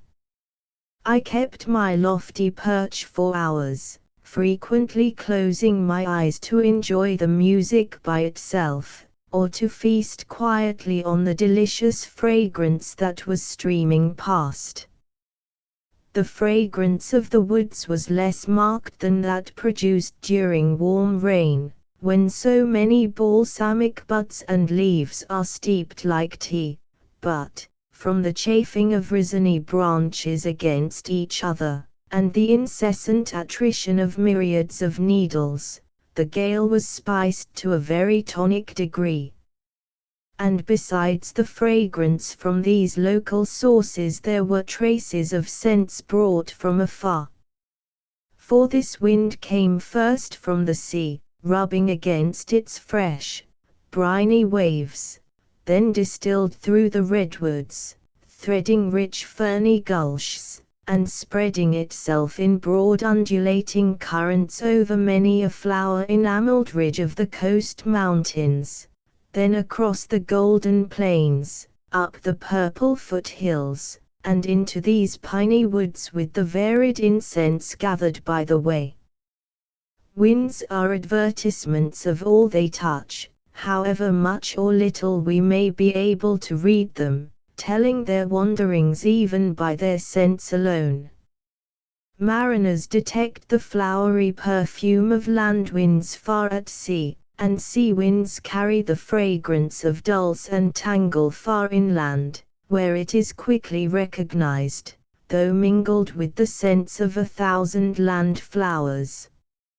As an illustration of this, I may tell here that I breathed sea air on the Firth of Forth, in Scotland, while a boy, then was taken to Wisconsin, where I remained 19 years, then, without in all this time having breathed one breath of the sea, I walked quietly, alone, from the middle of the Mississippi Valley to the Gulf of Mexico, on a botanical excursion, and while in Florida, far from the coast, my attention wholly bent on the splendid tropical vegetation about me, I suddenly recognized a sea breeze, as it came sifting through the palmettos and blooming vine tangles, which at once awakened and set free 1,000 dormant associations, and made me a boy again in Scotland, as if all the intervening years had been annihilated.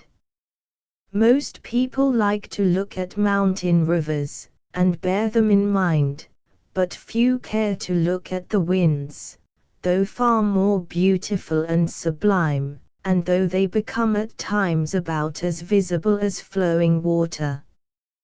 When the north winds in winter are making upward sweeps over the curving summits of the High Sierra, the fact is sometimes published with flying snow banners a mile long.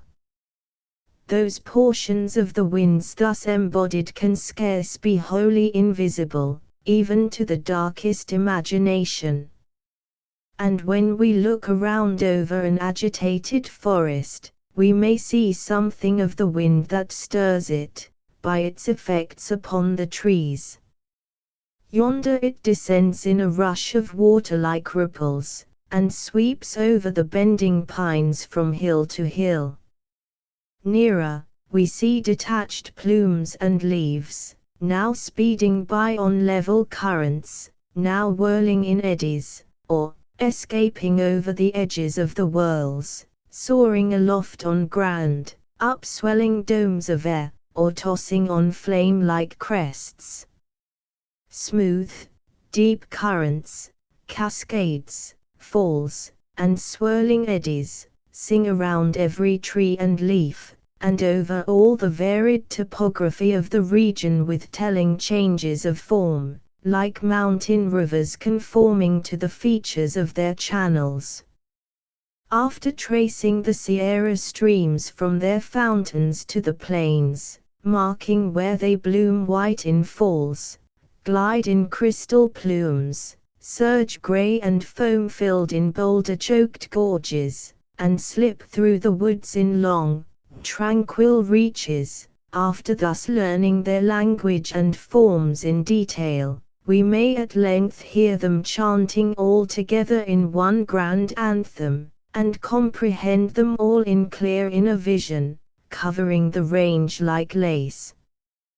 But even this spectacle is far less sublime and not a whit more substantial than what we may behold of these storm streams of air in the mountain woods. We all travel the Milky Way together, trees and men, but it never occurred to me until this storm day, while swinging in the wind, that trees are travelers, in the ordinary sense. They make many journeys, not extensive ones, it is true, but our own little journeys, away and back again, are only little more than tree wavings, many of them not so much. When the storm began to abate, I dismounted and sauntered down through the calming woods. The storm tones died away, and, turning toward the east, I beheld the countless hosts of the forests hushed and tranquil, towering above one another on the slopes of the hills like a devout audience. The setting sun filled them with amber light, and seemed to say, while they listened, "My peace I give unto you." As I gazed on the impressive scene, all the so-called ruin of the storm was forgotten, and never before did these noble woods appear so fresh, so joyous, so immortal. Chapter 11 The river floods. The Sierra rivers are flooded every spring by the melting of the snow as regularly as the famous old Nile. They begin to rise in May, and in June high water mark is reached. But because the melting does not go on rapidly over all the fountains, high and low, simultaneously, and the melted snow is not reinforced at this time of year by rain, the spring floods are seldom very violent or destructive. The thousand falls, however, and the cascades in the canyons are then in full bloom, and sing songs from one end of the range to the other.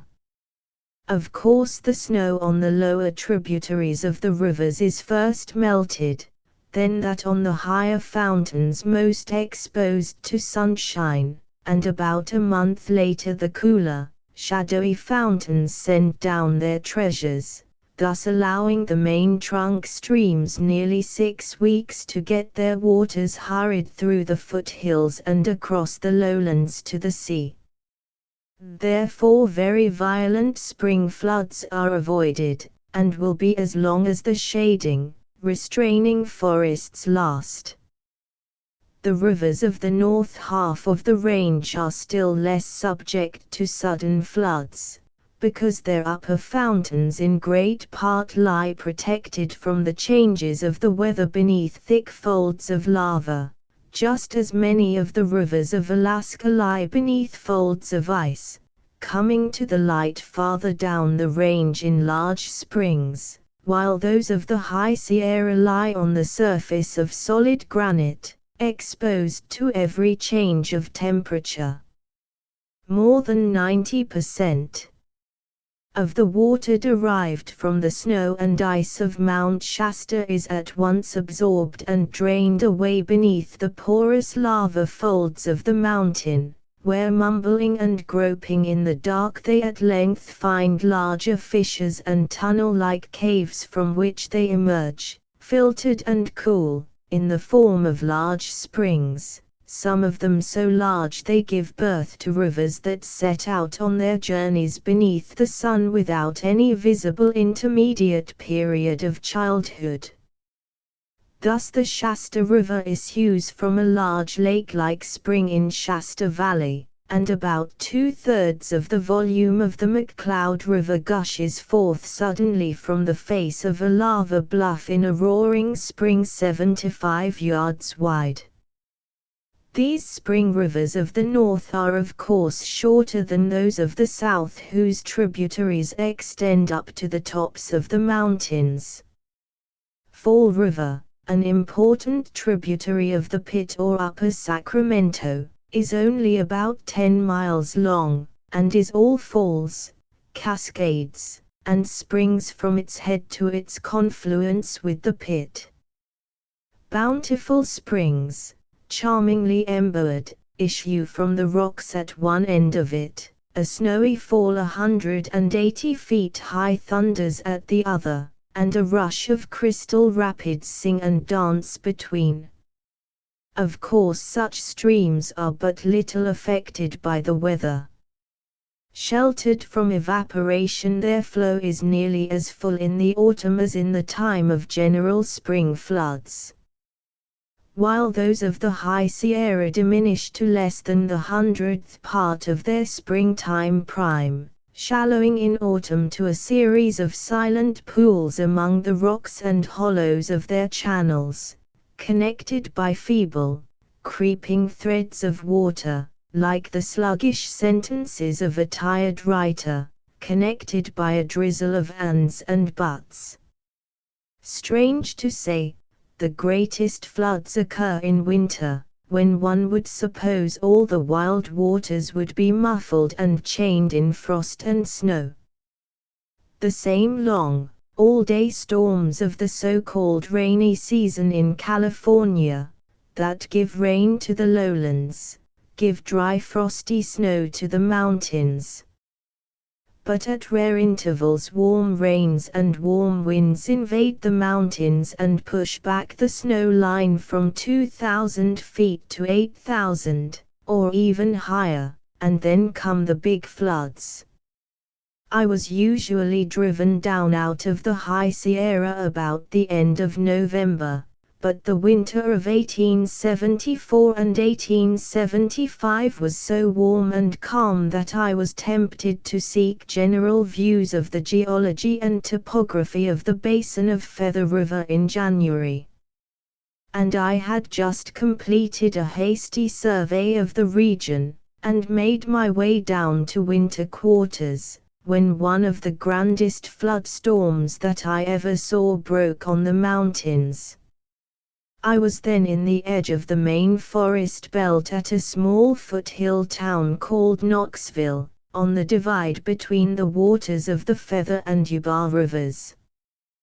The cause of this notable flood was simply a sudden and copious fall of warm wind and rain on the basins of these rivers at a time when they contained a considerable quantity of snow. The rain was so heavy and long sustained that it was, of itself, sufficient to make a good wild flood, while the snow which the warm wind and rain melted on the upper and middle regions of the basins was sufficient to make another flood equal to that of the rain.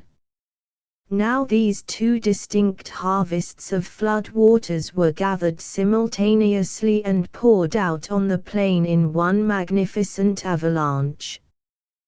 The basins of the Yuba and Feather, like many others of the Sierra, are admirably adapted to the growth of floods of this kind. Their many tributaries radiate far and wide, comprehending extensive areas, and the tributaries are steeply inclined, while the trunks are comparatively level.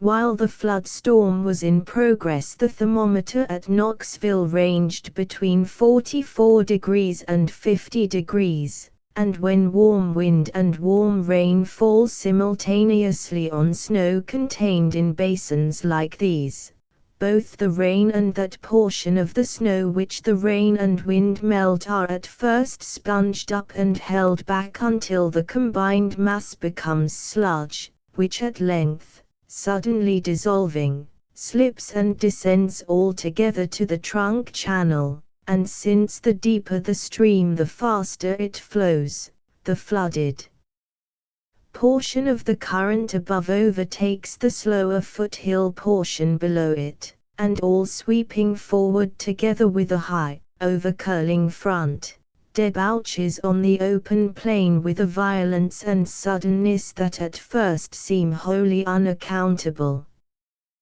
The destructiveness of the lower portion of this particular flood was somewhat augmented by mining gravel in the river channels, and by levees which gave way after having at first restrained and held back the accumulating waters.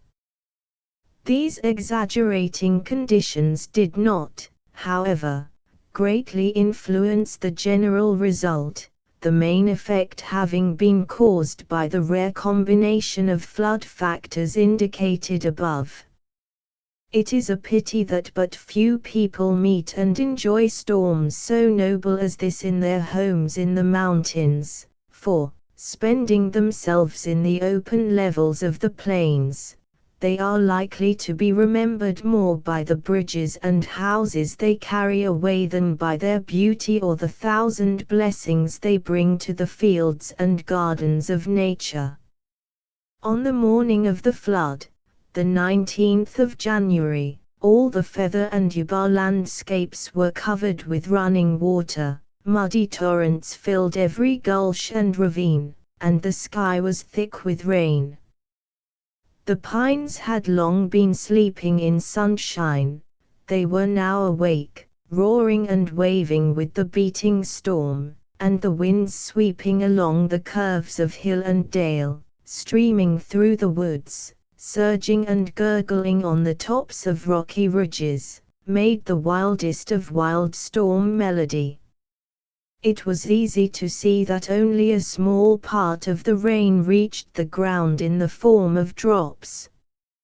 Most of it was thrashed into dusty spray like that into which small waterfalls are divided when they dash on shelving rocks. Never have I seen water coming from the sky in denser or more passionate streams. The wind chased the spray forward in choking drifts, and compelled me again and again to seek shelter in the dell copses and back of large trees to rest and catch my breath. Wherever I went, on ridges or in hollows, enthusiastic water still flashed and gurgled about my ankles, recalling a wild winter flood in Yosemite when 100 waterfalls came booming and chanting together and filled the Grand Valley with a sea-like roar. After drifting an hour or two in the lower woods, I set out for the summit of a hill 900 feet high, with a view to getting as near the heart of the storm as possible.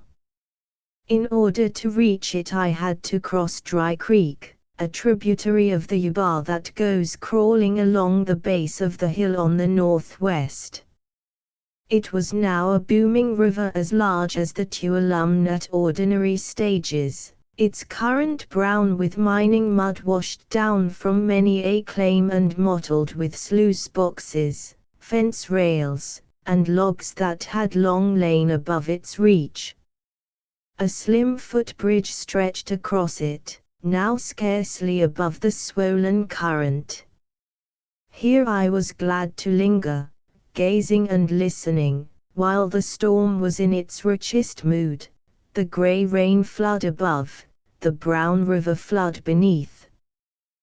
The language of the river was scarcely less enchanting than that of the wind and rain, the sublime overboom of the main bouncing, exulting current, the swash and gurgle of the eddies, the keen dash and clash of heavy waves breaking against rocks, and the smooth, downy hush of shallow currents feeling their way through the willow thickets of the margin.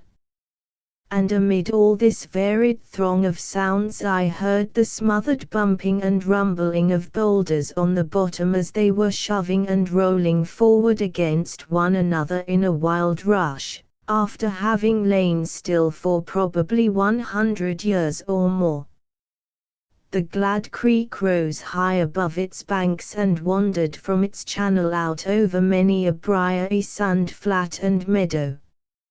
Alders and willows waist-deep were bearing up against the current with nervous trembling gestures, as if afraid of being carried away, while supple branches bending confidingly, dipped lightly and rose again, as if stroking the wild waters in play.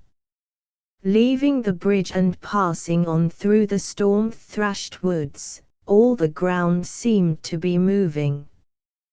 Pine tassels, flakes of bark, soil, leaves, and broken branches were being swept forward, and many a rock fragment, weathered from exposed ledges, was now receiving its first rounding and polishing in the wild streams of the storm.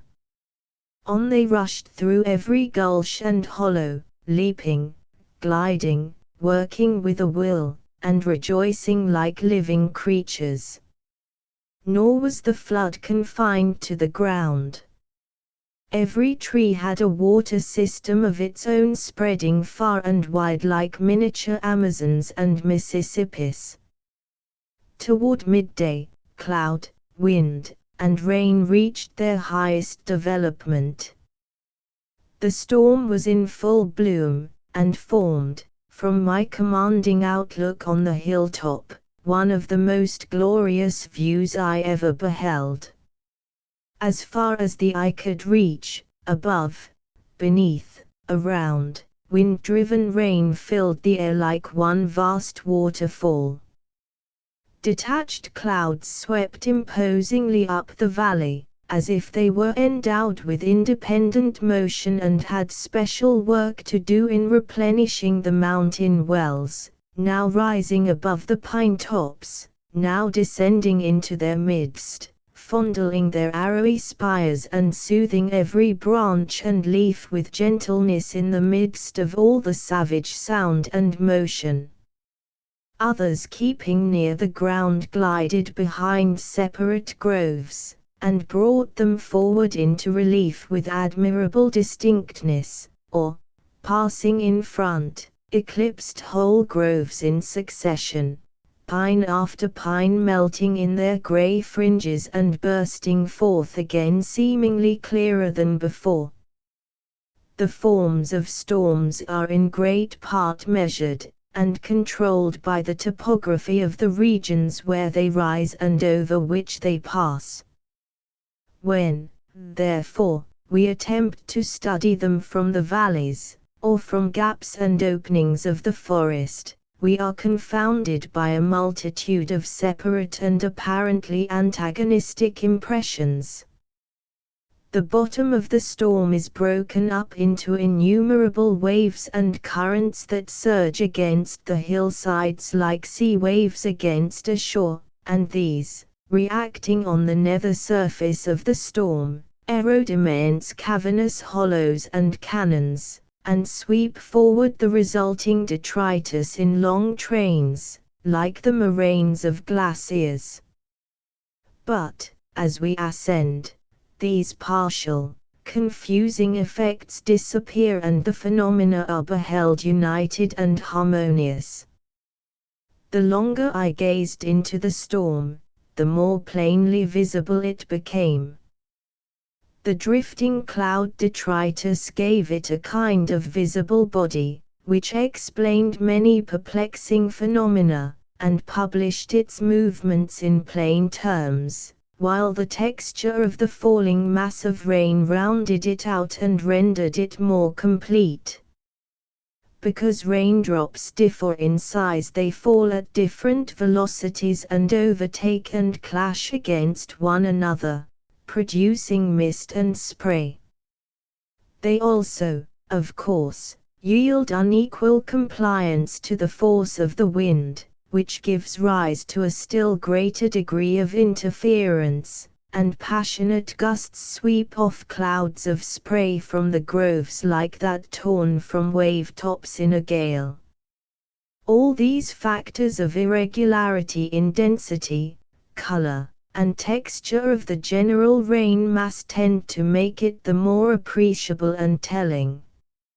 It is then seen as one grand flood rushing over bank and brae, bending the pines like weeds, curving this way and that, whirling in huge eddies in hollows and dells, while the main current pours grandly over all, like ocean currents over the landscapes that lie hidden at the bottom of the sea. I watched the gestures of the pines while the storm was at its height, and it was easy to see that they were not distressed. Several large sugar pines stood near the thicket in which I was sheltered, bowing solemnly and tossing their long arms as if interpreting the very words of the storm while accepting its wildest onsets with passionate exhilaration. The lions were feeding. Those who have observed sunflowers feasting on sunshine during the golden days of Indian summer know that none of their gestures express thankfulness. Their celestial food is too heartily given, too heartily taken to leave room for thanks. The pines were evidently accepting the benefactions of the storm in the same whole-souled manner, and when I looked down among the budding hazels, and still lower to the young violets and fern tufts on the rocks, I noticed the same divine methods of giving and taking, and the same exquisite adaptations of what seems an outbreak of violent and uncontrollable force to the purposes of beautiful and delicate life. Calms like sleep come upon landscapes, just as they do on people and trees, and storms awaken them in the same way. In the dry midsummer of the lower portion of the range, the withered hills and valleys seem to lie as empty and expressionless as dead shells on a shore. Even the highest mountains may be found occasionally dull and uncommunicative, as if in some way they had lost countenance and shrunk to less than half their real stature. But when the lightnings crash and echo in the canyons, and the clouds come down wreathing and crowning their bald snowy heads, every feature beams with expression and they rise again in all their imposing majesty. Storms are fine speakers, and tell all they know, but their voices of lightning, torrent, and rushing wind are much less numerous than the nameless still, small voices too low for human ears, and because we are poor listeners we fail to catch much that is fairly within reach. Our best rains are heard mostly on roofs, and winds in chimneys, and when by choice or compulsion we are pushed into the heart of a storm, the confusion made by cumbersome equipments and nervous haste and mean fear, prevent our hearing any other than the loudest expressions. Yet we may draw enjoyment from storm sounds that are beyond hearing, and storm movements we cannot see. The sublime whirl of planets around their suns is as silent as raindrops oozing in the dark among the roots of plants. In this great storm, as in every other, there were tones and gestures inexpressibly gentle manifested in the midst of what is called violence and fury, but easily recognized by all who look and listen for them. The rain brought out the colors of the woods with delightful freshness, the rich brown of the bark of the trees and the fallen burrs and leaves and dead ferns, the grays of rocks and lichens, the light purple of swelling buds, and the warm yellow greens of the libocedrus and mosses. The air was steaming with delightful fragrance, not rising and wafting past in separate masses, but diffused through all the atmosphere. Pine woods are always fragrant, but most so in spring when the young tassels are opening and in warm weather when the various gums and balsams are softened by the sun. The wind was now chafing their innumerable needles and the warm rain was steeping them. Monodula grows here in large beds in the openings, and there is plenty of laurel in dells and manzanita on the hillsides, and the rosy, fragrant chamoebatia carpets the ground almost everywhere. These, with the gums and balsams of the woods, form the main local fragrance fountains of the storm. The ascending clouds of aroma wind-rolled and rain-washed became pure like light and traveled with the wind as part of it. Toward the middle of the afternoon the main flood cloud lifted along its western border revealing a beautiful section of the Sacramento Valley some 20 or 30 miles away, brilliantly sunlighted and glistering with rain sheets as if paved with silver. Soon afterward a jagged bluff-like cloud with a sheer face appeared over the valley of the Yuba, dark-colored and roughened with numerous furrows like some huge lava table. The Blue Coast Range was seen stretching along the sky like a beveled wall, and the somber, craggy Marysville Buttes rose impressively out of the flooded plain like islands out of the sea. Then the rain began to abate and I sauntered down through the dripping bushes reveling in the universal vigor and freshness that inspired all the life about me.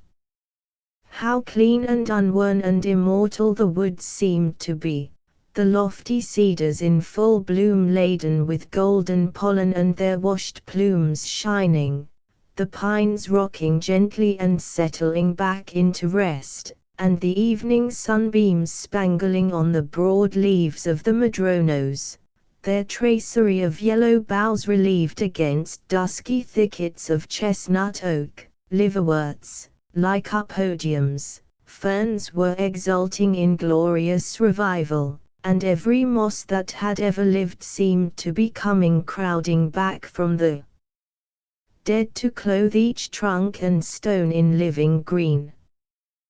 The steaming ground seemed fairly to throb and tingle with life. Smilax, fritillaria, saxifrage, and young violets were pushing up as if already conscious of the summer glory, and innumerable green and yellow buds were peeping and smiling everywhere.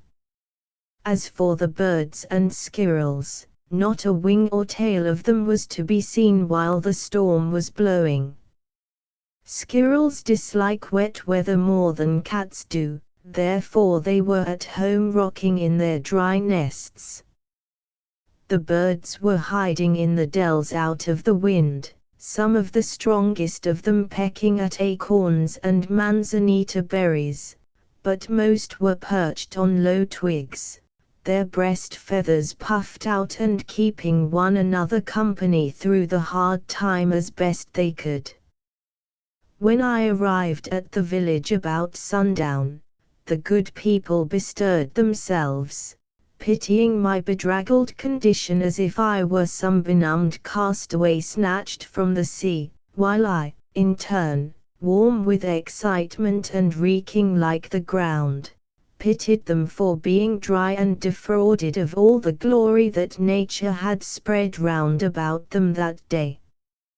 Chapter 12 Sierra Thunderstorms. The weather of spring and summer in the middle region of the Sierra is usually well flecked with rains and light dustings of snow, most of which are far too obviously joyful and life-giving to be regarded as storms, and in the picturesque beauty and clearness of outlines of their clouds they offer striking contrasts to those boundless, all-embracing cloud mantles of the storms of winter. The smallest and most perfectly individualized specimens present a richly modeled cumulus cloud rising above the dark woods, about 11 a.m., swelling with a visible motion straight up into the calm, sunny sky to a height of 12,000 to 14,000 feet above the sea, its white, pearly bosses relieved by gray and pale purple shadows in the hollows, and showing outlines as keenly defined as those of the glacier-polished domes.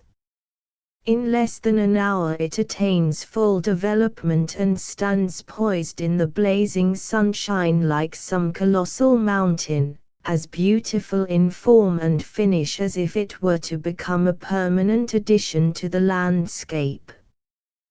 Presently a thunderbolt crashes through the crisp air, ringing like steel on steel, sharp and clear, its startling detonation breaking into a spray of echoes against the cliffs and canyon walls. Then down comes a cataract of rain. The big drops sift through the pine needles, plash and patter on the granite pavements, and pour down the sides of ridges and domes in a network of gray, bubbling rills. In a few minutes the cloud withers to a mesh of dim filaments and disappears, leaving the sky perfectly clear and bright, every dust particle wiped and washed out of it. Everything is refreshed and invigorated, a steam of fragrance rises, and the storm is finished. One cloud, one lightning stroke, and one dash of rain. This is the Sierra midsummer thunderstorm reduced to its lowest terms. But some of them attain much larger proportions, and assume a grandeur and energy of expression hardly surpassed by those bred in the depths of winter, producing those sudden floods called cloudbursts which are local, and to a considerable extent periodical, for they appear nearly every day about the same time for weeks, usually about 11 o'clock, and lasting from 5 minutes to an hour or two. One soon becomes so accustomed to see them that the noon sky seems empty and abandoned without them, as if nature were forgetting something. When the glorious pearl and alabaster clouds of these noonday storms are being built, I never give attention to anything else. No mountain or mountain range, however divinely clothed with light, has a more enduring charm than those fleeting mountains of the sky, floating fountains bearing water for every well, the angels of the streams and lakes, brooding in the deep azure, or sweeping softly along the ground over ridge and dome, over meadow, over forest, over garden and grove, lingering with cooling shadows, refreshing every flower, and soothing rugged rock brows with a gentleness of touch and gesture wholly divine. Bridal Veil Falls, Yosemite Valley. The most beautiful and imposing of the summer storms rise just above the upper edge of the silver fir zone, and all are so beautiful that it is not easy to choose any one for particular description. The one that I remember best fell on the mountains near Yosemite Valley, the 19th of July, 1869, while I was encamped in the silver fir woods. A range of bossy cumuli took possession of the sky, huge domes and peaks rising one beyond another with deep canyons between them, bending this way and that in long curves and reaches, interrupted here and there with white upboiling masses that looked like the spray of waterfalls. Zigzag lances of lightning followed each other in quick succession, and the thunder was so gloriously loud and massive it seemed as if surely an entire mountain was being shattered at every stroke. Only the trees were touched, however, so far as I could see, a few firs 200 feet high, perhaps, and 5 to 6 feet in diameter, were split into long rails and slivers from top to bottom and scattered to all points of the compass. Then came the rain in a hearty flood, covering the ground and making it shine with a continuous sheet of water that, like a transparent film or skin, fitted closely down over all the rugged anatomy of the landscape. It is not long, geologically speaking, since the first raindrop fell on the present landscapes of the Sierra, and in the few tens of thousands of years of stormy cultivation they have been blessed with, how beautiful they have become. The first rains fell on raw, crumbling moraines and rocks without a plant.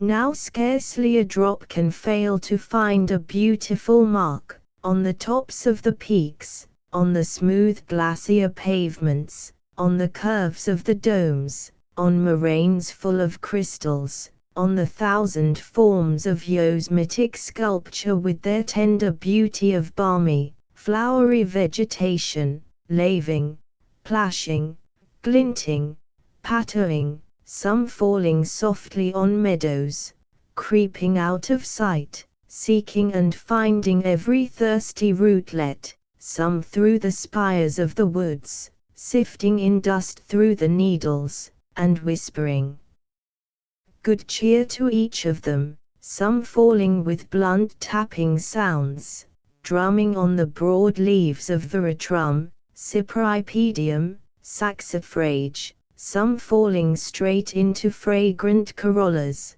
kissing the lips of lilies, glinting on the sides of crystals, on shining grains of gold, some falling into the fountains of snow to swell their well-saved stores, some into the lakes and rivers, patting the smooth glassy levels, making dimples and bells and spray, washing the mountain windows, washing the wandering winds, some plashing into the heart of snowy falls and cascades as if eager to join in the dance and the song and beat the foam yet finer.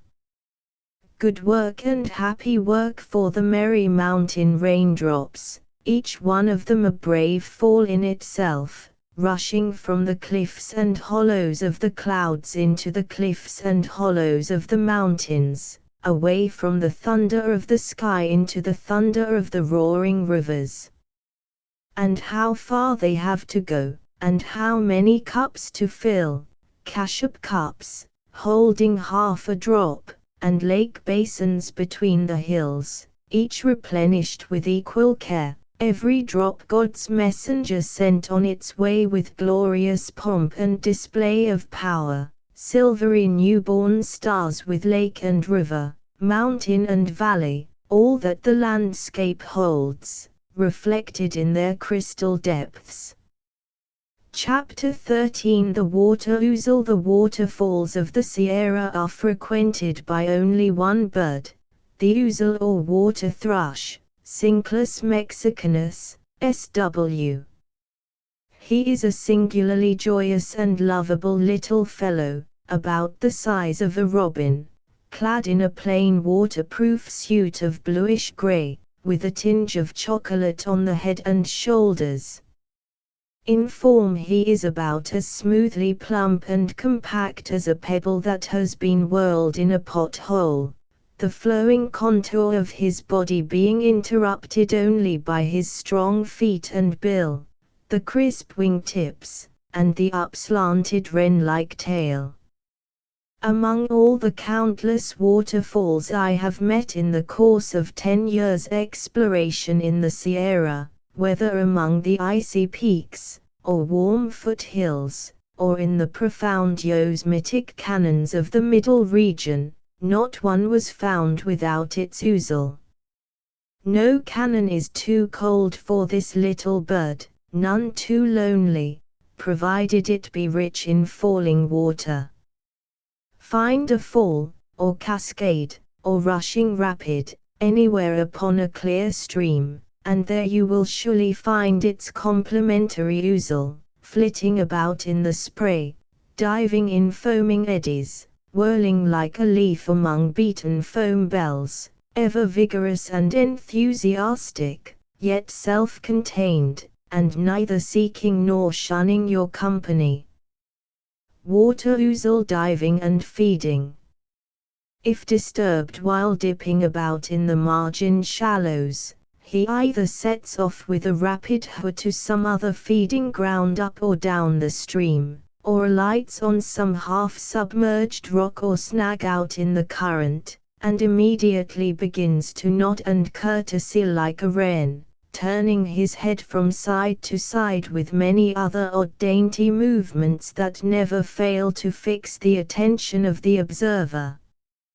He is the mountain stream's own darling, the hummingbird of blooming waters, loving rocky ripple slopes and sheets of foam as a bee loves flowers, as a lark loves sunshine and meadows. Among all the mountain birds, none has cheered me so much in my lonely wanderings, none so unfailingly.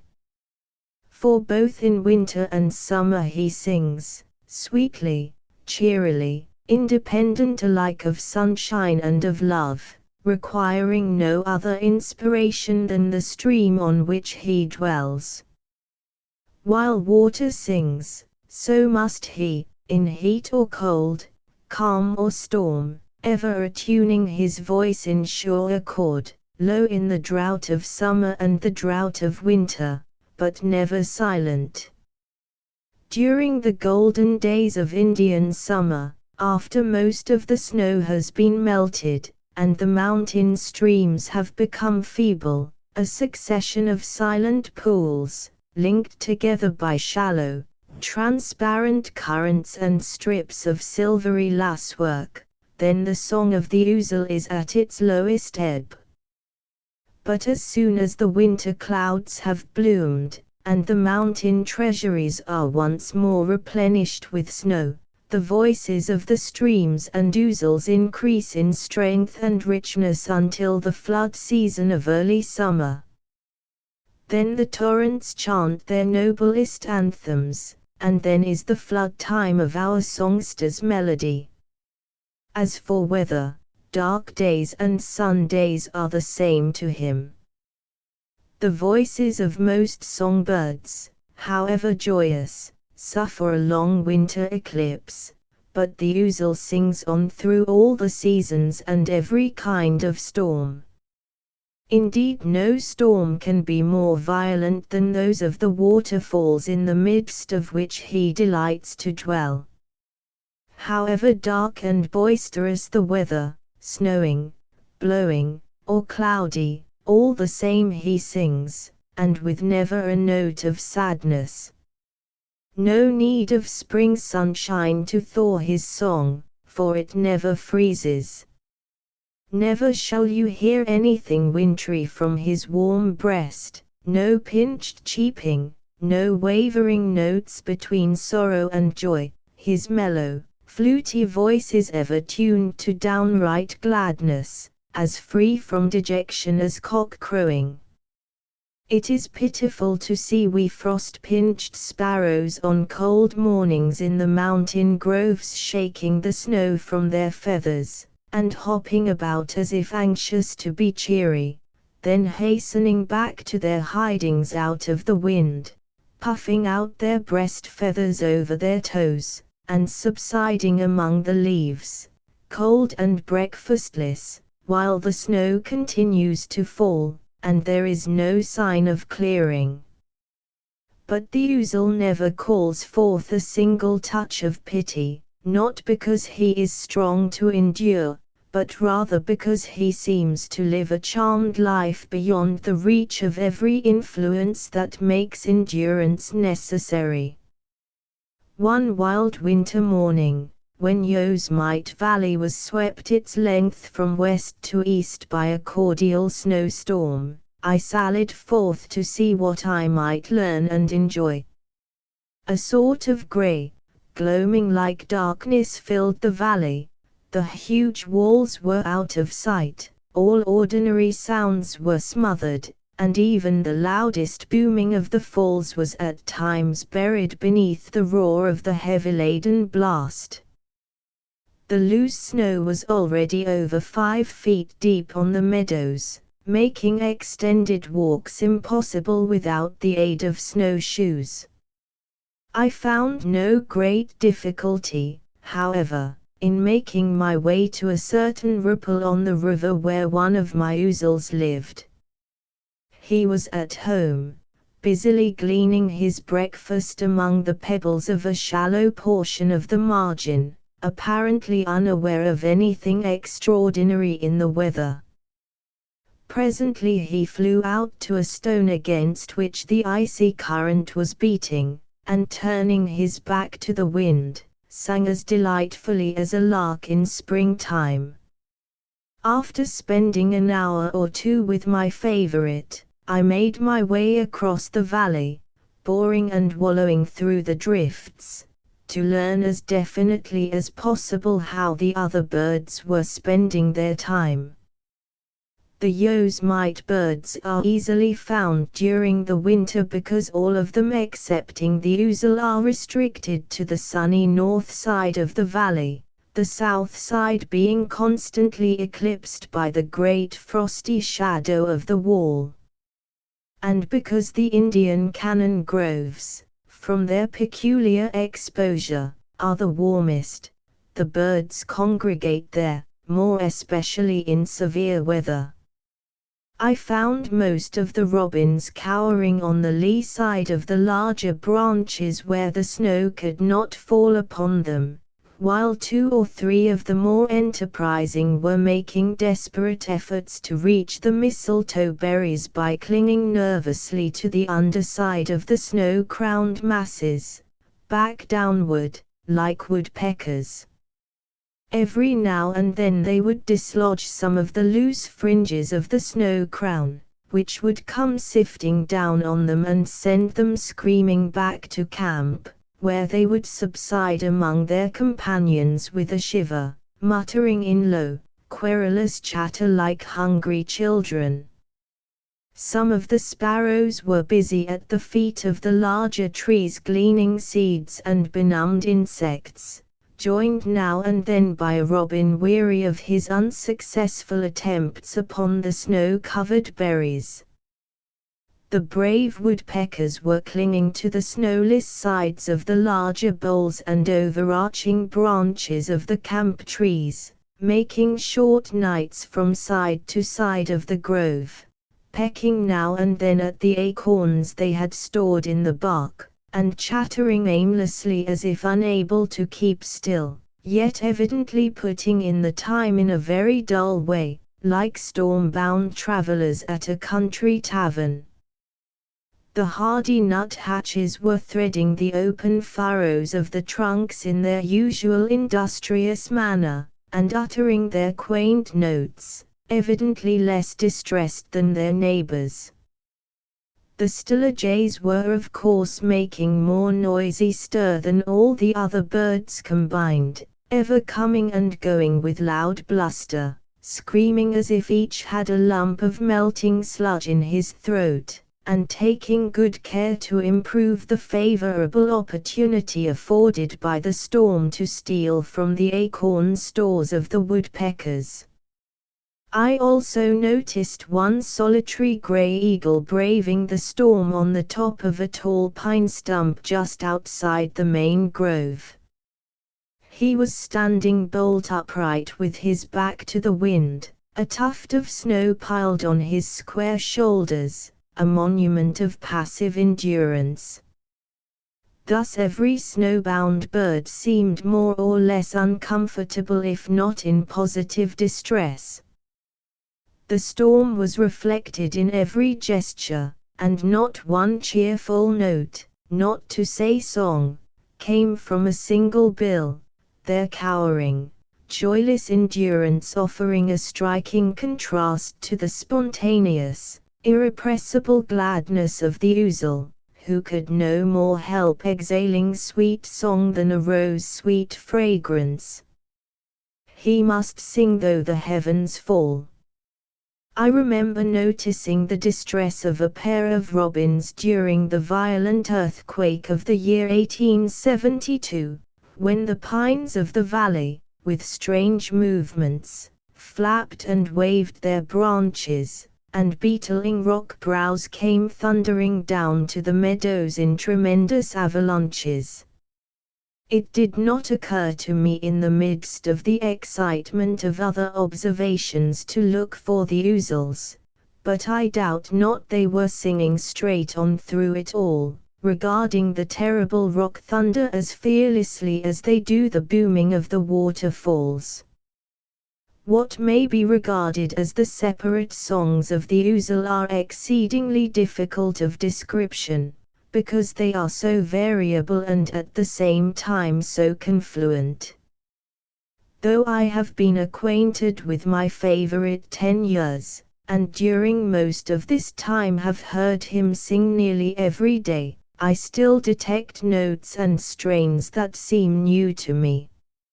Nearly all of his music is sweet and tender, lapsing from his round breast like water over the smooth lip of a pool, then breaking farther on into a sparkling foam of melodious notes, which glow with subdued enthusiasm, yet without expressing much of the strong, gushing ecstasy of the bobolink or skylark. The more striking strains are perfect arabesques of melody, composed of a few full, round, mellow notes, embroidered with delicate trills which fade and melt in long slender cadences.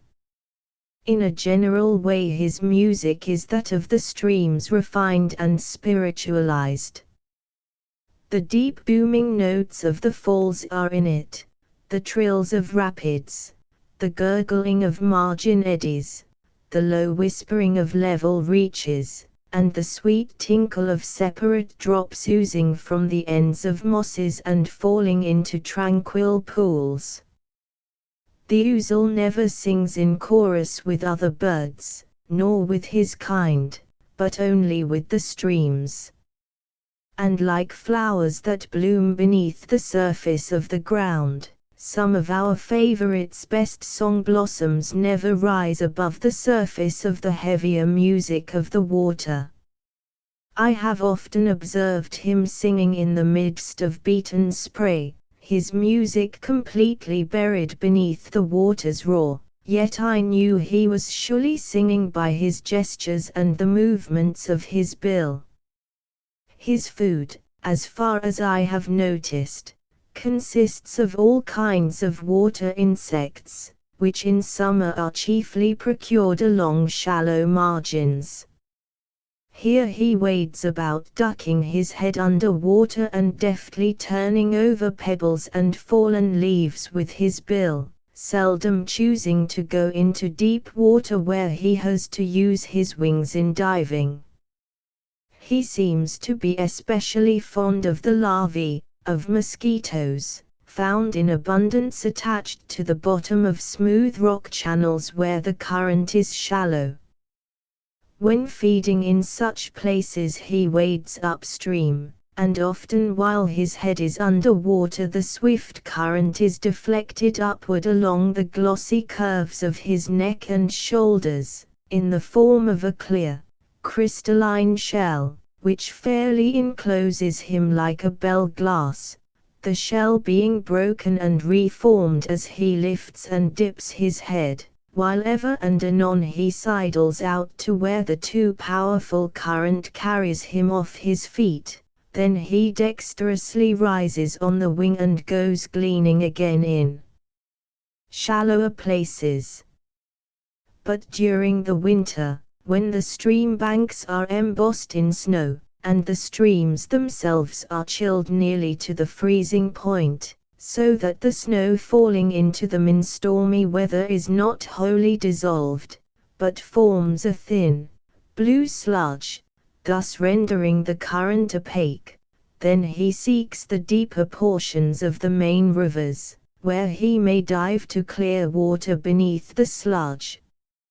Or he repairs to some open lake or mill pond, at the bottom of which he feeds in safety.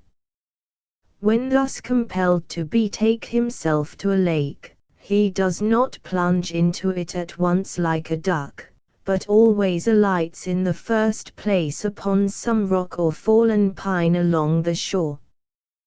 Then flying out 30 or 40 yards, more or less, according to the character of the bottom, he alights with a dainty glint on the surface, swims about, looks down, finally makes up his mind, and disappears with a sharp stroke of his wings.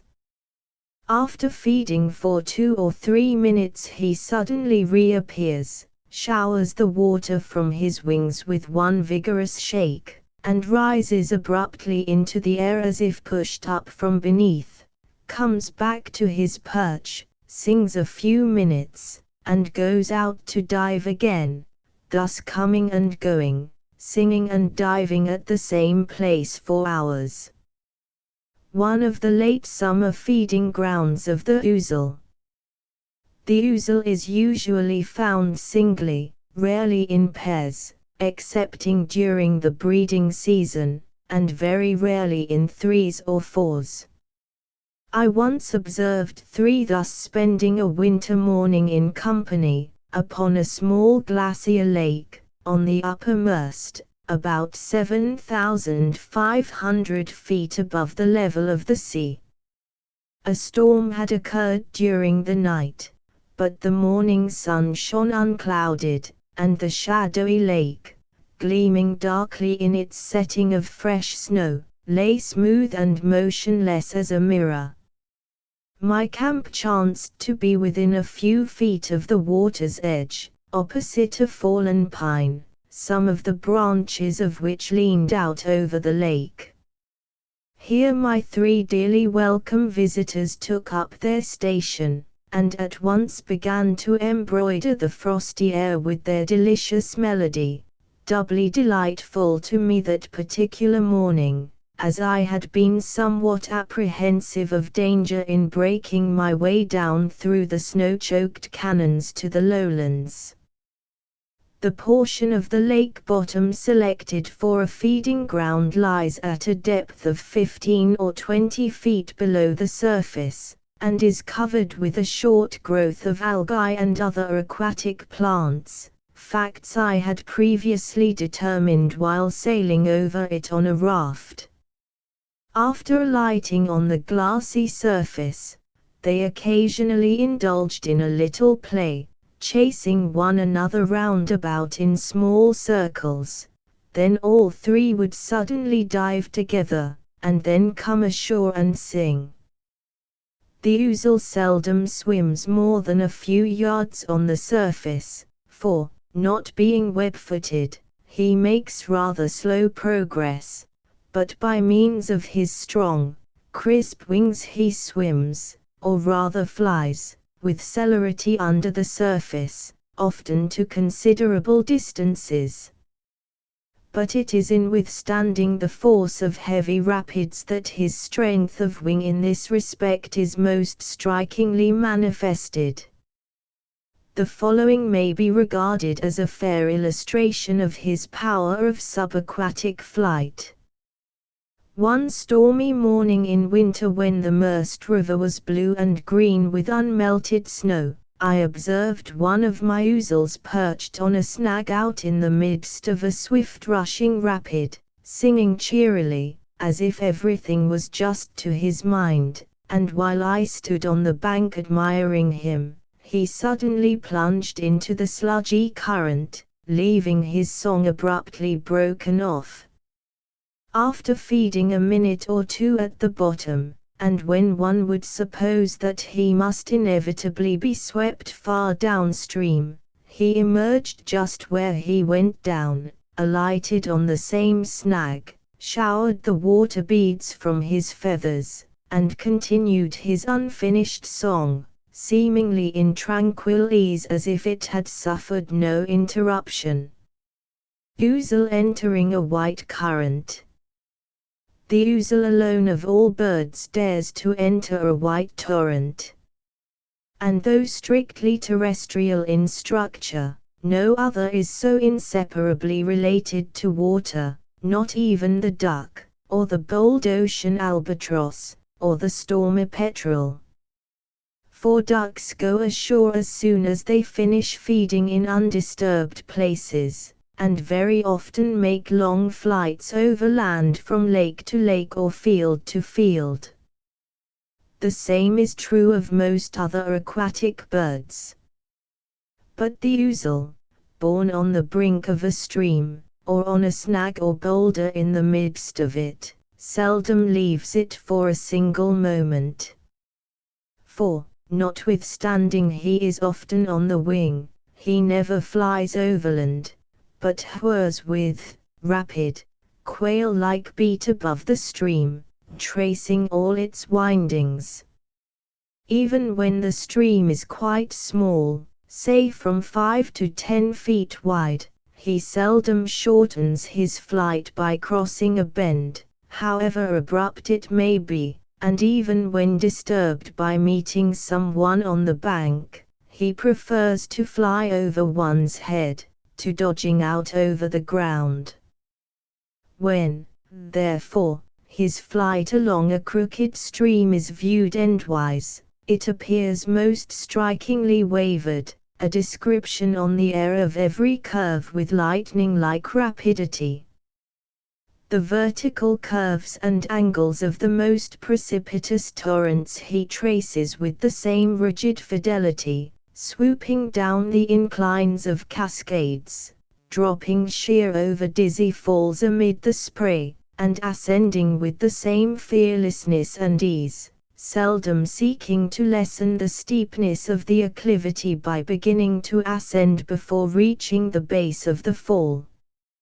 No matter though it may be several hundred feet in height, he holds straight on, as if about to dash headlong into the throng of booming rockets, then darts abruptly upward, and, after alighting at the top of the precipice to rest a moment, proceeds to feed and sing.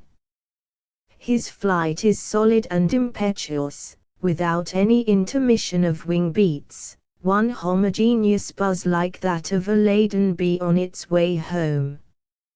And while thus buzzing freely from fall to fall, he is frequently heard giving utterance to a long outdrawn train of unmodulated notes, in no way connected with his song, but corresponding closely with his flight in sustained vigor. Were the flights of all the ouzels in the Sierra traced on a chart, they would indicate the direction of the flow of the entire system of ancient glaciers, from about the period of the breaking up of the ice sheet until near the close of the glacial winter, because the streams which the ouzels so rigidly follow are, with the unimportant exceptions of a few side tributaries, all flowing in channels eroded for them out of the solid flank of the range by the vanished glaciers, the streams tracing the ancient glaciers, the ouzels tracing the streams. Nor do we find so complete compliance to glacial conditions in the life of any other mountain bird, or animal of any kind. Bears frequently accept the pathways laid down by glaciers as the easiest to travel, but they often leave them and cross over from canon to canon. So also, most of the birds trace the moraines to some extent, because the forests are growing on them. But they wander far, crossing the canons from grove to grove, and draw exceedingly angular and complicated courses. The ouzel's nest is one of the most extraordinary pieces of bird architecture I ever saw, odd and novel in design, perfectly fresh and beautiful, and in every way worthy of the genius of the little builder. It is about a foot in diameter, round and bossy in outline, with a neatly arched opening near the bottom, somewhat like an old-fashioned brick oven, or Hottentot's hut. It is built almost exclusively of green and yellow mosses, chiefly the beautiful fronded hypnum that covers the rocks and old drift logs in the vicinity of waterfalls. These are deftly interwoven, and felted together into a charming little hut, and so situated that many of the outer mosses continue to flourish as if they had not been plucked. A few fine, silky-stemmed grasses are occasionally found interwoven with the mosses, but, with the exception of a thin layer lining the floor, their presence seems accidental, as they are of a species found growing with the mosses and are probably plucked with them. The site chosen for this curious mansion is usually some little rock shelf within reach of the lighter particles of the spray of a waterfall, so that its walls are kept green and growing, at least during the time of high water. No harsh lines are presented by any portion of the nest as seen in place, but when removed from its shelf, the back and bottom, and sometimes a portion of the top, is found quite sharply angular, because it is made to conform to the surface of the rock upon which and against which it is built, the little architect always taking advantage of slight crevices and protuberances that may chance to offer, to render his structure stable by means of a kind of gripping and dovetailing. In choosing a building spot, concealment does not seem to be taken into consideration, yet notwithstanding the nest is large and guilelessly exposed to view, it is far from being easily detected, chiefly because it swells forward like any other bulging moss cushion growing naturally in such situations. This is more especially the case where the nest is kept fresh by being well sprinkled. Sometimes these romantic little huts have their beauty enhanced by rock ferns and grasses that spring up around the mossy walls, or in front of the door sill, dripping with crystal beads. Furthermore, at certain hours of the day, when the sunshine is poured down at the required angle, the whole mass of the spray enveloping the fairy establishment is brilliantly irised, and it is through so glorious a rainbow atmosphere as this that some of our blessed ouzels obtain their first peep at the world. Ouzels seem so completely part and parcel of the streams they inhabit. They scarce suggest any other origin than the streams themselves, and one might almost be pardoned in fancying they come direct from the living waters, like flowers from the ground. At least, from whatever cause, it never occurred to me to look for their nests until more than a year after I had made the acquaintance of the birds themselves, although I found one the very day on which I began the search. In making my way from Yosemite to the glaciers at the heads of the Merced and Tuolumne rivers, I camped in a particularly wild and romantic portion of the Nevada Cañon where in previous excursions I had never failed to enjoy the company of my favorites, who were attracted here, no doubt, by the safe nesting places in the shelving rocks, and by the abundance of food and falling water. The river, 4 miles above and below, consists of a succession of small falls from 10 to 60 feet in height, connected by flat, plume-like cascades that go flashing from fall to fall, free and almost channelless, over waving folds of glacier-polished granite. On the south side of one of the falls, that portion of the precipice which is bathed by the spray presents a series of little shelves and tablets caused by the development of planes of cleavage in the granite, and by the consequent fall of masses through the action of the water. Now here, said I, of all places, is the most charming spot for an ouzel's nest. Then carefully scanning the fretted face of the precipice through the spray, I at length noticed a yellowish moss cushion, growing on the edge of a level tablet within 5 or 6 feet of the outer folds of the fall. But apart from the fact of its being situated where one acquainted with the lives of ouzels would fancy an ouzel's nest ought to be, there was nothing in its appearance visible at first sight, to distinguish it from other bosses of rock moss similarly situated with reference to perennial spray, and it was not until I had scrutinized it again and again, and had removed my shoes and stockings and crept along the face of the rock within 8 or 10 feet of it, that I could decide certainly whether it was a nest or a natural growth. In these moss huts 3 or 4 eggs are laid, white like foam bubbles, and well may the little birds hatched from them sing water songs, for they hear them all their lives, and even before they are born. I have often observed the young just out of the nest making their odd gestures, and seeming in every way as much at home as their experienced parents, like young bees on their first excursions to the flower fields. No amount of familiarity with people and their ways seems to change them in the least.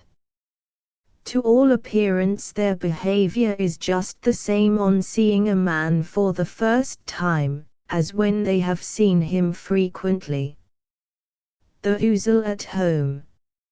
On the lower reaches of the rivers where mills are built, they sing on through the din of the machinery, and all the noisy confusion of dogs, cattle, and workmen. On one occasion, while a woodchopper was at work on the river bank, I observed one cheerily singing within reach of the flying chips.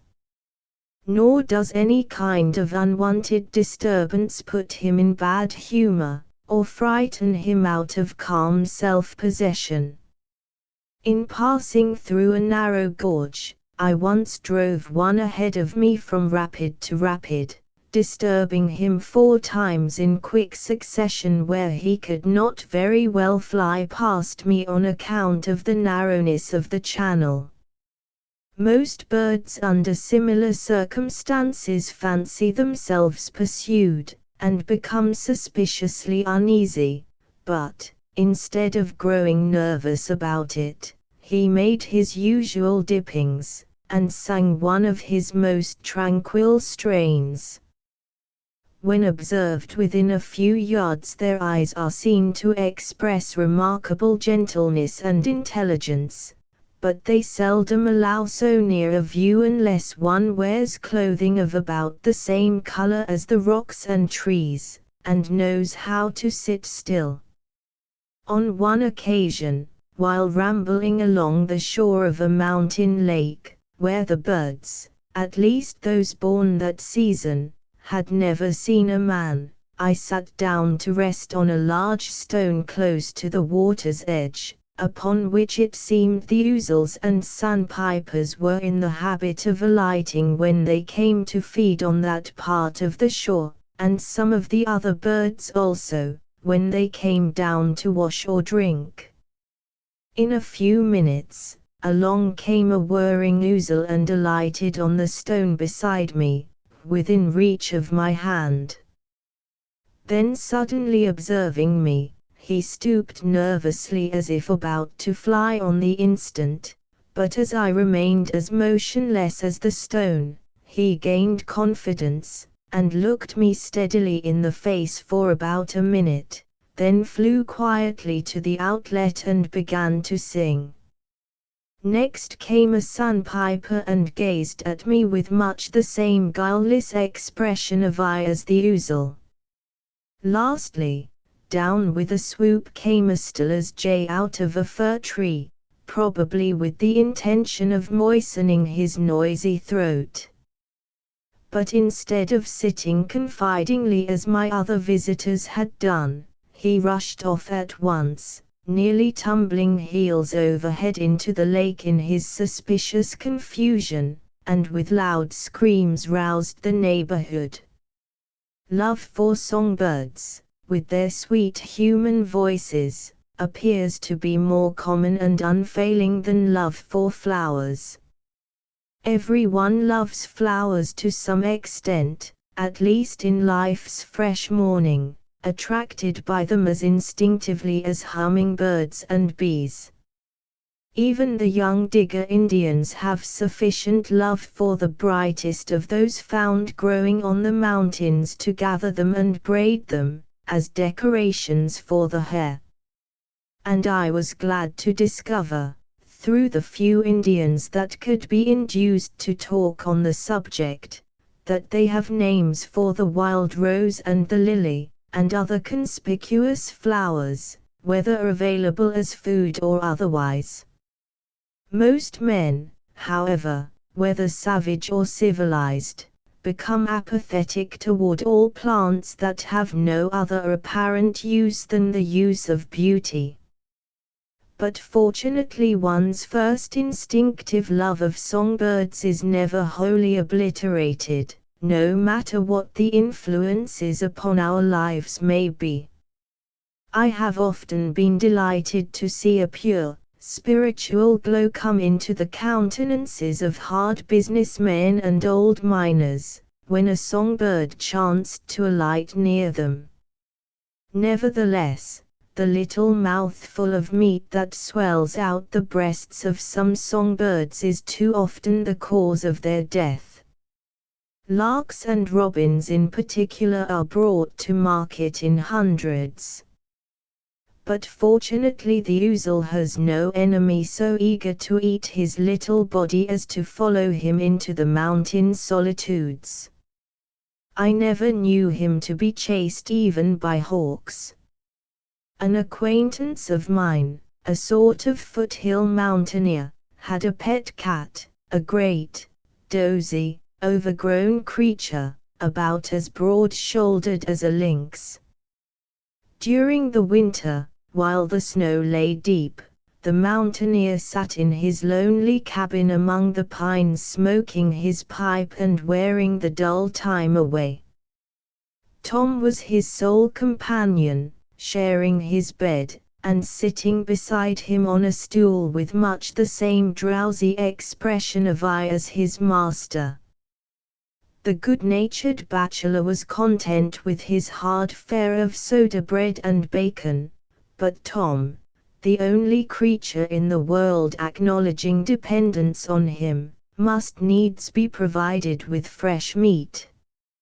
Accordingly he bestirred himself to contrive squirrel traps, and waded the snowy woods with his gun, making sad havoc among the few winter birds, sparing neither robin, sparrow, nor tiny nuthatch, and the pleasure of seeing Tom eat and grow fat was his great reward. One cold afternoon, while hunting along the river bank, he noticed a plain-feathered little bird skipping about in the shallows, and immediately raised his gun. But just then the confiding songster began to sing, and after listening to his summery melody the charmed hunter turned away, saying, "Bless your little heart, I can't shoot you, not even for Tom. Yosemite birds, snowbound at the foot of Indian Canyon. Even so far north as icy Alaska, I have found my glad singer." When I was exploring the glaciers between Mount Fairweather and the Stikine River, one cold day in November, after trying in vain to force a way through the innumerable icebergs of some dumb bay to the great glaciers at the head of it, I was weary and baffled and sat resting in my canoe convinced at last that I would have to leave this part of my work for another year. Then I began to plan my escape to open water before the young ice which was beginning to form should shut me in. While I thus lingered drifting with the bergs, in the midst of these gloomy forebodings and all the terrible glacial desolation and grandeur, I suddenly heard the well-known whir of an ouzel's wings, and, looking up, saw my little comforter coming straight across the ice from the shore. In a second or two he was with me, flying 3 times round my head with a happy salute, as if saying, "Cheer up, old friend, you see I'm here, and all's well." Then he flew back to the shore, alighted on the topmost jag of a stranded iceberg, and began to knot and bow as though he were on one of his favorite boulders in the midst of a sunny Sierra cascade. The species is distributed all along the mountain ranges of the Pacific coast from Alaska to Mexico, and east to the Rocky Mountains. Nevertheless, it is as yet comparatively little known. Audubon and Wilson did not meet it. Swainson was, I believe, the first naturalist to describe a specimen from Mexico. Specimens were shortly afterward procured by Drummond near the sources of the Athabasca River, between the 54th and 56th parallels, and it has been collected by nearly all of the numerous exploring expeditions undertaken of late through our western states and territories, for it never fails to engage the attention of naturalists in a very particular manner. Such, then, is our little Cinclus, beloved of every one who is so fortunate as to know him. Tracing on strong wing every curve of the most precipitous torrents from one extremity of the Sierra to the other, not fearing to follow them through their darkest gorges and coldest snow tunnels, acquainted with every waterfall, echoing their divine music, and throughout the whole of their beautiful lives interpreting all that we in our unbelief call terrible in the utterances of torrents and storms, as only varied expressions of God's eternal love. Chapter 14 The Wild Sheep, Ovis montana. The wild sheep ranks highest among the animal mountaineers of the Sierra. Possessed of keen sight and scent, and strong limbs, he dwells secure amid the loftiest summits, leaping unscathed from crag to crag, up and down the fronts of giddy precipices, crossing foaming torrents and slopes of frozen snow, exposed to the wildest storms, yet maintaining a brave, warm life, and developing from generation to generation in perfect strength and beauty.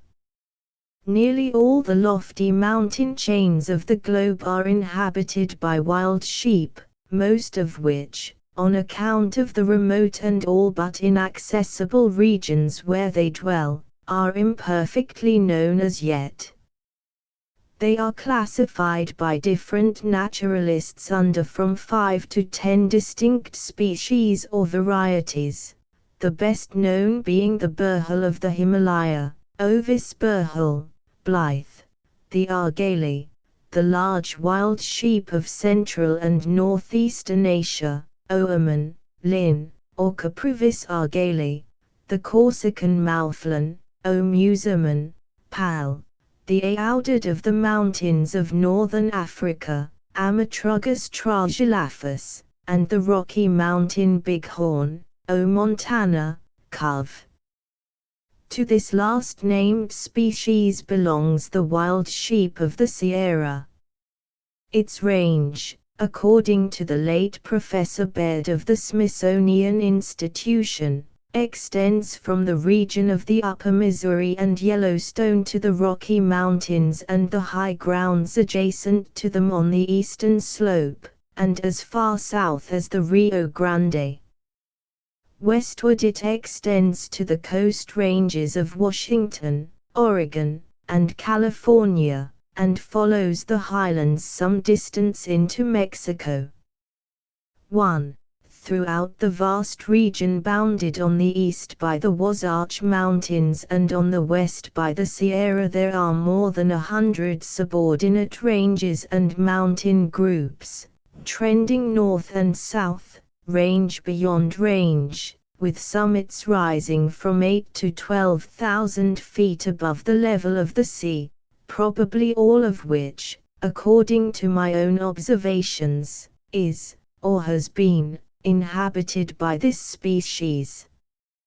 Compared with the argali, which, considering its size and the vast extent of its range, is probably the most important of all the wild sheep, our species is about the same size, but the horns are less twisted and less divergent. The more important characteristics are, however, essentially the same, some of the best naturalists maintaining that the two are only varied forms of one species. In accordance with this view, Cuvier conjectures that since Central Asia seems to be the region where the sheep first appeared, and from which it has been distributed, the argali may have been distributed over this continent from Asia by crossing Bering Strait on ice. This conjecture is not so ill-founded as at first sight would appear, for the strait is only about 50 miles wide, is interrupted by 3 islands, and is jammed with ice nearly every winter.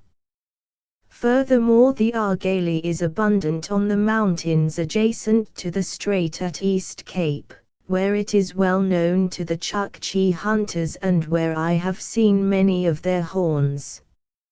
On account of the extreme variability of the sheep under culture, it is generally supposed that the innumerable domestic breeds have all been derived from the few wild species, but the whole question is involved in obscurity.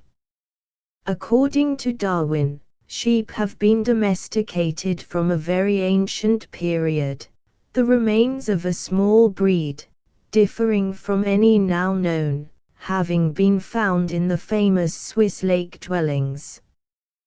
Compared with the best-known domestic breeds, we find that our wild species is much larger, and, instead of an all-wool garment, wears a thick overcoat of hair like that of the deer, and an undercovering of fine wool. The hair, though rather coarse, is comfortably soft and spongy, and lies smooth, as if carefully tended with comb and brush. The predominant color during most of the year is brownish-gray, varying to bluish-gray in the autumn. The belly and a large, conspicuous patch on the buttocks are white, and the tail, which is very short, like that of a deer, is black, with a yellowish border. The wool is white, and grows in beautiful spirals down out of sight among the shining hair, like delicate climbing vines among stalks of corn. The horns of the male are of immense size, measuring in their greater diameter from 5 to 6.5 inches, and from 2.5 to 3 feet in length around the curve. They are yellowish-white in color, and ridged transversely, like those of the domestic ram. Their cross-section near the base is somewhat triangular in outline, and flattened toward the tip. Rising boldly from the top of the head, they curve gently backward and outward, then forward and outward, until about 3/4 of a circle is described, and until the flattened, blunt tips are about 2 feet or 2.5 feet apart. Those of the female are flattened throughout their entire length, are less curved than those of the male, and much smaller, measuring less than a foot along the curve. A ram and ewe that I obtained near the Modoc lava beds, to the northeast of Mount Shasta, measured as follows: ram.u feet in height at shoulders 3,630 girth around shoulders 31133 3/4 length from nose to root of tail 510 1/4 43 1/2 length of ears 04 3/4 05 length of tail 04 1/2 04 1/2 length of horns around curve 29011 1/2 distance across from tip to tip of horns 25 1/2 circumference of horns at base 1406. The measurements of a male obtained in the Rocky Mountains by Audubon vary but little as compared with the above. The weight of his specimen was 344 pounds, which is, perhaps, about an average for full-grown males. The females are about a third lighter. Besides these differences in size, color, hair, etc., as noted above, we may observe that the domestic sheep, in a general way, is expressionless, like a dull bundle of something only half alive, while the wild is as elegant and graceful as a deer, every movement manifesting admirable strength and character. The tame is timid, the wild is bold. The tame is always more or less ruffled and dirty, while the wild is as smooth and clean as the flowers of his mountain pastures. The earliest mention that I have been able to find of the wild sheep in America is by Father Piccolo, a Catholic missionary at Monterey, in the year 1797, who, after describing it, oddly enough, as a kind of deer with a sheep-like head, and about as large as a calf 1 or 2 years old, naturally hurries on to remark, "I have eaten of these beasts. Their flesh is very tender and delicious." Mackenzie, in his Northern Travels, heard the species spoken of by the Indians as white buffaloes. And Lewis and Clark tell us that, in a time of great scarcity on the headwaters of the Missouri, they saw plenty of wild sheep, but they were too shy to be shot. A few of the more energetic of the Paiute Indians hunt the wild sheep every season among the more accessible sections of the High Sierra, in the neighborhood of passes, where, from having been pursued, they have become extremely wary, but in the rugged wilderness of peaks and canyons, where the foaming tributaries of the San Joaquin and Kings rivers take their rise, they fear no hunter save the wolf, and are more guileless and approachable than their tame kindred. While engaged in the work of exploring high regions where they delight to roam, I have been greatly interested in studying their habits. In the months of November and December, and probably during a considerable portion of midwinter, they all flock together, male and female, old and young. I once found a complete band of this kind numbering upward of 50, which, on being alarmed, went bounding away across a jagged lava bed at admirable speed, led by a majestic old ram, with the lambs safe in the middle of the flock. In spring and summer, the full-grown rams form separate bands of from 3 to 20, and are usually found feeding along the edges of glacier meadows, or resting among the castle-like crags of the high summits, and whether quietly feeding, or scaling the wild cliffs, their noble forms and the power and beauty of their movements never fail to strike the beholder with lively admiration. Their resting places seem to be chosen with reference to sunshine and a wide outlook, and most of all to safety. Their feeding grounds are among the most beautiful of the wild gardens. bright with daisies and gentians and mats of purple bryanthus, lying hidden away on rocky headlands and canon sides, where sunshine is abundant, or down in the shady glacier valleys, along the banks of the streams and lakes, where the plushy sod is greenest. Here they feast all summer, the happy wanderers, perhaps relishing the beauty as well as the taste of the lovely flora on which they feed. Snowbound on Mount Shasta. When the winter storms set in, loading their highland pastures with snow, then, like the birds, they gather and go to lower climates, usually descending the eastern flank of the range to the rough, volcanic tablelands and treeless ranges of the Great Basin adjacent to the Sierra. They never make haste, however, and seem to have no dread of storms, many of the strongest only going down leisurely to bare, wind-swept ridges, to feed on bushes and dry bunch grass, and then returning up into the snow. Once I was snowbound on Mount Shasta for 3 days, a little below the timberline. It was a dark and stormy time, well calculated to test the skill and endurance of mountaineers. The snow-laden gale drove on night and day in hissing, blinding floods, and when at length it began to abate, I found that a small band of wild sheep had weathered the storm in the lee of a clump of dwarf pines a few yards above my storm nest, where the snow was 8 or 10 feet deep. I was warm back of a rock, with blankets, bread, and fire. My brave companions lay in the snow, without food, and with only the partial shelter of the short trees. Yet they made no sign of suffering or faint-heartedness.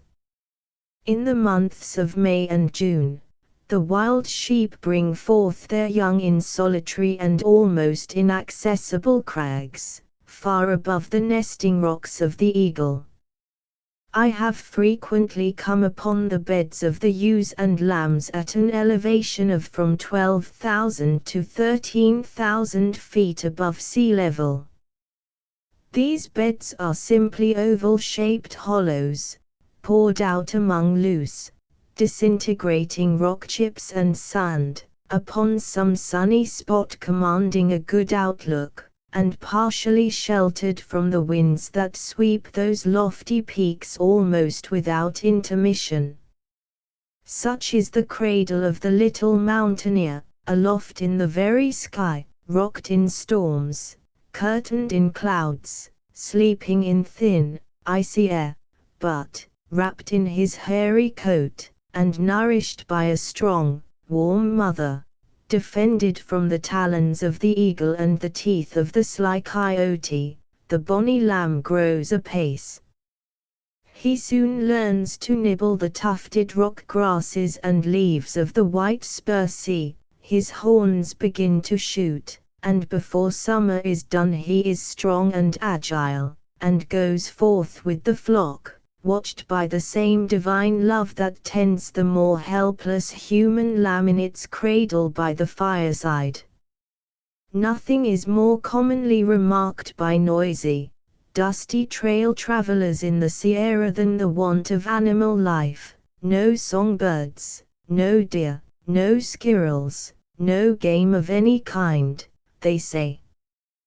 But if such could only go away quietly into the wilderness, sauntering afoot and alone with natural deliberation, they would soon learn that these mountain mansions are not without inhabitants, many of whom, confiding and gentle, would not try to shun their acquaintance. Head of the merino ram, domestic. In the fall of 1873 I was tracing the South Fork of the San Joaquin up its wild canon to its farthest glacier fountains. It was the season of alpine Indian summer. The sun beamed lovingly, The squirrels were nutting in the pine trees. Butterflies hovered about the last of the goldenrods. The willow and maple thickets were yellow, the meadows brown, and the whole sunny, mellow landscape glowed like a countenance in the deepest and sweetest repose. On my way over the glacier-polished rocks along the river, I came to an expanded portion of the canon, about 2 miles long and half a mile wide, which formed a level park enclosed with picturesque granite walls like those of Yosemite Valley. Down through the middle of it poured the beautiful river, shining and spangling in the golden light, yellow groves on its banks, and strips of brown meadow, while the whole park was astir with wildlife, some of which even the noisiest and least observing of travelers must have seen had they been with me. Deer, with their supple, well-grown fawns, bounded from thicket to thicket as I advanced. Grouse kept rising from the brown grass with a great whirring of wings, and, alighting on the lower branches of the pines and poplars, allowed a near approach, as if curious to see me. Farther on, a broad-shouldered wildcat showed himself, coming out of a grove, and crossing the river on a flood jam of logs, halting for a moment to look back. The bird-like tamias frisked about my feet everywhere among the pine needles and seedy grass tufts. Cranes waded the shallows of the river bends. The kingfisher rattled from perch to perch, and the blessed ouzel sang amid the spray of every cascade. Where may lonely wanderer find a more interesting family of mountain dwellers, earth-born companions and fellow mortals? It was afternoon when I joined them, and the glorious landscape began to fade in the gloaming before I awoke from their enchantment. Then I sought a campground on the river bank, made a cupful of tea, and lay down to sleep on a smooth place among the yellow leaves of an aspen grove. Next day I discovered yet grander landscapes and grander life. Following the river over huge, swelling rock bosses through a majestic canon, and past innumerable cascades, the scenery in general became gradually wilder and more alpine. The sugar pine and silver firs gave place to the hardier cedar and hemlock spruce. The canon walls became more rugged and bare, and gentians and Arctic daisies became more abundant in the gardens and strips of meadow along the streams. Toward the middle of the afternoon I came to another valley, strikingly wild and original in all its features, and perhaps never before touched by human foot. As regards area of level bottom land, it is one of the very smallest of the Yosemite type, but its walls are sublime, rising to a height of from 2,000 to 4,000 feet above the river. At the head of the valley the main canon forks, as is found to be the case in all Yosemites. The formation of this one is due chiefly to the action of two great glaciers, whose fountains lay to the eastward, on the flanks of Mounts Humphrey and Emerson, and a cluster of nameless peaks farther south. Head of Rocky Mountain Wild Sheep. The gray, boulder-chafed river was singing loudly through the valley, but above its massy roar I heard the booming of a waterfall, which drew me eagerly on, and just as I emerged from the tangled groves and briar thickets at the head of the valley, the main fork of the river came in sight, falling fresh from its glacier fountains in a snowy cascade, between granite walls 2,000 feet high.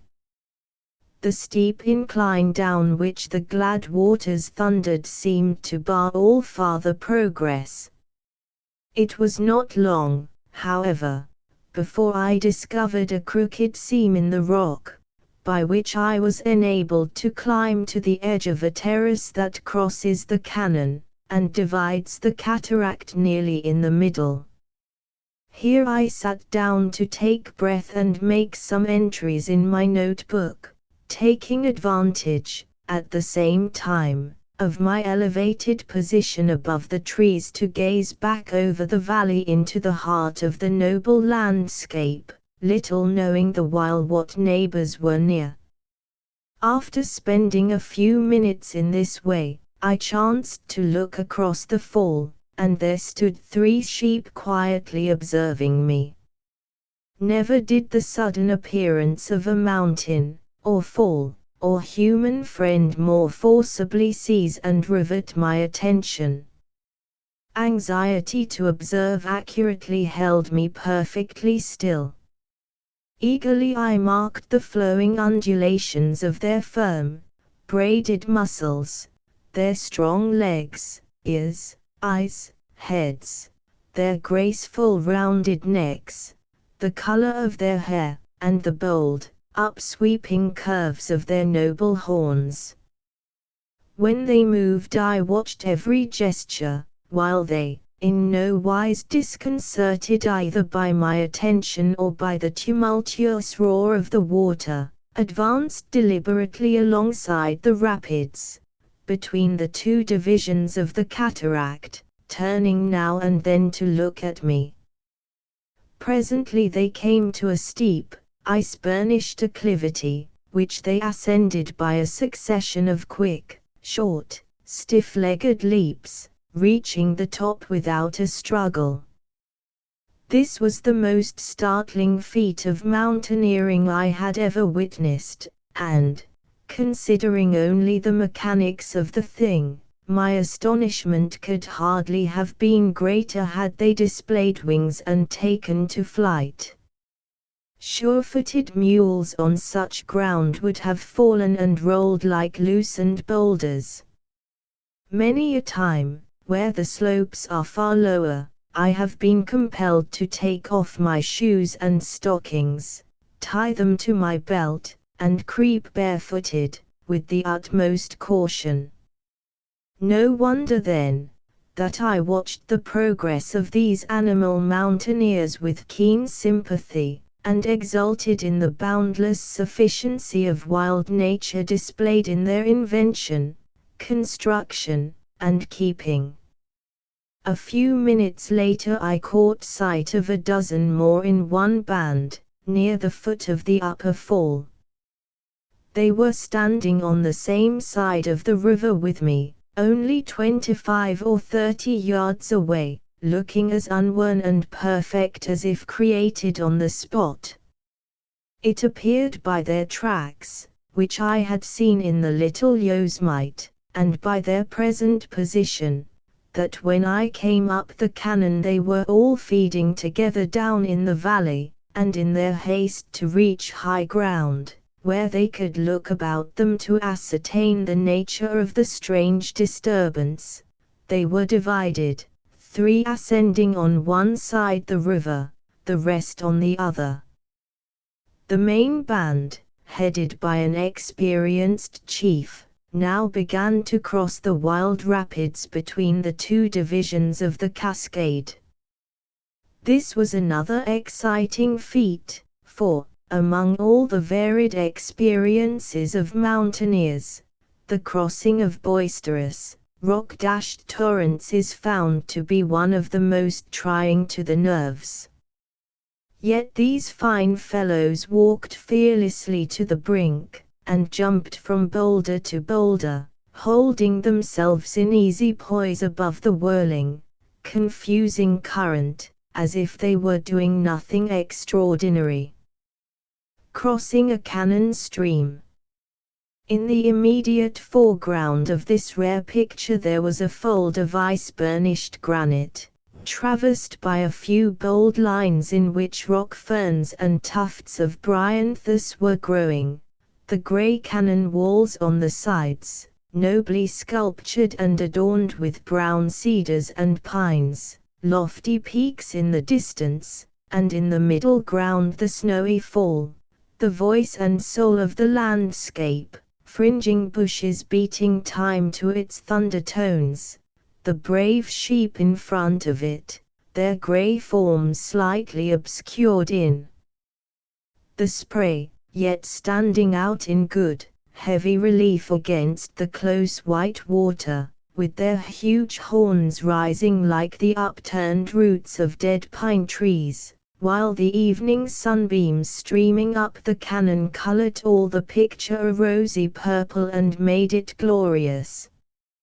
After crossing the river, the dauntless climbers, led by their chief, at once began to scale the canon wall, turning now right, now left, in long, single file, keeping well apart out of one another's way, and leaping in regular succession from crag to crag, now ascending slippery dome curves, now walking leisurely along the edges of precipices, stopping at times to gaze down at me from some flat-topped rock, with heads held aslant, as if curious to learn what I thought about it, or whether I was likely to follow them.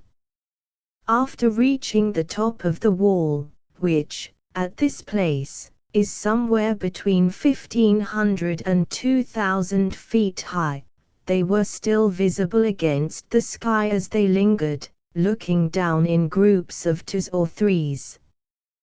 Throughout the entire ascent they did not make a single awkward step, or an unsuccessful effort of any kind. I have frequently seen tame sheep in mountains jump upon a sloping rock surface, hold on tremulously a few seconds, and fall back baffled and irresolute. But in the most trying situations, where the slightest want or inaccuracy would have been fatal, these always seemed to move in comfortable reliance on their strength and skill, the limits of which they never appeared to know.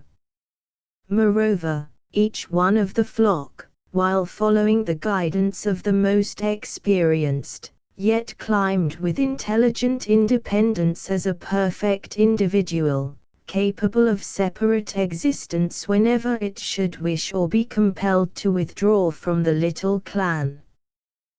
The domestic sheep, on the contrary, is only a fraction of an animal, a whole flock being required to form an individual, just as numerous flowerets are required to make one complete sunflower. Those shepherds who, in summer, drive their flocks to the mountain pastures, and, while watching them night and day, have seen them frightened by bears and storms, and scattered like wind-driven chaff, will, in some measure, be able to appreciate the self-reliance and strength and noble individuality of nature's sheep. Like the Alp-climbing ibex of Europe, our mountaineer is said to plunge headlong down the faces of sheer precipices, and alight on his big horns. I know only 2 hunters who claim to have actually witnessed this feat. I never was so fortunate. They describe the act as a diving head foremost.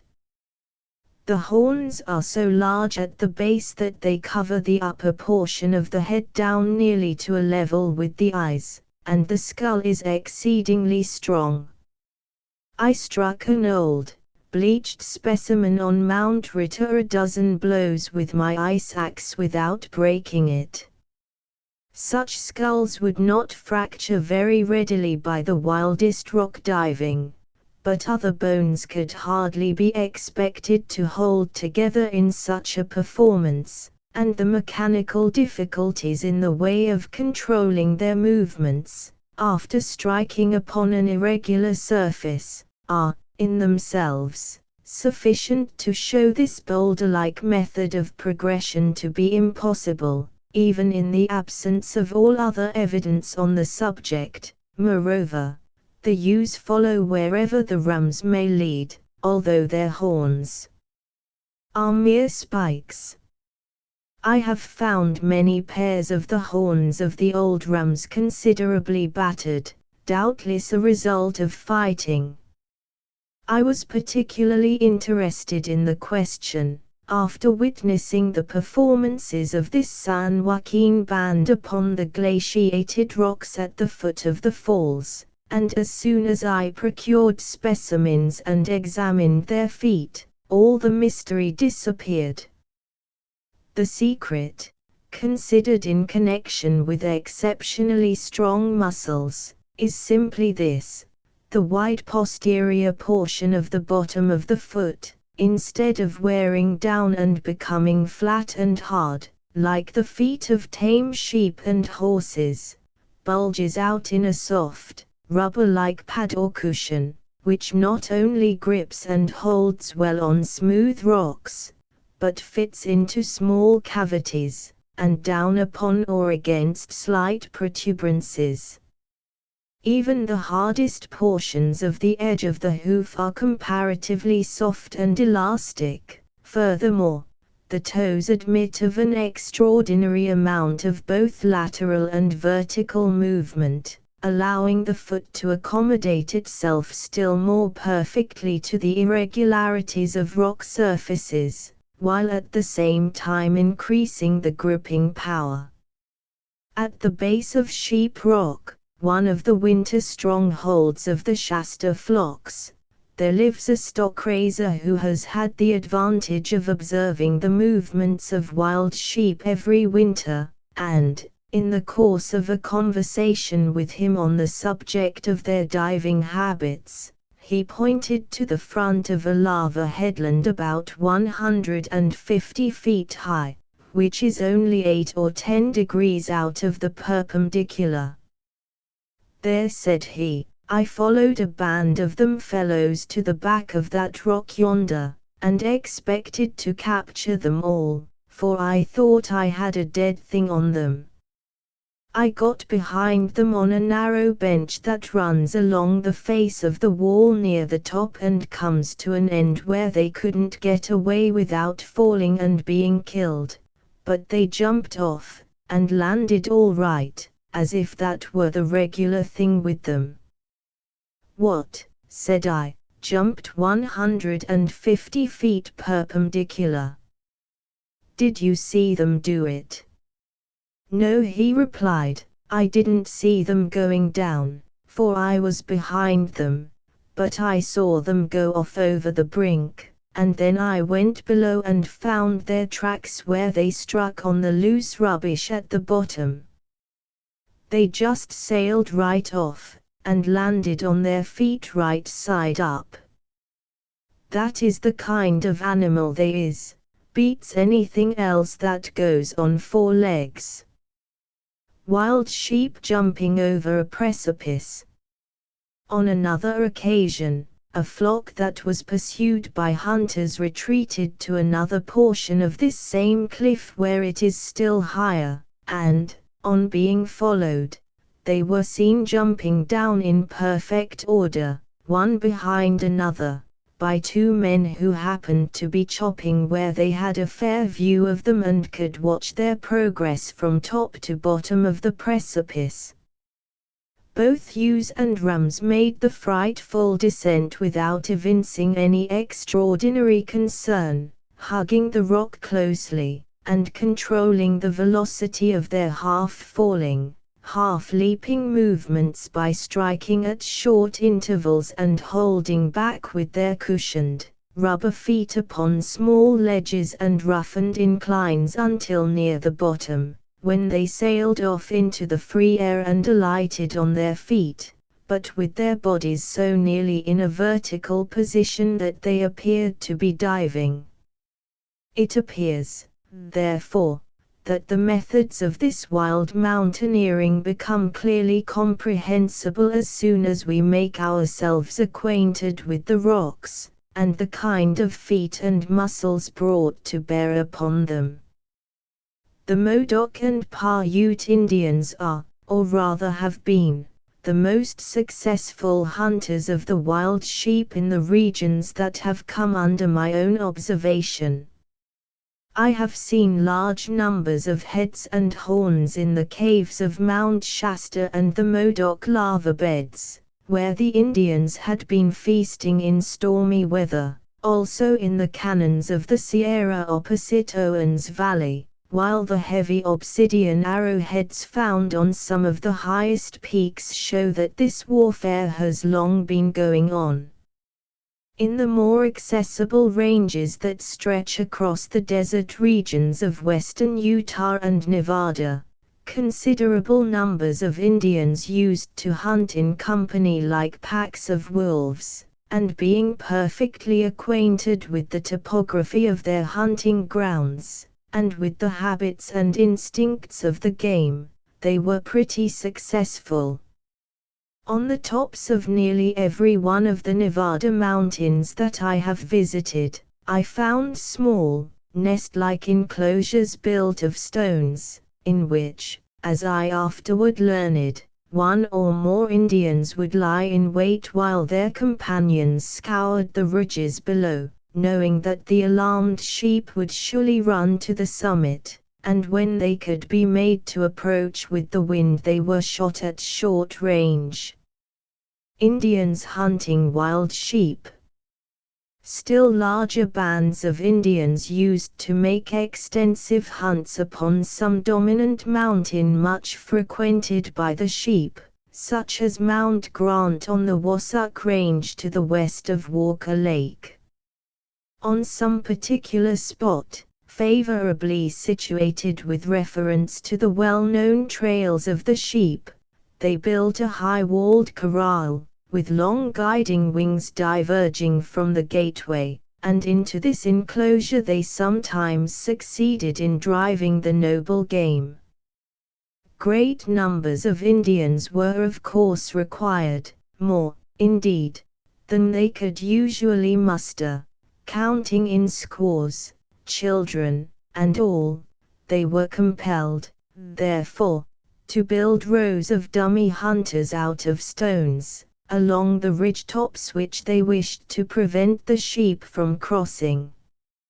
And, without discrediting the sagacity of the game, these dummies were found effective, for, with a few live Indians moving about excitedly among them, they could hardly be distinguished at a little distance from men, by anyone not in the secret. The whole ridge-top then seemed to be alive with hunters. The only animal that may fairly be regarded as a companion or rival of the sheep is the so-called Rocky Mountain goat, a Placerus montana, which, as its name indicates, is more antelope than goat. He, too, is a brave and hardy climber, fearlessly crossing the wildest summits, and braving the severest storms, but he is shaggy, short-legged, and much less dignified in demeanor than the sheep. His jet-black horns are only about 5 or 6 inches in length, and the long, white hair with which he is covered obscures the expression of his limbs. I have never yet seen a single specimen in the Sierra, though possibly a few flocks may have lived on Mount Shasta a comparatively short time ago. The ranges of these two mountaineers are pretty distinct, and they see but little of each other, the sheep being restricted mostly to the dry, inland mountains, the goat or chamois to the wet, snowy glacier-laden mountains of the northwest coast of the continent in Oregon, Washington, British Columbia, and Alaska. Probably more than 200 dwell on the icy, volcanic cone of Mount Rainier, and while I was exploring the glaciers of Alaska I saw flocks of these admirable mountaineers nearly every day, and often followed their trails through the mazes of bewildering crevasses, in which they are excellent guides. 3 species of deer are found in California: the black-tailed, white-tailed, and mule deer. The first mentioned, Cervus columbianus, is by far the most abundant, and occasionally meets the sheep during the summer on high glacier meadows, and along the edge of the timberline, but being a forest animal, seeking shelter and rearing its young in dense thickets, it seldom visits the wild sheep in its higher homes. The antelope, though not a mountaineer, is occasionally met in winter by the sheep while feeding along the edges of the sage plains and bare volcanic hills to the east of the Sierra. So also is the mule deer, which is almost restricted in its range to this eastern region. The white-tailed species belongs to the coast ranges. Perhaps no wild animal in the world is without enemies, but highlanders, as a class, have fewer than lowlanders. The wily panther, slipping and crouching among long grass and bushes, pounces upon the antelope and deer, but seldom crosses the bald, craggy thresholds of the sheep. Neither can the bears be regarded as enemies, for, though they seek to vary their everyday diet of nuts and berries by an occasional meal of mutton, they prefer to hunt tame and helpless flocks. Eagles and coyotes, no doubt, capture an unprotected lamb at times, or some unfortunate beset in deep, soft snow, but these cases are little more than accidents. So, also, a few perish in long-continued snowstorms, though, in all my mountaineering, I have not found more than 5 or 6 that seemed to have met their fate in this way.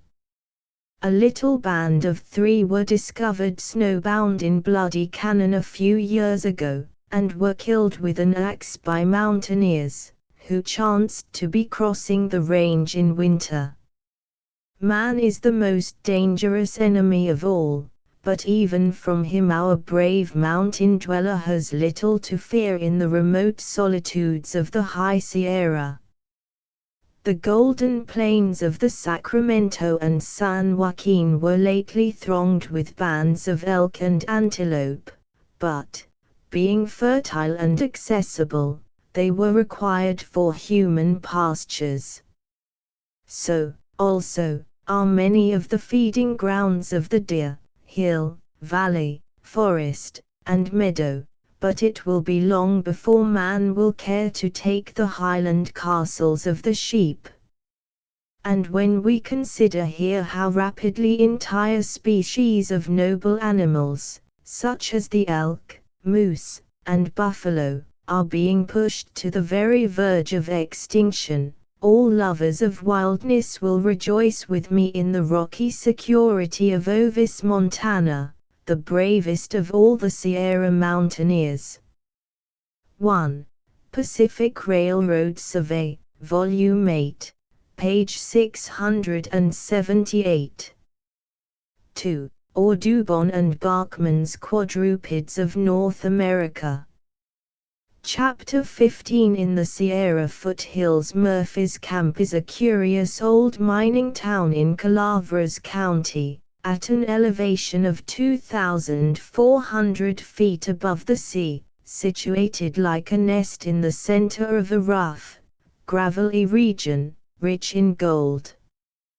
Granites, slates, lavas, limestone, iron ores, quartz veins, auriferous gravels, remnants of dead fire rivers and dead water rivers are developed here side by side within a radius of a few miles, and placed invitingly open before the student like a book, while the people and the region beyond the camp furnish mines of study of never-failing interest and variety. When I discovered this curious place, I was tracing the channels of the ancient pre-glacial rivers, instructive sections of which have been laid bare here and in the adjacent regions by the miners. Rivers, according to the poets, go on forever, but those of the Sierra are young as yet and have scarcely learned the way down to the sea, while at least one generation of them have died and vanished together with most of the basins they drained. All that remains of them to tell their history is a series of interrupted fragments of channels, mostly choked with gravel, and buried beneath broad, thick sheets of lava. These are known as the dead rivers of California, and the gravel deposited in them is comprehensively called the Blue Lead.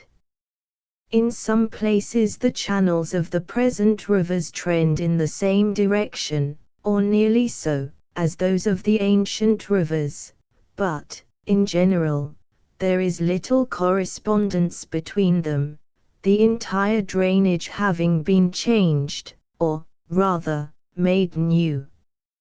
Many of the hills of the ancient landscapes have become hollows, and the old hollows have become hills. Therefore the fragmentary channels, with their loads of auriferous gravel, occur in all kinds of out-of places, trending obliquely, or even at right angles to the present drainage, across the tops of lofty ridges or far beneath them, presenting impressive illustrations of the magnitude of the changes accomplished since those ancient streams were annihilated. The last volcanic period preceding the regeneration of the Sierra landscapes seems to have come on over all the range almost simultaneously, like the glacial period, notwithstanding lavas of different age occur together in many places, indicating numerous periods of activity in the Sierra fire fountains. The most important of the ancient river channels in this region is a section that extends from the south side of the town beneath Coyote Creek and the ridge beyond it to the canon of the Stanislaus, but on account of its depth below the general surface of the present valleys, the rich gold gravels it is known to contain cannot be easily worked on a large scale. Their extraordinary richness may be inferred from the fact that many claims were profitably worked in them by sinking shafts to a depth of 200 feet or more, and hoisting the dirt by a windlass. Should the dip of this ancient channel be such as to make the Stanislaus Canon available as a dump, then the grand deposit might be worked by the hydraulic method, and although a long, expensive tunnel would be required, the scheme might still prove profitable, for there is millions in it. The importance of these ancient gravels as gold fountains is well known to miners. Even the superficial placers of the present streams have derived much of their gold from them. According to all accounts, the Murphy placers have been very rich, terrific rich as they say here. The hills have been cut and scalped, and every gorge and gulch and valley torn to pieces and disemboweled, expressing a fierce and desperate energy hard to understand. Still, any kind of effort-making is better than inaction, and there is something sublime in seeing men working in dead earnest at anything, pursuing an object with glacier-like energy and persistence. Many a brave fellow has recorded a most eventful chapter of life on these calaveras rocks. But most of the pioneer miners are sleeping now, their wild day done, while the few survivors linger languidly in the washed-out gulches or sleepy village like harried bees around the ruins of their hive. We have no industry left now, they told me, and no men. Everybody and everything hereabouts has gone to decay. We are only bummers, out of the game, a thin scattering of poor, dilapidated cusses, compared with what we used to be in the grand old gold days. We were giants then, and you can look around here and see our tracks. But although these lingering pioneers are perhaps more exhausted than the mines, and about as dead as the dead rivers, they are yet a rare and interesting set of men, with much gold mixed with the rough, rocky gravel of their characters, and they manifest a breeding and intelligence little looked for in such surroundings as theirs. As the heavy, long-continued grinding of the glaciers brought out the features of the Sierra, so the intense experiences of the gold period have brought out the features of these old miners, forming a richness and variety of character little known as yet. The sketches of Bret Harte, Hayes, and Miller have not exhausted this field by any means. It is interesting to note the extremes possible in one and the same character, harshness and gentleness, manliness and childishness, apathy and fierce endeavor. Men who, 20 years ago, would not cease their shoveling to save their lives, now play in the streets with children. Their long, Micawber-like waiting after the exhaustion of the plazas has brought on an exaggerated form of dotage. I heard a group of brawny pioneers in the street eagerly discussing the quantity of tail required for a boy's kite, and one greybeard undertook the sport of flying it, volunteering the information that he was a boy, always was a boy, and in a man who was not a boy inside, however ancient outside. Minds, morals, politics, the immortality of the soul, etc., were discussed beneath shade trees and in saloons, the time for each being governed apparently by the temperature. Contact with nature, and the habits of observation acquired in gold seeking, had made them all, to some extent, collectors, and, like wood rats, they had gathered all kinds of odd specimens into their cabins, and now required me to examine them. They were themselves the oddest and most interesting specimens. One of them offered to show me around the old diggings, giving me fair warning before setting out that I might not like him, because, said he, people say I'm eccentric. I notice everything, and gather beetles and snakes and anything that's queer, and so some don't like me, and call me eccentric. I'm always trying to find out things. Now, there's a weed. The Indians eat it for greens. What do you call those long-bodied flies with big heads? Dragonflies, I suggested. Well, their jaws work sidewise, instead of up and down, and grasshoppers' jaws work the same way, and therefore I think they are the same species. I always notice everything like that. And just because I do, they say I'm eccentric, etc. Anxious that I should miss none of the wonders of their old gold field, the good people had much to say about the marvelous beauty of Cave City Cave, and advised me to explore it. This I was very glad to do, and finding a guide who knew the way to the mouth of it, I set out from Murphy the next morning.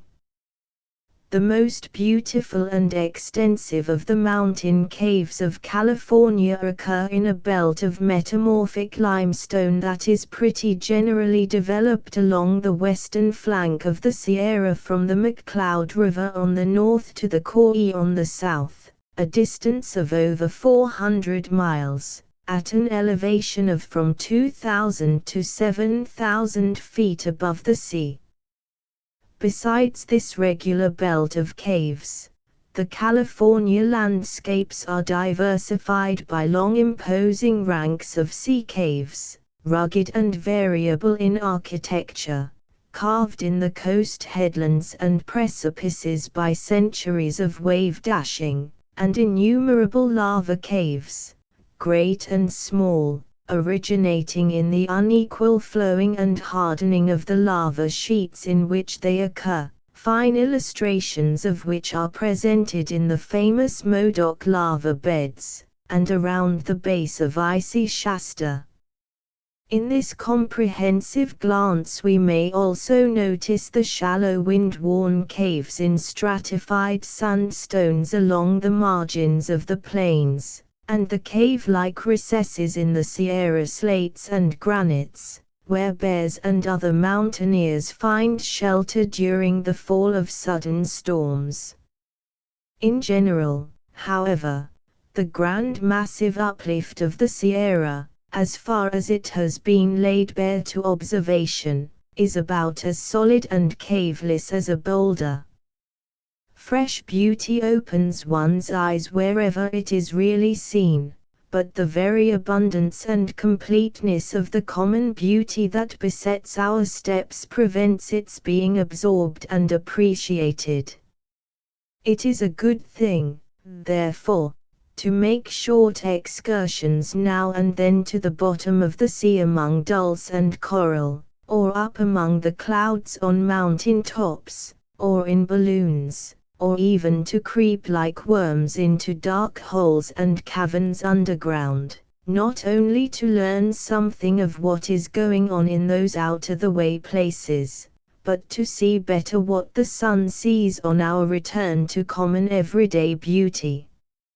Our way from Murphy's to the cave lay across a series of picturesque, moory ridges in the chaparral region between the brown foothills and the forests, a flowery stretch of rolling hill waves breaking here and there into a kind of rocky foam on the higher summits, and sinking into delightful bosky hollows embowered with vines. The day was a fine specimen of California summer, pure sunshine, unshaded most of the time by a single cloud. As the sun rose higher, the heated air began to flow in tremulous waves from every southern slope. The sea breeze that usually comes up the foothills at this season, with cooling on its wings, was scarcely perceptible. The birds were assembled beneath leafy shade, or made short, languid flights in search of food, all save the majestic buzzard. With broad wings outspread he sailed the warm air unwearily from ridge to ridge, seeming to enjoy the fervid sunshine like a butterfly. Squirrels, too, whose spicy ardor no heat or cold may abate, were nutting among the pines, and the innumerable hosts of the insect kingdom were throbbing and wavering unwearied as sunbeams. This brushy, berry-bearing region used to be a deer and bear pasture, but since the disturbances of the gold period these fine animals have almost wholly disappeared. Here, also, once roamed the mastodon and elephant, whose bones are found entombed in the river gravels and beneath thick folds of lava. Toward noon, as we were riding slowly over bank and brae, basking in the unfeverish sun heat, we witnessed the upheaval of a new mountain range, a sierra of clouds abounding in landscapes as truly sublime and beautiful, if only we have a mind to think so and eyes to see, as the more ancient rocky Sierra beneath it, with its forests and waterfalls, reminding us that, as there is a lower world of caves, so, also, there is an upper world of clouds. Huge, bossy cumuli developed with astonishing rapidity from mere buds, swelling with visible motion into colossal mountains, and piling higher, in long massive ranges, peak beyond peak, dome over dome, with many a picturesque valley and shadowy cave between, while the dark firs and pines of the upper benches of the Sierra were projected against their pearl bosses with exquisite clearness of outline. These cloud mountains vanished in the azure as quickly as they were developed, leaving no detritus, but they were not a whit less real or interesting on this account. The more enduring hills over which we rode were vanishing as surely as they, only not so fast, a difference which is great or small according to the standpoint from which it is contemplated. At the bottom of every dell we found little homesteads embosomed in wild brush and vines wherever the recession of the hills left patches of arable ground. These secluded flats are settled mostly by Italians and Germans, who plant a few vegetables and grapevines at odd times, while their main business is mining and prospecting. In spite of all the natural beauty of these dell cabins, they can hardly be called homes. They are only a better kind of camp, gladly abandoned whenever the hoped-for gold harvest has been gathered. There is an air of profound unrest and melancholy about the best of them. Their beauty is thrust upon them by exuberant nature, apart from which they are only a few logs and boards rudely jointed and without either ceiling or floor, a rough fireplace with corresponding cooking utensils, a shelf bed, and stool. The ground about them is strewn with battered prospecting pans, picks, sluice boxes, and quartz specimens from many a ledge, indicating the trend of their owners' hard lives. The ride from Murphy's to the cave is scarcely 2 hours long, but we lingered among quartz ledges and banks of dead river gravel until long afternoon.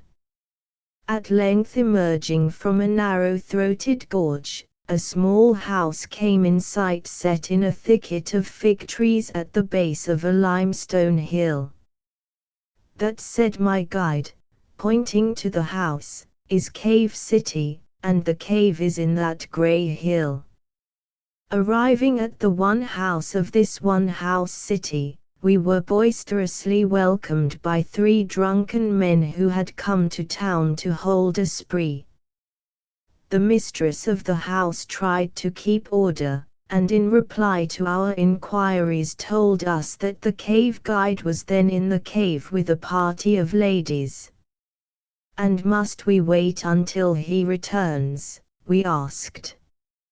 "No, that was unnecessary. We might take candles and go into the cave alone, provided we shouted from time to time so as to be found by the guide, and were careful not to fall over the rocks or into the dark pools."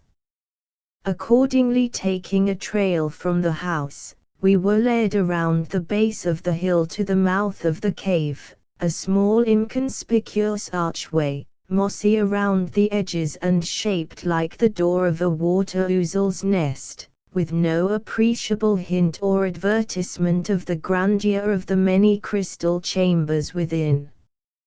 Lighting our candles, which seemed to have no illuminating power in the thick darkness, we groped our way onward as best we could along narrow lanes and alleys, from chamber to chamber, around rustic columns and heaps of fallen rocks, stopping to rest now and then in particularly beautiful places, fairy alcoves furnished with admirable variety of shelves and tables, and round bossy stools covered with sparkling crystals.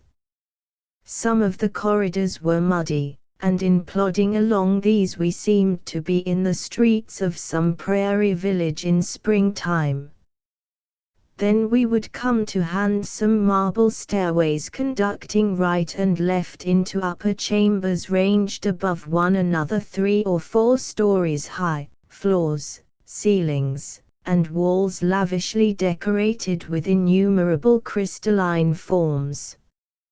After thus wandering exploringly, and alone for a mile or so, fairly enchanted, a murmur of voices and a gleam of light betrayed the approach of the guide and his party, from whom, when they came up, we received a most hearty and natural stare, as we stood half concealed in a side recess among stalagmites. I ventured to ask the dripping, crouching company how they had enjoyed their saunter, anxious to learn how the strange sunless scenery of the underworld had impressed them. "Ah, it's nice. It's splendid," they all replied and echoed. "The bridal chamber back here is just glorious. This morning we came down from the Calavera's big tree grove, and the trees are nothing to it." After making this curious comparison they hastened Sunward, the guide promising to join us shortly on the bank of a deep pool, where we were to wait for him. This is a charming little lakelet of unknown depth, never yet stirred by a breeze, and its eternal calm excites the imagination even more profoundly than the silvery lakes of the glaciers rimmed with meadows and snow and reflecting sublime mountains.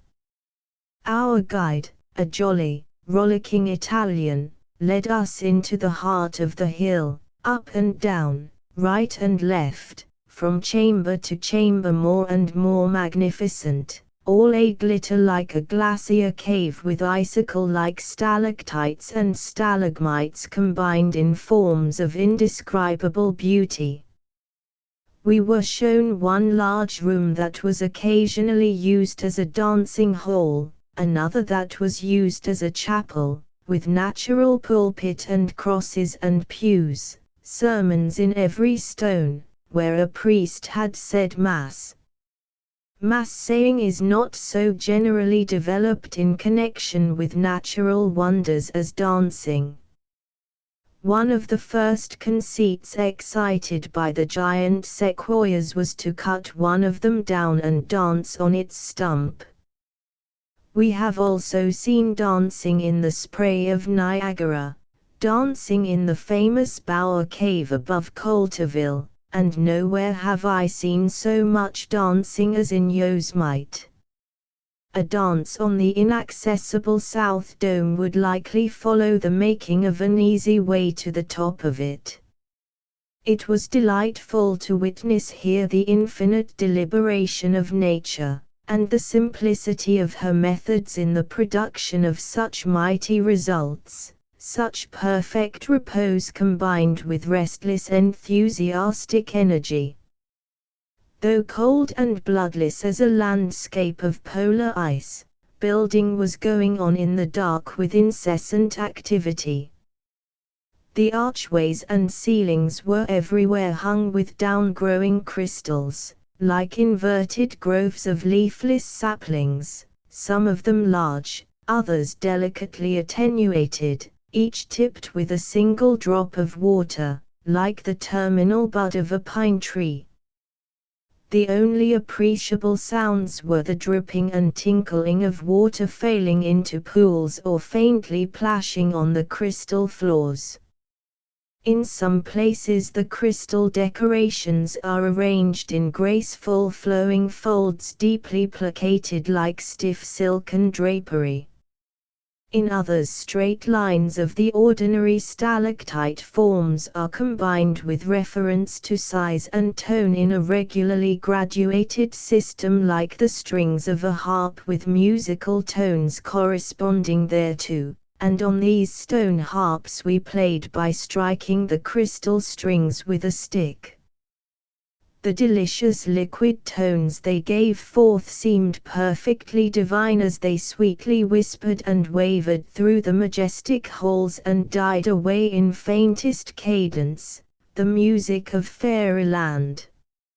Here we lingered and revelled, rejoicing to find so much music in stony silence, so much splendor in darkness, so many mansions in the depths of the mountains, buildings ever in process of construction, yet ever finished, developing from perfection to perfection, profusion without overabundance, every particle visible or invisible in glorious motion, marching to the music of the spheres in a region regarded as the abode of eternal stillness and death.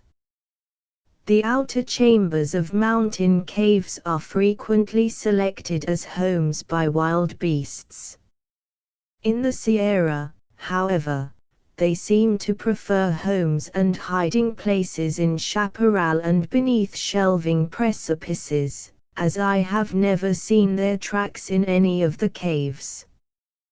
This is the more remarkable because notwithstanding the darkness and oozing water there is nothing uncomfortably cellar-like or sepulchral about them. When we emerged into the bright landscapes of the sun everything looked brighter, and we felt our faith in nature's beauty strengthened, and saw more clearly that beauty is universal and immortal, above, beneath, on land and sea, mountain and plain, in heat and cold, light and darkness. Chapter 16 The Bee Pastures. When California was wild, it was one sweet bee garden throughout its entire length, north and south, and all the way across from the snowy Sierra to the ocean. Wherever a bee might fly within the bounds of this virgin wilderness, through the redwood forests, along the banks of the rivers, along the bluffs and headlands fronting the sea, over valley and plain, park and grove, and deep, leafy glen, or far up the piney slopes of the mountains, throughout every belt and section of climate up to the timberline, bee flowers bloomed in lavish abundance. Here they grew more or less apart in special sheets and patches of no great size, there in broad, flowing folds hundreds of miles in length, zones of polleny forests, zones of flowery chaparral, stream tangles of rubus and wild rose, sheets of golden composite, beds of violets, beds of mint, beds of bryanthus and clover, and so on, certain species blooming somewhere all the year round. But of late years plows and sheep have made sad havoc in these glorious pastures, destroying tens of thousands of the flowery acres like a fire, and banishing many species of the best honey plants to rocky cliffs and fence corners, while, on the other hand, cultivation thus far has given no adequate compensation, at least in kind. Only acres of alfalfa 4 miles of the richest wild pasture, ornamental roses and honeysuckles around cottage doors for cascades of wild roses in the dells, and small square orchards and orange groves for broad mountain belts of chaparral. The great central plain of California, during the months of March, April, and May, was one smooth, continuous bed of honey bloom, so marvelously rich that, in walking from one end of it to the other, a distance of more than 400 miles, your foot would press about 100 flowers at every step. Mints, gilias, Nemophilus, Castilias, and innumerable compositae were so crowded together that, had 99% of them been taken away, the plain would still have seemed to any but Californians extravagantly flowery. The radiant, honeyful corollas, touching and overlapping, and rising above one another, glowed in the living light like a sunset sky, one sheet of purple and gold, with the bright Sacramento pouring through the midst of it from the north, the San Joaquin from the south, and their many tributaries sweeping in at right angles from the mountains, dividing the plain into sections fringed with trees. Along the rivers there is a strip of bottom land, countersunk beneath the general level, and wider toward the foothills, where magnificent oaks, from 3 to 8 feet in diameter, cast grateful masses of shade over the open, prairie-like levels. And close along the water's edge there was a fine jungle of tropical luxuriance, composed of wild rose and bramble bushes and a great variety of climbing vines, wreathing and interlacing the branches and trunks of willows and alders, and swinging across from summit to summit in heavy festoons. Here the wild bees reveled in fresh bloom long after the flowers of the drier plain had withered and gone to seed. And in midsummer, when the blackberries were ripe, the Indians came from the mountains to feast, men, women, and babies in long, noisy trains, often joined by the farmers of the neighborhood, who gathered this wild fruit with commendable appreciation of its superior flavor, while their home orchards were full of ripe peaches, apricots, nectarines, and figs, and their vineyards were laden with grapes. But, though these luxuriant, shaggy riverbeds were thus distinct from the smooth, treeless plain, they made no heavy dividing lines in general views. The whole appeared as one continuous sheet of bloom bounded only by the mountains. When I first saw this central garden, the most extensive and regular of all the bee pastures of the state, it seemed all one sheet of plant gold, hazy and vanishing in the distance, distinct as a new map along the foothills at my feet. Descending the eastern slopes of the coast range through beds of gillias and lupines, and around many a breezy hillock and bush-crowned headland, I at length waded out into the midst of it. All the ground was covered, not with grass and green leaves, but with radiant corollas, about ankle-deep next the foothills, knee-deep or more 5 or 6 miles out.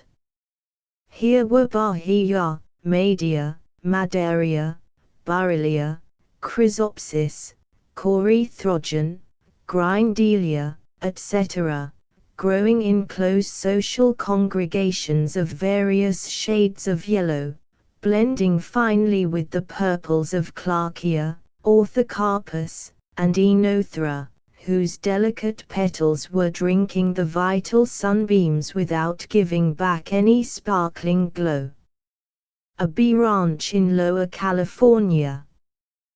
Because so long a period of extreme drought succeeds the rainy season, most of the vegetation is composed of annuals, which spring up simultaneously, and bloom together at about the same height above the ground, the general surface being but slightly ruffled by the taller Phaceluas, pentstemons, and groups of Salvia cardiosia, the king of the mints.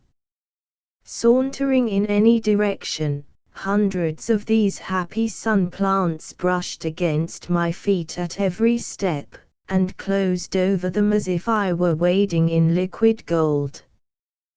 The air was sweet with fragrance, the larks sang their blessed songs, rising on the wing as I advanced, then sinking out of sight in the polleny sod, while myriads of wild bees stirred the lower air with their monotonous hum, monotonous, yet forever fresh and sweet as everyday sunshine. Hares and spermophiles showed themselves in considerable numbers in shallow places, and small bands of antelopes were almost constantly in sight, gazing curiously from some slight elevation, and then bounding swiftly away with unrivaled grace of motion. Yet I could discover no crushed flowers to mark their track, nor, indeed, any destructive action of any wild foot or tooth whatever. The great yellow days circled by uncounted, while I drifted toward the north, observing the countless forms of life thronging about me, lying down almost anywhere on the approach of night. And what glorious botanical beds I had! Oftentimes on awaking I would find several new species leaning over me and looking me full in the face, so that my studies would begin before rising. About the 1st of May I turned eastward, crossing the San Joaquin River between the mouths of the Tuolumne and Merced, and by the time I had reached the Sierra foothills most of the vegetation had gone to seed and become as dry as hay. All the seasons of the Great Plain are warm or temperate, and bee flowers are never wholly wanting, but the grand springtime, the annual resurrection, is governed by the rains, which usually set in about the middle of November or the beginning of December. Then the seeds, that for 6 months have lain on the ground dry and fresh as if they had been gathered into barns, at once unfold their treasured life. The general brown and purple of the ground, and the dead vegetation of the preceding year, give place to the green of mosses and liverworts and myriads of young leaves. Then one species after another comes into flower, gradually overspreading the green with yellow and purple, which lasts until May. The rainy season is by no means a gloomy, soggy period of constant cloudiness and rain. Perhaps nowhere else in North America, perhaps in the world, are the months of December, January, February, and March so full of bland, plant-building sunshine. Referring to my notes of the winter and spring of 1868–69, every day of which I spent out of doors, on that section of the plain lying between the Tuolumne and Merced rivers, I find that the first rain of the season fell on the 18th of December. January had only 6 rainy days, that is, days on which rain fell, February 3, March 5, April 3, and May 3, completing the so-called rainy season, which was about an average one. The ordinary rainstorm of this region is seldom very cold or violent. The winds, which in settled weather come from the northwest, veer round into the opposite direction.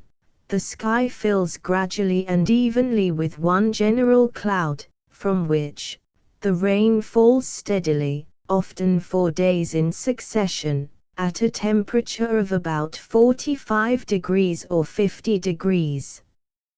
More than 75% of all the rain of this season came from the northwest, down the coast over southeastern Alaska, British Columbia, Washington, and Oregon, though the local winds of these circular storms blow from the southeast. One magnificent local storm from the northwest fell on the 21st of March. A massive, round-browed cloud came swelling and thundering over the flowery plain in most imposing majesty, its bossy front burning white and purple in the full blaze of the sun, while warm rain poured from its ample fountains like a cataract, beating down flowers and bees, and flooding the dry watercourses as suddenly as those of Nevada are flooded by the so-called cloud bursts. But in less than half an hour not a trace of the heavy, mountain-like cloud structure was left in the sky, and the bees were on the wing, as if nothing more gratefully refreshing could have been sent them. By the end of January 4 species of plants were in flower, and 5 or 6 mosses had already adjusted their hoods and were in the prime of life, but the flowers were not sufficiently numerous as yet to affect greatly the general green of the young leaves. Violets made their appearance in the first week of February, and toward the end of this month the warmer portions of the plain were already golden with myriads of the flowers of rayed composite. This was the full springtime. The sunshine grew warmer and richer, new plants bloomed every day, the air became more tuneful with humming wings, and sweeter with the fragrance of the opening flowers. Ants and ground squirrels were getting ready for their summer work, rubbing their benumbed limbs, and sunning themselves on the husk piles before their doors, and spiders were busy mending their old webs, or weaving new ones. In March, the vegetation was more than doubled in depth and color. Claytonia, Calandrinia, a large white gilia, and 2 Nemophilus were in bloom, together with a host of yellow composite, tall enough now to bend in the wind and show wavering ripples of shade. In April, plant life, as a whole, reached its greatest height, and the plain, over all its varied surface, was mantled with a close, furred plush of purple and golden corollas. By the end of this month, most of the species had ripened their seeds, but undecayed, still seemed to be in bloom from the numerous corolla-like involucres and whorls of chaffy scales of the composite. In May, the bees found in flower only a few deep-set liliaceous plants and eriogonums. June, July, August, and September is the season of rest and sleep, a winter of dry heat, followed in October by a second outburst of bloom at the very driest time of the year. Then, after the shrunken mass of leaves and stalks of the dead vegetation crinkle and turn to dust beneath the foot, as if it had been baked in an oven, Hemizonia virgate, a slender, unobtrusive little plant, from 6 inches to 3 feet high, suddenly makes its appearance in patches miles in extent, like a resurrection of the bloom of April. I have counted upward of 3,000 flowers, 5/8 of an inch in diameter, on a single plant. Both its leaves and stems are so slender as to be nearly invisible, at a distance of a few yards, amid so showy a multitude of flowers. The ray and disc flowers are both yellow, the stamens purple, and the texture of the rays is rich and velvety, like the petals of garden pansies. The prevailing wind turns all the heads round to the southeast, so that in facing northwestward we have the flowers looking us in the face. In my estimation, this little plant, the last born of the brilliant host of compositae that glorify the plain, is the most interesting of all. It remains in flower until November, uniting with 2 or 3 species of wiry eriogonums, which continue the floral chain around December to the spring flowers of January. Thus, although the main bloom and honey season is only about 3 months long, the floral circle, however thin around some of the hot, rainless months, is never completely broken. How long the various species of wild bees have lived in this honey garden, nobody knows, probably ever since the main body of the present flora gained possession of the land, toward the close of the glacial period.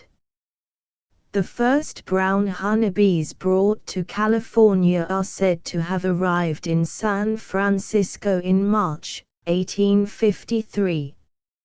A beekeeper by the name of Shelton purchased a lot, consisting of 12 swarms, from someone at a spinwheel, who had brought them from New York. When landed at San Francisco, all the hives contained live bees, but they finally dwindled to one hive, which was taken to San Jose.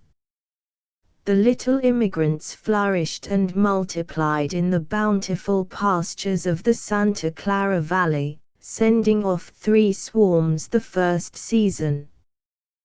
The owner was killed shortly afterward, and in settling up his estate, 2 of the swarms were sold at auction for $105 and $110 respectively.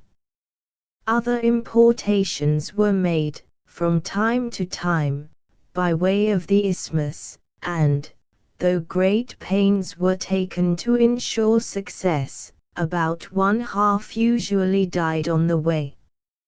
4 swarms were brought safely across the plains in 1859, the hives being placed in the rear end of a wagon, which was stopped in the afternoon to allow the bees to fly and feed in the floweriest places that were within reach until dark, when the hives were closed. In 1855, 2 years after the time of the first arrivals from New York, a single swarm was brought over from San Jose, and let fly in the Great Central Plain. Bee culture, however, has never gained much attention here, notwithstanding the extraordinary abundance of honey bloom, and the high price of honey during the early years. A few hives are found here and there among settlers who chanced to have learned something about the business before coming to the state.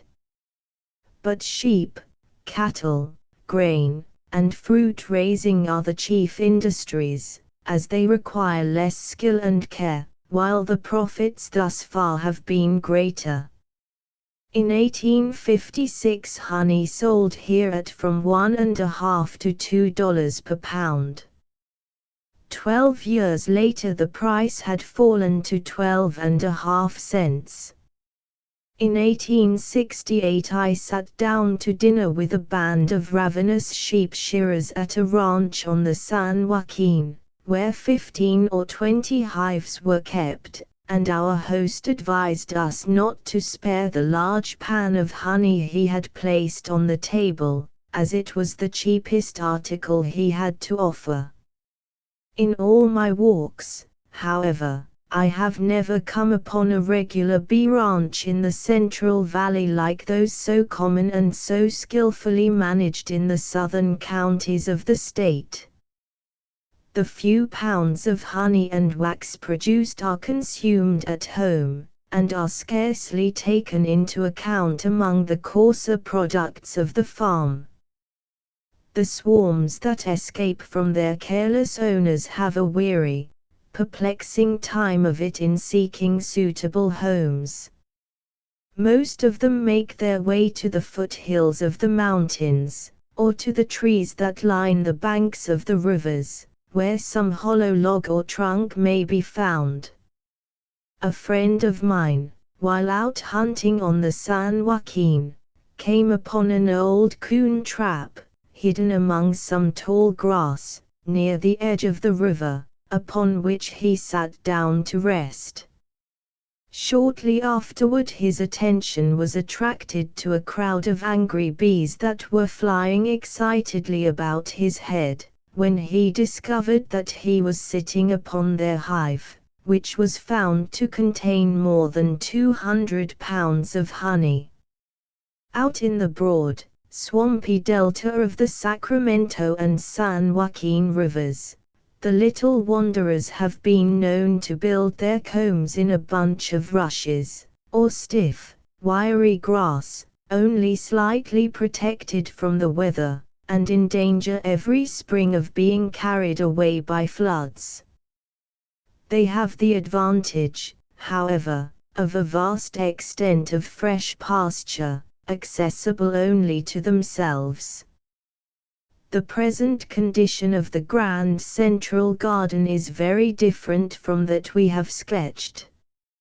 About 20 years ago, when the gold plazas had been pretty thoroughly exhausted, the attention of fortune seekers, not home seekers, was, in great part, turned away from the mines to the fertile plains, and many began experiments in a kind of restless, wild agriculture.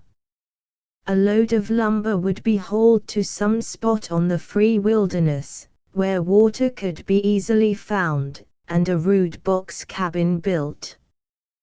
Then a gangplow was procured, and a dozen Mustang ponies, worth $10 or $15 apiece, and with these hundreds of acres were stirred as easily as if the land had been under cultivation for years, tough, perennial roots being almost wholly absent.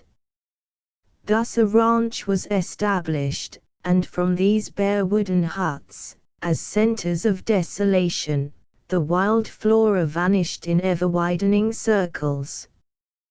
But the arch-destroyers are the shepherds, with their flocks of hoofed locusts, sweeping over the ground like a fire, and trampling down every rod that escapes the plough as completely as if the whole plain were a cottage garden plot without a fence. But notwithstanding these destroyers, 1,000 swarms of bees may be pastured here for every one now gathering honey.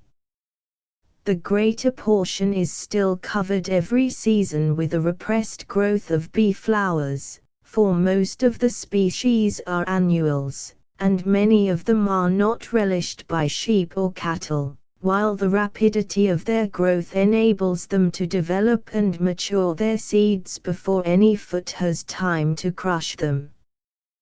The ground is, therefore, kept sweet, and the race is perpetuated, though only as a suggestive shadow of the magnificence of its wildness.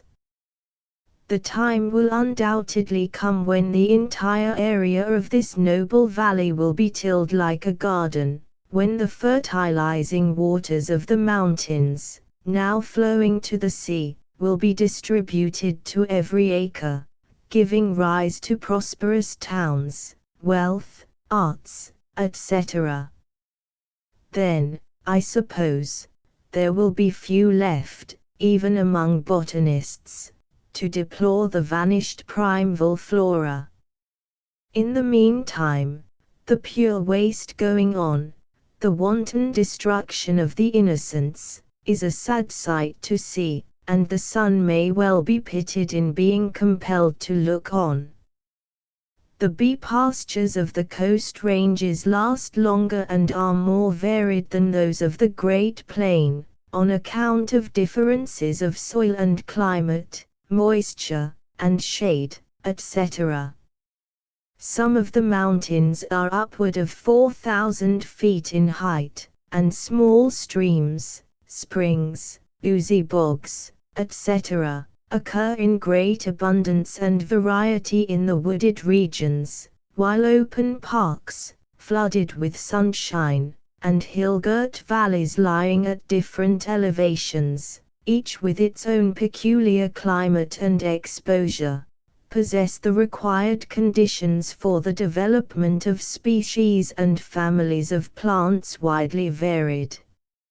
Next the plain there is, first, a series of smooth hills, planted with a rich and showy vegetation that differs but little from that of the plain itself, as if the edge of the plain had been lifted and bent into flowing folds, with all its flowers in place, only toned down a little as to their luxuriance, and a few new species introduced, such as the hill lupines, mints, and gilias.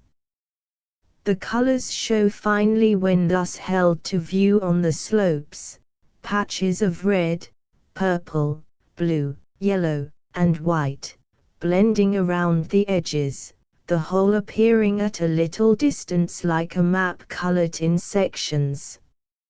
Above this lies the park and chaparral region, with oaks, mostly evergreen, planted wide apart, and blooming shrubs from 3 to 10 feet high, manzanita and ceanothus of several species, mixed with rhamnus, cercis, picarangia, cherry, amelanchia, and adenostoma, in shaggy, interlocking thickets, and many species of Hosakia, clover, monodilla, castelia, etc., in the openings.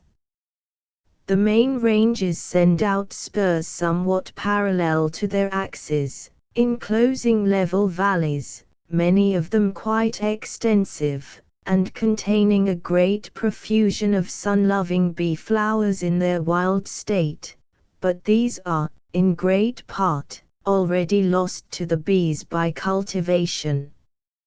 Nearer the coast are the giant forests of the redwoods, extending from near the Oregon line to Santa Cruz.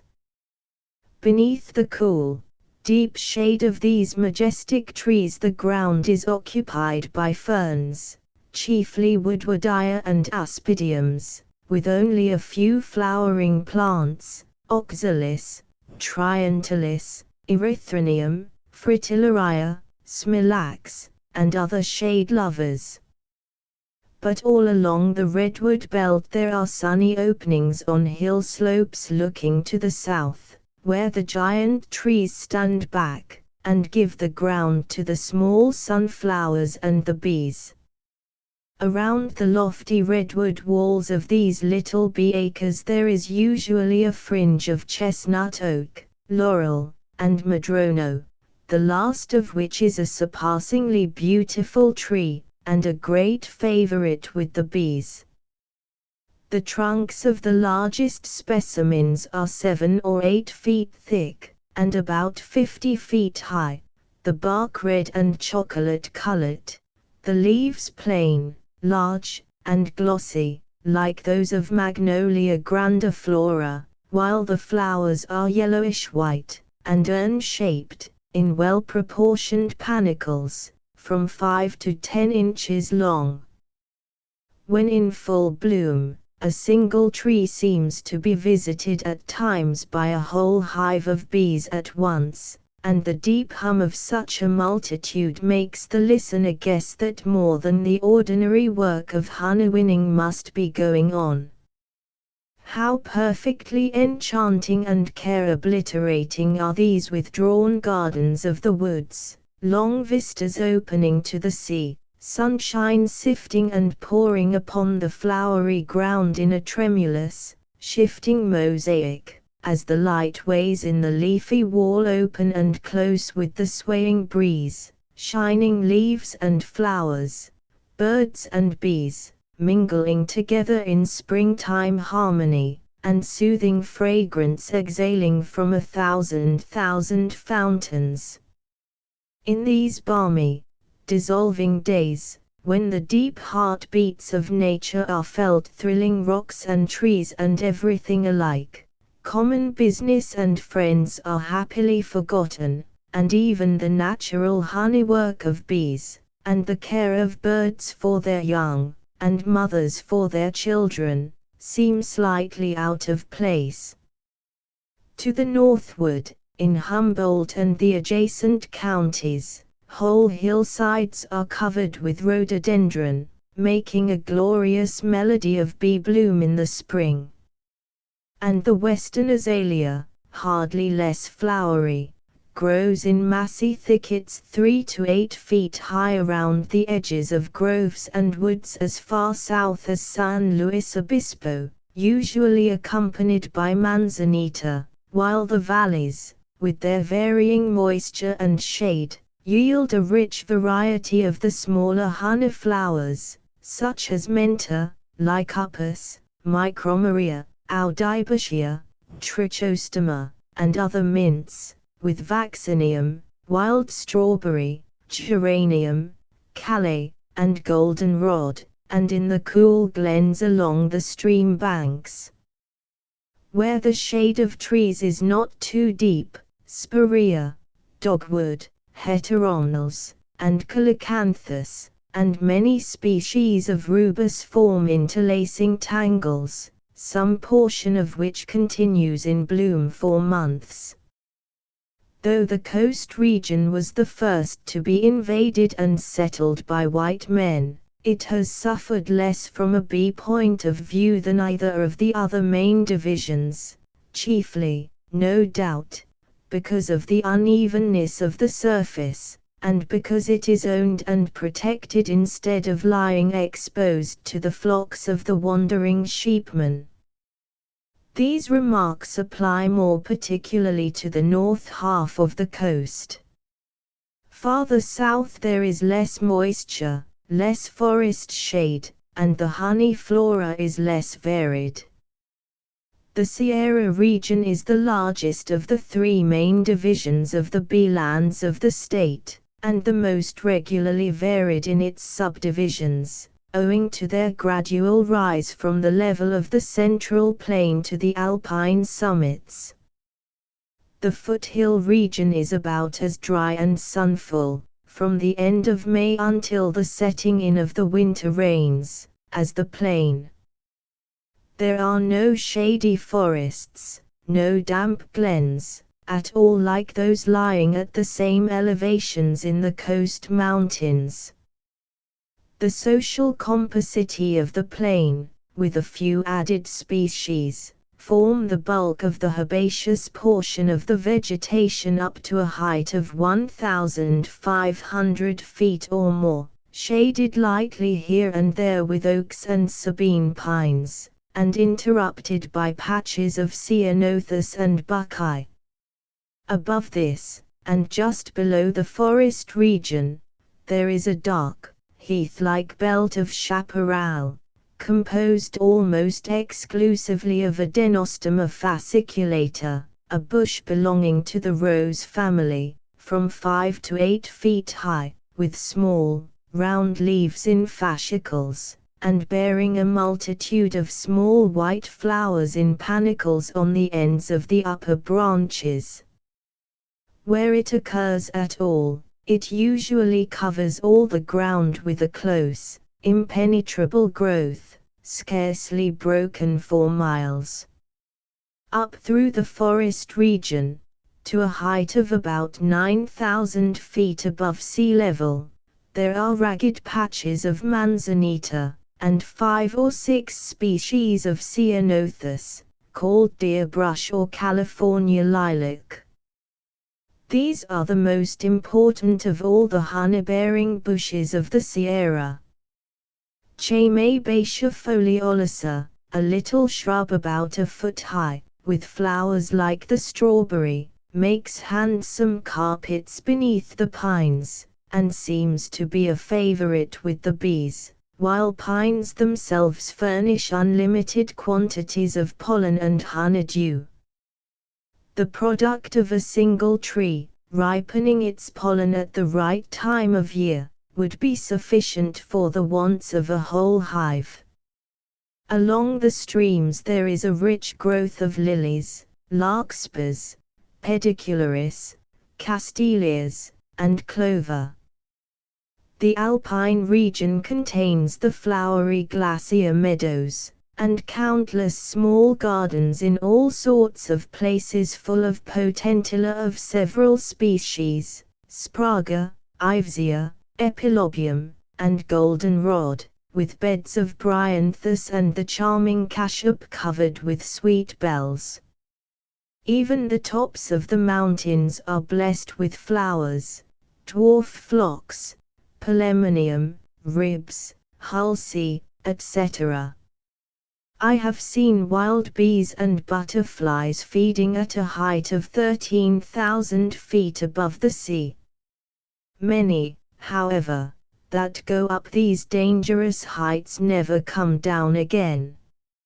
Some, undoubtedly, perish in storms, and I have found thousands lying dead or benumbed on the surface of the glaciers, to which they had perhaps been attracted by the white glare, taking them for beds of bloom.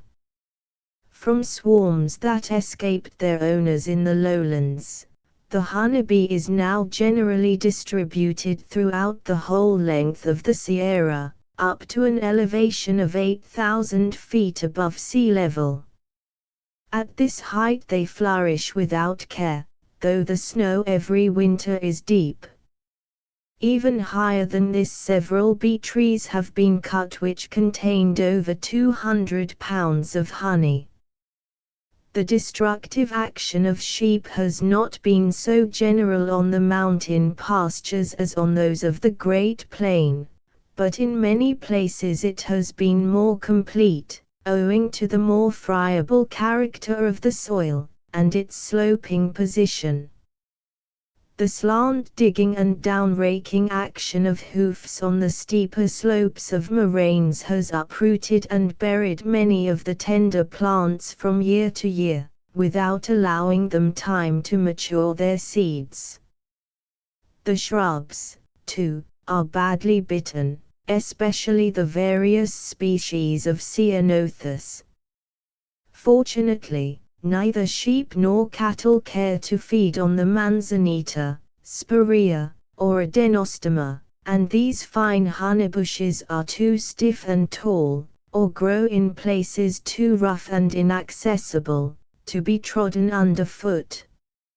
Also the canon walls and gorges, which form so considerable a part of the area of the range, while inaccessible to domestic sheep, are well fringed with honey shrubs, and contain thousands of lovely bee gardens, lying hid in narrow side canons and recesses fenced with avalanche taluses, and on the top of flat, projecting headlands, where only bees would think to look for them. But, on the other hand, a great portion of the woody plants that escape the feet and teeth of the sheep are destroyed by the shepherds by means of running fires, which are set everywhere during the dry autumn for the purpose of burning off the old fallen trunks and underbrush, with a view to improving the pastures, and making more open ways for the flocks. These destructive sheep fires sweep through nearly the entire forest belt of the range, from one extremity to the other, consuming not only the underbrush, but the young trees and seedlings on which the permanence of the forests depends, thus setting in motion a long train of evils which will certainly reach far beyond bees and beekeepers. Wild bee garden. The plough has not yet invaded the forest region to any appreciable extent, neither has it accomplished much in the foothills. Thousands of bee ranches might be established along the margin of the plain, and up to a height of 4,000 feet, wherever water could be obtained. The climate at this elevation admits of the making of permanent homes, and by moving the hives to higher pastures as the lower pass out of bloom, the annual yield of honey would be nearly doubled. The foothill pastures, as we have seen, fail about the end of May. Those of the chaparral belt and lower forests are in full bloom in June, those of the upper and alpine region in July, August, and September. In Scotland, after the best of the lowland bloom is past, the bees are carried in carts to the highlands, and set free on the heather hills. In France, too, and in Poland, they are carried from pasture to pasture among orchards and fields in the same way, and along the rivers in barges to collect the honey of the delightful vegetation of the banks. In Egypt they are taken far up the Nile, and floated slowly home again, gathering the honey harvest of the various fields on the way, timing their movements in accord with the seasons. Were similar methods pursued in California, the productive season would last nearly all the year. The average elevation of the north half of the Sierra is, as we have seen, considerably less than that of the south half, and small streams, with the bank and meadow gardens dependent upon them, are less abundant. Around the headwaters of the Yuba, Feather, and Pitt rivers, the extensive tablelands of lava are sparsely planted with pines, through which the sunshine reaches the ground with little interruption. Here flourishes a scattered, tufted growth of golden Aplopappus, Linoceres, Bahia, Wyathea, Arnica, Artemisia, and similar plants, with manzanita, cherry, plum, and thorn in ragged patches on the cooler hill slopes. At the extremities of the Great Central Plain, the Sierra and Coast Ranges curve around and lock together in a labyrinth of mountains and valleys, throughout which their floras are mingled, making at the north, with its temperate climate and copious rainfall, a perfect paradise for bees, though, strange to say, scarcely a single regular bee ranch has yet been established in it. Of all the upper flower fields of the Sierra, Shasta is the most honeyful, and may yet surpass in fame the celebrated honey hills of Hybla and Harthy Hymettus. Regarding this noble mountain from a bee point of view, encircled by its many climates, and sweeping aloft from the torrid plain into the frosty azure, we find the first 5,000 feet from the summit generally snow-clad, and therefore about as honeyless as the sea. The base of this Arctic region is girdled by a belt of crumbling lava measuring about 1,000 feet in vertical breadth, and is mostly free from snow in summer. Beautiful lichens enliven the faces of the cliffs with their bright colors, and in some of the warmer nooks there are a few tufts of alpine daisies, wallflowers and pentstemons, but, notwithstanding these bloom freely in the late summer, the zone as a whole is almost as honeyless as the icy summit, and its lower edge may be taken as the honey line. Immediately below this comes the forest zone, covered with a rich growth of conifers, chiefly silver firs, rich in pollen and honeydew, and diversified with countless garden openings, many of them less than 100 yards across. Next, in orderly succession, comes the Great Bee Zone. Its area far surpasses that of the icy summit and both the other zones combined, for it goes sweeping majestically around the entire mountain, with a breadth of 6 or 7 miles and a circumference of nearly 100 miles. Shasta, as we have already seen, is a fire mountain created by a succession of